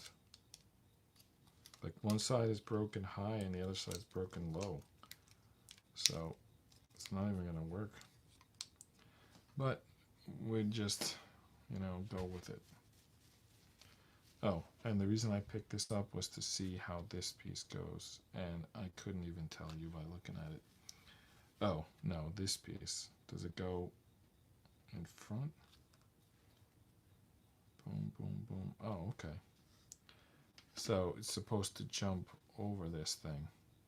Alright, so that's fine. I was thinking it's in the way, but apparently that's just where it's supposed to be.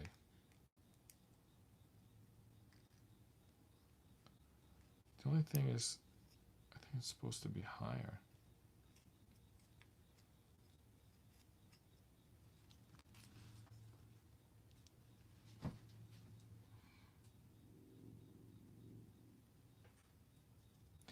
Like this slot is supposed to go over this. But if I do that, it's not going to reach.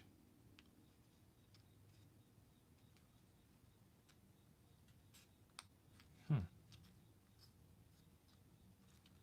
it maybe these pieces up here?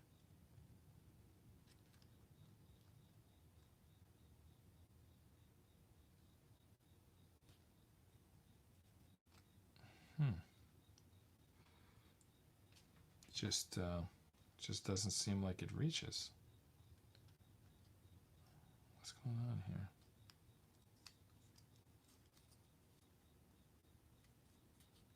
It's like doesn't reach.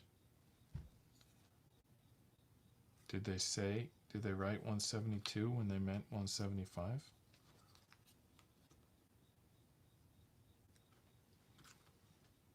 The other side is 175.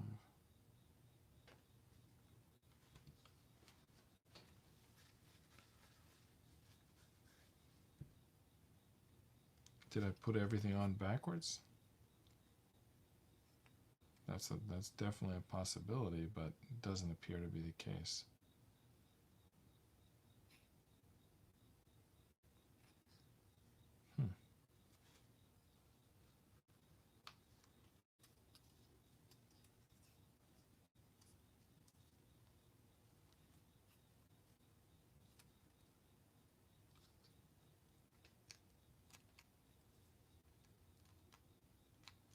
Well, is this why the other side kept breaking? Because this piece doesn't fit?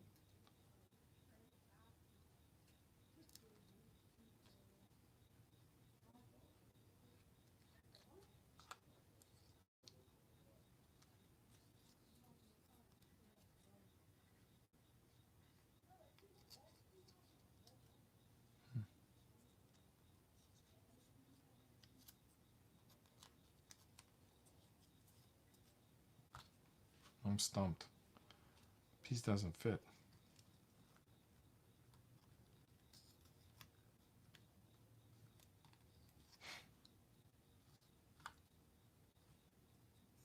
Something's not right.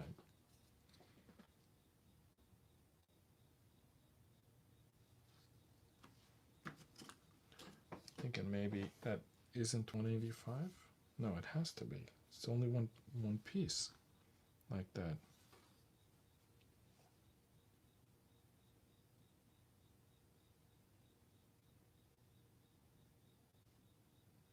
Yeah, that's 185, all right. But it doesn't go in.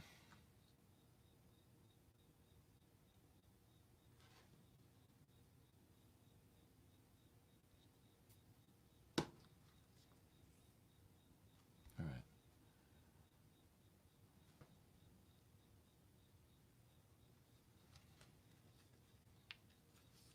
I'm going to take that out. Put this on first. Because this has to go here. It has no choice.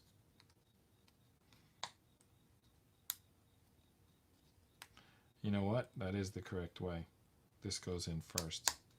I don't know what I was saying. I just wasted 10 minutes. Yeah, that was the answer. You put that piece in first. Oh, 1, 2.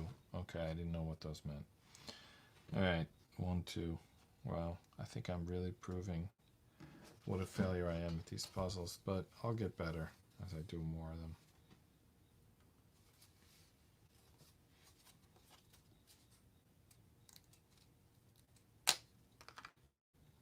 All right.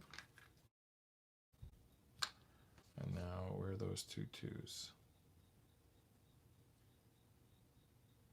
They're tiny little buggers. I know I have 2s on prior sheets, and I'll go grab them from there if I don't see them.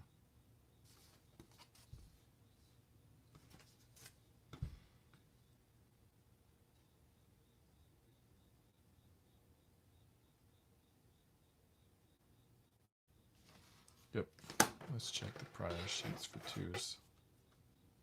95.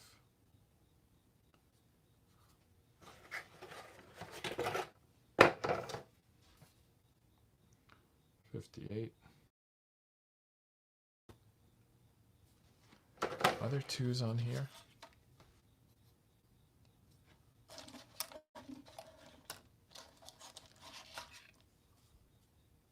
There are not. Are there 2s in these little middle sections? There are not. Check this one again. What am I missing? Where are these 2s?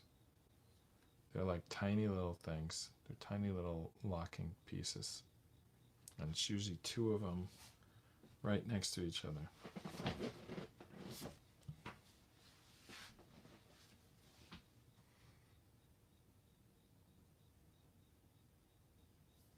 I don't see them.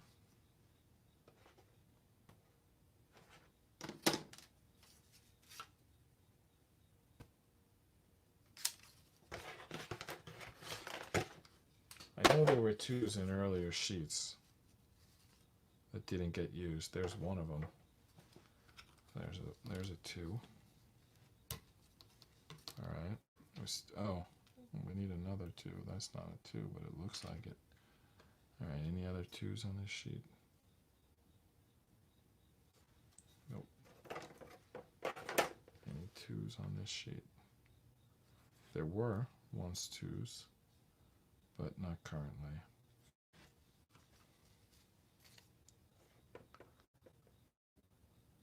Just hunting for 2s. 14, 58, hike. Nope, don't see those 2s. 95 looks so much like a 2, but it has to say 2 or it's not right. All right. We're gonna have to go back to the future. There's got to be a 2 on this last page. This page we didn't get to yet. Let's check it for a 2. No, I'll tell you, it looks like a very easy page. That's why I want to get to it, but it's so late that I don't think I can.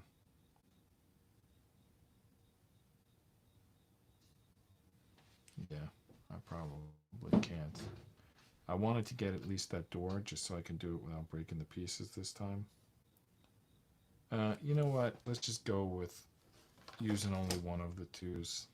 I mean, what are we gonna do, right? We gotta go. Although, again, it's the lock. It's the piece that slides. So now we're gonna do a sliding piece with only one of the 2 pins. That sounds like a bad idea.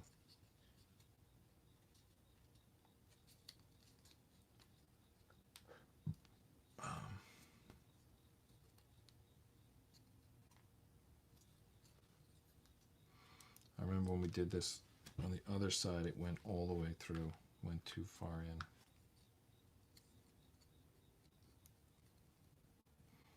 put my finger on the other side this time, hopefully prevent that from happening.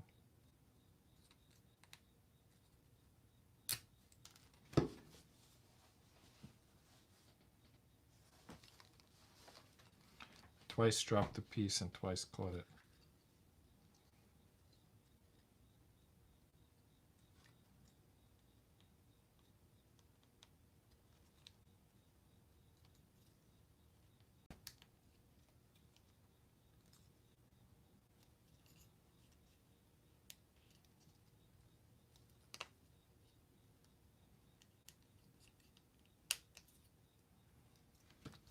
All right.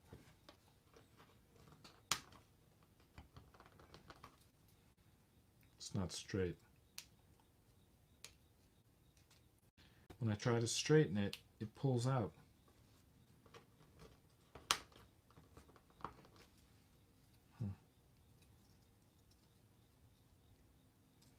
How can I straighten it without pulling it out? I don't think I can.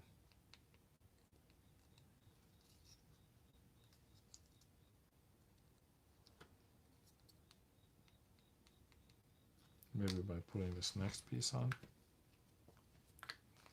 But we gotta have this in place first. Is that correct? Yeah, that's correct.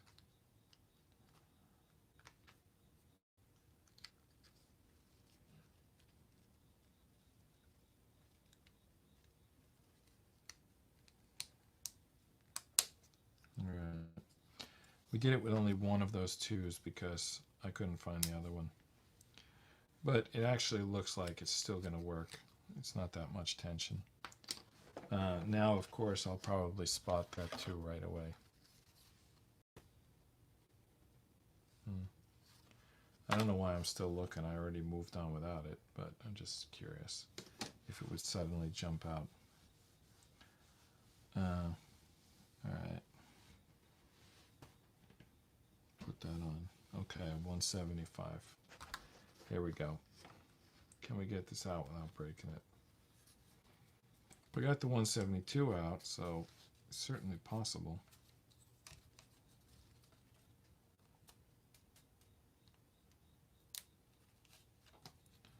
But it's frightening.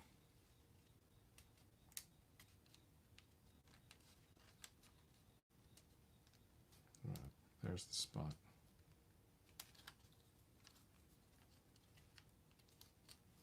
We got it.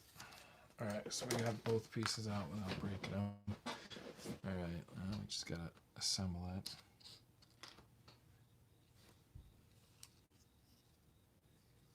I believe it goes the same. Nope. Yeah, it does. I had it the wrong way. It does go the same way, but for some reason I was holding it the wrong way. All right, now we gotta get it in there without breaking it. Basically, this piece is always in danger of breaking because it's a long, skinny piece. All right, it's in. All right, we built this side without breaking either of those 175 or 172. Let's put the other side door on. And honestly, it's 90 minutes right now, so we're probably gonna have to stop. I'll just complete this door. 177. Wow, I really thought we would finish tonight, but anyway, something to look forward to tomorrow. Kind of makes sense because tomorrow's Thursday, and then Friday I would move on to something else, whether this is finished or not. So we definitely have to finish it tomorrow. That's a must. So it'll be another 90 minutes tomorrow, I guess. Wow, it's gonna end up taking 10 days. It's gonna take 10 days for this build. I'm sure that's 10 hours. I bet you that's a slow time. I doubt that that's a good time. By the way, we didn't put these doors on yet. It would be nice to put them on before we pack it in for the night, but I'll just stick them in the flatbed. What are you gonna do? They do get put on. No, they don't get put on. We're moving on to, oh, they do get put on. When do they get put on?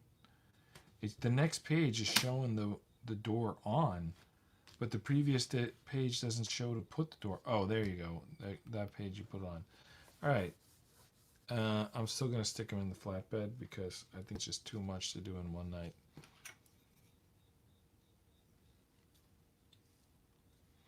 All right.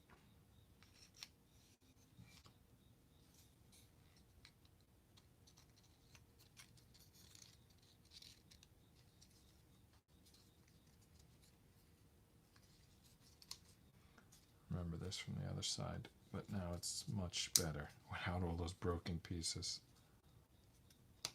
All right. Tricky though. Those pieces could break yet again.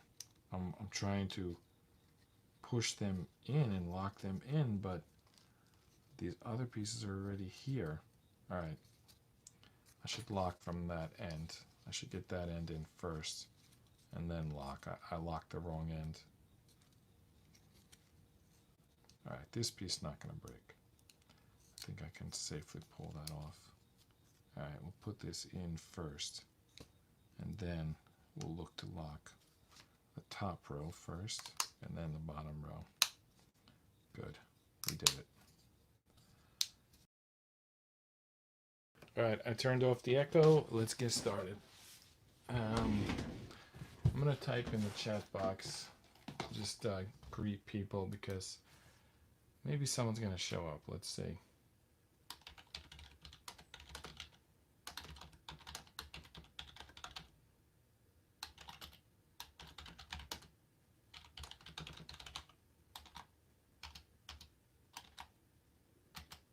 All right, just post whatever you want in the chat box, and I'll reply to it. Still trying to get this lined up. Why is it tonight? I don't know. Keep making it worse and worse. Just waiting to see where that goes. Yeah, okay, that's better. All right, enough wasting time. We got to get to work here. All right. So we had a big day yesterday. We installed the hood, steering wheel, dashboard, tailgate, and the whole side of the car, which for some reason says R&D, like reverse neutral drive. But I don't know why it would say that on the side here. Not really sure. I see there's going to be mirrors. This is already here. Obviously there's going to be interior. There's going to be some cool like work on the sides there. I'm not sure it's going to be that much. When I look at the build here, there's only a finger's worth of space between the sidewall and the hood, but when you look at this picture that they give you, there's like a ton of space. So I'm kind of confused how that's going to work. I guess we're going to find out. All right. Let's get our stuff out here.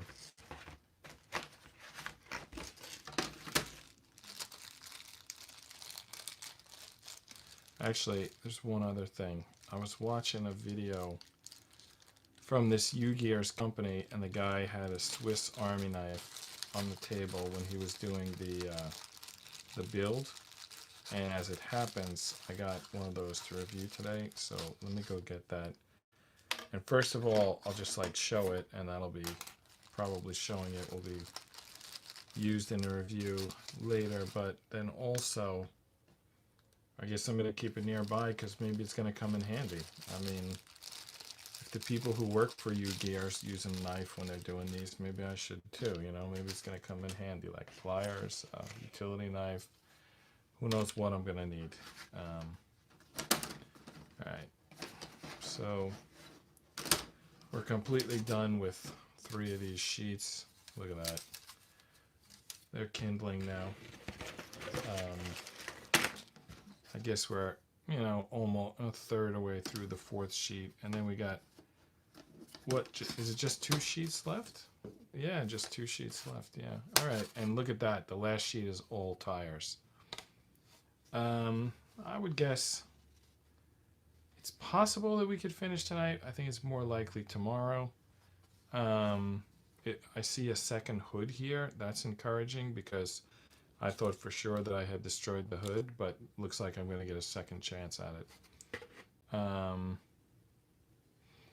There's a few pieces here that kind of surprised me. Like I already did the flatbed, but here's more. I think it's going to go on the side walls. A couple more pieces. Anyway, let's get into the instructions. Enough of me guessing. Where did we leave off last night?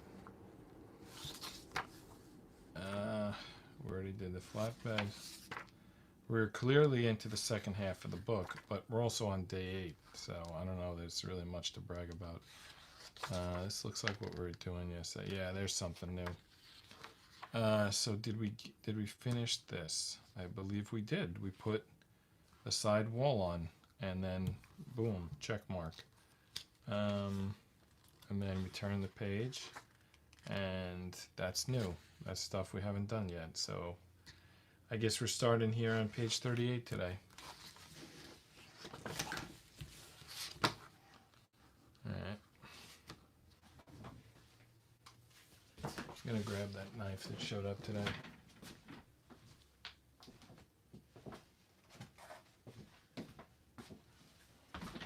I notice everything's tactical these days. They could, like, anything they sell you, it's like, so this is Tactiman gear, gives you a tactical edge. Everything's tactical. They could be selling you like Q-tips, but they're tactical. Alright, so there's the box. Some instructions here. I'll check that out later. Alright. What do we got here?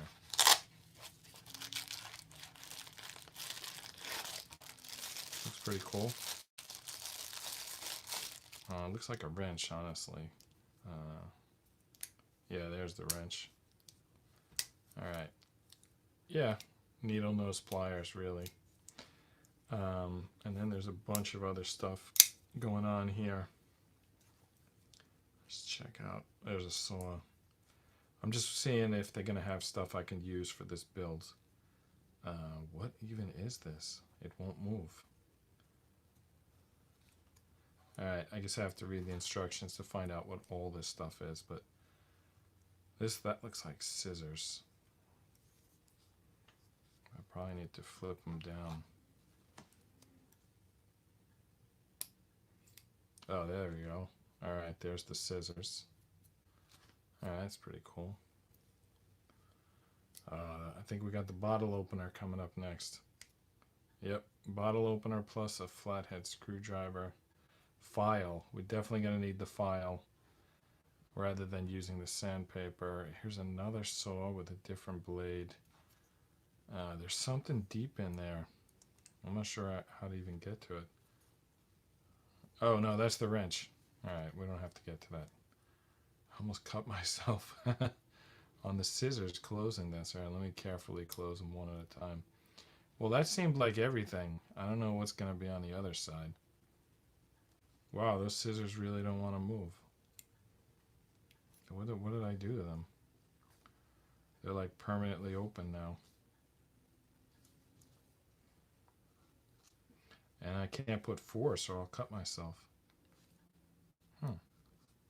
Probably some smart way to close it, but I don't know it.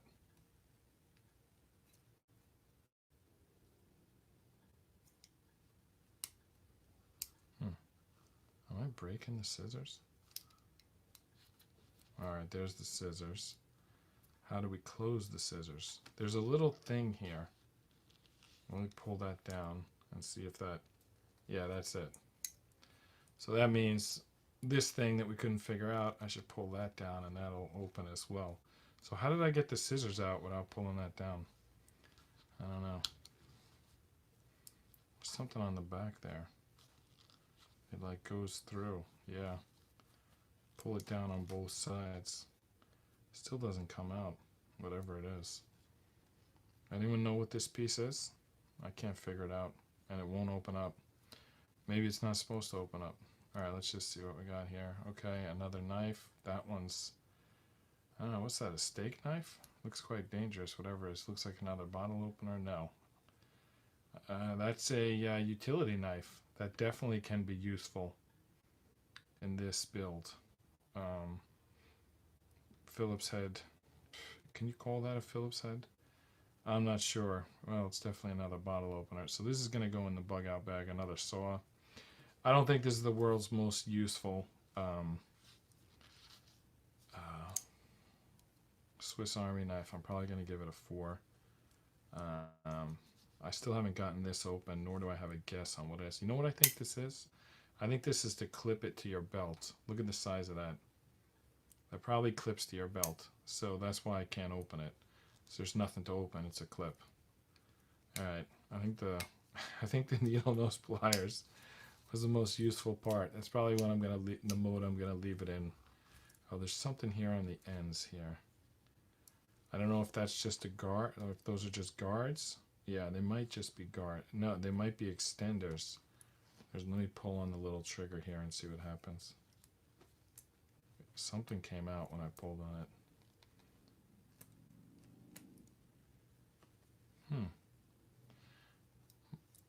It's definitely, you see this? It's definitely something. I pull it down, and then how do I open it? I feel like I'm really embarrassing myself here that I don't know what I'm doing. I push it down. It doesn't open. Why doesn't it open? I'm just going to stick a screwdriver in there, try to pop it out. Probably breaking it. Alright, let me try the other end. Alright, well, I don't know why there's little triggers there if they don't do anything. And I haven't read the instructions yet, so I probably should do that. I'm not going to do that on camera. I'll do that some other time. Not the worst one. Oh, there's another belt clip. If you want to keep the case. I don't know, a case, a box. All right, let's just do this puzzle. All right. 140, 145. That's 149. Where's 145? There's 145.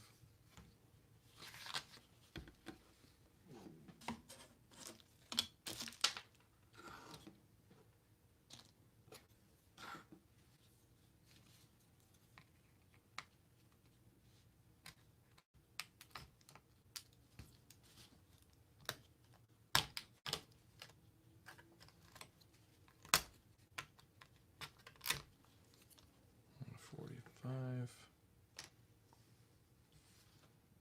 146. Looks like this is the clutch or something. And 95. What the hell? I just broke the pick. Alright. So I probably was bad form what I was doing. So I stuck the pick in there and pushed it through, but then the pick broke, so that probably wasn't what I'm supposed to do. Anyway, it's still useful like this, but was slightly more useful a minute ago. Alright, 95. Looking for a little pin sort of piece. It could be on a previous sheet with a low number like 95. Let me check some of those other sheets. For pieces still hanging on. Yep, there's a 58, a 14, all the usual suspects. Where's the 95? I know exactly what it looks like, but I don't see any.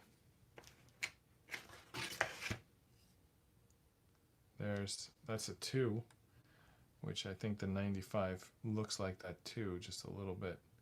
There's 2 95s came out of there. So there's probably more 95s on this piece. Or on this piece, there's more 2s. So where are the 95s? Oh, there's the 95s. I was staring right at them. Alright, so I just need one at the moment.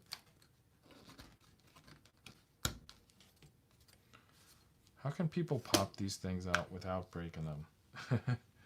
Because I seem to break a lot of them. As I recall, I'm supposed to put the fat end in first. Just seems to go better that way.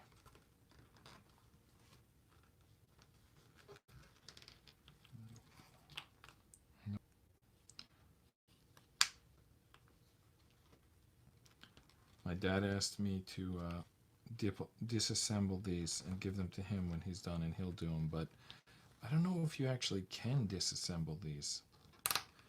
You know, I think some of them you can, but this one would be something. Not sure if I can do that.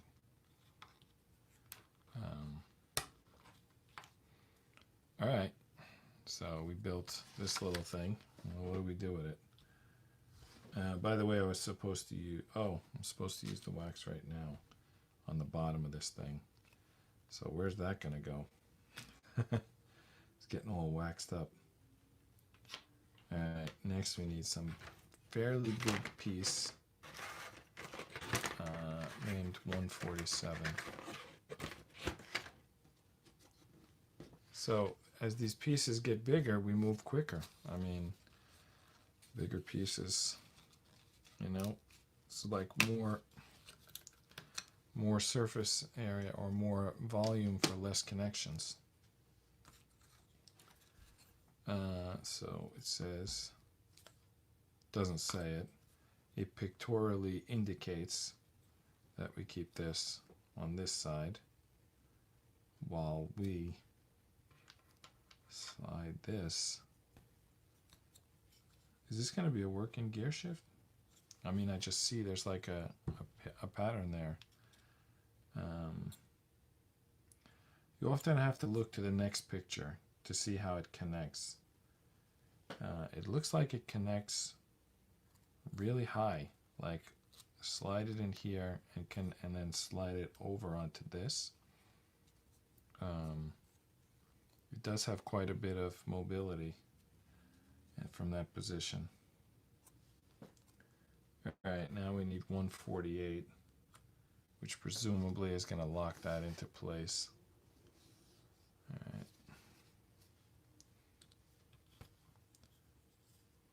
I got a couple things here. Well, I can't read my own handwriting. What the hell does that say? I tried to remember some topics to bring up, but I can't read my own handwriting. I remember it was the same way when I was in school. I would like take notes, you know, and then I would think like, I can't read any of this writing. So then I would think, well, I better just pay attention next time or read books or something, because the notes aren't going to work, because I can take the notes, but I can't read them. I can't make out what they say. So like, I have no idea what that says. Like, it doesn't even ring a bell. I have no idea what I wrote. All right, 148. All right, 148. Where's that gonna go? I guess that's why they teach you penmanship when you're in like grade school. Because, you know, what's the point of taking notes if you can't read your own writing? So, well, nowadays people take the notes on like iPads or cell phones, or maybe they have like digital voice recorder and they talk to themselves, but then they got to transfer that somewhere anyway. So I basically typing. Basically people type their notes these days. Penmanship is not as big an issue.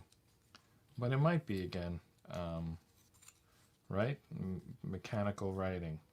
I mean, I like to have like crank radios, mechanical pumps, mechanical chainsaw. I like this. I like mechanical. It's like, some people call it camping gear, bug out gear, but it's just like stuff that doesn't take electricity. So penmanship doesn't take electricity, though it takes timber and ink, so it's not totally costless. But some of those things like the hand pumps and the hand saws, yeah, I mean, they run on muscle power. You know, you just, whatever you eat, that's what powers them. So I like those type of things. It's good, you know, you save money. You don't have to pay for energy, and you get a workout. That's the funny thing to me, is like, why, like, people spend money on energy, like a lot of it, and then they go and work out. Well, like, you could just, now I'm not a huge fan of people clogging up the cities with bikes, but it is sort of a good example that you could just ride a bike. But even that, you could just like ride a stationary bike and collect energy, or like why are we buying energy just to save energy when we could make energy? Like our bodies could make energy. Like why don't we do more of that? All right, this goes basically parallel to this. So if I called that the clutch, you know what? Maybe this is the clutch, because see that circle on top? This is probably the hill brake, the start and stop. Oh, or is this a dump truck? No, I don't think this is a dump truck. I think that's probably just the hill brake, and this is the clutch. Or maybe this is the gear. I don't know. I'm not sure. Let's just see. I'm a little bit lost on this, but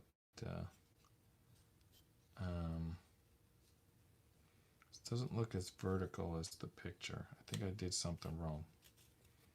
Yeah, it's supposed to be like this. All right, you know, at least I fixed it. All right, so there we go. Now our clutch looks good. And is there a second 148? There must be. They're asking for one. Yeah, another 148.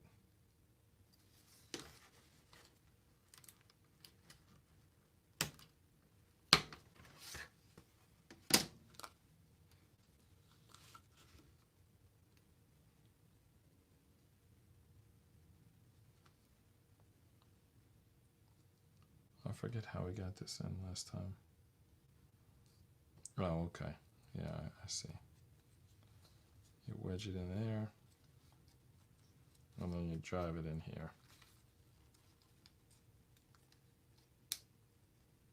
What are we playing, golf? Wedges and drives. All right, cool. Not sure what we built, but we built it, and I think it probably goes. Is it gonna fit in there? I feel like that's where it goes, like, so the driver can reach it, but it doesn't look like it fits in there. All right.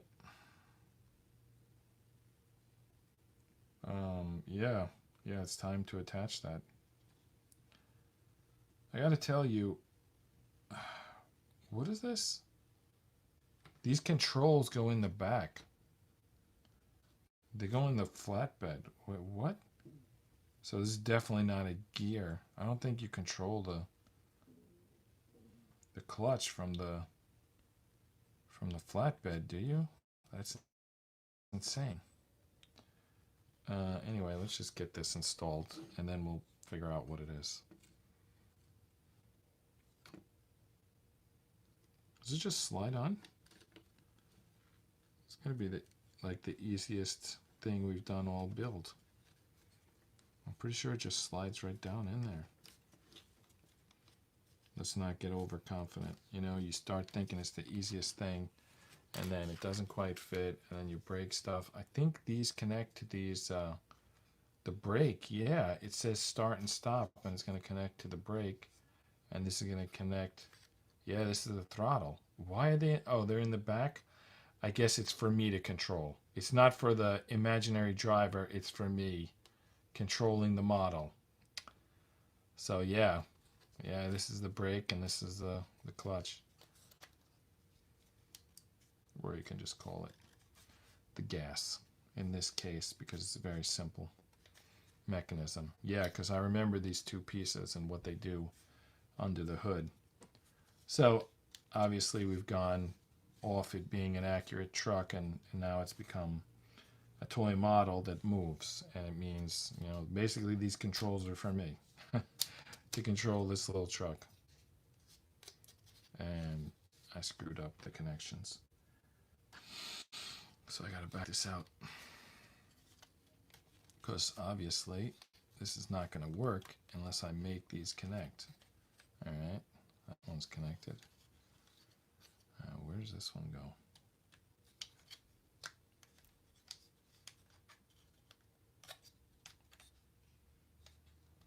Oh, it hits the rubber band there. Okay, cool. So it just has to get into that slot. And this one definitely has to hold that, grab that piece of wood. Well, we got something here. If we hadn't messed up that spring on like day 2 or 3, we'd have a moving vehicle right now. There's little notches in the wood, and this goes into the wood. The only question I have left is how far I push them down. They've already made connections. Yeah, they've already made connections, so I've at the bottom to the pedals, so I feel like they don't need to go any further. In fact, I don't think they can go any further. I'm just looking at them. It's like wood against wood, yeah. There's nothing really locking them in at this point, but they have made connections. You can see in there, the one that says start, stop connected to the brake, and the one that looks like a throttle connected to this pin that you pull in and out. There it is. You can see the action. It makes that spring in the engine. Basically, these are the driving controls. Brake and gas. And they want us to test it here. They want us to test the controls. They're like, crank this thing up and test the controls, but this thing doesn't crank. So that's a shame. Yeah, this whole next page is just like play around with these controls. Spin this spring to power it, you know, let off the brake, you know, let out the clutch, you know. Yeah. These are supposed to be controls, but I screwed them up. Let's just go on. Yeah. Page 39 is all about just testing the controls, like, how did you do? Well, we did bad. All right, let's move on to building the upholstery. And maybe we'll do a better job at that. All right, 151. Sorry that dragged you into this with the Wii. I guess it was me who messed up. All right. Well, I see one. Yeah, it is 151. It doesn't really look like a 151. Oh, that's a 157. 151. It's probably right in front of me. Why don't I see it?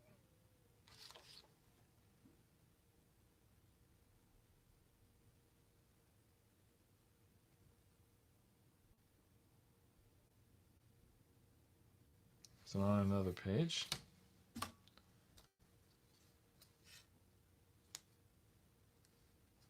Not there. Some 56, 65, 75, 95. I feel like those are just spare parts. I'm going to go to the next page because I don't see 151.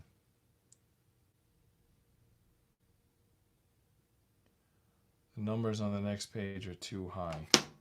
So apparently I'm staring right at 151 and somehow don't see it. 159, 169, 170, 171, 150, 153. You would think it'd be close to 150, right? 157, 156, 158. I must have punched it out prematurely and it's sitting around here somewhere. Maybe I'm reading the number wrong. 151. It shows it. There's like some highlighting here where it shows you where on the board it is. All right, this is here. If I orientate, so it should be here. I punched it out accidentally. It's right here. It was once here. So where is it right now? Well, these are here. I hope I didn't throw it out thinking it was like some garbage piece.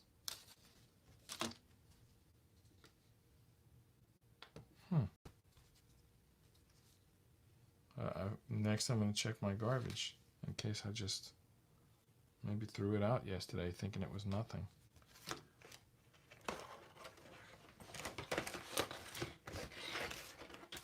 I'm looking around for all little scraps of wood.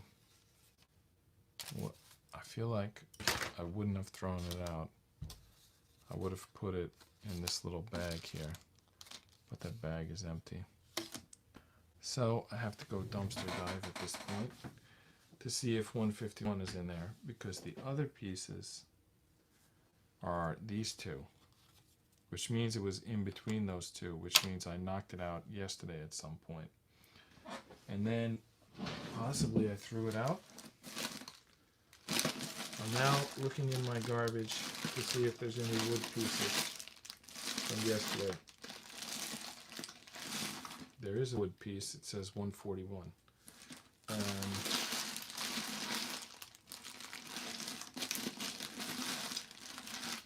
Well, we're not looking for 141. We're looking for 151.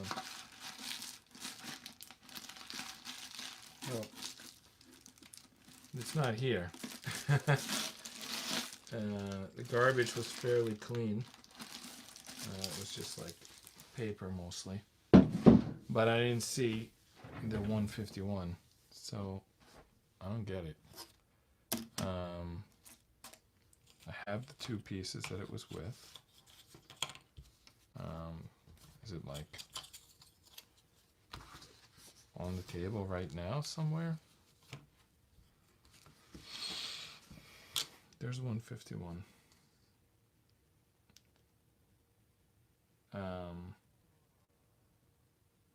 152. So this is like 152. And this is 150. Let's just start assembling it, and maybe we're gonna come across 151, and we're just gonna figure it out when we get there.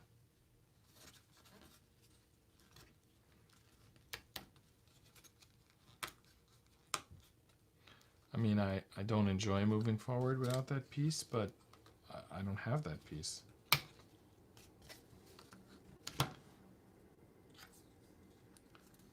Oh, it's already attached? Is this it? Yeah, it's already attached. Like it was never separated. Okay. Look at this. Look, this is 152. This is 151. So they're basically were never detached. This is two pieces. And they're gonna go together. I don't know if maybe one of them tilts a little bit, in which case I do need to detach them. You know, I really can't say. And I also can't say which one is 151 and which one's 152. Because as far as I can tell, they're identical, but they have different numbers. That's weird. Well, I can't tell the difference. So, presumably I'm not going to destroy the build if I pick the wrong one. So, alright, let's just do this. Alright, so 150. We're going to stick this in here. See if it fits. There is a bit of a tilt, but I don't think it's worth detaching.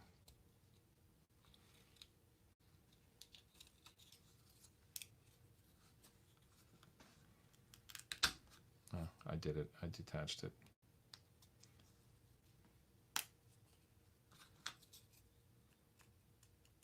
There's a little bit of a tilt. Yeah, see? A little bit of a tilt. What can I tell you? Needed to be detached. Alright. Bottom side, I assume there's also going to be a little bit of a tilt. Yeah. It's kind of like a rounding. You know, the upholstery is kind of rounded at the edge. So they kind of tilt this thing a little bit.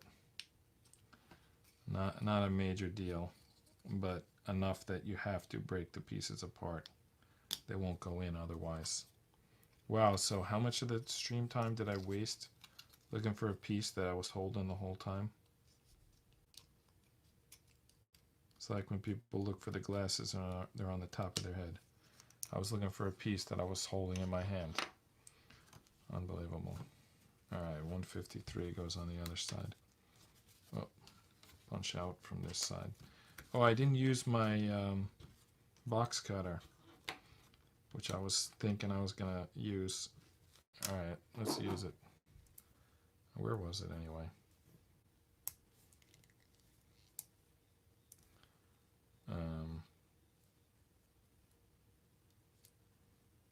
Yeah, I think it's the next one. There it is. There's my box cutter. Alright. This is a tricky little piece. I think it's a good use for the box cutter.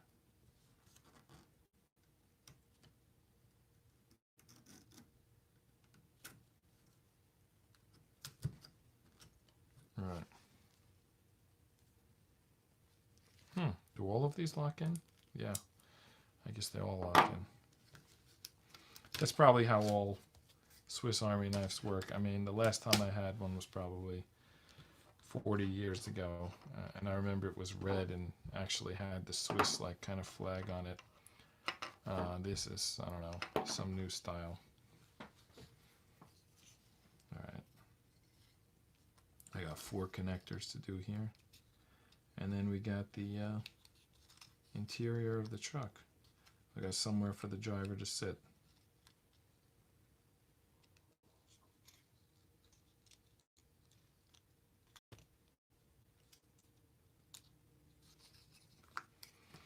Having trouble getting them all in. Should I line up all 4 and then push them in at once? I think yes.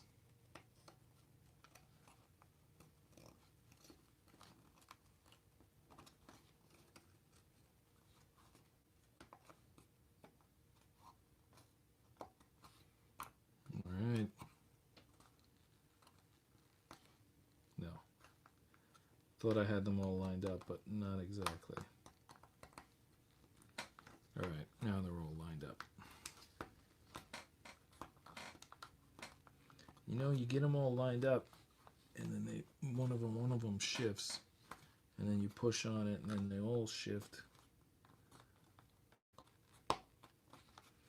Come on, that is definitely in. You can't tell me that's not in.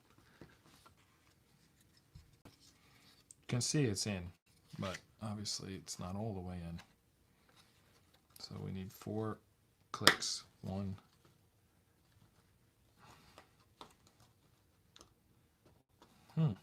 Only got 1. Oh, that is out. That is definitely out. Alright, that's not going in until we get it fixed. We got a click from the other side. Oh, there we go. Got 3 clicks at once. Nice. And another click on the other side.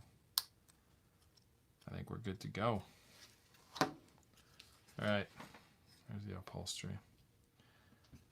We just got to drop that in there. Connectors at the top and bottom. Yeah, no, this is the bottom. These are like what lifts it off the ground, and this attaches it to the back. Just gotta. They don't really give you a good view of what it connects to. There's like 2 options in there. I think it's got it. I think it's this one. Yeah, it's got to be that one. And then the top one is not connected to anything at this moment. There's obviously going to be something connected, but maybe maybe on the next page or page after that. We're just connecting the bottom. One side's in, other side's in. Good. Driver's got somewhere to sit. We got controls to work it. I'm feeling good. This is already, well, it's enough tires. I was thinking it was drivable for a second, but it doesn't have tires. It's got somewhere to sit. It's got the locomotion, but it's not going to go very far without tires. So, all right. So observe this. QC looks good. Check. We move on. So all we did on that page was the upholstery. Up to page 42. What do we got here? What the hell is that? Is that the grill? Yeah, that's the grill, right? Yeah, I don't know why I didn't recognize that sooner. 154. Are we doing it? Are we taking one from this sheet? No. Nope, not from that sheet. 154 is going to be locked on to the hood via 155. All right, 154.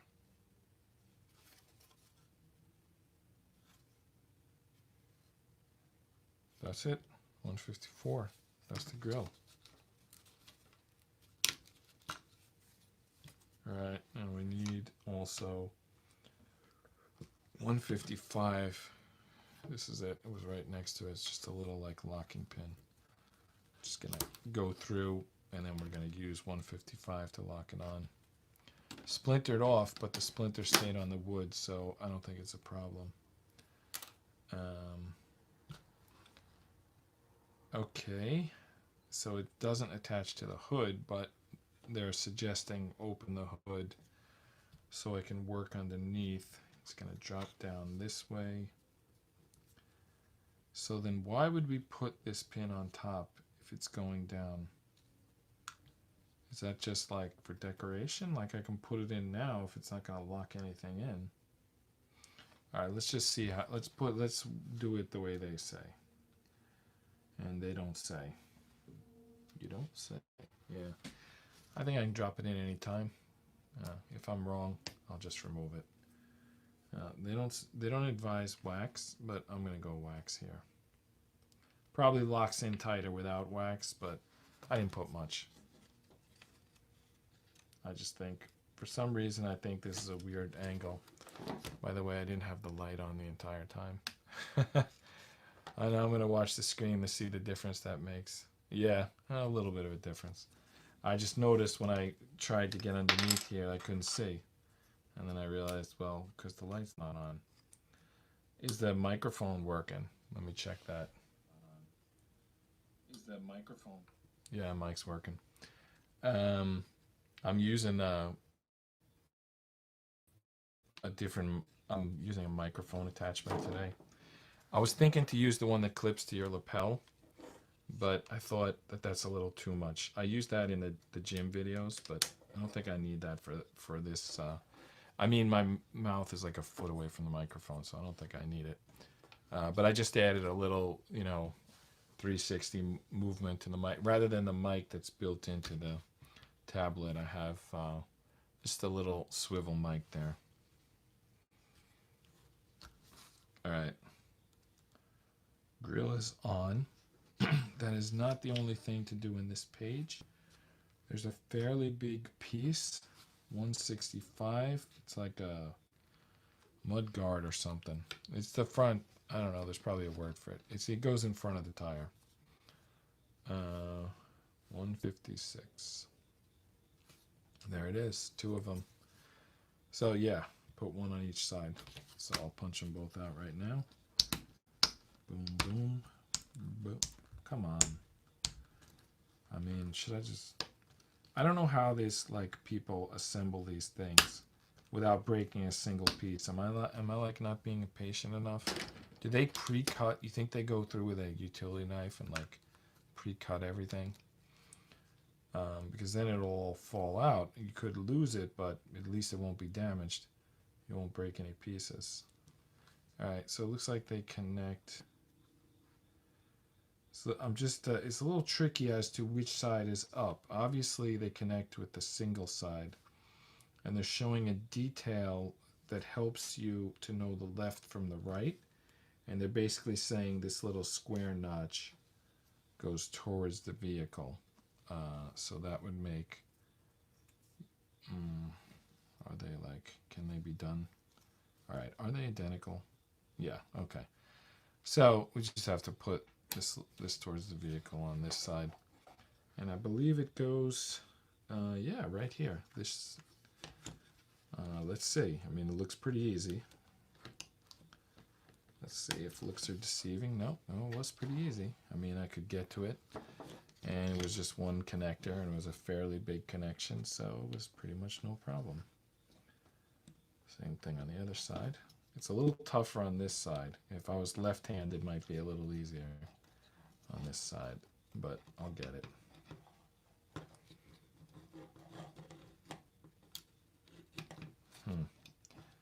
I feel like I'm pulling the siding off, trying to get that in. All right, I'm just going to do it this way. Nope. this way. There's got to be an angle that works. All right, I didn't get a click sound, but it looks flush, so I'm gonna assume that that's good. Let me try tugging on it. I mean, it looks pretty good. It didn't move.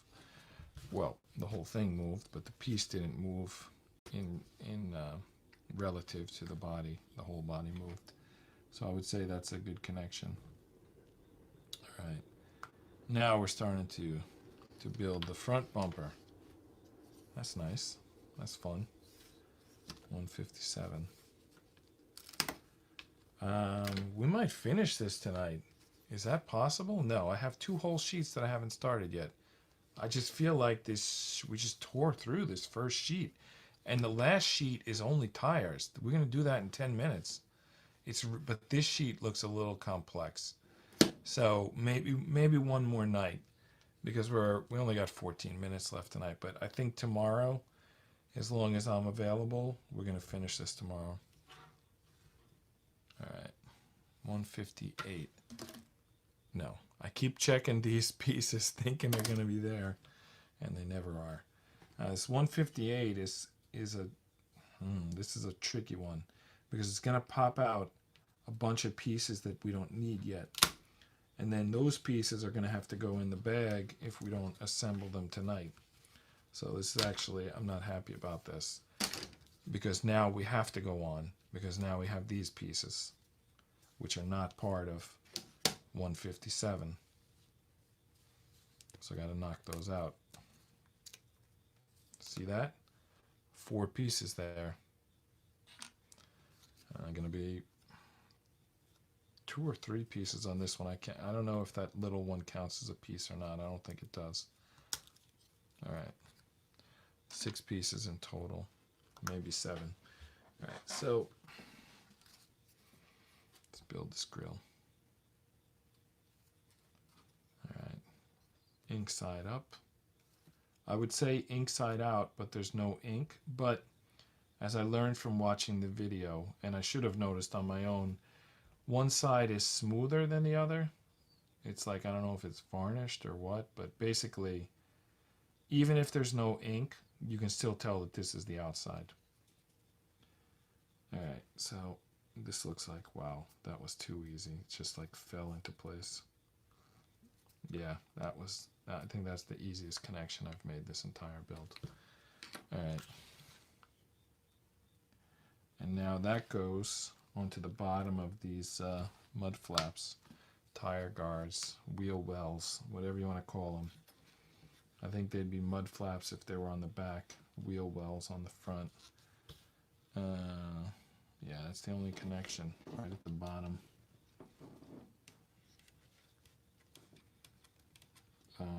Can I get there? What angle do I take to get there? That we have to find, let's see, look at this. We have to find where, probably the deepest point. Let me see if I can tell from the picture. Usually you have to go to the next picture to tell. I can't see. It looks like they're saying go completely underneath. Like ignore all of these opportunities, go completely underneath, and then go up. That's what the instructions say. So that's what we're gonna do.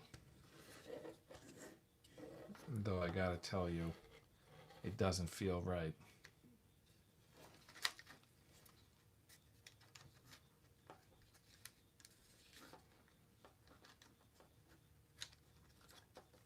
No way. Come on. All right, almost there. I went from no way, come on, to almost there in a second, because I don't know. It just all of a sudden, it was like so far away, and then it just, now it's like 1/16 of an inch away. Something fell into place. So, but it's not on yet. It's just close.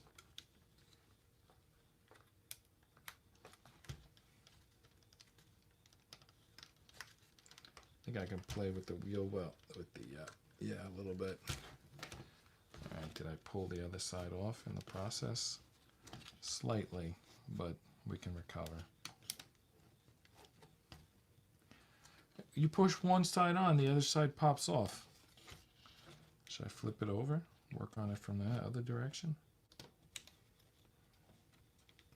Yeah. Yeah, that's it.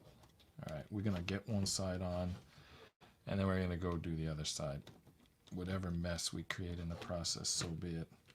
We just got to get one of these locked on.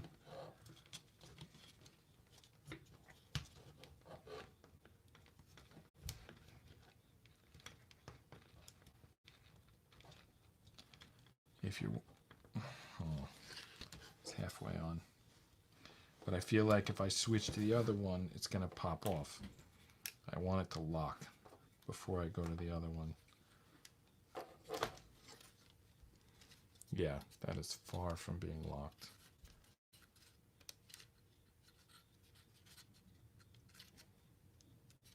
It's not even on. It's like, it's a little bit out. Come on. It's, the wood is folding. It's bending. Alright, since this was so easy, we're just going to do that. We're going to do that a second time after we get this on, right? I mean, why are we going crazy? Let's just put this on the bottom, and then we'll put that on the top. There's no reason you have to try to do it while balancing that.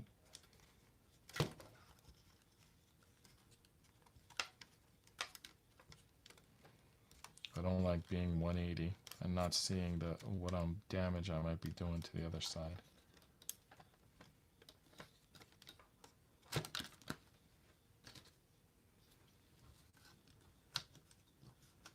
Alright, one piece, one side. We're not giving up until it's on.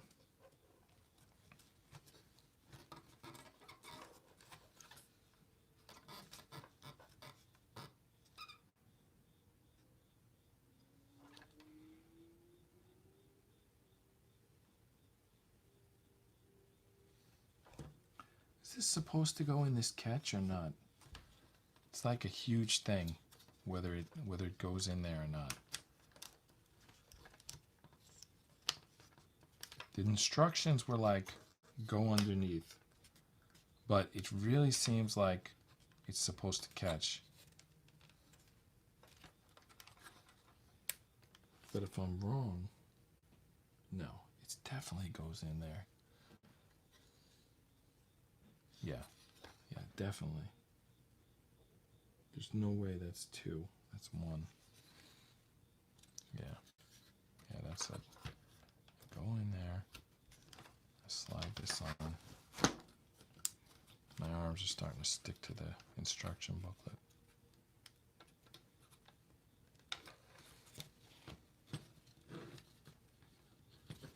They're almost on, by the way. It hasn't been pretty, but they're on.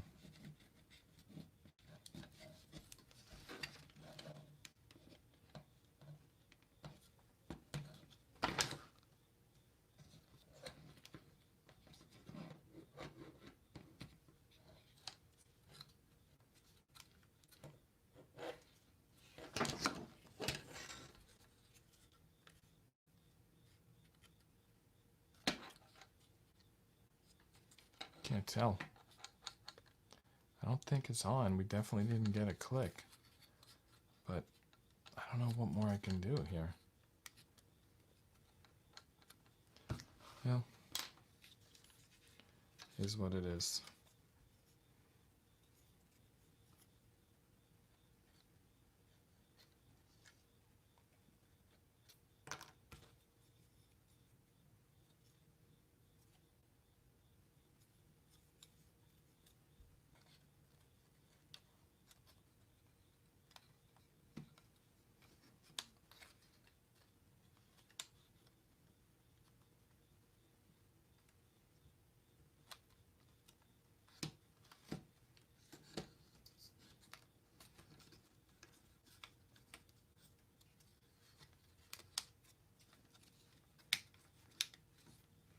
I closed the hood on this. Even though it didn't say to. It lined up and I felt like it locked in pretty good. So I did it. But as you see in the picture, the hood is still open. So there might be more stuff to put in there. Yeah, there is more stuff to put in there. By the way, it's the front license plate is coming up. All right, let's do that. That sounds like fun.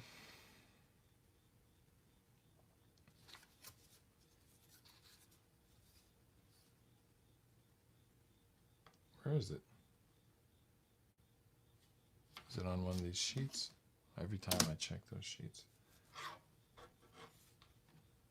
Should be obvious, right? License plate. The little rectangle, rounded at the edges with some numbers on it. Is it on the next page? Alright, well, who knows? We'll find it. Alright, right now 159.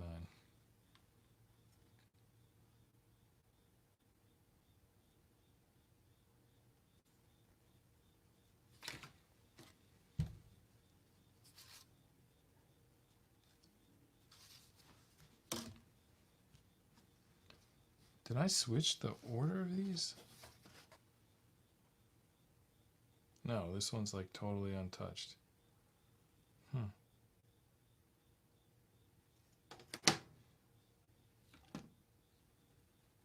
55, 54,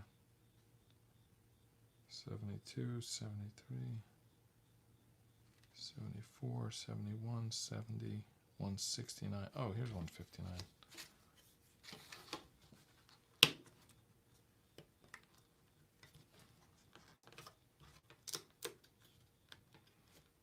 It would be cool if the chat was active and people would say, you know, like where the stuff is.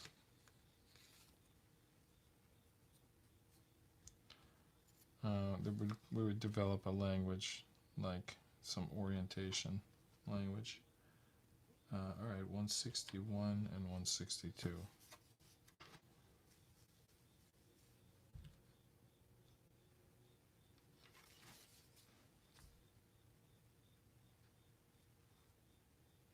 There's 163.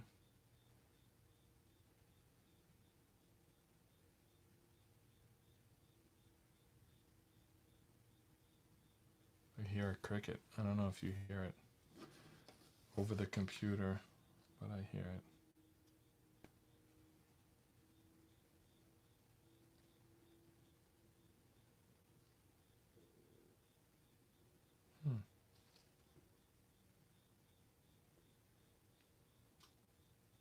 Oh, were they those pieces that we pushed out before?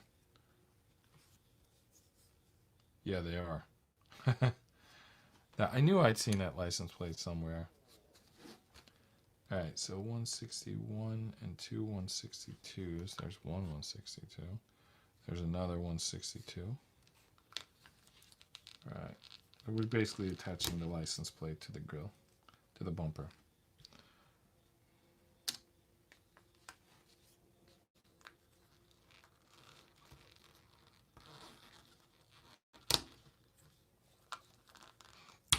All right. That done. Finally done. All right. There's nothing that goes through here, but I guess it kind of pins it. Yeah, there's like a little slot on the side. I'm going to kind of pin that to it. And what fashion does it pin it to it? The bottom, and then these guys kind of pin them in.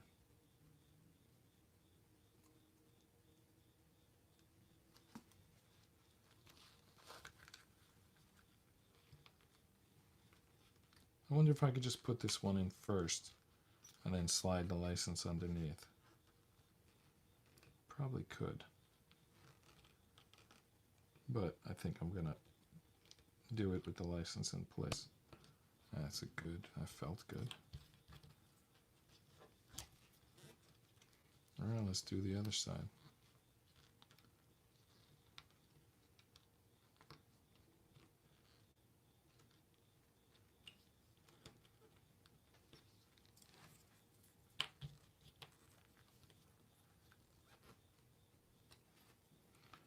UGR 11. By the way, I'm pretty sure that's the model number. Ugears 11. Or at least that's like, I think it might be 70711 or something like that. I forget what it is. I gotta check. You probably can see better than me from your position because you can check the previous day. My hands are busy doing this. But anyway, the UGR is definitely Ugears. And then the 11 is, I believe, some part of the model number. Anyway, there we go. There's the front license. Let's attach that. And we're at 61 minutes. So I guess we're going to pick up on page 45 tomorrow.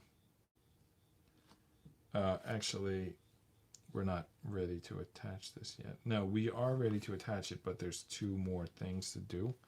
I think I like front headlights. And they're going to kind of pin this on. They're going to help to pin it on. So there's posts there. I'll wax those up. And they're going to take this front license plate, slide that all the way to the back, and then these 2 lights are going to pin it on. I'm pretty sure that's what's going on here.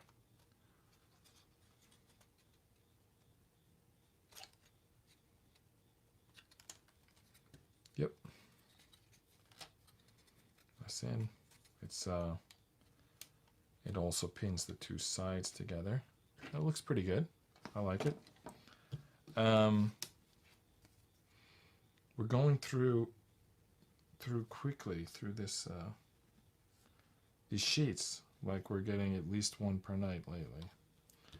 The beginning was not so good. We weren't moving as quick. 160. What we're looking for is 2 little headlights. Are they on one of these sheets we popped out before? Yes, they are. Yep, they're the headlights. And they are going to help to lock in the front bumper. And then we're going to say goodbye until tomorrow.